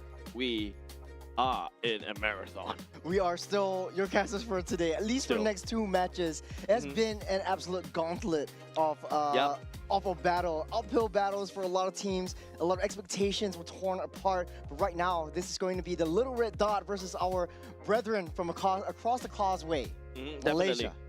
Yep, definitely, right? And this is something that I would say that, it is, Team Malaysia going off with a massive high, especially winning against Team Indonesia. Must have feeling really good about themselves in terms of momentum. But speaking about momentum, so far, that is, the 4th seed, which is Team Malaysia, going up against Team Singapore at the 8th seed.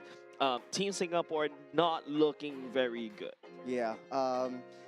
To be honest, this was one of the teams that a lot of us here in sunny Singapore have been looking up upon.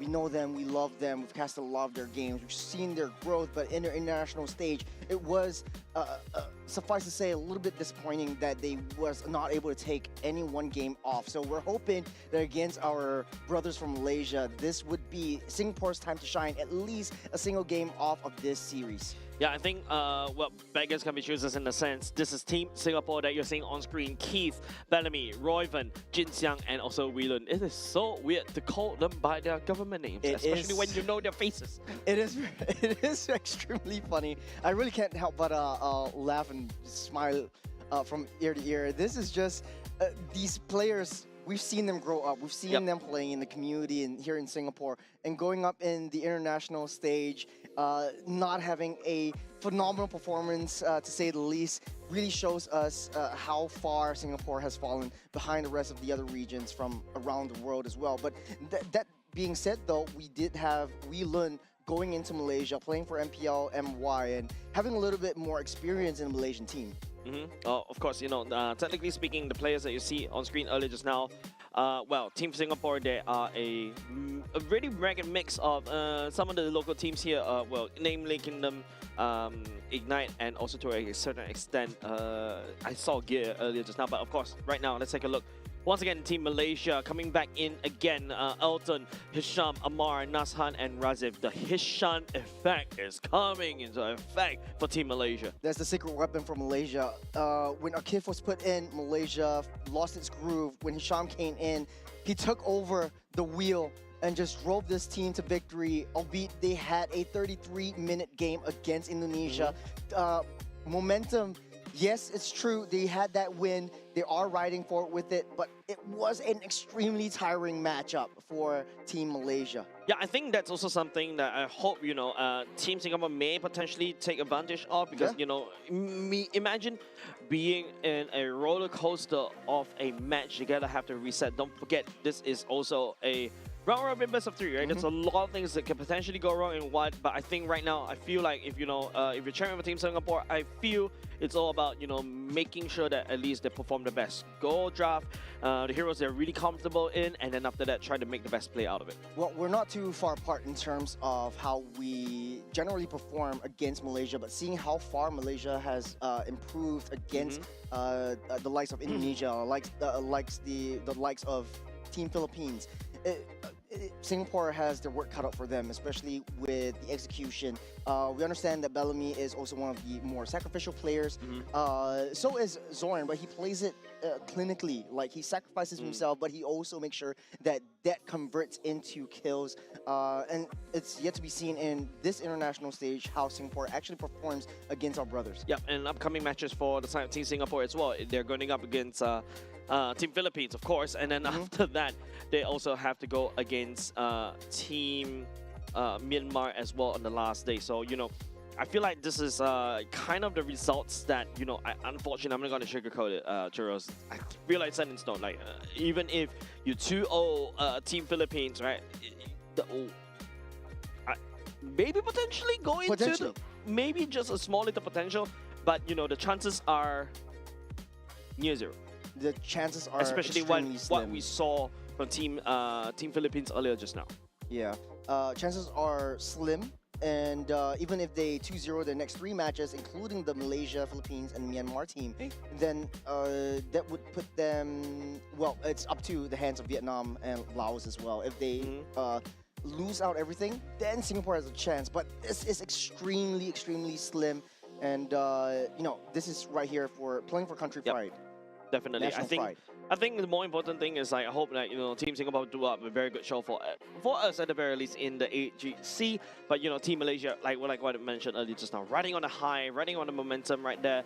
But, you know, playing in that game earlier just now must have felt very stressful. And I hope, you know, that short break, and it's not long, by the way, it's only 15 minutes. Hopefully they are able to get their mental reset just in time. Well, in between 15 minutes, you're out of the war zone, you're all battered and bruised. That was a 33-minute long game for Team Malaysia.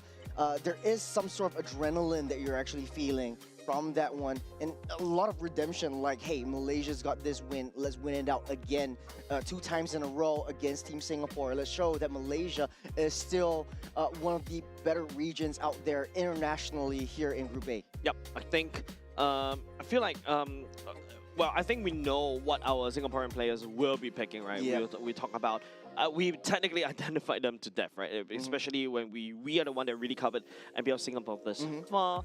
And you also have to agree that, you know, to a certain extent, Zorn also kind of knows how, Diablo, yeah. Zorn knows how Hashim. Diablo plays. Hashim knows how Guilun plays as well. So that's something going to be a bit of a key factor, I would say, going into. So I feel like at the very least for Hashim, it's like I'm going in with some slight ideas what this team can potentially do as we go into the first game, expanding Rivers map. Really a lot to look out for is the gold laner for Malaysia as well as the roamer for Malaysia. Those two are extreme powerhouses, especially for Elton. We've seen how powerful or seen how consistent he is with a good empowering roamer in the form of Hisham. This created so much space. Definitely quite a bit of common core heroes are going to be contested. The Khalids, the Chos for both teams. Maybe even the Grogs that we see maybe Bellamy playing as well. But off the tables, right off the bands, we'll be starting off with the Phobias and the Juicin. Oh, by the way, just in case Singaporean fans, that Keith right there is Vanix. Vanix, yeah, lost a lot of weight thanks to the military. The glow up, man. It's the amount of glow up that Keith was able to do in between seasons, by the way. Oh, yeah. It's actually kind of astounding. Honestly, though, this is the power of NS. If you're in Singapore, you kind of know. But Malaysia actually still having a huge respect over to Diablo's Benedetta, or Guilun's Benedetta, so to speak. This creates so much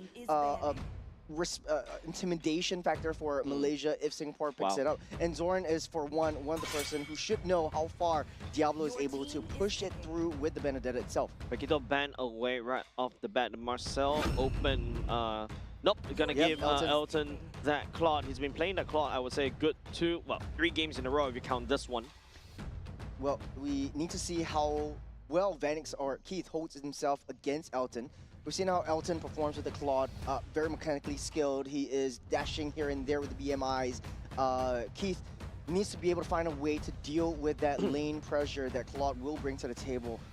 One thing that I know and love about Keith is that he is still kind of flexible. He does like the marksman still, but he is flexible if he is put in a position where he has to play the CCs. He has to play the fighter side lanes, he would be able to do it as well. The Fredrin will be picked up for side of Singapore, which is immediately countered by the Claude though in the late game. I mean, technically speaking, Fredrin's still solid in the pick. Gadokacha, we haven't seen that hero so far in AGC for the AGQ, sorry, AG qualifier. Asian Games qualifier. Yeah, that's right. Hey, it's been a long day, Jace. It's been a long day. Right, this is 6th match in a row. Gord and Akai. This is almost like similar to what they played earlier just now. So this is a bit of muscle memory going in the favor for the side of Team Malaysia. Gadokacha, I would say, following off in terms of the meta, even though, you know, you got a Gord that potentially the AOG should be able to counter that, but by the time the AOG is finished charged up, Gord has already dished out a lot of damage already. Well, for Singapore, Gadokacha is kind of like the national flavor. A lot of teams like that Gadokacha. They highly prioritize it, but in this current patch, a Kai can just disrupt the AOG. You dive in or you taunt in, the Kai uses the heavy spin, you try to AOG out, you get that reset. It's sort of like remember the Fredrin holding the sword out in order to ramp up for the Appraiser's Wrap. It's basically like that. So it's a little bit of a soft counter on that. Valentina also getting picked up, which is one of Royman's more comfort heroes against Raziv's Gourd. Yeah, I think this is good, right? Not only just the fact that, you know, you use your heavy spin, not only just deny, not say, just kind of push the I bet it's definitely going to go into Naz Han earlier just now away. You also use the heavy spin in a certain extent to kind of push or Amar on the Gourd, you know, deny that. But don't forget, Valentina using the heavy spin means that she's susceptible onto damages because she doesn't inherit HP from that. Might be the Mystic Gush as well that Valentina can pick up, but Gourd's playstyle, or the way we saw Raziv against Indo, he created a lot of space for himself. He's always on the back line. Singapore really desperately needs to find a way towards that back line. The answer might be a Yu Zhong if Malaysia decides not to ban that out. There's also, apart from the Leslie. Singaporean flavor. That's what I'm saying, man. You got your wish. No Leslie actually doesn't see a lot of day, but we do see. I get to see her graphics. We see a ban, all right, from the side of Leslie, right? No one, absolutely no one, Malaysia bans with Leslie against the Claude. I mean, Leslie's definitely. I really love the Leslie, especially in this particular patch. I played and I enjoyed her tremendously, but of course, I feel like the Moskov should be more of a threat, especially in the hands of Keith against a roster like this. The fact that you could just use your spear to just jump all the way to the backline, tag onto Gourd, and then after that just push him to misery, and then after that, you know, Bob's your uncle. I think Singapore's trying to suss out not Zorn, Hasham's Cho that he actually picked up. They're banning all of the roam heroes. The Glue's gone, the Marcel's gone. The Cho might be a next best possible option for the side of Malaysia, but for Singapore though, I don't think that would be a very huge threat for them. Zorn could go with something a little bit more tanky, aggressive, like the Khalid instead of the Cho. There's still the card potential. If you want to go something non-meta, the Kaja is still a threat, right? Like you just pull somebody, Gourd will just immediately melt the person down, and after that, but problem is you will just give a lot of options over to the side of Valentina to pick up these critical ultimates. Interesting. So we're taking the time on this. It's going to be the Bruno, which is pretty much a decent lane-to-lane matchup against the Claude. Does much better in the early game. It's up to Bellamy whether the Gato is able to protect the Bruno from harm's way. And I think that what's just lacking is the gap closer in the form of maybe Yu Zhong is still on the table for both sides. I think apart from the Yu Zhong that, you know, both sides, Weelun probably played that before. Sorry, Weelun. Also, Razu could play as well. There's also a potential Sora for the Zion team, Malaysia as well, that could always fall back on, especially right now. You saw the potential power from the side of Sora in the previous game, right? If you need damage, I have it. If you need additional utility, I have it. So flexible on this hero. I think, yep, you're right. No branded heroes on the Cho for the side of Hisham, and also Lapu Lapu selected by the side of Raziv. Well, St. Lucas for you. He's coached Weelun and Royven under his wing, having won 3 championships under his belt as well, under his watch. And so he understands how Weelun and Royven likes to play their heroes, how to execute their gameplay. A crazy idea would be the Esmeralda from the side of Diablo. Sorry, Weelun. Oh yeah. Yeah. It would work. And he played that a couple of times in MPL SG. It worked to great success, especially against the Phovius and the Paquitos. You dive the Gourd, Lapu Lapu generates shields as well. You're not afraid of the Cho kicking you at the same time, so that's something that, you know, if Eugene, aka KZP, by the way, shout out to KZP, once you go for that, it's still open. The Martis. He's throwing everything out of the books, out of the tables. He's going straight for the Martis.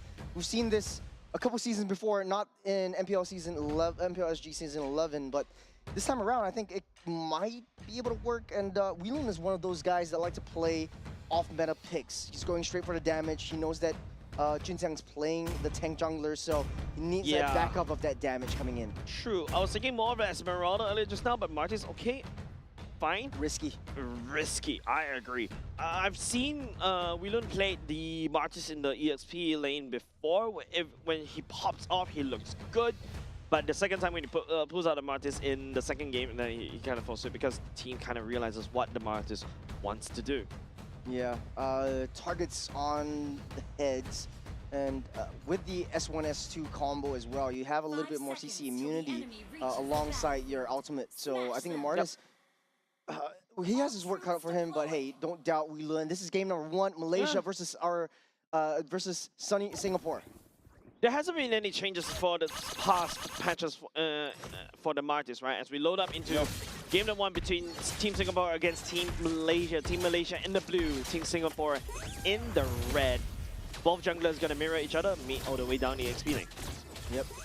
Bellamy is moving towards that topside jungle, trying to protect Jinxiang, giving a little bit more intelligence, and I think Hisham being very comfortable on that claw, playing that mind games, playing the way that the annoying Cho that we're also very used to, not used to. Yeah, don't forget Keith also plays quite a mean Bruno back in the good old days when Bruno was part of the meta as well. I think that was a good whole 3 to 4 seasons ago already, but now, Team Singapore looking at mid.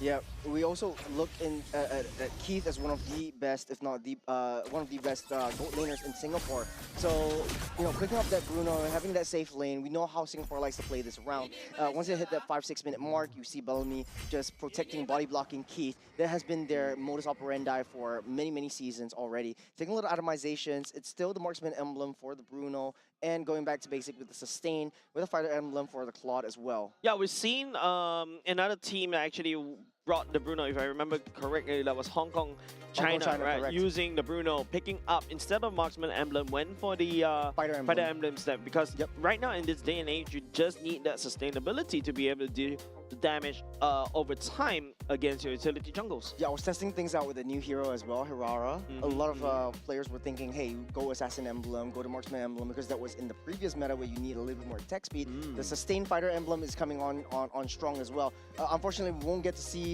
that hero in this current meta or in this current patch in AGQ, but going back into the game, this might be a bane or a boon for this Bruno, because you don't have the extra sustain, but you're going straight for that damage. Once you get the Has Claws, you have to rush that Has Claws fast. Okay, but at the very least, there's also a potential way where, the claw is going to get disrupted by Wilun's second skill, right? When you keep spinning all this kind of stuff, you kind of push it away. Hopefully that's the one that is able to deactivate the Blazing Duet. I think right now, Team Singapore is looking at that as a key to victory, but there's still Amar with the Mystic Gush. That laser is still very annoying. Yep, both mid lanes are not level 4 yet, not hitting their power spike. As of now, Wilun already hit his core power spike, got his ultimate, he's in the fray. It's a 4v4. Royman doesn't really have level 4, he jumps in first. A lot of damage already land down for the side of Lamar, even the retribution for the side, Jinxiang already used as well. That's a great start for Singapore, using retribution, slowing that down, taking down Amar, taking down the mid lane to deny him from that farm. So Royman really has that work cut out for him. They know that they needed to give up that objective. They know that they needed to give up that turtle. They don't have to fight that. Let's try to get some farm elsewhere. Yep, and a lot of helps right onto Keith right now, right? Bellamy also will be able to spot that Hisham right there. Procs a concussive blast, but you can see Keith just kicking those damage right down the Bolton as we take a look at this replay. There's a lot of damage starting off with Royven, especially with the Valentina. Early game burst damage from that Valentina. Someone has been slain though, that's Bellamy, walking a little bit too deep and too far into the bush. Keith. Blazing Duet, and unfortunate, the heavy speed as well. Many ultimates committed onto Keith. Even the flicker already even burned as well by the side of Keith. That's how Team Malaysia is going to climb back, I guess. Yeah, mistake from Bellamy and Keith where, you see Bellamy coming up on that top side, but you don't open up that map to suss out where Najan as well as Amar would be at. All you need is one heavy spin to lock Keith down, use up that Purify. You don't really have a lot of escape or maneuverability once your dash is used up as well. Roy also, right, you expect the Valentina to have at the very least some form of EXP advantage, especially when you start rotating, you start spinning, you gain EXP. You're not seeing that coming out from the side of Royven as well. Yeah, the passive has been nerfed quite a bit for Valentina, but it's still extremely viable just because of the early game damage. Look at where Hisham is, Jules. Whoa, it's way deep in enemy territory. And this is precisely the Hisham that we know and love. At least for the previous game against Indonesia, that has so much trouble taking that Cho down. And for Singapore, though, this is, as much as they got the first blood, they are 1,500 gold behind for the second turtle. They're not in the right position. Whelan is taking a little bit more time than usual just to get that skill up. He's not having that presence that we need, at least for the early game. Yep, Raven steals away the heavy spin at the very least. From the side, Nashan, Keith is also joining the fray in the mid. Elton also joining suit. This could be a potential 5v5 right now. To spin for the win for the side of Whelan. Razif dies all the way back. Zones out Jin Xiang right there. Famous for the side. Oh, Masan still takes down the turtle for himself at the same time. And also a double kill for the side Team Malaysia. Man, this is so hard to watch if you're a strong team Singapore. Jin Xiang was left all alone in the turtle pit. Malaysia just pulled everyone in. It's the Hisham effect. He went straight into the back line, tried to pull Royven in. Now without the dashes, Elton from all the way from that top side rotated down to the mid just to join in that turtle fight. Found kills onto two of the core members of Singapore. Yep, take a look at the replay, right? Like, even though, you see that's the problem about the Fredrin versus Nasan on the Akai, right? You're just a sitting duck. You're constantly getting pushed out, and Hisham even landing the way of the dragon at the same time onto ensuring the death of Jin Xiang as well. So that's not looking great for the side Team Singapore. 5 to kill is a kill score. 5 to 1 is a kill score.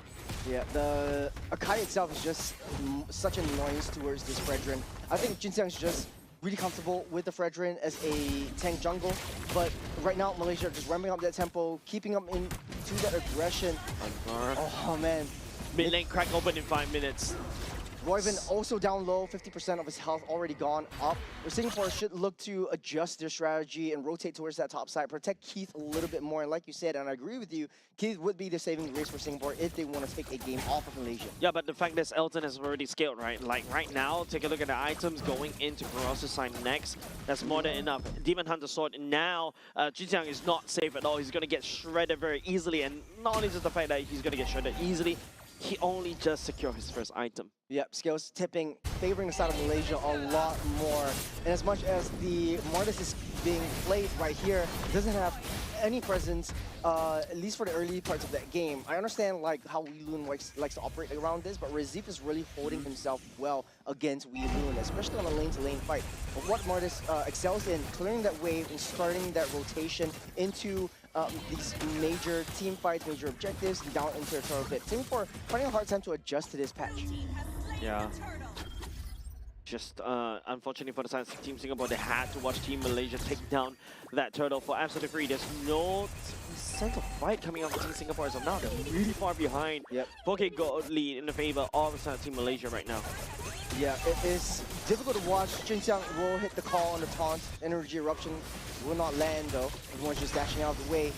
But you're putting Jin Xiang in a position where he has to support also where Keith is, and he's just sitting nicely on that top side T1 for a period of time. This wastes his time on the farm that he could have picked up elsewhere on that map. Yeah, and don't forget, you expect the mark just to really escalate out of control, right? At a stop now, but okay, hold on a second. A bit of a push coming up the side. Wheelun right here. Nasan is still okay. The heavy spin still in tow, but no damage coming off of Singapore as of yet.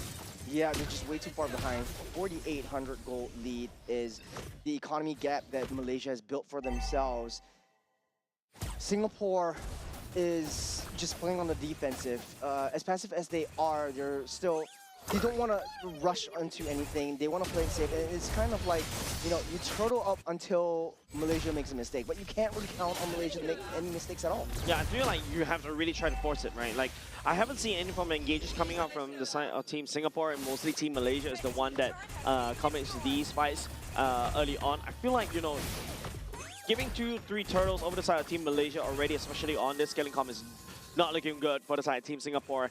And, you know, Team Malaysia, right? They're going to take this Amar, right? Like, look, Amar is 2-1 and 2. Elton, yep, that's attack speed trinity. No, actually, that's going to be a corrosive sign. I think the Golden Staff is not really required because, like, you know, he's already pick up quite a decent chunk of a damage. Jinxiang is not there yet to be able to front and face tank against the damage coming up from Elton. That is a big problem. Yeah, I feel like the issue is the rotation speed from Singapore. They were banking on Weeloon to start making the cuts, making the moves across the map to join in these early skirmishes, the early team fights. Is Jin Xiang using a taunt over receive, but he will be able to walk out safe. Singapore doesn't seem like they want to go for any of the aggressions at all. Yeah, it's just, you know, Team Malaysia is taking over the whole land of Dawn, right? Like whatever Team Singapore is trying to do, it's constantly getting denied because of the Akai heavy spin. And also, to a certain extent, the Bravest Warrior as well, right? And now, look, Team Malaysia, they're leagues ahead in terms of the EXP. For Malaysia as well, they have done a pretty good job. They know that they control the jungle. They know that they've secured the map. And now they're sitting heavily on that map. Singapore can't even step foot out of their base. They might be able to burst the bubble right now. The Mystic Gush will take Bellamy down. Taking bomb at the same time. One more dot to burn with the trick for the side of Amar, taking Bellamy down. Unfortunate for Singapore, this looks like an extremely dire situation. 10 minutes in, 8K goal lead is what Malaysia has built upon themselves. And they're just playing the mental game, playing the mind games, drawing them out. Look, Elton goes all the way deep, placing the wet at the same time. Jinxiang trying to land down the Razor's Wrath. Okay, still at the very least, still catch onto Elton. And now it seems like Team Malaysia have overstayed the welcome just a little bit. But Jinxiang already sacrificed right here. Willow picking up Razzie, 3 men down. And that should be some form of shutdown goal at the very least. Consolation prize for Team Singapore. Jin Xiang still has that metal in him. He still has that fight in him. And he will fight until the very end. The scoreline has equalized right now, a little bit favoring the side of Malaysia still, but Singapore on that defense. They're not out of the woods yet. Not out of the woods yet, though. It's difficult for them. And Jin Xiang, that was a pretty decent play. They understand that, hey, you know, Elton is playing a little bit too greedily, going straight into team fights and getting pushed back by the heavy spin. So honestly, though, the heavy spin was the one that actually pushed the Appraiser's Wrath into Elton. He was already out of harm's way with the BMI. And it feels like, you know, if you take a look, the damage started coming from Kiev is starting to show right now. But Ziggas Fury and Haskell's already secured. Royven can also start bursting. And hold on a second. No engages coming out from inside Team Malaysia as of now. Team Singapore full retreat though. That's a 5v5. If they want to go for a all-out skirmish, Jin Xiang taking a huge amount of damage from that Claude. And I think Elton already has the Holy Trinity already built up. Singapore needs to threat lightly. At least for the next 50 seconds until Lord spawns up. They might be able to take this if they play their cards right. Loon needs to find angles and approaches onto the back line, but Elton, as we all know, is hard to take down. Benefit gun as well. If he's already very hard to take down, that extended range is gonna make it even harder. Keith, I believe, should be on his 3rd item going into the benefit gun as well. Berserker's Fury rework is also kind of interesting for the side Bruno. That's why probably you start to see a lot of these pro players experimenting onto the Bruno, right? Well, that being said, though, there's a taunt over onto Hishan. We'll be able to dash out of there. A little bit of mind games once again. As Singapore struggles to find any consolation. Any footing as well, right? And right now, Jinxiang. Man. That's not where you want to be! Even immediately gets busted down and Bellamy burning to the revitalize. Churros, I don't really understand what's going on because Team Malaysia is just leading the charge. 3 members down, making 4. Elton become a double kill already. And Elton turning around. Razzie Whelan going down next. A full wipeout for the side of the Singaporean team. Malaysia just pushing it through, showing who's the bigger brother. And they might be able to turn things around. This is 1 million, but that might be all they need. The last I checked, Amar, the Mystic Gush doesn't work on base. Last I checked. But it is difficult to watch. And, you know, ultimately for the side of Team Malaysia, though, picking a win is always feeling good. Jin Xiang was right there all alone. I kind of understand what they wanted to do, but they should have a little bit of awareness where they stand in terms of the economy, where the builds are. Frederick was left all alone, pinned to the wall with a heavy spin. There was not a lot of backup from the Singapore side. And then even if the AOG came down, it was very easily readable. I feel like Gato Kacha has been out of the meta for a lot of the other teams for a reason. Yeah, because you got your Marcel's that is, I believe, was just left unchecked, right? And not only just that, you also if Bellamy really wants to go for that one, the throw is also wide open. That's something that he's comfortable with. The grok is also open if you really want to go all meta. The wall, at the very least, but the wall does block you from escaping sometimes, and you have an Akai on the enemy team. So maybe a bit of anti-synergy right there. But there's still couple of options. The Atlas, to a certain extent, is also open as well. Yeah, it's true for Singapore, and we will talk about Elton first. Having a beautiful game, 3-1-7 on this Claude, and he is still unbreakable, unstoppable if he gets his hands on his signature pick. The main issue was, going back to Singapore, is that they don't really have a gap closer. They're going in for this hit-to-hits. They want to play a typical front-to-back, but the meta has shifted. The strategy has changed. You have so much heroes that are able to get access into their back lines. Things like the Claude is not a backline hero anymore. It is a frontline hero. It's sort of like a pseudo frontline hero is able to just blaze into that face. You just saw that one time Elton actually decides to join Hisham on a frontline tour, and now you're like, Claude is a frontline hero. He is a frontline hero. So to say the least, the only backline that they have is Amar on that gourd, and it's so hard to take down. AOG just takes too long to ramp up. That is not the answer. Martis is not in position. That is not the answer. So even your Valentina, taking the Mr. Gush, you have the Kamehameha. It will not be enough for you to have at least a mano-a-mano fight. The gap closure is the issue. Yep, I think it's just like, you talk about gap closers. Immediately, right? You just, Jinjiang is gonna eat all that Mystic Gush. There's also the way of Dragon from the side of Hisham, and now all of a sudden Jinjiang needs to walk up to Amar all over again. There's also the mobility from the side of Elton on the BMI. Nuzhan can easily push anybody away, any form of threat. The disengaged Akai is back for a reason, and this is the reason.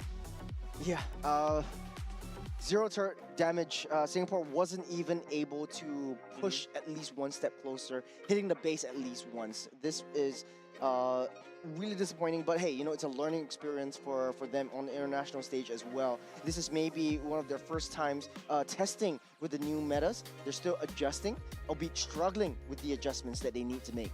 Yeah, I think also, if you look back at the particular game, I feel like Team Singapore, after a while, they're just exhausted with all the ideas, right? Like, Hisham Cho has been proven very annoying. Like, no matter how close you want to get to, he's just able to just either kick you away, knock you off, shrimpo, you burn away all the resources to go back. I feel like even Bellamy also plays similar playstyle, right? Yep. Similar Cho, right? So I think he would know.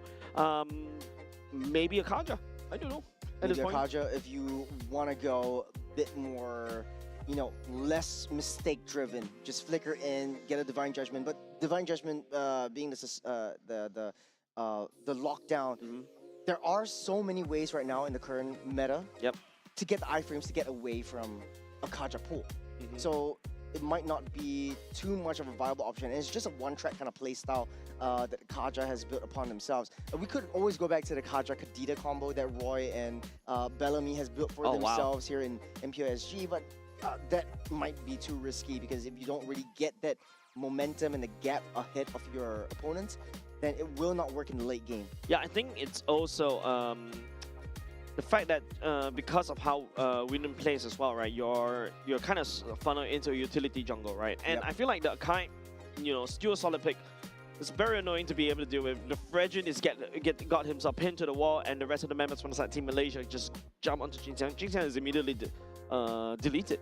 Yeah, it was just really unfortunate. Let's look forward towards the next game, and I think adjustments definitely needed to be made for Singapore at the very least. Weilun is one of those players where he is good at what he plays, so a lot of teams draft around him. Like, he wants to play the Martas, he wants to play the Benedettas, he wants to bring in the Minsitars, and the team has to draft around him, specifically the jungle pick, where Yon or Jinjiang is known as a assassin hero. So put him on an assassin, try to play around Jinjiang's more comfort heroes.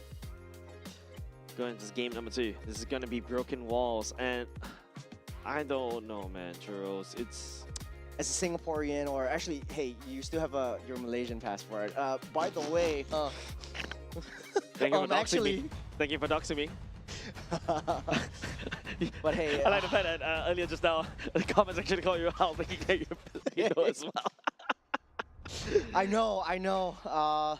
But hey, it has been a long day for both teams and for us casters as well. So mistakes definitely Glue. will be made. The glue and the Phobius would bend out alongside Paquito. Don't want to deal with that at all. Glue first ban, hoping to open up even more here. Every time when I see, not your mainstays getting banned away means that, they're looking for even more, right? Yeah. Paquito ban, perma-ban, I would say, if you're dealing against Whelan right here. Even the Benedetta goes into play as well. And all of a sudden, I feel like earlier just now, if Whelan actually went for the Esmeralda, maybe there's a chance.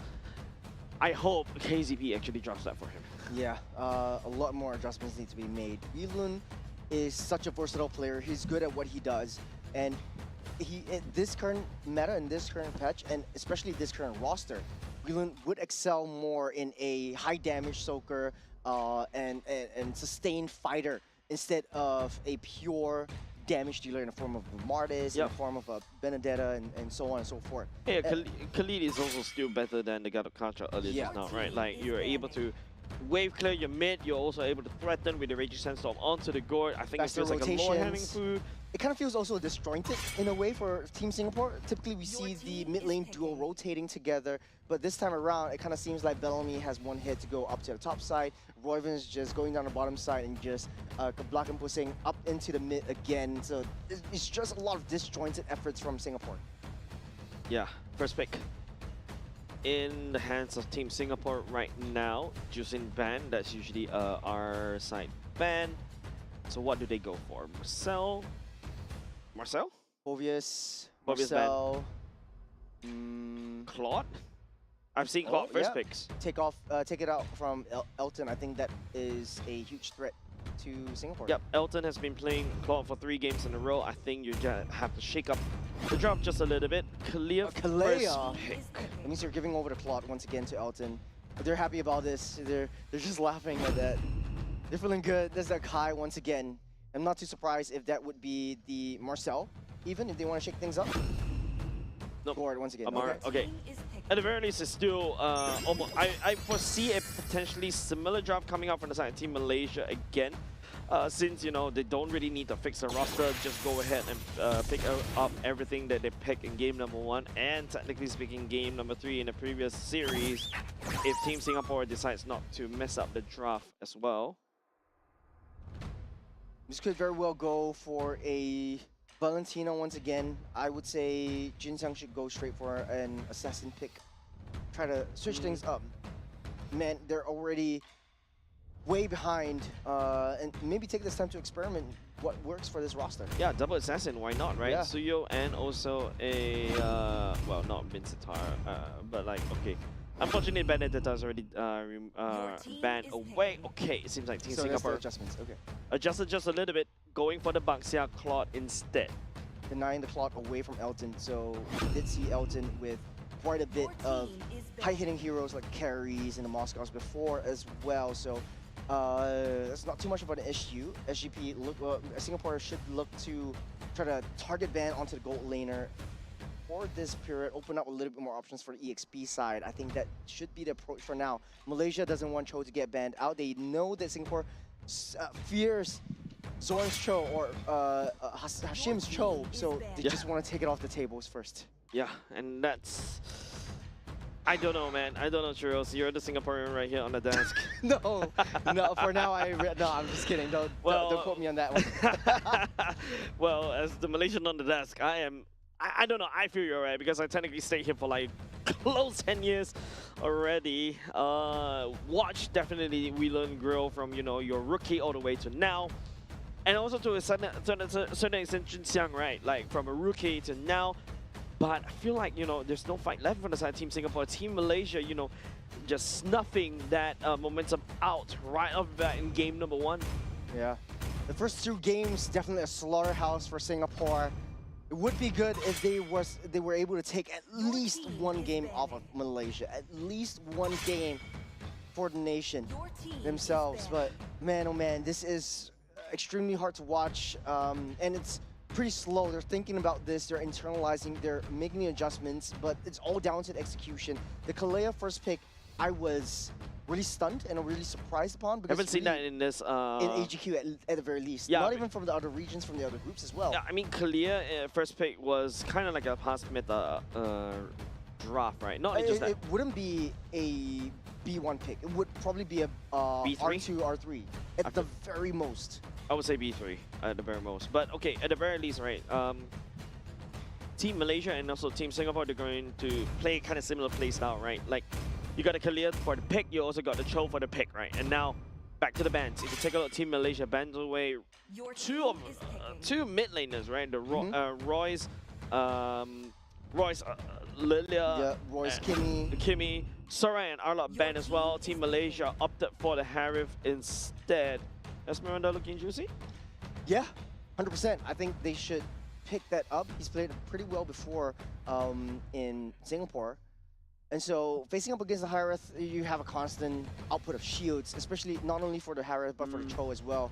But then you leave a lot of options open for Malaysia to pick something up, like maybe, I don't know, you want to really try extremely hard, you could go for a Dairoth if you're in Malaysia, you know. Yeah, I'm also thinking Valentina for the side of Roy once again. But it feels like, you know, game number one, they cannot really find anything as of now. Maybe try something else. What about Vixana? Ooh, interesting.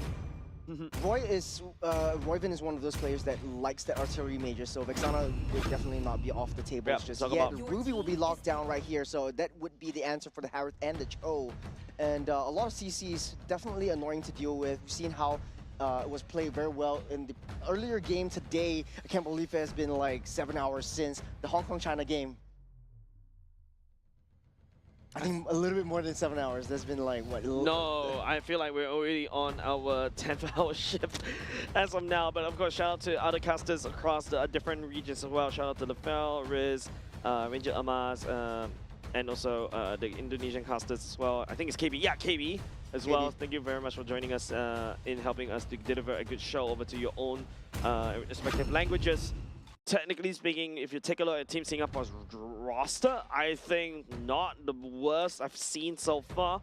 Hopefully that switch up is something that we can take a look, right? And not only just that, right? Ruby switch up in terms of more damaging kind of fighter, kind of Ruby, maybe up, you know, Willen's sleeve right now.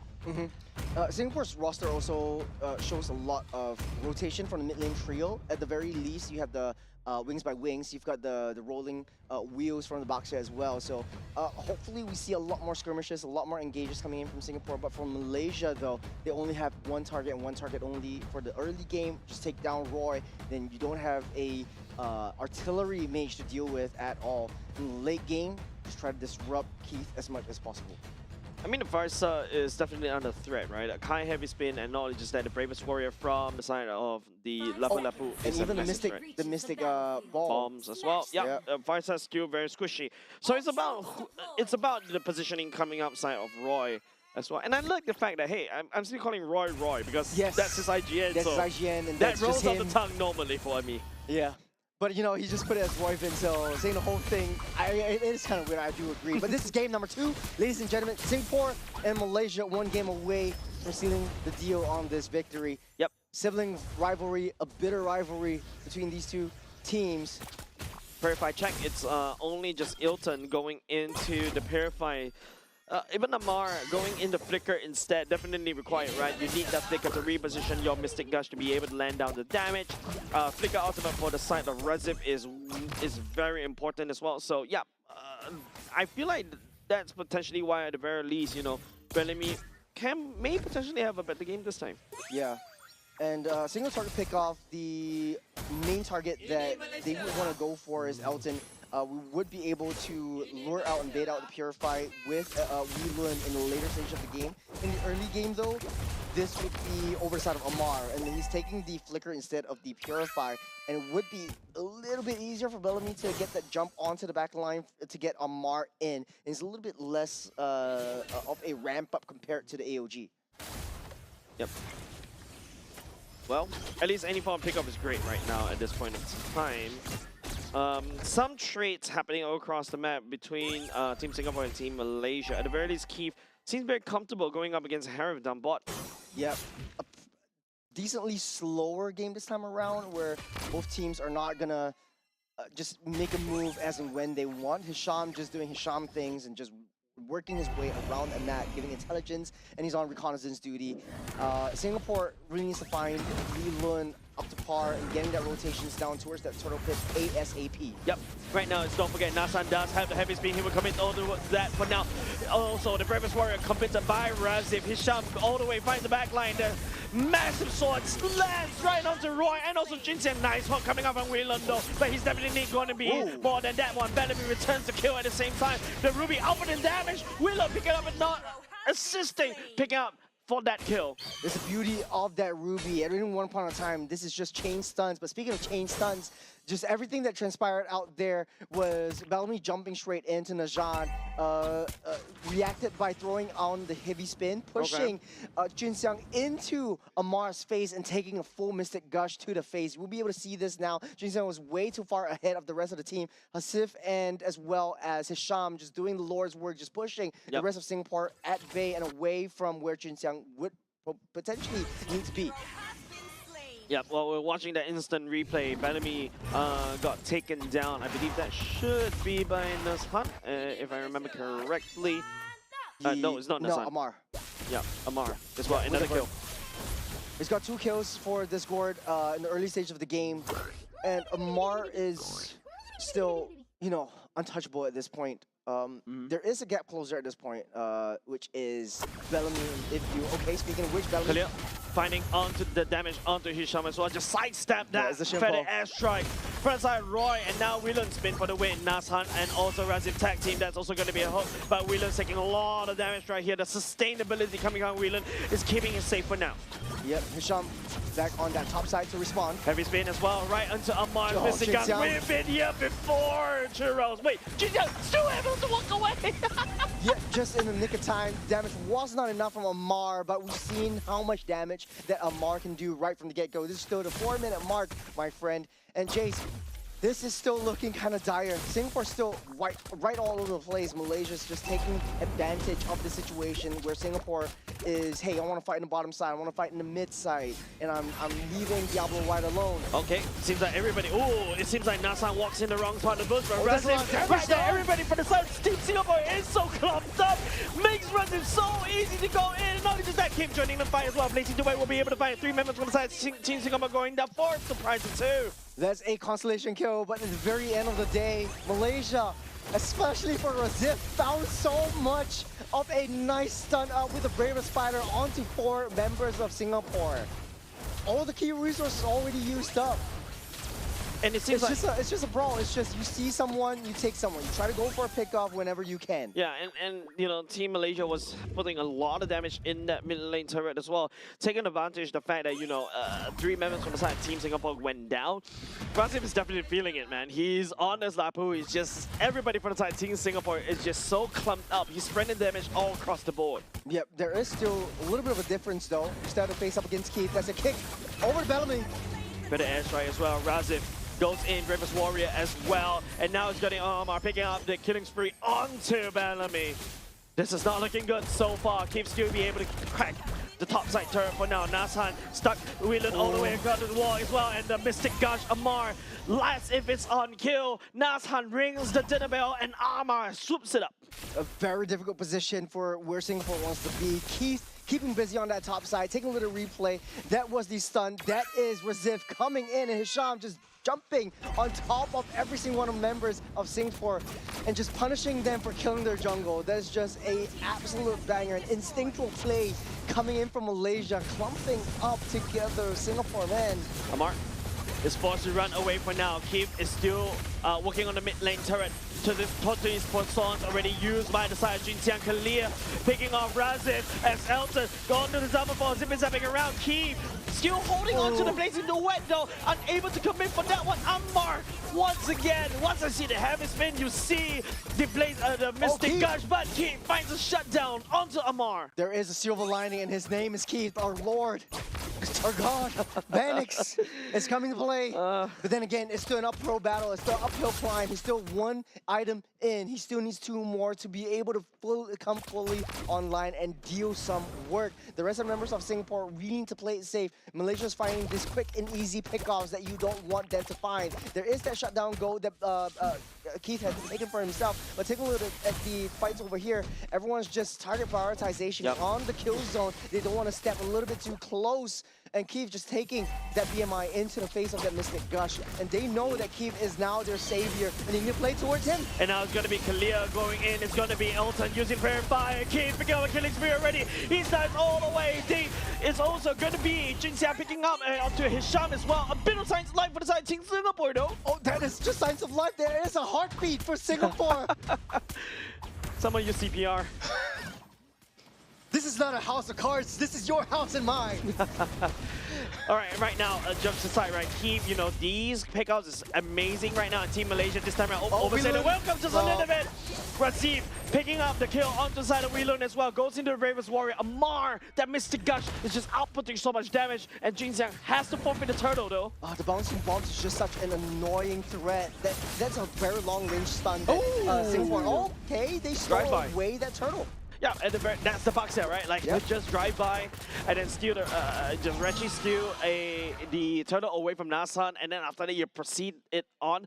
A bit of a consolation prize. Goal lead is still not too far away. Keith is on a scaling clock, and we hope that this could be it. That's the jump that we love to see. This is the replay from earlier on. Keith is really just coming online, especially with the 3 kills under his belt in the killing spree. He does have a little bit more economy for him to at least stay afloat or keep Singapore afloat at this time.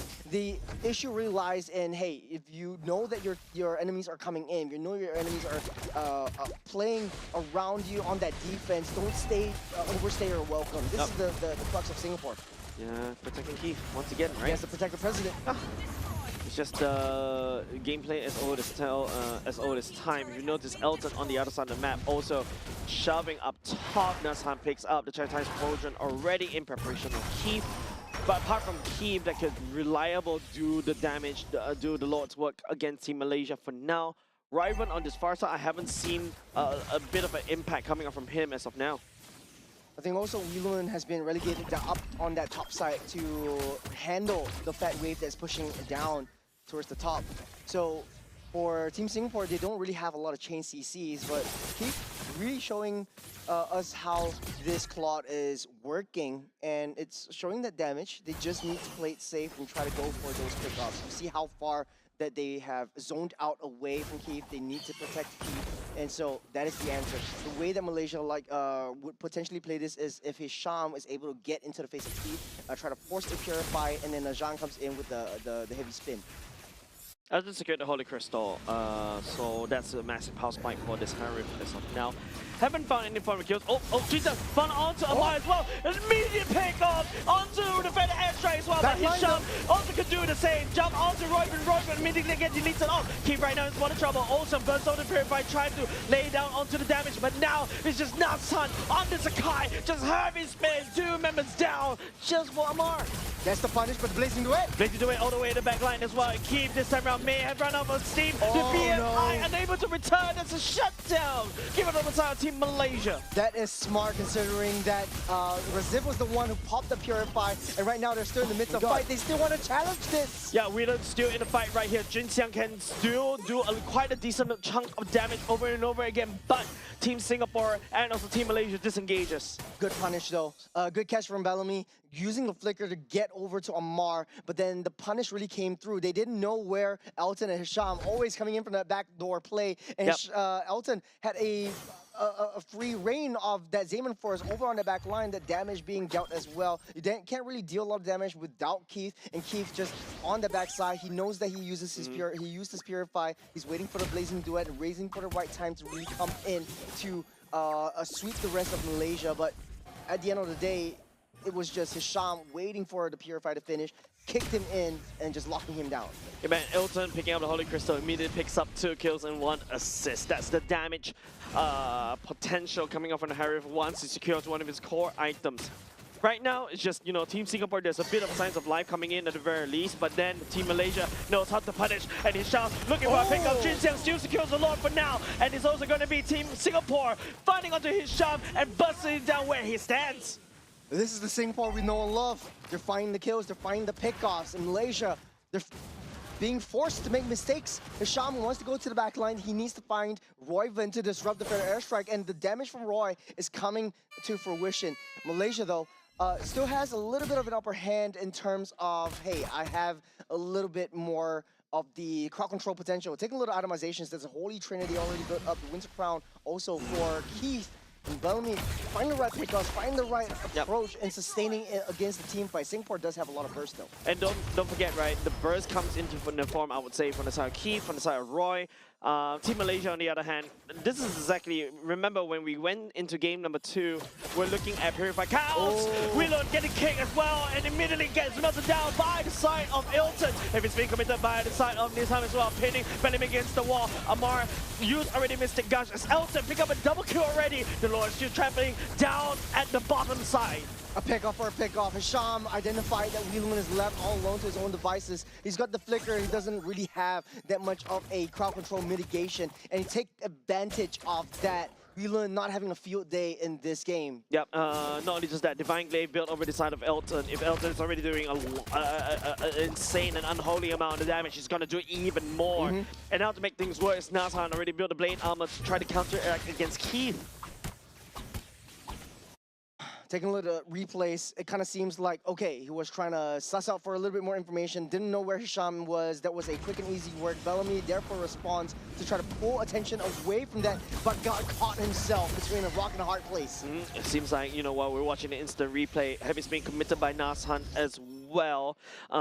Team Singapore was able to do a lot of infrastructure damage down at the bot lane. At least this time around, Team Malaysia may have to be a little bit respectful over the side of Keith. Yeah, never underestimate a Claude, especially a late game powerhouse of a monster Claude, who's able to melt down the main frontline tanks of Malaysia.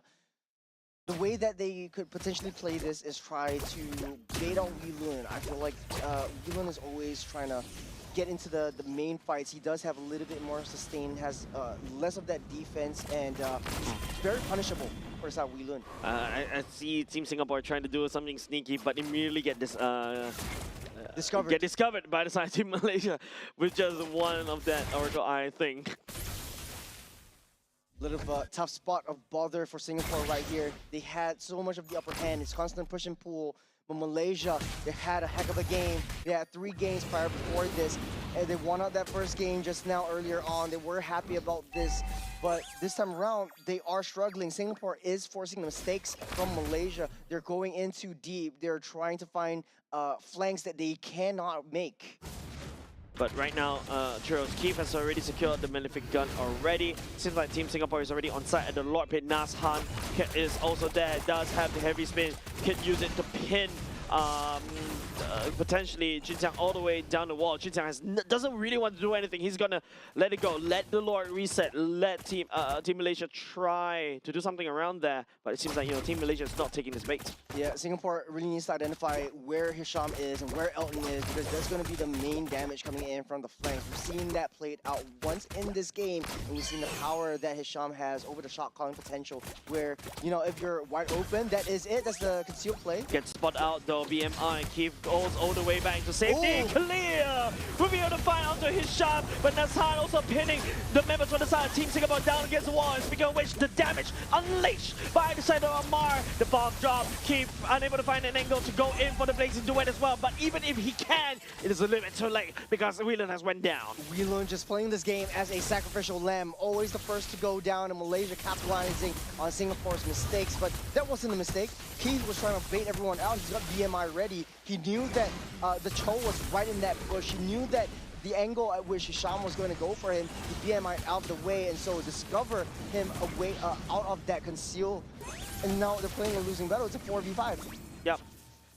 And the long, okay, luckily, the longer that, you know, Team Singapore and also Team Malaysia dances around this one. Zaman Force already committed by the side of Elton as well. Better airstrike from Roy, but Hisham getting pulled back by the side of Bellamy as well. Nazhan takes the Lord from Team Singapore. Keep going away with the crowd with the blazing away. Will be able to bring down Nazhan as well. It's going to be very costly for Team Malaysia to take this Lord. And Elton, that's a shutdown. Given the overside to Roy. Singapore found the angle, and Keith, he was the one to deal that damage in. They lost that Lord, but they have that fight. They're not going down without a win.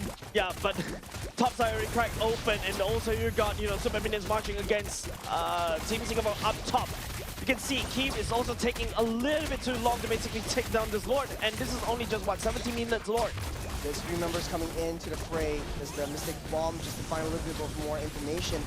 There's Jun Xiang, is there at the front line. The stun. That's nice to Shama. Keith!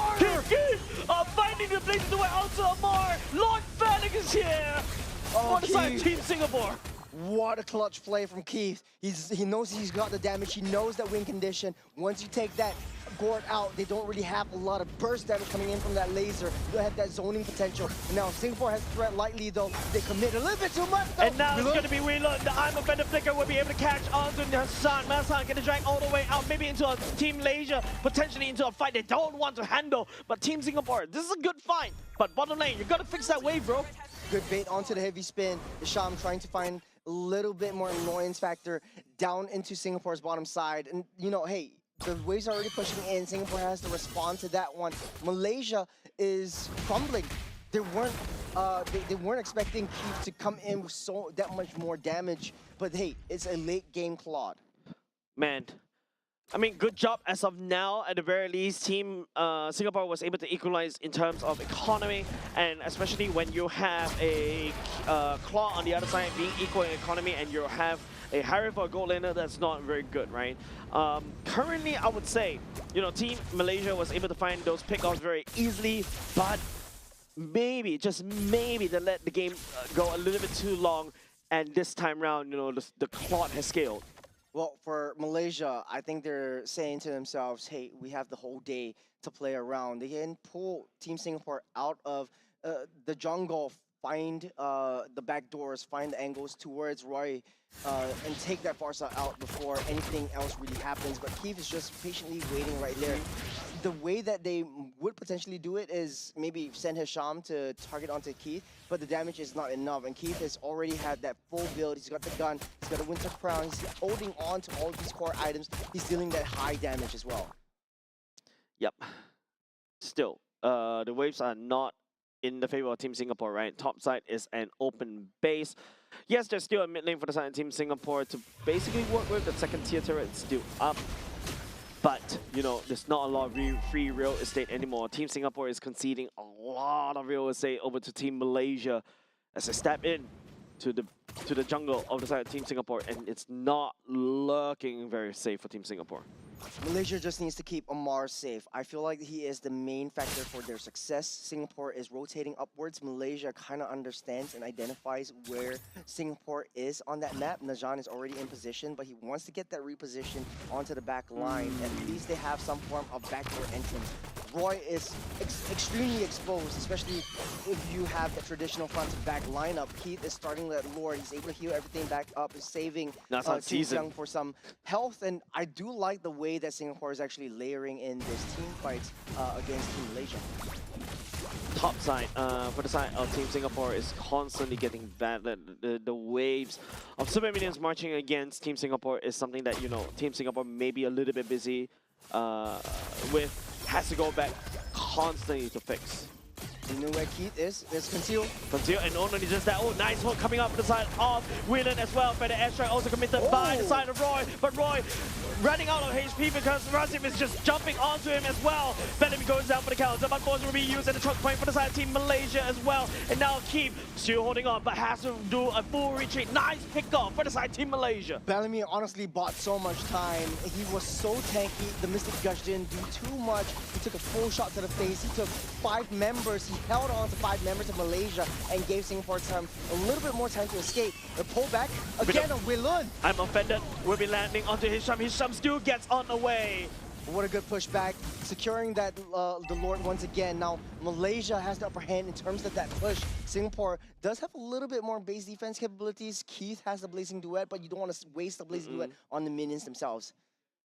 Yeah, and now with the Lord, this is going to be an open wound for the side of Team Singapore, right? Team Malaysia, yes, they lost a little bit during the mid-late game, but they recovered, they pick off Bellamy, and then after that, it's just no appeal from the side of Team Singapore. And now Team Singapore has to brace for the defense. Yep, topside T3 already down.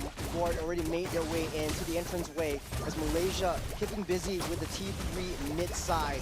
Elton has a lot of damage. There's a push back onto Jinxiang. Bomb does land onto Keith as well. Heavy spin for the side, pinning Jinxiang all the way into the wall. Zamafor's gonna sound but Elton as well. Nice one coming up from Wei Lun, but it may need a lot more to defend the airstrike. The core, the base is already chunked down half HP, but the minions coming in over and over again against Team Singapore as they try to defend. Okay, Malaysia does have a little bit of saving grace. Yes, they had a lot of trouble fighting this Kalea and taking him down just because their entire lineup doesn't really have a lot of physical damage. It's all magical, but Hisham getting pulled back once again. Able to Shumpa out of the way. That's for the airstrike. Being forced out. That is a lot of damage that Elton was able to commit, and now it may be a little bit too much because Team Malaysia is that critical point as Team Malaysia clean sweeps against Team Singapore in a 2-0 fashion. They were not going out without a fight. Singapore played their hearts out, and in this game, Malaysia won it out hard. Yeah, it's just like, you know, Team Malaysia, you know, riding on the tempo that they've gained against Team Indonesia earlier just now, and now, you know, albeit a very shaky game, number 2, early game, especially when Keith was just, you know, doing a lot of damage on this claw, but it's a little too late. Harry was also doing a lot. He was able to pop, you know, Farsa like half HP even before, and forcing the Farsa away because Razif on the Lapu Lapu could just instantly dive him. In the late game, I feel like the Ruby, the Kalea was a little bit tougher to take down. Jinxiang also held on to his own quite a bit, taking a full Mystic Gush and a little bit more from Elton as well. But the fact of the matter is, whenever Bellamy gets caught out, they try to sound the alarm, they try to pull the trigger, try to do as much damage as they can, and keeps still holding on to the Blazing Duet. I felt like he should have just went in and the whole team just engaged. They had to commit. Singapore was a little bit too passive on that last play. Yeah, I think there's a lot of times where, you know, it's just Team Singapore. I think they do have the damage already, but I feel like they lack that catch, right? Bellamy was catching quite well one after another, but after a while, you start to see, you know, Hisham just outputting so much pure as well, just baiting out everything from the side of Kalia. And once Kalia doesn't really have Tsunami Slam, there's nothing for the side Team Singapore can do. But of course, MVP goes over to Razif. Yeah, Razif on the other side of the table though, this guy is just such a menace onto the back line. It kind of seems like Malaysia's just taking turns. At the early game, it's Hashim just being such a nuisance towards Team Singapore. In the late game though, Razif is just that one guy sitting nicely on top of Team Singapore and one-man army pushing the rest of Team Singapore away. This was a loss for Team Singapore, but this was a hard-fought battle. They had a lot of mistakes that were made, but it's back to the drawing board for them. Yeah, I feel like for the side of Team Singapore, I mean, the next game they have to play against is what? The Philippines? Yeah. Yeah, and also, well, Myanmar as well, right? So far, unfortunately, no... there's no games that Team Singapore was able to secure as of now. GG, well played though. But of course, you know, Team Malaysia coming in, swooping in. Even though they're under the threat of Keith, but they still held the ground. They go back to basics and they just ended the game in a dominating fashion around the last few minutes. It was pretty strategic on how Singapore operated around this entire game, right? In the early parts of the matchup, in the first couple of minutes, Bellamy was trying his best to shoot his shot, trying to get that stun up. In the late stage, there was a lot of sustain coming in from Bellamy alone. But the fact that Razif was able to split up the team fights just created that space and opportunity and that denial from Keith to get remotely close to the rest of the members of Malaysia. That one bouncing bomb, though, I had to give huge credits to Amar. On the gourd, when he landed the bomb onto the Farsa to disrupt the Predator airstrike, it just created so much space and time for Malaysia to just rush in to clear everything out and just take out the throne. I feel like it's just the keys to victory, right? Like the fact that if you deny the Fed airstrike on the side of Team Singapore, you know, they're just not able to do a lot of damage. You immediately cut, like, I would say a good 50% of the damage already. Here on the screen, ladies and gents, is the standings from Group A. Team Philippines leading the charge right here. Cambodia coming in second. Team Indonesia third. Team Malaysia fourth, feeling good, especially after, you know, two match wins in a row. Team Myanmar as well. There's also Vietnam, Laos, and also Singapore. But, you know, ladies and gents, excited to see what we have next in store, because the last match of day number 3, it is going to be Indonesia going up against Philippines. That is going to be top 1 versus top 3 seed. That is one of the biggest rivalries that we've seen in MLBB so far, and glad to see it in the national M7 stage all over here. M7 all over again. Yeah. And not only that, it's like it's a teaser to what's to come in EWC. Man. Not only just the fact that it's EWC, right? The fact that this is Team Liquid going against Alter Ego. Alter Ego, right? So it's the exact same stack. So yeah, it's like M7 all over again. It is M7. Oh yeah, it is M7 all over You did again. not notice that reference just flew past your head? Yeah, it did. Oh it my did. It's been a goodness. long day, Jace. It's been 6 games in a row, but the last game, hopefully we get a little bit of a break in between, get that reset, because we're in for a banger of a series to end today off. Yeah, it's been a long day, man. And of course, you know, shout out to all of you guys who also stayed all throughout, you know, the day, just watching us through all of these matches. Also, shout out to the fans. I bet you some of the fans from side of Team Philippines are also waiting just when the next match will start, because man, seems like we do have a lot of supporters locally for Team Liquid. Yeah, I've seen like a lot of the Philippines fans are actually came down into the venue itself here at Resorts World Sentosa in Singapore, and watching their team live right here on venue as well. Yeah, and unfortunately, it is a loss for the side of Singapore. Hopefully, they come back stronger tomorrow. But, you know, kudos, shout out over to Team Malaysia, right? Looking dominating in a 2-0 sweep, because, ladies and gents, excited to see what is coming up next. Like what we've been teasing all across. Team Philippines going up against Team Indonesia. We spoke about this. It seems like an M7 replay. We shall take a look at that series after a short break.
If all that bloom are fated to wither,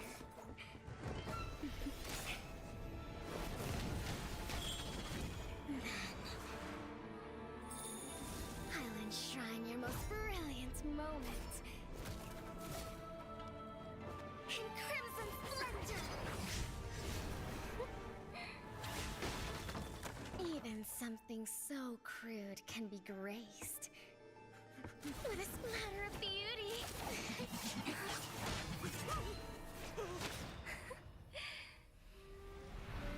I'll get you out! You finally come to me, Hanabi-sama! This madness ends now! Yeah!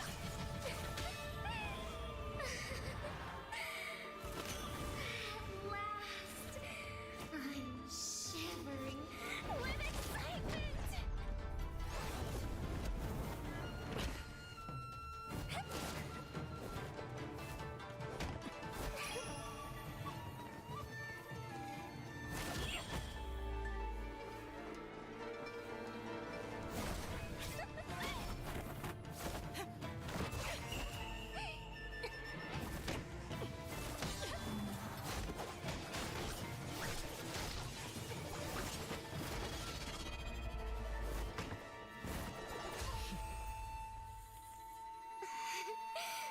Such killing intent. Does this mean Hanabi-sama finally understands Kirara?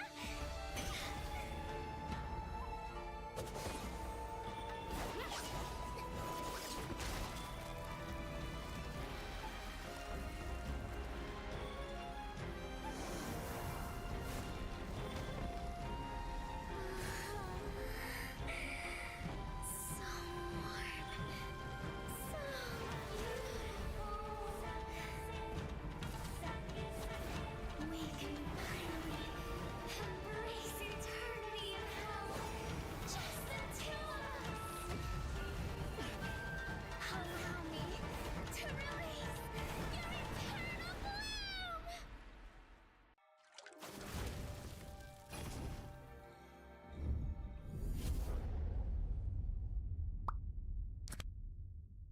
The human body was built to move. Not trapped at a desk in one singular posture for 12 hours a day. It's time your chair evolved. This is Secret Lab Titan Evo. Ergonomically engineered for you, gamers, hybrid workers, artists, backing your every move.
Have all that blue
I like the fact that, Churros, we've got two rivalries as good as all time, right? Team Malaysia going up against Team Singapore.